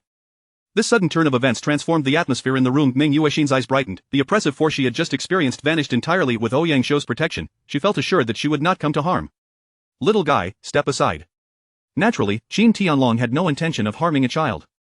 However, Ouyang Xiu showed no signs of moving. "Aunt Ming Yuexin is a good person, she has always protected my safety, accompanied me in cultivation, and played with me, you cannot hurt her. If you do, I will have my father deal with you." This proclamation left Chu Yuner and the others utterly dumbfounded. "Be quiet." Chu Yuner hurriedly stepped forward, her voice raised in admonishment. "Ouyang Xiu, what nonsense are you spouting? Even if your father were here, he would not utter such foolish words." Chapter 71 Humble Apologies. Chu Yuner was taken aback. She never anticipated that Ouyang Xiu would dare to speak in such a manner.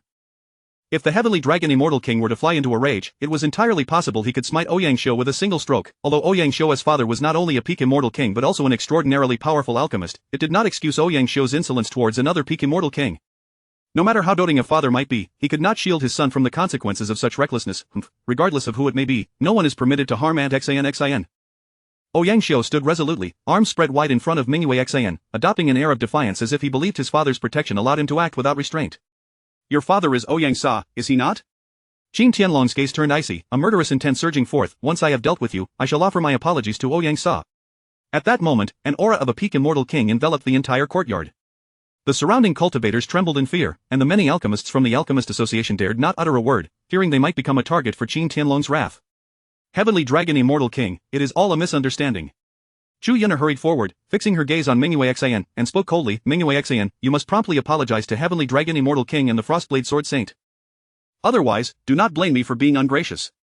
Mingyue Xin furrowed her brow, taken aback by Chu Yun'er's allegiance to the Qin family. Faced with Chu Yun'er's threat, she remained unyielding, convinced that Qin Tianlong was merely posturing and would not dare to lay a hand on Ouyang. The Alchemist Association was a unique force, with President Ouyang possessing connections that spanned the entirety of the human realm. After all, whenever various factions required assistance, they would invariably turn to Ouyang. Had Ouyang declined, Chu Yun'er would never have been summoned here by the Qin family. Chu Yun'er, do not forget your own standing. You are the vice president of the Alchemist Association, yet you choose to side with others. Is this truly appropriate? Mingyue Xin retorted, are you not a traitor to your own kind? Should your master learn of this, I fear he would not spare you. Before Chu Yun'er showcased her talents, Mingyue Xin had been regarded as the foremost prodigy of the Alchemist Association. Hence, even in the face of Chu Yun'er's threat, she maintained her composure, daring to counter with her own inquiries. You! Chu Yun'er, her face flushed with anger, produced a communication talisman, stating, I shall contact my master immediately. She swiftly formed a hand seal, casting a unique spell.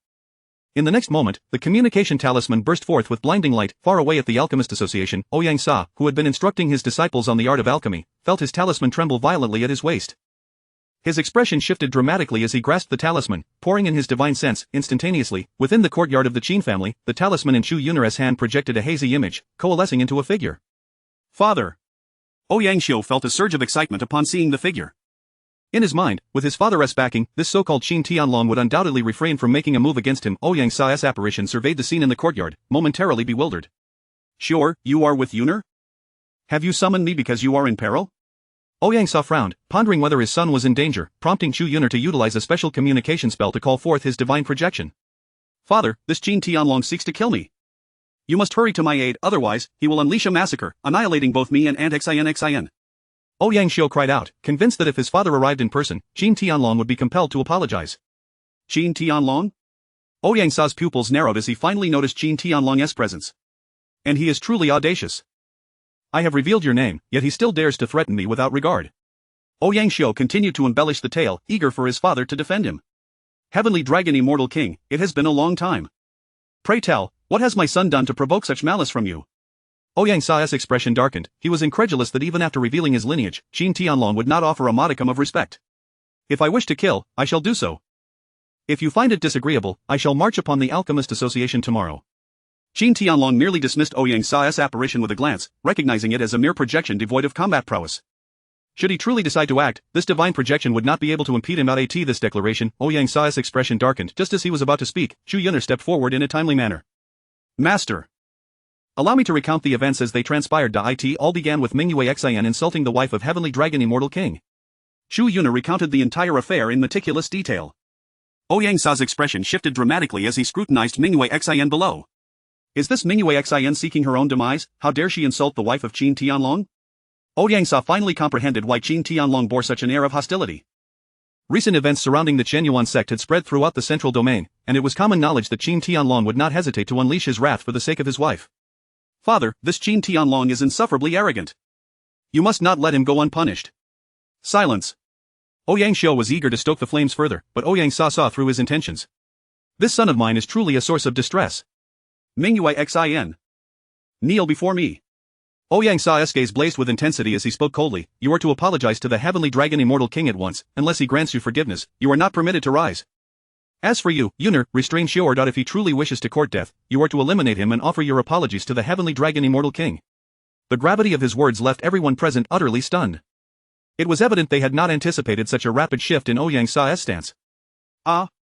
Ouyang Xiu was momentarily dumbfounded. Was not his father supposed to support him? Why had he suddenly begun to speak on Qin Tianlong's behalf? He gazed at the apparition in the air, feeling his father's unwavering resolve. If he continued to defend Mingyue Xian, he might genuinely find himself in peril. After a moment of silence, Ouyang Xiu walked over to Chu Yuner. Mingyue Xian, witnessing this scene, felt as though her heart had plummeted into despair. Heavenly Dragon Immortal King, I was in the wrong. To the Frostblade Sword Saint and the Snow Sword Saint, I admit my voice was raised excessively. I sincerely hope you can forgive me. Mingyue Xian knelt before Qin Tianlong and the others, offering a heartfelt apology. Chapter 72 Qin Su's talent is lacking. Dragon Immortal King, I implore you, for the sake of our friendship, to spare their lives, Ouyang Sa earnestly expressed. If Mingyue Xian had provoked Qin Tianlong due to other matters, Ouyang Sa might have maintained a semblance of defiance, yet, who could have anticipated that Mingyue Xian had insulted Qin Tianlong's wife?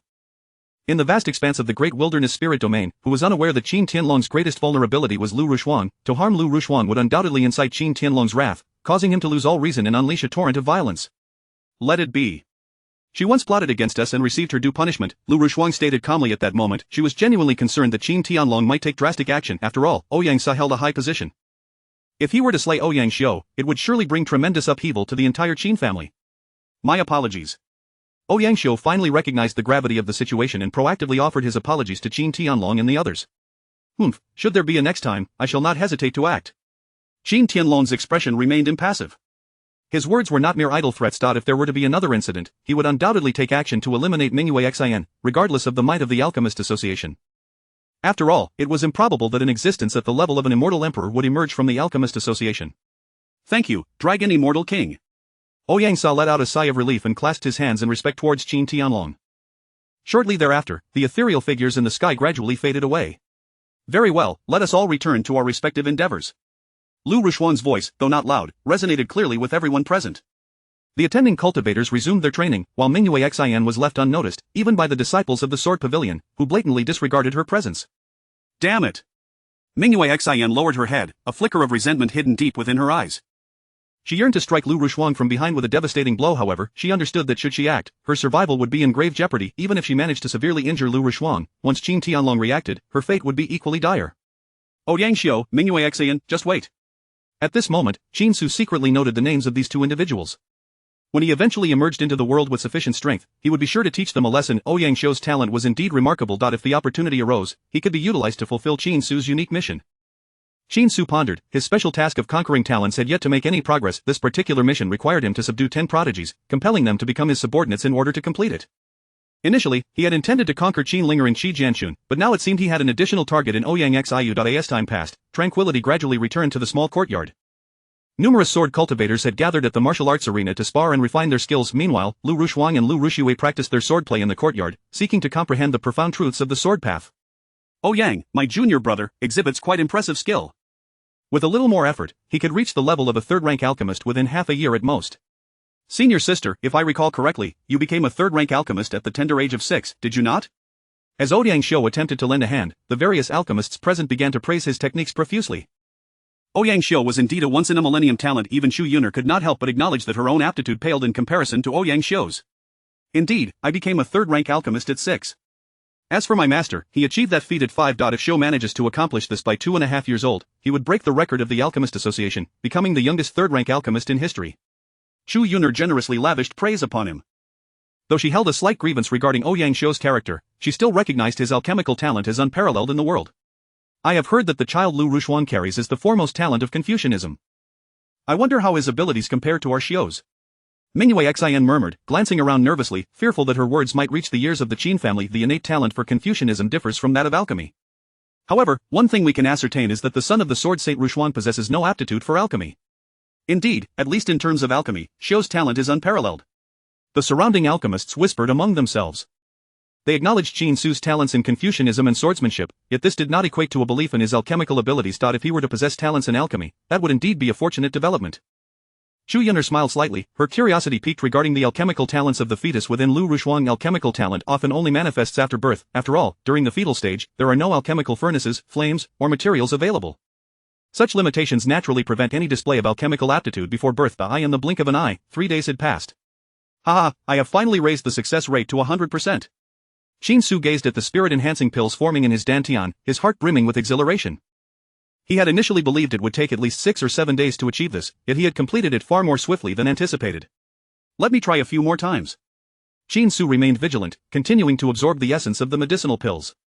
He then separated and recombined the powers of these pills for refinement. Before long, Qin Su successfully produced several spirit-enhancing pills once again. Indeed, I have truly accomplished it. Without a moment's hesitation, Qin Su distributed the spirit-enhancing pills. At that moment, Lu Rushuan, who was deep in her training, sensed something amiss. She immediately released a strand of divine thought to examine the fetus. In the next instant, Lu Rushuan was left astonished. She beheld the liquid surrounding Qin Su and discovered 10 spirit-enhancing pills. What is happening? The spirit pill I consumed was a Tianyuan pill. Why are there so many spirit-enhancing pills surrounding my son? Could it be that he produced them? Lu Rushuan felt her thoughts in disarray, unable to comprehend this phenomenon. Asu, did you create these yourself? Lu Rushuan lowered her head, gently caressing her abdomen as she posed the question to Qin Su. Does mother not believe me? Qin Su sensed Lu Rushuan's emotional turmoil and promptly refined another spirit-enhancing pill. When Lu Rushuan saw yet another third-rank spirit-enhancing pill, she understood that Qin Su was indeed responding to her. Asu, if you can refine third-rank pills, does that not indicate that you possess the prowess of a third-rank alchemist? Lu Rushuan softly inquired, if I have guessed correctly, please refine another spirit-enhancing pill. Chapter 73. Communication with parents. Qin Su seemed to have discovered a method to communicate with his mother. He once again absorbed the essence of the surrounding elixirs and, utilizing his own technique, successfully refined a spirit-nourishing pill. Truly, he possessed the prowess of a third-tier alchemist. A flicker of astonishment crossed Lu Rushuan's eyes, quickly followed by a wave of joy. Her son not only boasted talent in Confucianism and swordsmanship but also displayed an aptitude for alchemy. Shuer, you are simply remarkable. Lu Rushuan felt an overwhelming pride for her son. While other children might excel in a singular path, her son exhibited extraordinary talent across 3 distinct disciplines. Yet, if your alchemical talent were to be revealed, it would inevitably attract danger, wouldn't it? Do you wish for others to know? Lu Rushuan harbored a deep-seated desire to keep this a secret. Nevertheless, she contemplated her newfound ability to communicate simply with the fetus and decided to inquire further. Of course, the 8th task is to gain Chu Yunar's acknowledgement, bringing honor to your parents. If the news of my ability to refine a third-tier spirit-nourishing pill remains undisclosed, would that not hinder my task's completion? Qin Su was eager for the reward associated with the 8th task, curious about the effects of that 100 refinements into steel attribute. Shortly thereafter, Lu Rushuan observed another spirit-nourishing pill materializing around Qin Su, clearly a response from her son. Do you wish for more people to know? Yes. Is there a specific individual? Indeed. Chu Yunar? Yes. Through a series of probing questions, Lu Rushuan gradually grasped her son's intentions. He desired for Chu Yunar to be aware of his ability to craft third-tier spirit-nourishing pills. Though she did not fully understand his reasoning, Lu Rushuan held an unwavering trust in her son. At that moment, Qin Su produced yet another spirit-nourishing pill. Is there something you wish to convey to me? Lu Rushuan's expression faltered, and the next instant, she witnessed the spirit-nourishing pills around the fetus begin to move, forming characters father. As soon as Lu Rushuan vocalized the text, the numerous spirit-nourishing pills transformed once more a mother. The simple 6 characters stirred profound emotion within Lu Rushuan. She finally understood her son's thoughts. Surveying her surroundings, she confirmed that no one had noticed her unusual behavior. She approached Qin Tianlong and whispered, "Husband, there is something I must tell you. Please come with me." Subsequently, Lu Rushuan and Qin Tianlong entered a private chamber. My dear, what is it? Qin Tianlong inquired with curiosity. Lu Rushuan hesitated for a moment before revealing the fetus's remarkable development. What? He can refine a third-tier spirit-nourishing pill? My dear, you must be mistaken. Qin Tianlong responded with skepticism, for a fetus crafting a third-tier spirit-nourishing pill would be among the greatest miracles of the world. However, the next moment, when a strand of his consciousness approached Qin Su, he was utterly astonished. Qin Su was producing spirit-nourishing pills, which coalesced into 2 characters, Daddy. The simplicity of those 2 words filled Qin Tianlong with both shock and elation. My dear, did you hear that? He called me Daddy. My son is truly a celestial prodigy, even learning to call for me while still in the womb. Qin Tianlong exuberantly danced with joy, caressing Lu Rushuan's belly, his eyes brimming with happiness. He was genuinely ecstatic. Now, let us discuss our son's desire to showcase his alchemical talent. Do you think we should heed his wishes? Lu Rushuan gently tapped Qin Tianlong's head to quiet him. With an innocent grin, Qin Tianlong replied, "What is the harm in a few more nibbles? Our son has already demonstrated his talents in Confucianism and swordsmanship. Even if he possesses an additional gift for alchemy, the outcome would remain unchanged.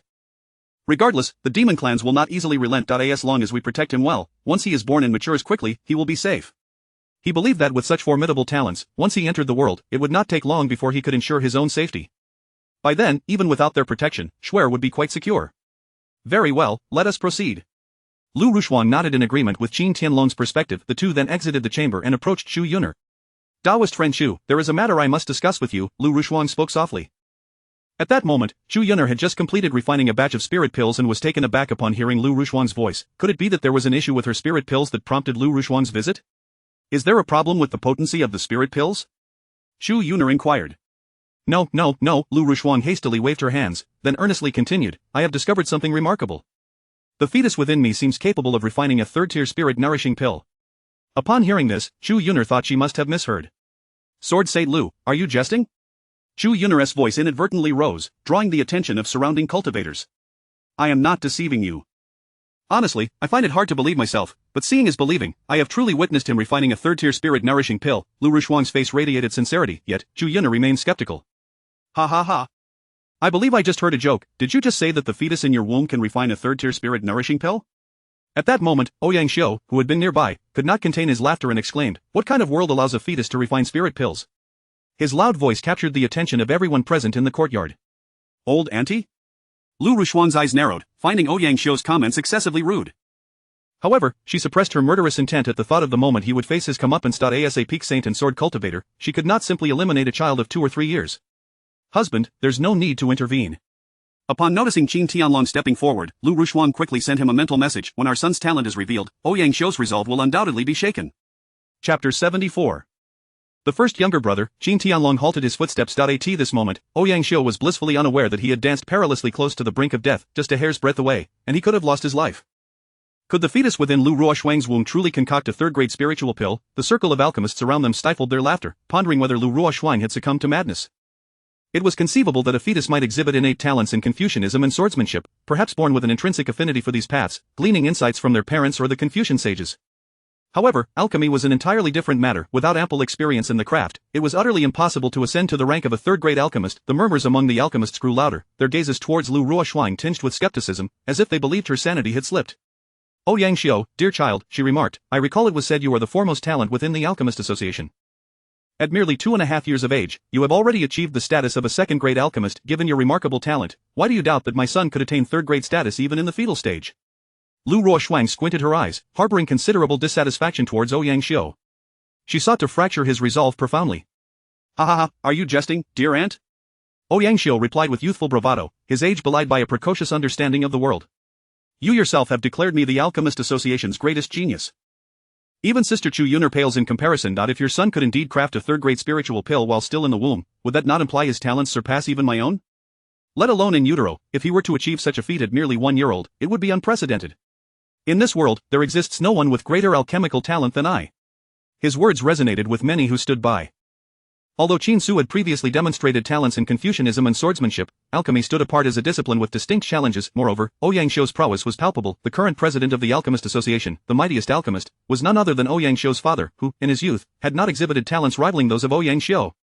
To achieve second-grade alchemy at 2.5 years of age was a feat unmatched in this era. Throughout the vast expanse of the great wilderness spiritual domain, alchemists in every corner believed that should Ouyang Xiu maintain his diligent practice and not meet an untimely demise, he would undoubtedly have the potential to become a 10th-grade alchemist. As for the prospect of a supreme-grade alchemist, no one dared to entertain such thoughts. Perhaps in the ancient, primordial, or archaic eras, there had been the birth of a supreme-grade alchemist, yet in this current age, spanning countless millennia, none had ever been witnessed. Ah, no one possesses greater talent in alchemy than you? Yet if my son can indeed concoct a third-grade spiritual pill, his alchemical prowess surpasses yours. Lu Rushuang's eyes sparkled as if imbued with a galaxy of stars, her hand tenderly caressing her belly, contemplating her son's potential far exceeding that of the so-called first genius of the Alchemist Association. Put. If he truly can craft a third-grade spiritual pill, he shall be my elder brother. Ouyang Xiu remained unconvinced. A fetus without any alchemical experience could not possibly achieve the rank of a third-grade alchemist. It was essential to note that even he, as the leading talent of the Alchemist Association, had to invest a considerable amount of time and effort to reach second-grade status at such a tender age. Elder brother? Qin Su pondered, bemused. Could it be that even before his birth, he would have a younger brother? Such a notion would mean that the conquest of the genius's special task would be 1/10 complete. Very well. Should Su'er succeed in his endeavor, from henceforth, you shall be his little brother. Furthermore, once he is born, you must heed his every word, complying with his wishes. Lu Rushuang's eyes lit up. Evidently, Ouyang Xiu was still too young to grasp the treachery of the human heart. Wait a moment, no problem. Just as Chu Yun'er attempted to interject, Ouyang Xiu had already acquiesced, leaving her feeling utterly helpless. Though she too doubted that a fetus could accomplish such a feat, she did not wish for Ouyang Xiu to accept such terms. If similar individuals were to arise in the future, employing provocations, they could easily ensnare Ouyang Xiu in a quagmire. Taoist friend Chu Yun'er, I implore you to serve as a witness in this matter. Please utilize your divine sense to ascertain the capabilities of the fetus within me. If he can indeed concoct a third-grade spiritual pill, I hope you will speak the truth. A hint of mirth danced in Lu Ruoxuang's eyes as she addressed Ouyang Xiao. As a member of the Alchemist Association, Taoist friend Chu Yuner should serve as a fair witness, no? Indeed, quite fair. Ouyang Xiao nodded slightly, gesturing towards Lu Ruoxuang's abdomen. However, if I lose, I must call in elder brother. But if I win, what then? If you win, Lu Ruoxuang replied, my son shall regard you as elder brother upon his birth, and he must obey your commands. As these words left her lips, the sword cultivators of the Wushuang Sword Pavilion and the members of the Qin clan surged forth to protest. No. This child possesses extraordinary talent in swordsmanship. How can he be relegated to the status of your little brother, Lu Ruoxuang? Have you lost your senses? Though you are the child's mother, you cannot make such decisions on his behalf. How could he possibly concoct a third-grade spiritual pill while still in utero? Is this not a guaranteed defeat? Even Lu Piapiao and others expressed their dissent. Even Lu Ruoxuang's past adversary, Lu Ruoxue, now believed that Lu Ruoxuang's course of action was misguided. As for the elders of the Qin clan, they were convinced that Lu Ruoxuang had indeed lost her mind. Our Confucian lineage's future hope cannot become a subordinate of the Alchemist Association. That would be utter chaos. Lu Ruoxuang, esteemed sword saint, I urge you to reconsider. Disciple Lu Ruoxuang, do not act impulsively. The three Confucian sages could not restrain themselves. They had long since recognized Qin Su as the future hope of their lineage. Should Lu Ruoxuang's decision lead to Qin Su becoming Ouyang Xiao's subordinate, it could profoundly affect his path in the future. Silence. Suddenly, a resounding and authoritative voice cut through the clamor. Qin Tianlong cast a cold glance, stating, Lu Ruoxuang's decision is my decision and I support her wager with Ouyang Xiao. Moreover, do you not believe my son can concoct a third-grade spiritual pill while still in utero? As his words echoed, the surrounding cultivators fell silent, contemplating whether Tianlong Xianwang was excessively indulgent towards his wife, willing to support such an unreasonable wager. Chapter 75 of the Deception of the Frostblade Sword Saint. No member of the Qin family dared to oppose Qin Tianlong's decision. Tianlong, please do not act impulsively, Lu Piapiao implored. As the mother of Lu Ruoxuang, she felt it was her duty to intervene at such a critical moment. After all, she could not bear to witness her child being dragged into a pit of flames by Lu Ruoxuang. Should the bet be established, it would have lifelong repercussions for her child. I am not being impulsive. Do you doubt my son's exceptional talent in alchemy? Qin Tianlong replied with unwavering confidence. Initially, he too had harbored doubts about Qin Su's ability to concoct a third-grade elixir. However, having confirmed it just moments ago, his faith in his son had grown immensely. Very well, Lu Piapiao sighed deeply. She perceived the resolute determination in both Qin Tianlong and Lu Ruoxuang. She realized that further persuasion would be futile. Having an additional junior disciple, whether from the Confucian or sword cultivation sect, would indeed be a fortunate occurrence. Ouyang Xiao's eyes sparkled with excitement as he gazed at Lu Ruoxuang's abdomen, contemplating the prospect of having a prodigious junior disciple, which would undoubtedly elevate his own status among geniuses.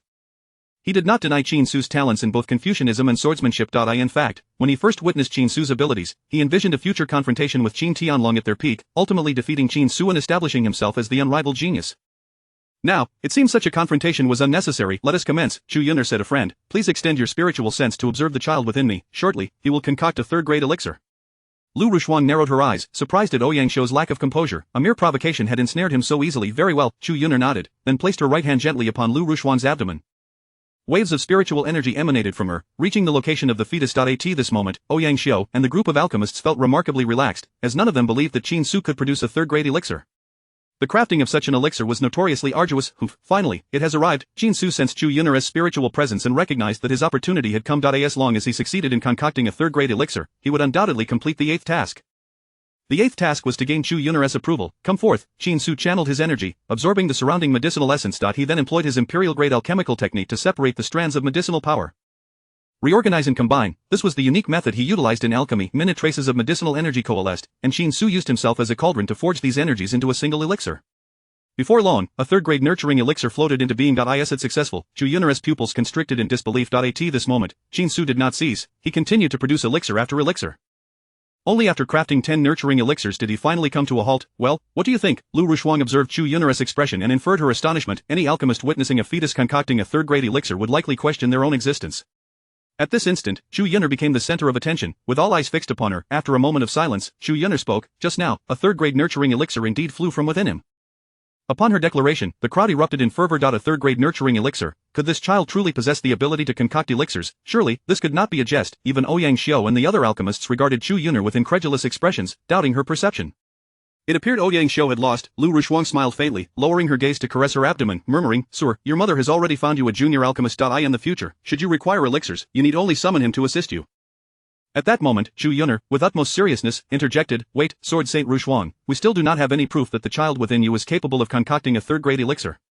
As soon as she spoke, the alchemists, who had just been overwhelmed with astonishment, seemed to glimpse a glimmer of hope. Ouyang Xiu let out a sigh of relief. After all, being someone's junior disciple would be a lifelong blow to his pride.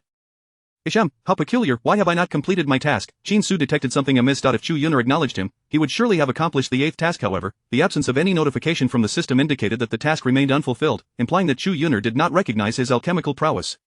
Something felt off. Qin Su pondered. Having successfully concocted a third-grade nurturing elixir, why had he not yet garnered Chu Yuner's approval? Lu Rushuang also felt perplexed. Her son had indeed produced a third-grade elixir, yet Chu Yuner appeared to harbor doubts.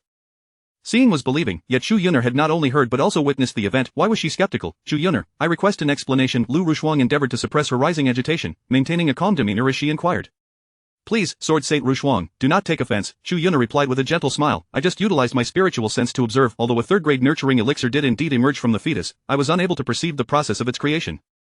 Thus, I suspect that the elixir was placed within him beforehand, and he merely released it just now. Clearly, her words implied that Lu Rushuang had orchestrated a deception. I said it before, how could a mere fetus possibly concoct a third-grade elixir?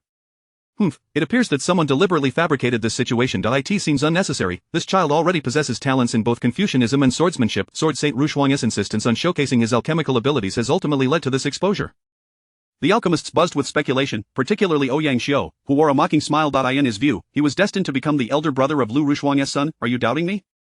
Lu Rushuang's expression darkened. She had never anticipated facing such skepticism. This ignited a surge of indignation within her. After all, the ability of a fetus to concoct a third-grade elixir has long been established as a consensus. Moreover, placing some elixirs within the child's body is not entirely unusual, is it? Chu Yuner remained unperturbed in the face of Lu Rushuang's imposing aura. After all, she too was a peak saint-level cultivator. Though her combat prowess may not match Lu Rushuang's, she could withstand the pressure emanating from her. Chapter 76, the third-rank spirit nourishing pill. Chu Yuner's remarks garnered the approval of numerous alchemists. Moreover, they were taken aback by Lu Rushuang's unscrupulous tactics. It was evident that Ouyang Xiu had offended the Qin family not long ago, which led the Sword Saint Rushuang and the Celestial Dragon King to resort to such means in an attempt to shatter Ouyang Xiu's resolve.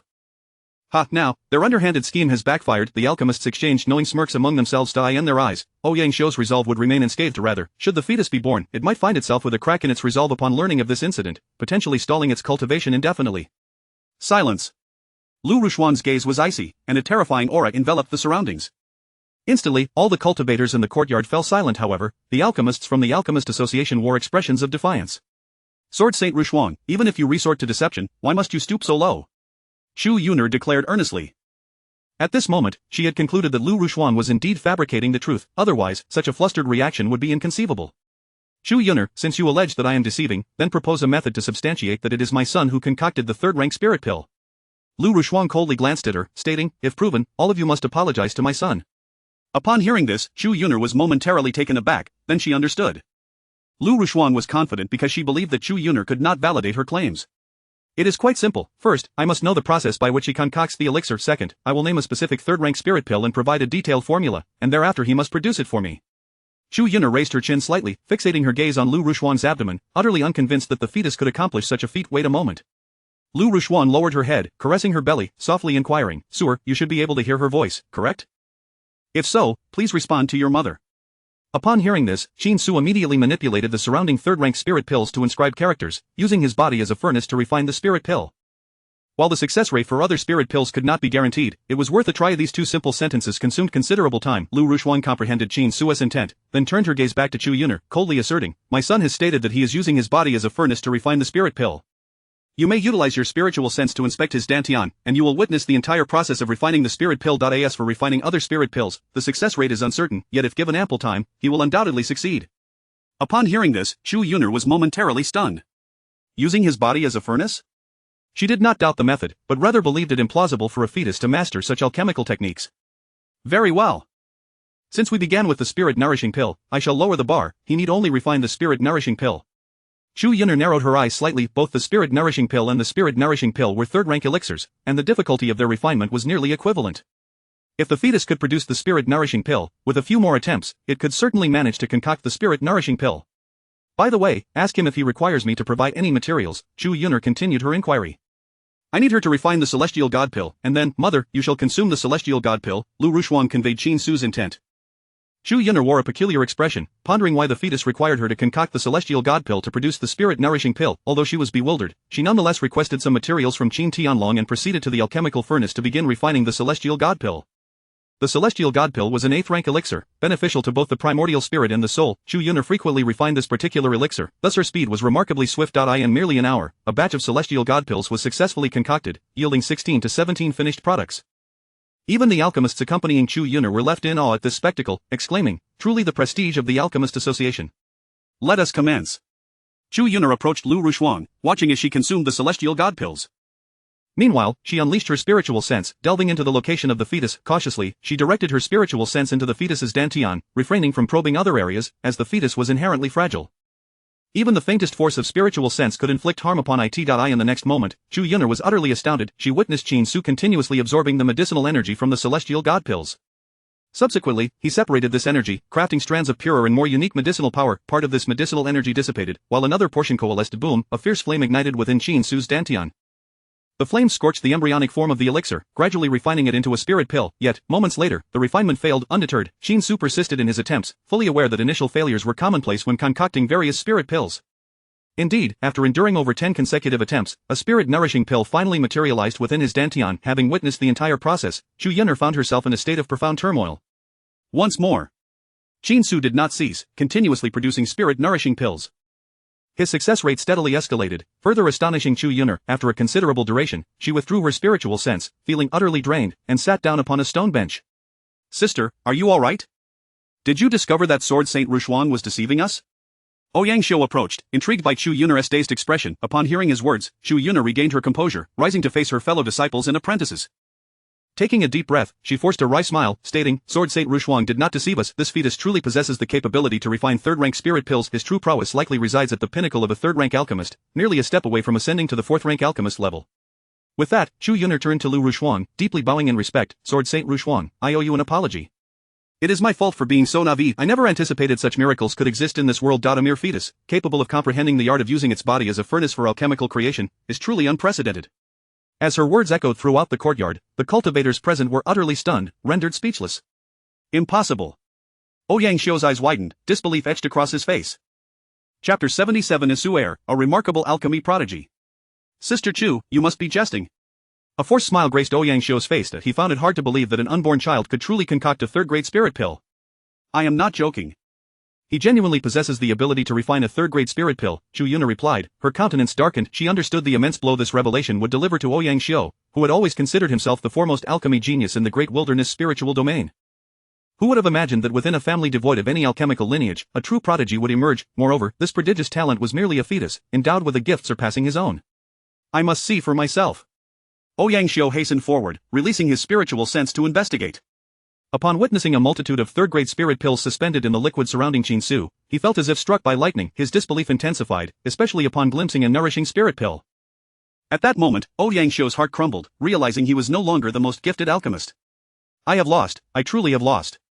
Ouyang Xiu staggered backward, appearing utterly dejected. The onlookers were rendered speechless by his reaction. "I am not dreaming, am I? A fetus capable of crafting third-grade spirit pills, if he succeeds upon his birth, he will undoubtedly ascend to the rank of a ninth-grade alchemist in no time. A true alchemical prodigy indeed. This news must be conveyed to the president. Having such a talent join the Alchemist Association would be a tremendous boon for us." "Rushuang, I was wrong, I should not have doubted you." The alchemists present hastily expressed their apologies to Lu Rushuang.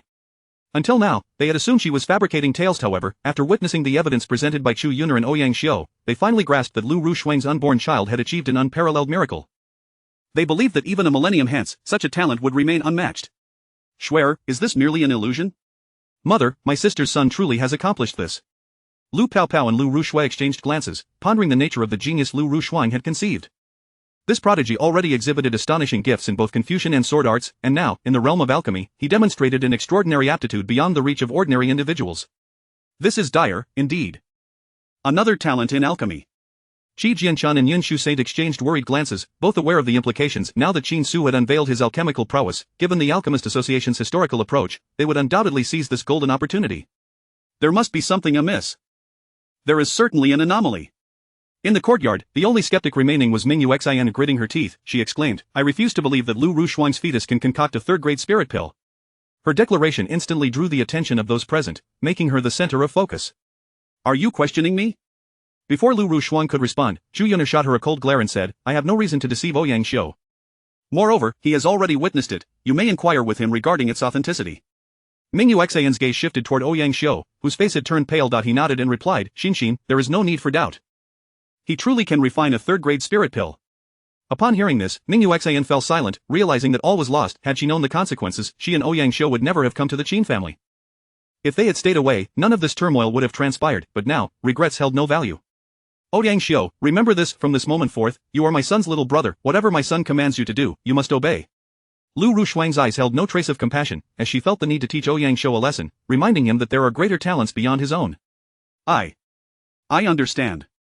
Ouyang Xiao's voice was hoarse, entirely uncharacteristic for a child of merely 2.5 years. He turned to Mingyu Xan and said, and Xin, let us return now. I wish to focus on my cultivation and no longer engage in external trials. Initially, he had come to see Chu Yuner, never anticipating that he would become embroiled in such a predicament. Very well. Mingyu Xan and Ouyang Xiao departed without any hindrance. Ding, congratulations to the host for completing the 8th task. Through your diligent study, you have successfully elevated your alchemical skills to the level of a third-grade alchemist, refining both the Nourishing Spirit Pill and the Nourishing Mind Pill, earning Chu Yuner's recognition and astonishing the Assembly of Alchemists, thus bringing honor to your parents. Please continue your efforts. Task completion rewards: 1 Xian Huang Alchemy Furnace, 1 Medicine Spirit Sacred Body, 100 refinements into steel. The Medicine Spirit Sacred Body is currently merging. The melodious sound of the system resonated. Shinsu paid no heed to the commotion outside. At this moment, he felt a transformation occurring within his body, every cell rejoiced, and he exuded a fragrant aroma, as if he had transformed into a precious herb. The fusion of the Medicine Spirit Sacred Body was successful. Medicine Spirit Sacred Body, a constitution born for alchemy, possessing an understanding and mastery of alchemy far beyond any other. Such a physique ensures no adverse effects from consuming any medicinal pills, effortlessly refining harmful substances, and capable of transforming the energy contained in all things into elixirs. During the alchemical process, it can also enhance one's own strength. The benefits of the Medicine Spirit Sacred Body are simply immense. Shinsu felt the changes within. He had absorbed an excess of medicinal power recently, resulting in the presence of pill toxins and harmful substances within him. However, upon harnessing the power of the Medicine Spirit Sacred Body, the toxins and harmful elements were effortlessly refined away. In that case, if I wish to elevate my realm, must I not simply continue consuming medicinal pills? The unique characteristics of the Medicine Spirit Sacred Body, coupled with my Taiyuan Tunshin Gong, are simply extraordinary. Shinsu was elated. His aspirations of ascending to the path of the Immortal King seemed more attainable than ever. Furthermore, the Medicine Spirit Sacred Body would allow him to effortlessly separate the power of each medicinal pill. This unique trait could synergize with imperial-grade alchemical techniques, making his future endeavors in alchemy more accessible to reach the pinnacle. Once I am born, I will certainly focus on enhancing my alchemical prowess. If my skills can attain the level of a 9th-grade alchemist, I would be able to refine 9th-grade spirit pills myself, utilizing them to elevate my realm. Shinsu's gaze burned with fervor. He could hardly contain his eagerness to be born, yet he was acutely aware that he still had roughly 3 months before that moment arrived. The 100 refinements into steel attribute has been successfully loaded. The delightful system notification chimed once more. Shinsu glanced at it, utterly astonished. This attribute was one that every alchemist yearned for. Chapter 78, The Struggle Among the Three Great Powers. The entry tempering steel through repeated trials is a coveted aspiration of every alchemist. With this singular entry, the success rate of alchemical endeavors could soar to an unprecedented 100%. Tempering steel through repeated trials. Once the host successfully concocts a new spiritual elixir, the success rate for subsequent creations of the same elixir will automatically elevate to 100%. Shinsu was overwhelmed with excitement, yearning to shout with joy, yet, as merely a fetus, he was utterly incapable of uttering a word. He mused that once he mastered the crafting of a new spiritual elixir, he would continue to succeed indefinitely. The thought surged within him, filling his heart with immeasurable elation. During his attempts to concoct the Nourishing Spirit Elixir and the Nourishing Mind Elixir, he had faced countless failures before gradually improving his success rate. Now, with this entry in his possession, the moment he successfully crafted his first Nourishing Spirit Elixir, future attempts would assuredly yield success. Shinsu opened the ethereal panel, scrutinizing the details displayed. Name: Shinsu. Age: 6 months. Cultivation level: a pinnacle of the Great Ascension Stage. Physique: Bloodline: Innate Sacred Body. Embryo: Thunder Spirit Celestial Body. Medicine Spirit Sacred Body. Cultivation Technique: 3rd layer of the Great Desolation Devouring Heaven Technique, 2nd layer of the Thunder Emperor Scripture Spell. 1 Shabuchin, 10,000 Evils Invulnerable, not activated. Dao Integration, not activated. Medicine Spirit Affinity, activated. 5th layer of the Void Sword Intent, Sword Domain, Righteous Chi Vast, Emperor Great Alchemy Technique, 3rd rank Alchemist, Xian Xayan Crossing Spirit Technique, Fortune Transformation Dragon Technique, 1st layer of the Purple Cloud Divine Thunder Entry. Heaven-defying insight, 100-fold enhancement, child of the great Tao, 100-fold increase in comprehension speed, fortune reversal, 1 point of fortune value gained per second, golden legend and entry derived from the blue planet's mutation. Once acquired, the more times the host participates in a lottery, the greater the chance of obtaining rare items. Tempering steel through repeated trials. Once the host successfully concocts a new spiritual elixir, the success rate for subsequent creations will automatically rise to 100%. System notification: the demonic embryo within the host has been completely eradicated. Fortune value: 2,364,000. Exceptional fortune of a common prodigy. Warehouse: Ancient Immortal Slaying Sword, 9 turns Golden Pill, Dao Embryo Pill, the Confucian Dao Inheritance of the Vast Righteous Emperor, Xian Huang Alchemy Furnace. Shinsu gazed at the various entries, beginning to comprehend that the accumulation of entries was the true path to power. Each entry conferred upon him enhancements beyond the imagination of ordinary individuals. With a greater number of entries, his aspiration to cultivate to the level of immortal king would no longer be a distant dream. His fortune value had surpassed 2 million, yet he remained merely an ordinary prodigy of exceptional fortune. Sighing, he pondered when he might become the child of fortune. The thought of his fortune value brought him a tinge of discomfort. After all, if he could become the child of fortune, once he was born, all endeavors would proceed smoothly. His cultivation was at the pinnacle of the great ascension stage. To break through to the tribulation stage, he would need to rely on time. Of course, if he were to directly utilize the insights of the sword Tao and embark on the path of sword cultivation, he could indeed break through to the pinnacle of the tribulation stage without delay. Shinsu contemplated that his current understanding of the void sword intent was at the 5th layer, a level of sword intent typically attainable only by those in the tribulation stage of sword cultivation. Nevertheless, he preferred to rely on the Great Desolation Devouring Heaven technique, progressing step by step. He had a premonition that by treating the Great Desolation Devouring Heaven technique as his primary cultivation method, his future potential would be significantly heightened. Many immortal kings remain stuck at the pinnacle, unable to ascend to the realm of immortal emperors, largely due to the limitations imposed by their cultivation techniques. As for the special task, it was indeed time to acknowledge its completion.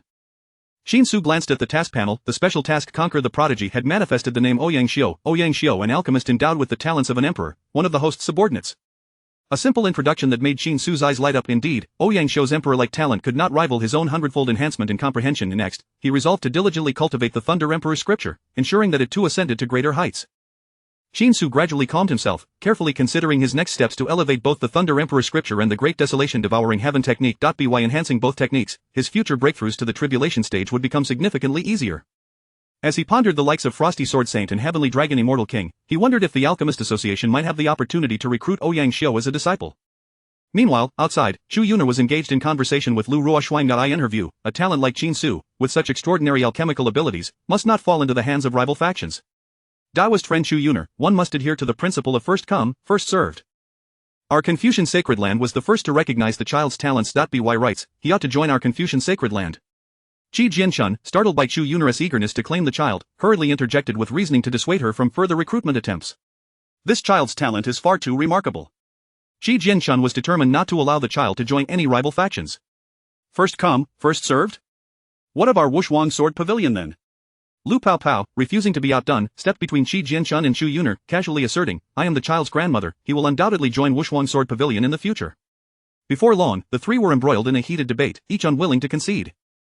Lu Ruoxuang exchanged a knowing glance with Qin Tianlong, both reflecting the joy in their eyes. Truly, their son was exceptional, garnering such recognition even before his birth. Moreover, whether from the Confucian Sacred Land, the Alchemist Association, or the Wushuang Sword Pavilion, all three factions were among the most prestigious in the Great Desolation spiritual realm.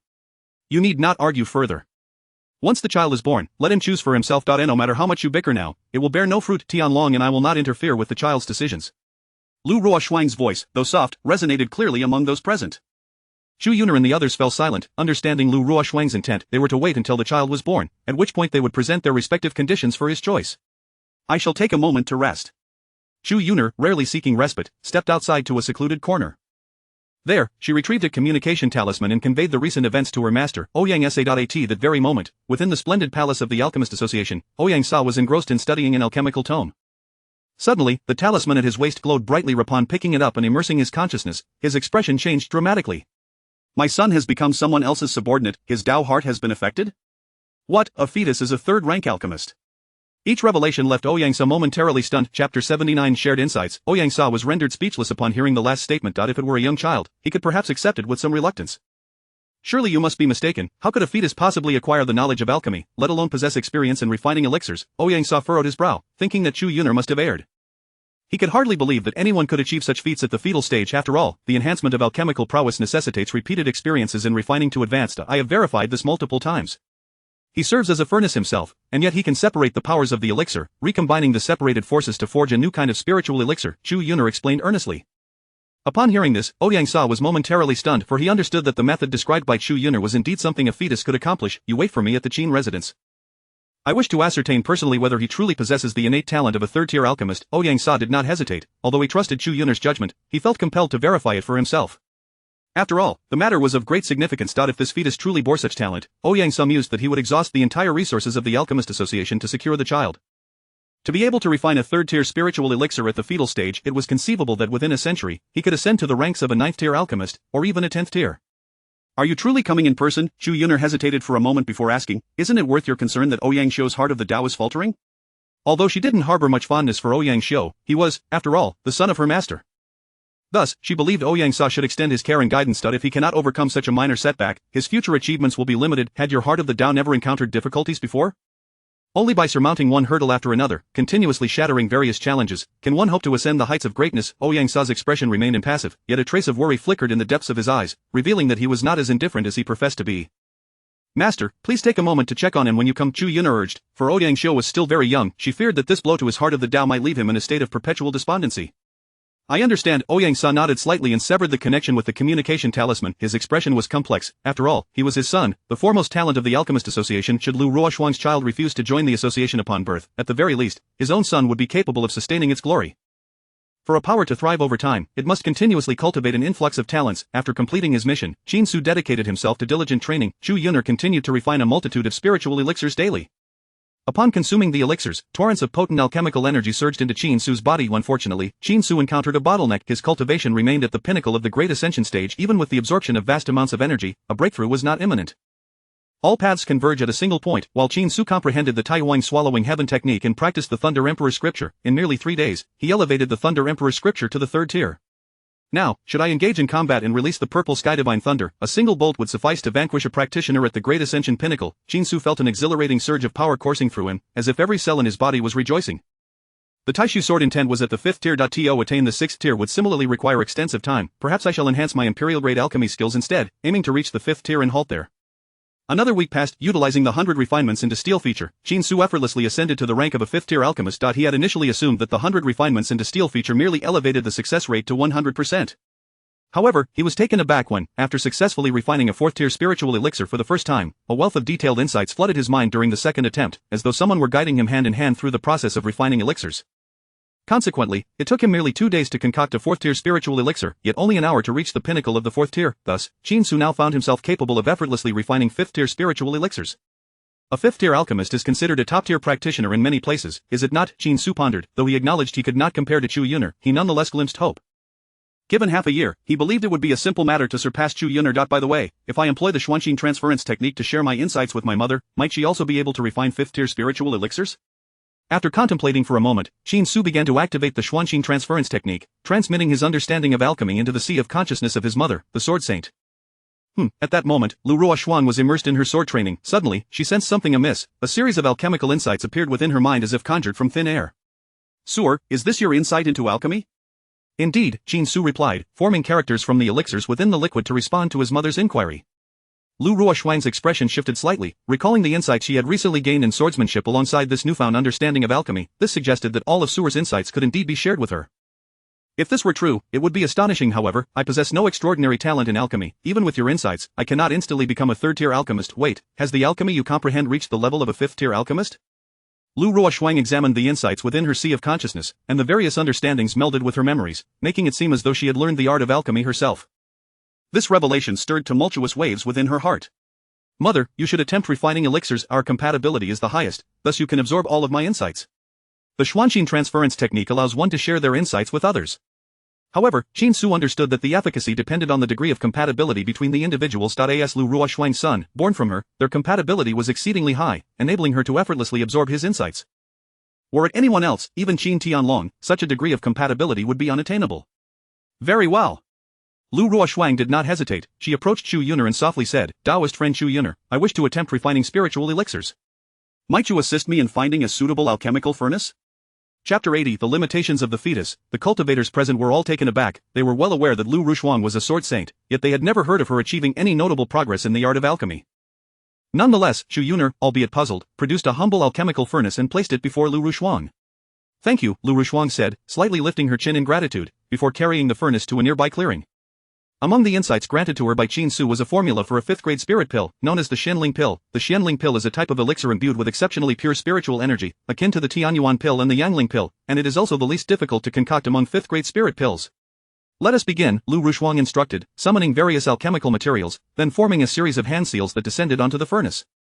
Before long, flames erupted from the furnace. Utilizing Qin Su's alchemical techniques, Lu Ruoxuang commenced the refinement of the Xianling pill, perhaps bolstered by the insights imparted by Qin Su. The process proceeded remarkably smoothly. An hour passed, and one Xianling pill after another took shape.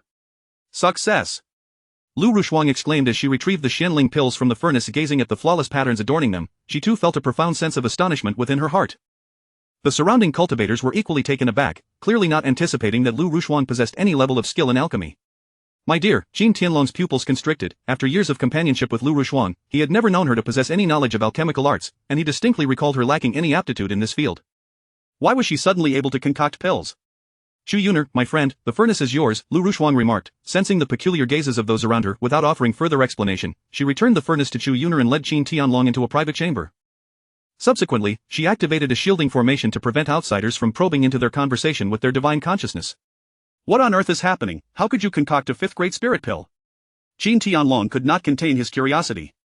He simply could not comprehend how his wife had seemingly experienced an epiphany. I must share something with you, and you must remain calm after hearing it, Lu Rushuang said earnestly. Fear not, Qin Tianlong replied candidly, unless the sky itself were to fall, my emotions shall remain unperturbed. After a brief silence, Lu Rushuang recounted in detail how Qin Su was able to impart his insights to her. Before long, Qin Tianlong sat in stunned silence. A technique akin to a spiritual enlightenment, yet even more extraordinary? He understood that they must keep their son's capabilities a secret, lest calamity befall them. Qin Tianlong's expression grew grave. Even as a pinnacle celestial king, he felt a twinge of fear. Should this information leak, other pinnacle celestial kings might seek to capture his son. If his son were merely an ordinary cultivator, it would not pose a significant issue. However, his son possessed the highest talents in the realms of Confucianism, swordsmanship, and alchemy. Barring any unforeseen circumstances, it was a certainty that his son would ascend to the pinnacle of celestial kings. Suor, remember what your father has said. Should anyone discover this, even your father, no matter how formidable, would be powerless to protect you. Lu Rushuang quickly grasped the gravity of the situation. Lowering her head, she gently caressed her abdomen and whispered, this matter must remain known only to the three of us. No fourth person must discover it. Understood, Qin Su responded. By the way, can you share your insights with only one person? No. Then, why not attempt to share them with your father?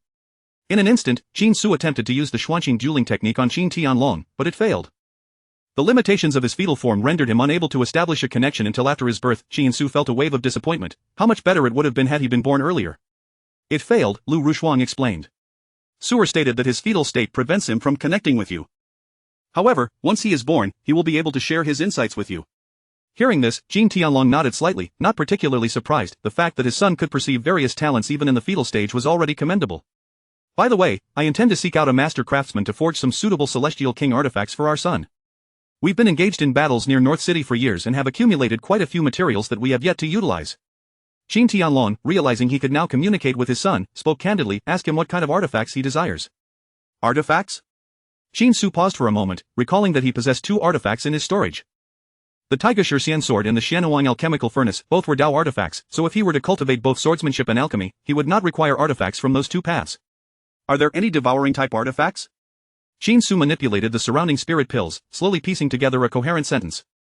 Lu Rushuang was taken aback upon seeing this. She had initially thought her son would request a long sword. Who would have imagined he desired a unique artifact instead? Lu Rushuang raised her head and said, your son wishes for an artifact with devouring properties. Qin Tianlong's expression froze. While he did not understand why his son wanted such an artifact, he recognized that his son had finally made a request. He thought to himself that failing to fulfill it would diminish his stature in his son's eyes. No problem. I happen to recall that the Master of Treasures, the Duobao Celestial King, has recently emerged from seclusion. I will contact him and see if he can forge it. Qin Tianlong replied earnestly. The following day, Qin Tianlong brought back good news. The Duobao Celestial King had agreed. However, upon observing the pained expression on Qin Tianlong's face, Lu Rushuang realized that her husband must have paid a significant price. After all, the Duobao Celestial King was one of the foremost alchemists in the Great Wilderness Spirit Domain, and now, they were not only seeking to enlist the Duobao Celestial King's services but also requesting him to forge a special artifact, which naturally entailed a considerable cost. Meanwhile, within the treasure artifact sect in the central region, the sect master was confronted with a dilemma.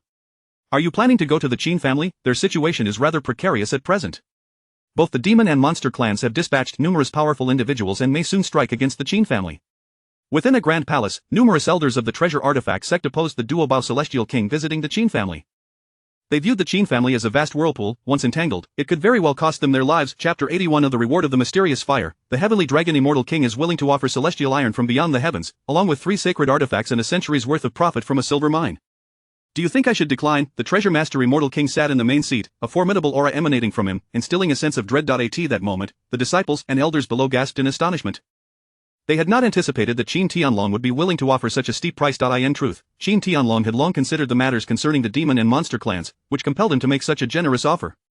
After all, it was inevitable that the Treasure Master Immortal King would require a significant amount of time to assist in crafting an immortal artifact. Should the demon and monster clans launch an attack on the Qin family during this period, the Treasure Master Immortal King would be able to provide substantial aid. Master, please proceed. We shall safeguard the home diligently, rest assured. Ha ha, with such sincerity from the Heavenly Dragon Immortal King, we cannot refuse, can we? The elders of the Treasure Artifact sect instantly shifted their attitudes, voicing no objections. Given the immense benefits at stake, a little risk was only to be expected. The Treasure Master Immortal King nodded slightly, stating that he would gather some materials before heading towards Yunhai City. Time passed gradually, and after approximately a week, the Qin family welcomed a being of the pinnacle level of the Immortal King realm, the president of the Alchemist Association, Ouyang Sa. He was supposed to have arrived earlier, but he had taken a moment to meet with his son, Ouyang Xiu. With his guidance, Ouyang Xiu's resolve finally stabilized. Master, President.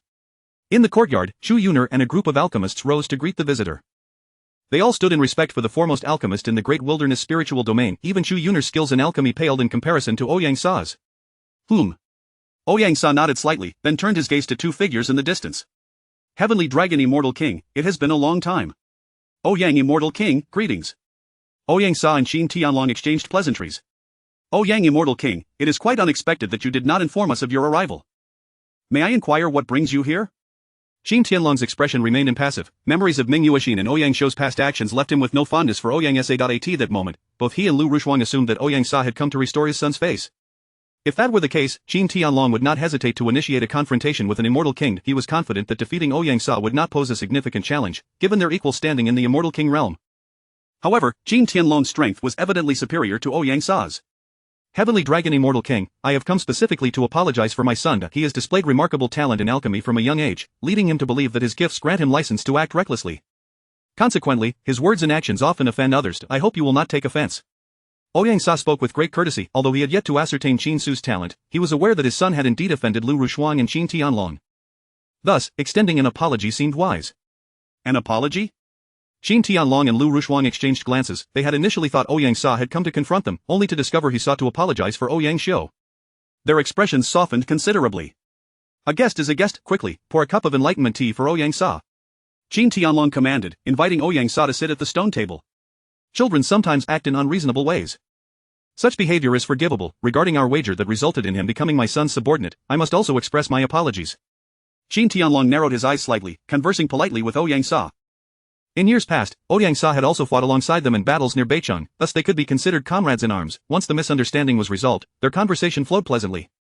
By the way, Heavenly Dragon Immortal King, I have heard that your son was able to concoct third-grade spiritual pills even in the fetal stage. To be honest, I have never encountered anyone capable of such a feat at that stage. May I have the honor of witnessing it? Suddenly, Ouyang Sa revealed the true purpose of his visit. Even at this moment, he remained somewhat skeptical. After all, he regarded Chu Yuner's cultivation level as too low, easily susceptible to deceptive illusions. Do you doubt my son's abilities? A smile graced Qin Tianlong's face as he inquired in a seemingly gentle tone, though dissatisfaction flickered in his eyes. In his view, his son had no need to prove anything to anyone, for the talent he had displayed was already more than sufficient. No, I certainly do not doubt your son. My curiosity is simply piqued. I wonder how a fetus can concoct pills. If I could understand it, it would greatly benefit my own alchemical cultivation. Ouyang Sa waved his hands repeatedly, smiling. Of course, if Heavenly Dragon Immortal King and Sword Saint Lu Rushuang do not consent, I would never force the issue. After all, this is your son, and I cannot impose upon you to allow me to observe his pill concocting process. Qin Tianlong furrowed his brow, exchanging glances with Lu Rushuang. Since discovering their son's ability to share insights, they had been reluctant to let Qin Su reveal too much of his talent. Ding! Congratulations to the host for activating the 9th task. Fortune lies in danger. Your parents wish to shield you from showcasing your talents, yet if you do not reveal your alchemical skills, they shall forever be subjected to Ouyang Sa's scrutiny, tarnishing their reputation. To prevent your parents from suffering, please concoct a 6th-grade spiritual pill to decisively refute Ouyang Sa. Task completion reward: 1 Chaos Refining Technique, 1 Spiritual Source Refining Technique, 1 Divine Cauldron Refining Technique, 1 Void Devouring Flame. The melodious sound of the system echoed. Qin Su, engrossed in his cultivation, suddenly awakened. He had not anticipated the activation of a new task, and such a straightforward one at that. All he needed to do was concoct a 6th-grade spiritual pill to complete the task. Moreover, the rewards were exceedingly generous, comprising 3 distinct refining techniques, each seemingly extraordinary based on their names. In truth, I would prefer some divine herbs or the like. That way, as my alchemical skills improve, I could utilize the divine herbs to concoct spiritual pills, further elevating my own cultivation. Qin Su mused inwardly. However, the refining techniques were also quite appealing. With them, he might just become an all-encompassing cultivator in the future. Furthermore, upon seeing the final reward, a special flame, his interest was piqued. Chapter 82 The Astonishment of Ouyang Xianwan. Ouyang Sa, I cannot concur. Moreover, you are merely my son, devoid of any alchemical talent. Qin Tianlong and Lu Rushuang exchanged glances, subsequently rejecting Ouyang Sa's entreaty. Rejected, Ouyang Sa was taken aback. He had anticipated a smooth opportunity to witness the fetus concocting a spirit elixir. Little did he know that Qin Tianlong was entirely opposed to his plea. Could it be that this was indeed a deception? Chu Yuner had managed to bamboozle Qin Tianlong and Lu Rushuang with their sleight of hand. No, allow him to observe my alchemy. Qin Su was anxious, having not foreseen his parents' refusal. He hastily utilized the spiritual elixirs surrounding him to convey a message to Lu Rushuang. Simultaneously, worried that his mother might miss it, he began to thrash about frantically. Lu Rushuang sensed the commotion within her abdomen and swiftly released a strand of divine will. Upon perceiving the message from Qin Su, she was momentarily stunned. Husband, our son believes we can acquiesce to Ouyang Sa. Lu Rushuang stepped forward and whispered in Qin Tianlong's ear. Upon hearing this, Qin Tianlong's expression faltered, equally perplexed. Nevertheless, they trusted their son. Such a decision must surely stem from his own deliberation. They had long ceased to regard the fetus as an ignorant entity. Many prodigies comprehended the world from a tender age, much like Ouyang Xiao, who began to hone his skills outside at merely 2.5 years old. Ouyang Sa, in truth, we can grant your request. However, should you engage in any actions that may harm the fetus, we shall fight you to the bitter end. Lu Rushuang spoke coldly, both she and Qin Tianlong emanating an aura of lethal intent, as if prepared to strike should Ouyang Sa dare to act improperly. Rest assured, I merely wish to observe how the fetus concocts the spirit elixir. Ouyang Sa regained his composure and hurriedly clarified. At this moment, he was somewhat bewildered. Initially, he had doubted that Chu Yuner had indeed tricked Lu Rushuang and the others. Who could have anticipated that Lu Rushuang would suddenly acquiesce? This left him momentarily at a loss. However, regardless, he would finally be able to witness the alchemical process of the fetus and ascertain whether it could truly produce a spirit elixir. With careful examination, he would uncover the truth. Then I shall release my divine will. Ouyang Sa, having received permission from Lu Rushuang and Qin Tianlong, sent forth a strand of divine will into the location of the fetus. He recalled Chu Yuner mentioning that the fetus served as the furnace itself. Thus, he cautiously immersed his divine will into the fetus's dantian. Due to the overwhelming strength of his divine will, he refrained from intruding into other regions of the fetus's being, as typically, a fetus's body is quite fragile. Even the probing of divine will could easily inflict harm upon it. Senior sister, does the master not believe? Indeed, Chu Yuner nodded, candidly stating such a matter would be hard for anyone to accept. After all, this is the first instance since time immemorial of a being in the fetal stage capable of concocting a third-grade spirit elixir. The surrounding alchemists suddenly realized. Initially, they too had found it hard to believe. Only after Chu Yuner confirmed it multiple times did they gradually come to accept that the fetus indeed possessed the ability to produce a third-grade spirit elixir. They trusted that Chu Yuner could not possibly be mistaken.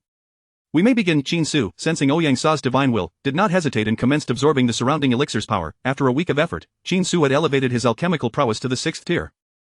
However, when he sought to advance to the 7th tier, he discovered the failure rate for 7th-grade spirit elixirs was excessively high. He attempted dozens of times, yet could not produce even a single 7th-grade spirit elixir. 6th-grade spirit elixir. Qin Su accumulated sufficient elixir power, subsequently separating it and, adhering to the conventional method, employed his body as the furnace to refine the segregated forces. Approximately half an hour later, one spirit elixir after another began to coalesce. Celestial Spirit Elixir, 6th-grade Spirit Elixir. Ouyang Sa was utterly astonished upon witnessing the Celestial Spirit Elixir. He had just observed the entire alchemical process conducted by Qin Su. This fetus could indeed concoct a Spirit Elixir. Furthermore, the elixirs produced were flawless 6th-grade Spirit Elixirs. This indicated that the fetus was a 6th-grade alchemist. Ouyang Sa swallowed hard. If this were the case, the fetus might very well become a 7th-grade alchemist upon birth. With proper nurturing, it could potentially attain the status of a 10th-grade alchemist within a century. Ouyang Sa retracted his divine will and sat back in his chair, dazed. Master, what is happening? Is there a problem? Surely the fetus cannot be incapable of producing spirit elixirs. Perhaps Lu Rushuang employed a sleight of hand trickery to deceive senior sister Chu Yuner, and now this illusion has been unveiled before the master. Nearby, the alchemists were abuzz with speculation. Noting the peculiar expression on Ouyang Sa's face, this prompted them to question whether Ouyang Sa had uncovered some hidden truth. Qin Tianlong and Lu Rushuang shared a look of confusion. They promptly released their divine will to examine the state of the fetus. Upon confirming the fetus's stable aura, they both exhaled a sigh of relief, only to be left astonished moments later. From within the fetus emerged a series of celestial spirit elixirs. Our son's innate talent for alchemy is astonishing. Within just a week, he has advanced from a 5th-grade alchemist to a 6th-grade alchemist? Lu Rushuang communicated silently, her heart equally tumultuous. Could it be that her son's aptitude for alchemy surpassed his talents in swordsmanship and Confucianism? Our son is indeed a rare genius, appearing once in a millennium. Look at Ouyang Sa's bewildered demeanor. He must be utterly shocked. No, Qin Tianlong smiled faintly, believing that the higher their son's talent, the quicker he would ascend to the status of an immortal king. Once their son achieved that, he would possess a degree of self-preservation, alleviating their concerns regarding the machinations of the demon tribes. Master, master. At that moment, Chu Yuner approached, gently patting Ouyang Sa's shoulder, pulling him back from his astonishment. Master, what is the matter? Chu Yuner inquired. The fetus's alchemical talent is utterly astounding. Ouyang Sa swallowed hard, regaining his composure before stating, it has just produced the Celestial Spirit Elixir. The Celestial Spirit Elixir. Shu Yuner gasped in realization. Could it be that the master has not erred? Not long ago, the fetus could only concoct a third-grade spirit elixir, yet now it has achieved the creation of a sixth-grade spirit elixir. The speed of such progress is simply unfathomable. Master, you cannot be mistaken, can you? Shu Yuner could not help but inquire. Even though she had witnessed the fetus's alchemical process, disbelief still lingered within her. Chapter 83 of the Path of Devouring. I am not mistaken. Ouyang Sa regained his composure, his heart brimming with excitement. Lu Rushuang's son is truly a prodigy among prodigies. At this moment, the surrounding alchemists were utterly astonished upon hearing this revelation. Some of them had barely attained the 6th rank in their alchemical prowess. Am I to be compared to an unborn child? I have toiled for 300 years to barely reach the 6th rank in alchemy, while he has achieved this level even before birth? A sense of despair envelops some 6th rank alchemists. This despair is characteristic of confronting a genuine genius. They may spend their entire lives and remain stagnant at the 6th rank. Meanwhile, the unborn child of Lu Rushuang has effortlessly reached this pinnacle. They had never felt such overwhelming despair even in the presence of Ouyang Xiao. A 6th rank spiritual elixir. His talent surpasses that of any alchemical genius I have ever known. Shu Yuner felt a bitter pang in her heart. Once, she was the foremost genius of the great wilderness spiritual domain, but in the past 2 years, Ouyang Xiao had unveiled an even greater talent. Now, a figure even more extraordinary than both her and Ouyang Xiao has emerged. Will this child become the first imperial-grade alchemist of this era? Shu Yuner murmured to herself, certain that once the child is born, he will effortlessly reach the 9th rank in alchemy. As for the 10th rank in imperial-grade alchemy, Shu Yuner firmly believed that given the right opportunity, this fetus would undoubtedly achieve accomplishments beyond the reach of others. My grandson is bound to astonish the entire great wilderness spiritual domain. Lu Piao furrowed her brow and softly remarked, could it be that a momentous event is about to unfold in the great wilderness spiritual domain? Her voice, though soft, was audible to the surrounding disciples of the Sword Pavilion. Mother, what do you mean by that? Lu Rushue inquired with curiosity. Every era experiences a flourishing period. Before such a period arrives, prodigies sprout forth like bamboo shoots after a spring rain. A flourishing period often heralds the onset of great chaos. Lu Piao's expression grew complex as she recounted some historical knowledge. There were epochs that had perished, yet remnants of history have persisted. The peerless Sword Pavilion, existing since the dawn of time, is privy to countless secrets. Mother, please refrain from speaking further, Lu Rushuang cautioned, having overheard Lu Piao's soft whispers. She approached Lu Piao and advised, if your words were to leak, it could cause an uproar. Moreover, the arrival of a flourishing period necessitates the emergence of numerous prodigies. Lu Piao nodded slightly, choosing not to elaborate. Yet, she felt certain that the flourishing period was imminent. At that juncture, whether or not these secrets were disclosed would lose significance, for once an unceasing stream of unparalleled geniuses emerges, these secrets would inevitably become known to the world. Nevertheless, Lu Piao comprehended Lu Rushuang's concern. Lu Rushuang feared that if the attention grew too intense, the fetus would become the target of scrutiny. Currently, even the 2 demon clans lurking in the shadows had already caused them considerable distress. Heavenly Dragon Immortal King, Sword Saint Rushuang, may I confer with you? Ouyang Sa rose, presenting the president's token of the Alchemist Association. I wish to propose that once this child is born, he may join the Alchemist Association. If he attains the 9th rank in alchemy, I shall entrust the entire Alchemist Association to him, granting him unrestricted access to all its resources. At that moment, Ouyang Sa's words sent ripples through the assembly. The cultivators present were left astounded. They understood that Ouyang Sa was undoubtedly eager to cultivate this child, yet they had not anticipated that he would offer the entirety of the Alchemist Association. It was understandable for the peerless Sword Pavilion to bestow its resources upon the fetus due to blood ties, but the Alchemist Association, with Ouyang Xiao at its helm, was now willing to entrust the association to the child of Sword Saint Rushuang. In a corner, Qi Jianchun and others exchanged incredulous glances. They had not foreseen the continuous display of talent from the fetus, and the conditions offered by various factions were exceedingly generous. Ouyang Sa's proposal seemed impossible to refuse. Inform King Wenshu of this matter. Our Confucian Holy Land cannot afford to miss such a prodigy, the sage Yunshu remarked with a grave expression. This child represents the future hope for the Confucian sect. Should he align with another faction, it would mark an unprecedented loss for the Confucian Holy Land. Is it not possible for him to join both the Alchemist Association and the Confucian Holy Land? Chen Shunan suggested softly. In his view, given the child's extraordinary and multifaceted talents, he could easily affiliate with 2 or 3 factions, ensuring he could command one of them. No, both Yunshu and Qi Jianchun spoke in unison, firmly negating the idea. He must pursue a singular path. Should he attempt to tread multiple paths, he may find himself unable to reach his full potential throughout his life. Yunshu elaborated, if he dedicates himself solely to the Confucian path, he could very well become an existence beyond even the immortal kings. Regardless of how gifted one may be, once they reach the immortal king realm, their rate of advancement significantly diminishes. Most immortal kings today find themselves unable to surpass the pinnacle of their realm throughout their lifetimes. While some secluded families may harbor beings akin to half-step immortal emperors, no one has yet witnessed the emergence of an immortal emperor. Perhaps the great wilderness spiritual domain conceals an immortal emperor, yet the common perception is that this era has yet to see the birth of one. Ouyang Immortal King, we appreciate your goodwill, but I cannot interfere with my son's choices. Once he is born, the path he wishes to pursue will be entirely up to him. Lu Rushuang gently declined. She could not acquiesce to Ouyang Sa's request. Although the conditions he offered were indeed appealing, Lu Rushuang's determination remained steadfast. She did not wish to dictate her son's journey. If Su'er desired to embrace the Confucian path upon his birth, Lu Rushuan would not press him to become a swordsman. As for my own path?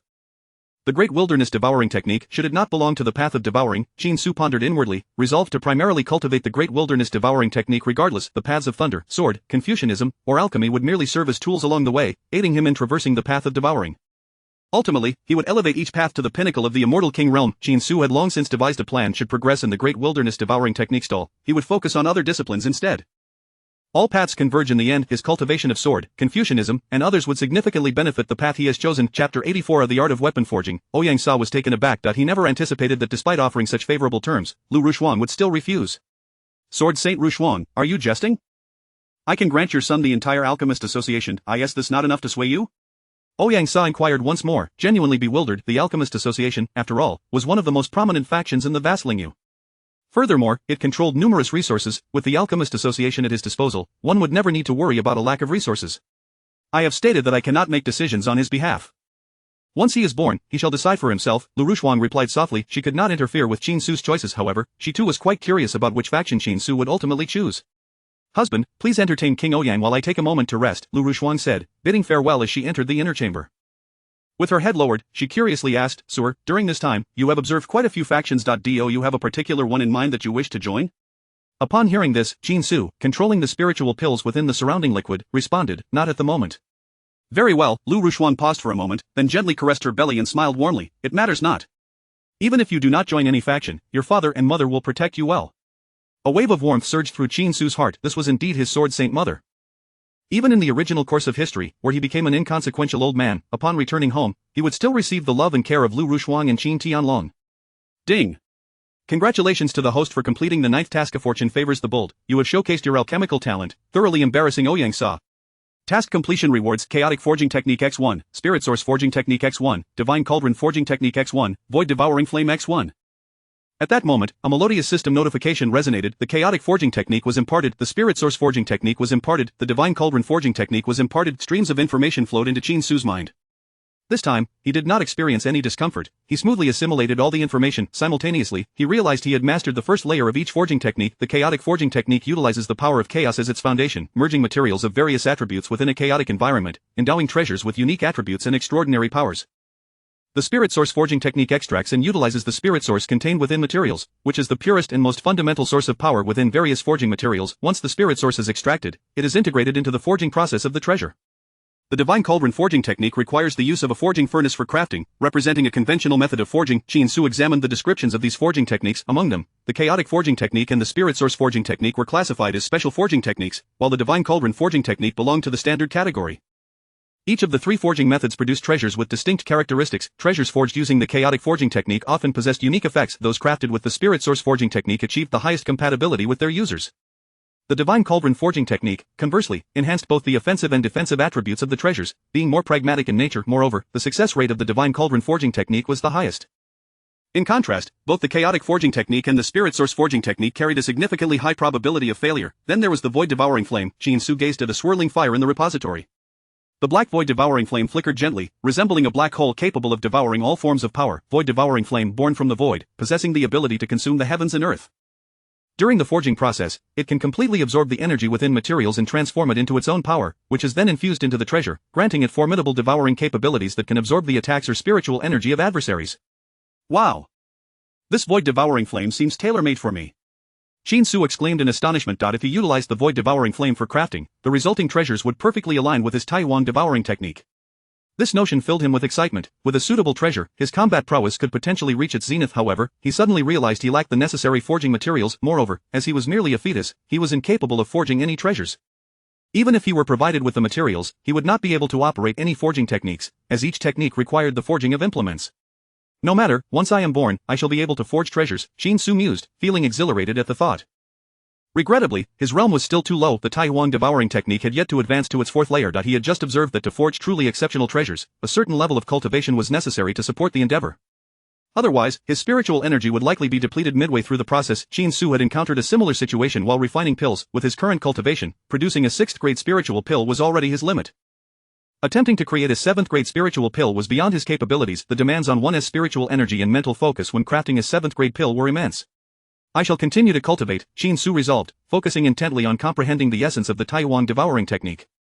Meanwhile, in a secluded courtyard of Yunhai City, King Ouyang had arrived. Presently, the Qin family boasted two peak immortal kings. Even with our alliance with the demon race, dealing with them would not be easy.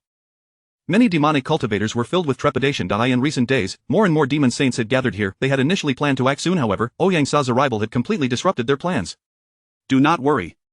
I have conveyed the news back. It is quite simple to divert Ouyang Sa's attention. As long as his son or the Alchemist Association encounters a crisis, he will undoubtedly leave the Qin family, a hoarse voice suddenly interjected.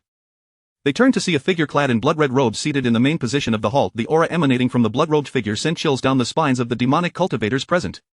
The blood-robed demon king. I sense that we need more immortal kings to confront the Qin family. A peak saint demon stepped forward, his voice trembling as if he feared that a single misstep could lead to catastrophic consequences. I understand your concerns, the blood-robed figure replied coldly. The other immortal kings have their own missions. They will employ certain means to help us attract the immortal kings from the Qin family. Chapter 85 The crisis approaches. The words of the Dark Fox Demon King invigorated the demonic cultivators present. No one wished to be embroiled in the conflict among the immortal kings. After all, during the last assault on the Qin family, countless tribulation-stage demonic cultivators fell as mere cannon fodder. That incident was merely a battle among the saints. If a conflict among immortal kings were to erupt now, even the slightest ripple could obliterate the demonic saints present. There are but a few demonic saints capable of contending with immortal kings. If such powerful demonic saints existed, they would not be dispatched here to carry out the task of eliminating Qin Xu. It suffices to draw away Qin Tianlong and Ouyang Sa. As for Lu Piapiao, with your might, Dark Fox Demon King, you will surely be able to subdue her effortlessly. Haha, although Lu Piapiao is a sword saint, our Dark Fox Demon King is not only capable of suppressing her but can easily annihilate her.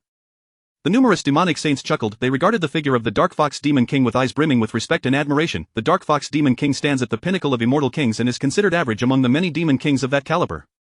As for Lu Piapiao's strength, she can only barely withstand the presence of an ordinary immortal king. Sword cultivators often possess the ability to battle beyond their realm. However, this does not imply that a sword cultivator can effortlessly crush those of a higher realm. Particularly as one's realm ascends, the gap tends to diminish. An immense crisis is stealthily approaching. Qin Su remains oblivious to the movements of the demon and monster clans. He continues to cultivate the Taiyuan devouring heaven technique. Time is of the essence, and he must elevate his technique to the 4th level to swiftly break through to the tribulation stage or the saint realm. In the courtyard, Ouyang Sa learned that Lu Rushan requires a substantial amount of medicinal pills. Without hesitation, he immersed himself in the fervent alchemical process. Each day, he and Chu Yuner manage to concoct a significant quantity of spiritual pills. Lu Rushan consumes these pills, enabling Qin Su to continuously absorb the immense power of the medicinal elixirs.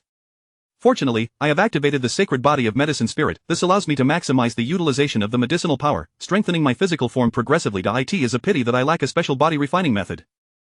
Otherwise, I could forge my physique using the power of these pills, Qin Su mused inwardly. Although both the Taiyuan devouring heaven technique and the Thunder Emperor Sutra provide some benefits to the physical body, they are not true body refining methods. As time trickles by, half a month passes. On this day, an overwhelming power of devouring emanates from Qin Su, signaling a breakthrough. Qin Su opens his eyes, and under the enhancement of his hundredfold comprehension, he finally grasps the 4th layer of the Taiyuan devouring heaven technique. The devouring power radiating from him could likely overwhelm even tribulation stage cultivators simultaneously. The barrier between the pinnacle of the Great Ascension stage and the 1st layer of the tribulation stage naturally shatters.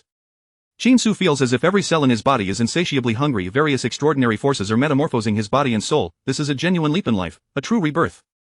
1st layer of the tribulation stage, Qin Su madly devours the surrounding medicinal power, using the pure energy to stabilize his realm. However, just as he believes he is about to undergo the tribulation, he discovers that a barrier seems to separate him from the world outside, preventing the heavens from detecting his breakthrough to the tribulation stage and withholding any tribulation from descending.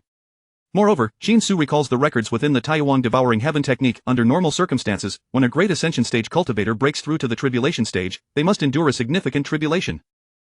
Furthermore, with each subsequent elevation, they will face another tribulation. Only by experiencing 10 tribulations can one reach the pinnacle of the tribulation stage. Additionally, following each tribulation, one gains the recognition of the heavens, resulting in an influx of heavenly power that facilitates a more extraordinary transformation. My current situation feels akin to being halfway through a rebirth. This is truly perplexing, Qin Su mused, as his transformation comes to an end. Ding, congratulations to the host for breaking through to the tribulation stage and activating the life and death tribulation task. Due to the host being in a fetal state, isolated from the heavens, it is temporarily impossible to attract the heavenly tribulation. When the host is born, a tribulation will descend, and all the tribulations the host has not experienced during previous breakthroughs will accumulate. Please ensure the host survives the heavenly tribulation after birth. Task completion rewards: 1 reverse heaven, 1 heavenly soul map, 1 life and death pill, 1 substitute puppet, 10 lottery chances, 1 evasion ignored. System prompt: the host has now reached the 1st layer of the tribulation stage. Upon birth, the host will face a tribulation capable of annihilating saints. When the host ascends to the pinnacle of the tribulation stage, the power of the heavenly tribulation will reach an unimaginable level. The host must exercise caution during the breakthrough. If the host reaches the pinnacle of the tribulation stage before birth and survives the heavenly tribulation afterward, there is a significant chance of becoming a saint. The melodious voice of the system suddenly resounded. Chin-Su was taken aback. He recalled that the system had previously issued a warning. Each of his major breakthroughs was supposed to attract a heavenly tribulation. However, due to his fetal state, he was isolated from the heavens and therefore undetected by the heavenly Tao, resulting in the absence of any tribulation. Now, the task given by the system explicitly stated that each tribulation would accumulate. By the time he is born, the heavenly tribulation that descends will reach the level of a saint. Goodness, does that mean I am doomed? Chin-Su thought, having just broken through to the first layer of the tribulation stage. Even with the Tai Huang devouring heaven technique and various special physical traits, he could not possibly survive a heavenly tribulation capable of obliterating saints. This instilled within him a profound sense of crisis.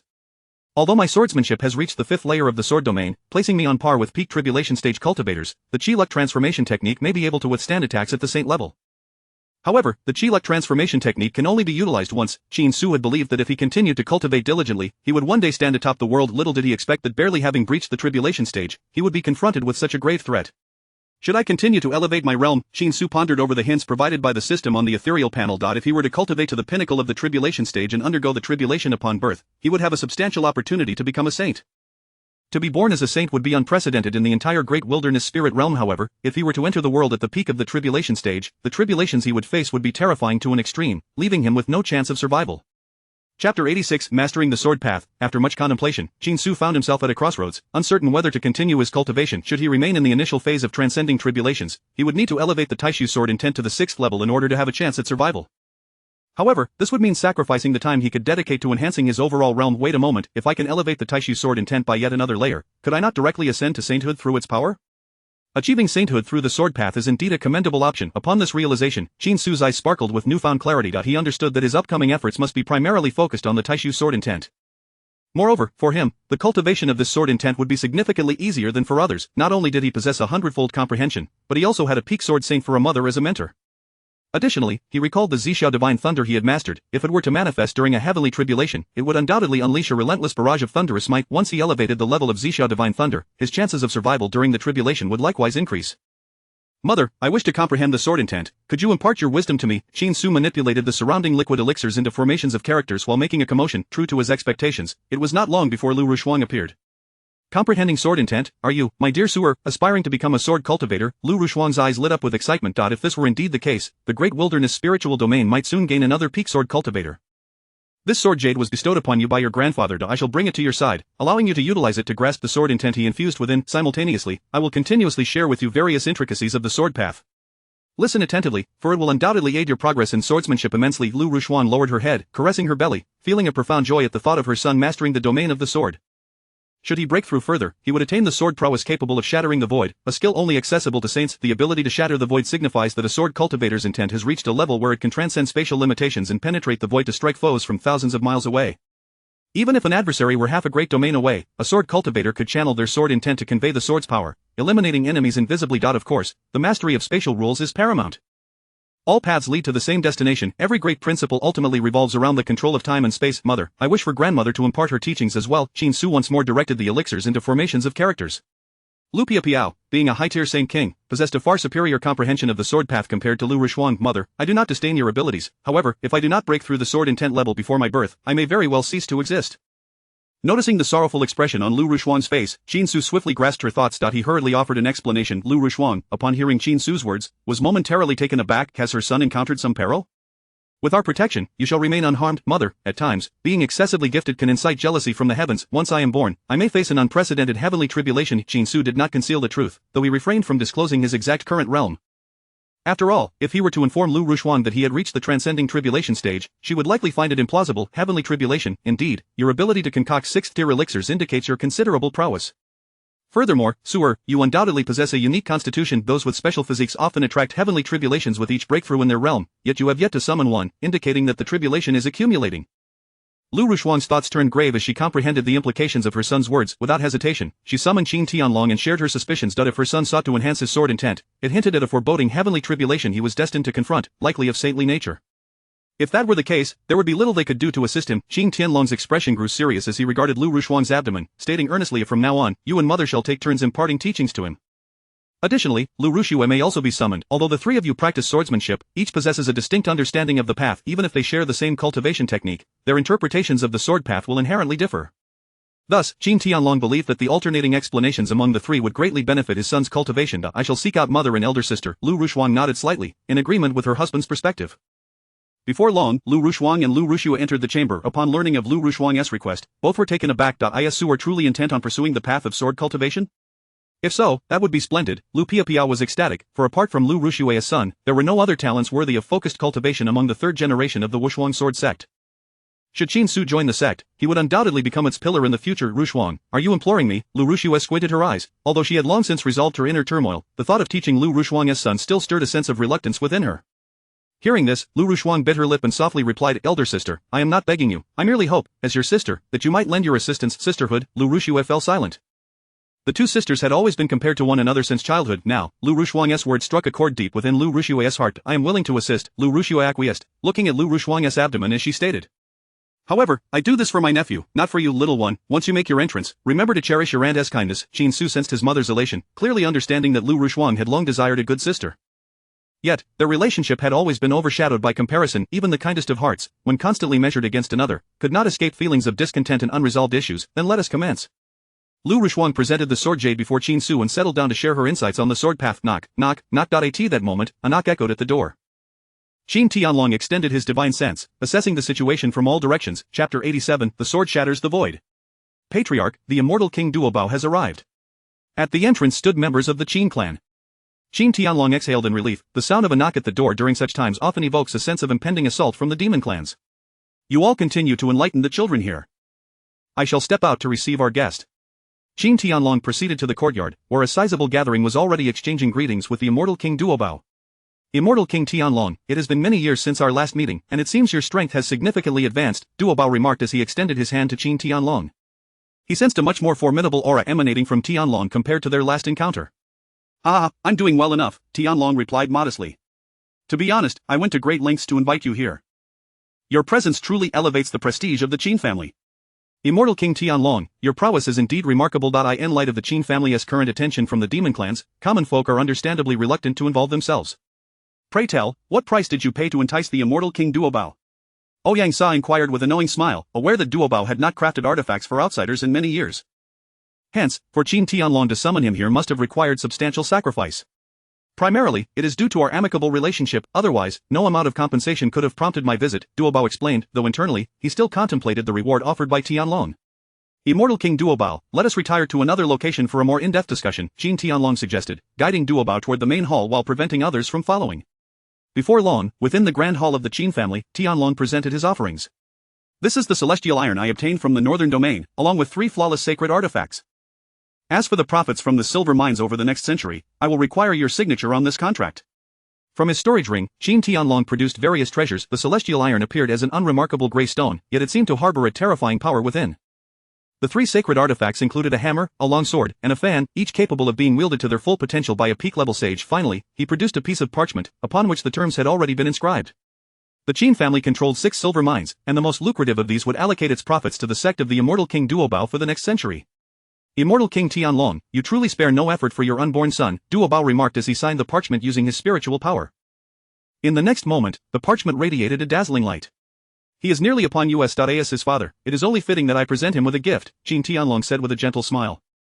This time, I must trouble you. Aside from the artifact attaining the level of a celestial item, it must also possess the characteristic of devouring. Ideally, it should be capable of absorbing all forms of power. Should you require any materials, feel free to inform me directly. I've accumulated a considerable amount of crafting materials that have yet to be utilized. In the days that followed, the immortal King Duobao remained at the Qin family estate. Due to the intricacies involved in crafting a unique artifact, he needed to meticulously devise his approach. Otherwise, failure was all but certain. Time passed, and a month slipped by. At last, Duobao devised a suitable plan and gathered all necessary materials. Do not disturb me until I have completed my creation, he declared, retreating to a secluded chamber within the Qin estate, where he began his crafting with a comprehensive set of tools. Success. On this day, Qin Su's void sword intent ascended to the 6th layer. His sword intent seemed capable of slicing through the very fabric of space, and his demeanor underwent a remarkable transformation. Almost there. As Qin Su reached the pinnacle of his sword intent, he encountered a challenge when attempting to grasp the 7th layer, which represented the realm of the immortal kings. Despite his extraordinary comprehension, the endeavor proved exceedingly arduous. With merely over a month remaining, he resolved to elevate the realm of the purple sky divine thunder while refining the sixth layer of his sword intent to its utmost perfection. Shinsu did not pause for a moment, as he was determined to enhance all his acquired spells as swiftly as possible. Time continued its relentless march, and another month elapsed. Shinsu succeeded in elevating the purple sky divine thunder to the sixth layer. That should suffice. On this day, Shinsu finally ceased his efforts. He gazed at the system panel, noting that only a little over half a month remained until his birth. Name Shinsu, age 9 months, cultivation first layer of tribulation stage, physique innate saint body embryo, thunder spirit immortal body, medicine spirit saint body techniques, fourth layer of Taiwan devouring heaven technique, fourth layer of thunder emperor scripture spells. 10,000 evils unharmed, not activated, unity with the Tao, not activated, medicine spirit affinity, activated, Tai void sword intense 6th layer a sword shatters the void, righteous chi swords, imperial grade alchemy technique, 6th rank alchemist, profound heart spirit crossing technique, fortune transforming dragon technique, purple sky divine thunder, 6th layer, chaos artifact refining technique, spirit source artifact refining technique, divine cauldron artifact refining technique. Attributes. Heavenly comprehension increased by 100-fold, child of the great Tao enlightenment speed increased by 100-fold, fortune reversal increases fortune by 1 point per second, golden legend an attribute born from the mutations of the blue planet. Once acquired, the more times the host participates in a lottery, the greater the chances of receiving rare items. 100 refinements into steel. When the host successfully refines a new spiritual pill, the success rate is automatically elevated to 100%. System notification of the demonic embryo within the host has been thoroughly eradicated. Fortune value 5,364,000. Exceptional talent of inferior fortune. Warehouse primordial immortal slayer sword, 9 turns golden pill, Tao embryo pill, righteous emperor's Confucian Tao legacy, profound yellow alchemy furnace, void devouring flame. With the time remaining, it was insufficient for further enhancement. Shinsu regarded his array of spells, whether it be the Tai void sword intent or purple sky divine thunder, both had reached their respective limits. If he wished to continue advancing, the only path lay in relying on time for continual practice, yet, time was precisely what he lacked the most. Shinsu murmured to himself, nonetheless, this little over half a month could allow me to break through to the pinnacle of the tribulation stage. Chapter 88. Ascending realms. Shinsu pondered for a considerable length of time, contemplating whether he should pursue a breakthrough. Should he ascend to the peak of the tribulation crossing stage, he would inevitably confront a terrifying heavenly tribulation upon his emergence. Nevertheless, both my supreme void sword intent and the purple sky divine thunder are commensurate with the pinnacle level of a saint. Even a thunderous tribulation capable of annihilating saints would pose no threat to me. Hence, I ought to continue my cultivation, should I not? After all, both the sword and thunder paths are merely supplementary to my primary focus, which is the path of devouring. Advancing along this path to the saint level is significantly more arduous than others. Having come to this realization, Shinsu finally dispelled his doubts and commenced the operation of the Taiwan swallowing heaven technique, voraciously devouring the energies surrounding him. Simultaneously, he deftly controlled the various elixirs scattered about. Mother, I require the power of these elixirs. Lu Ruiying, who had been elucidating her insights on the sword path, sensed a peculiar sensation in her abdomen and glanced down. Elixirs? Could it be that you, Suer, no longer wish to continue your sword cultivation? With the remaining time, it was imperative to elevate his realm. The communication between Lu Ruiying and Shinsu flowed seamlessly. Upon understanding her son's needs, she hesitated not and ventured outside to retrieve all the elixirs accumulated over the days. Subsequently, she consumed several 8th-grade spirit elixirs. The overwhelming potency of the elixirs surged throughout her limbs and bones in an instant. Concurrently, a portion of this elixir's power flowed to where Shinsu was situated. Shinsu felt the surrounding liquid brimming with the purity of elixir energy and was immediately exhilarated. With this elixir power in my 100-fold comprehension, breaking through to the peak of the tribulation crossing stage within half a month should pose no significant challenge. With this thought, he exerted all his effort in cultivating, eagerly consuming the energy of the elixirs. He then utilized this energy to impact the barriers of his realm. Normally, each elevation in the tribulation crossing stage would necessitate enduring a heavenly tribulation. However, Shinsu's circumstances were rather exceptional, and he found the breakthrough process considerably easier without the tribulation. In just a day, Shinsu advanced to the second layer of the tribulation crossing stage. There are a total of 9 layers in this stage, with the pinnacle lying beyond the 9th layer. A week passed in the blink of an eye. Mother, sister, it seems my time of birth approaches. On this day, Lu Ruiying experienced an inexplicable premonition, as though the child would soon be born. This was an instinctive feeling she possessed. When I bore you in Schwer, I had a similar sensation. It appears that in 3 days at the earliest, or 10 at the latest, Suer will make his entrance into the world, Lu Piapiao remarked calmly. Lu Rushue nodded in agreement, stating, when I gave birth to my son, I too felt a similar occurrence. Hearing this, Lu Ruiying felt reassured. She promptly conveyed her situation to Qin Tianlong, who was filled with both joy and concern. The impending arrival of a child is undoubtedly a joyous event. However, Qin Tianlong harbored worries about unforeseen circumstances. In the days to come, regardless of what transpires, I shall remain by your side. Qin Tianlong entered the chamber, resolutely refusing to depart even a single step. Soon, news of the child's imminent birth spread throughout the land. In a mansion within Yunhai City, the Demon Fox King inquired, shall we not take action? If we wait until the child is born, it may be too late. Indeed, the child's innate talent is extraordinarily high. Once born, it won't be long before he possesses sufficient capability for self-defense. Only by snuffing out his life in the fetal stage can we ensure that no unparalleled powerhouse arises from the human race. Several demon saints present expressed their anxiety. They were deeply concerned that once Qin Su was born, the opportunity to eliminate him would slip away. The time is nearly upon us. We need only wait another 2 days at most, the Demon Fox King stated with a chilling smile. In truth, he had received word of this yesterday, and other demonic entities were already in motion. They merely awaited the diversion of the celestial kings of the Qin family. At that moment, both they and the beast race would launch a simultaneous offensive. There would be no chance for Qin Su to survive. Approximately an hour passed. Within the Qin family courtyard, Ouyang Sa was preparing spirit elixirs when suddenly, the communication talisman at his waist began to flicker incessantly, trembling violently. This startled him, as such intensity was indicative of a genuine crisis. Ouyang Sa grasped the talisman, plunging his consciousness into it. Moments later, his expression shifted dramatically as he exclaimed, "The demon race is attacking the Alchemist Association? Are my son and Mingyue Xin being pursued? Relay their location to me at once. I shall rush over immediately." Ouyang Sa's countenance darkened. He had not anticipated that his son would suddenly be pursued by the demon race. "Master, Ouyang Xiao is being hunted by the demon race? Something feels amiss." Zhu Yuner furrowed her brow and remarked, "Is it merely a coincidence that he faces pursuit just as the child is about to be born? Could it be that the demon race is deliberately luring you away?" At this moment, Qin Tianlong, hearing the commotion outside, also stepped out of the chamber and stated, "This is a genuine plot. If Ouyang Xianwang remains, his child will certainly be in peril. If he departs the Qin family, we shall lose a vital ally. However, with my presence, regardless of how many celestial kings the demon and beast races dispatch, they are of little concern. Thus, Ouyang Xianwang, you may proceed to rescue Ouyang Xiao without hesitation." Qin Tianlong exhibited no intent to obstruct, for he understood that to do so would likely precipitate a most dreadful conflict. "Heavenly Dragon Xianwang, you must exercise caution. The last time the demon and beast races failed, this time they will undoubtedly devise a meticulous plan, only striking when they are assured of success." Ouyang Sa clasped his hands in gratitude and swiftly gathered his belongings, soaring into the distance. At that moment, cultivators throughout Yunhai City witnessed Ouyang Sa's departing figure. The plan has succeeded. Ouyang Sa embarks to rescue his son, leaving the Qin family with but 3 celestial kings. "We must draw away Duobao Xianwang, whose strength far surpasses that of Ouyang Sa." The hidden demon and beast cultivators in the city shared a common thought. It was imperative to divert Duobao Xianwang. At this very moment, Duobao Xianwang, engrossed in crafting treasures within a secret chamber, suddenly felt a tremor in his heart, as a golden token within his sea of consciousness unexpectedly flew forth. "Master, the beast race has gone mad, dispatching a celestial king to attack us. We are barely holding our ground with the protective array, but we cannot sustain this for long. Hurry back." The voices of the elders from the treasure sect echoed from the token. Chapter 89. All means employed. The expression of the treasure king shifted slightly. He had not anticipated the audacity of the demon race. It appeared that the scion of the Qin family truly instilled fear in both the demon and monster clans.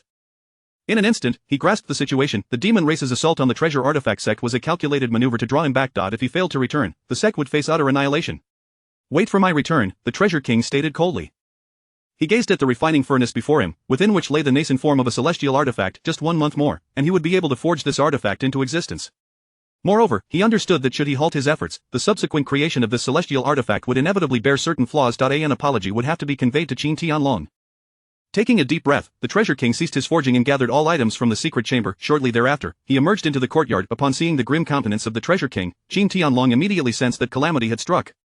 He bluntly inquired, "Treasure king, has the treasure artifact sect encountered trouble, necessitating your return?" The treasure king gave a slight nod and replied, "The treasure artifact sect is under siege by numerous demon race saints, and a demon king has also made an appearance. Should I fail to return, the sect is likely to face obliteration. This is the stratagem of the demon and monster clans." Both Ouyang Sa and the treasure king were formidable beings at the pinnacle of celestial kings. If the demon and monster clans wished to assault the Qin family, they would undoubtedly need to lure them away. "Once I resolve the crisis at the treasure artifact sect, I shall return to continue forging treasures for your son. As for the materials lost this time, I shall personally compensate you," he said with a bow, expressing his regret. In truth, upon arriving at the Qin family, he had already resolved to offer assistance should the demon and monster clans launch an attack. Alas, it seemed there was no longer any opportunity for that. "Very well," Qin Tianlong sighed, refraining from hindering the treasure king's departure. Moments later, the treasure king transformed into a streak of light, vanishing into the horizon. In Yunhai City, within a secluded mansion, the treasure king had taken his leave. Now, only Lu Piapiao and Qin Tianlong remained as celestial kings within the Qin family. "With my strength, I can barely hold Qin Tianlong at bay.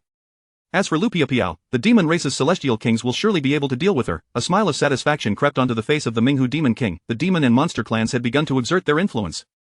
The demonic cultivators below, upon hearing his words, erupted in jubilant cheers. "Lord Minghu, shall we commence our offensive?" an eager demon saint inquired. "Patience, let us bide our time. We still possess some strategies yet to be employed. If we can divert both Lu Piapiao and Qin Tianlong, it would be exceedingly advantageous for us. The Minghu Demon King remained unhurried, for he was already privy to the plans of the demon and monster clans. The diversion of Ouyang Sa and the Treasure King was merely a component of their overarching scheme. Other strategies remained, with a high likelihood of luring Lu Piapiao and Qin Tianlong away. Meanwhile, in a chamber of the Qin family, Lu Ruxue conveyed urgent news. Mother, father has sent word the demon and monster clans each possess a demon king and a monster king, drawing him to the vicinity of the Wushuang Sword Pavilion. Simultaneously, over a dozen demon saints and numerous tribulation-stage demonic cultivators are assaulting the pavilion. However, he instructed you to remain in the Qin family and not to return. The Wushuang Sword Pavilion can withstand the attack. As Lu Ruxue held a communication talisman, she relayed the information. Just then, Qin Tianlong entered. The demon and monster clans are truly relentless. Ouyang Sa and the Treasure King have just been forced to leave. Now they seek to employ the same tactic to draw you away. Once you depart, they are likely to mount a full-scale assault. After all, only I remain as a celestial king. If they employ some special means to ensnare me for even a brief moment, it could spell disaster for Ruxue and the child. His words cast a pall of concern over the gathered assembly, particularly Lu Ruxue, who was on the verge of childbirth. Should a conflict erupt at such a time, it could endanger the life of her unborn child. They greatly underestimate the Wushuang Sword Pavilion. With your father's strength, a mere demon king and a monster king are insufficient to pose a threat, Lu Piapiao declared, her gaze resolute. Her husband, a peak celestial king and sword cultivator, matched Qin Tianlong in combat prowess. The top celestial kings of the demon and monster clans would undoubtedly refrain from confronting them directly. Thus, she had faith in her husband's ability to handle the situation. Suddenly, an idea flashed through Lu Piapiao's mind. We could employ a diversionary tactic. I shall feign an urgent departure with the disciples, while in reality, we will conceal ourselves in the mountains outside the city. As soon as the demon and monster clans make a move, we can strike unexpectedly. Upon hearing her proposal, the others exchanged glances, recognizing its merit. This was an excellent strategy. Until now, the demon and monster clans had operated in the shadows while they remained exposed. Now, they could turn the tables, using a diversionary tactic to lower the enemy's guard. Mother, that plan is quite astute. I support it. Lu Ruxue and Qin Tianlong both expressed their agreement. Excellent. Shuer, you shall remain here to care for Ruxue. I will take the disciples and fly outside the city. Lu Piapiao was known for her decisiveness. She stepped into the courtyard and addressed her disciples. The Sword Pavilion is under attack. We must return immediately. All disciples of the Sword Pavilion, follow me. At her command, the sword cultivators wasted no time, swiftly following Lu Piapiao away. Lu Piapiao has departed. Now we are secure. The Minghu Demon King could not contain his laughter as he watched the retreating figures of the sword cultivators. At that moment, a pale young man entered the mansion, his lips stained with an eerie crimson hue, and his aura chaotic. Blood Lotus Demon King, I thought you would not dare to come, the Minghu Demon King remarked, a flicker of surprise in his eyes. The Blood Lotus Demon King was a peak celestial king, comparable in strength to himself. Initially, it had been planned for him and the Blood Lotus Demon King to join forces in their assault on the Qin family. However, during this time, the Minghu Demon King had been unable to contact the Blood Lotus Demon King. Previously, when the Blood Lotus Demon King had been in the northern regions, he had narrowly escaped being slain by Qin Tianlong. Thus, the Minghu Demon King had assumed the Blood Lotus Demon King was too fearful to proceed. Chapter 90. The crisis approaches. Am I to be frightened? This time, I shall undoubtedly exact my revenge. Though I cannot eliminate Qin Tianlong, I can certainly slay his offspring. The Blood Lotus Demon King's gaze was frigid, his heart brimming with an almost overwhelming hatred. In the past, during his time in the northern region, he had nearly been annihilated by Qin Tianlong, to the extent that his Dantian had been on the verge of destruction. It took him several decades of arduous effort to barely regain his former strength. Very well, let us await news from the Demon Clan. Presently, the Qin family is left with only Qin Tianlong, a solitary immortal king. As soon as the Demon Clan is prepared, we shall strike. The Dark Fox Demon King nodded slightly. In truth, upon seeing the figure of the Blood Lotus Demon King, his own lingering unease dissipated. No matter how formidable Qin Tianlong's power may be, it is inconceivable that he could withstand the combined onslaught of 2 Demon Kings and 2 Demon Lords and still manage a counterattack. Moreover, they possess tactics specifically designed to target Qin Tianlong. The following day, news arrived from the Demon Clan, indicating that due to the presence of a Demon Lord en route, the Demon race would require the Magic Clan to bide their time. The Dark Fox Demon King and the Blood Lotus Demon King expressed no objections. After all, their success relied heavily on the cooperation of the Demon Clan. Without their assistance, it was uncertain whether they could truly seize the Qin family. In the chamber, an alarming report emerged regarding the northern city. A multitude of Demon Kings launched an assault on the northern city, and a treacherous human immortal king had defected, leaving many immortal kings severely injured. Now, they are hoping for my swift return. Qin Tianlong paced back and forth, his mind agitated by the recent developments.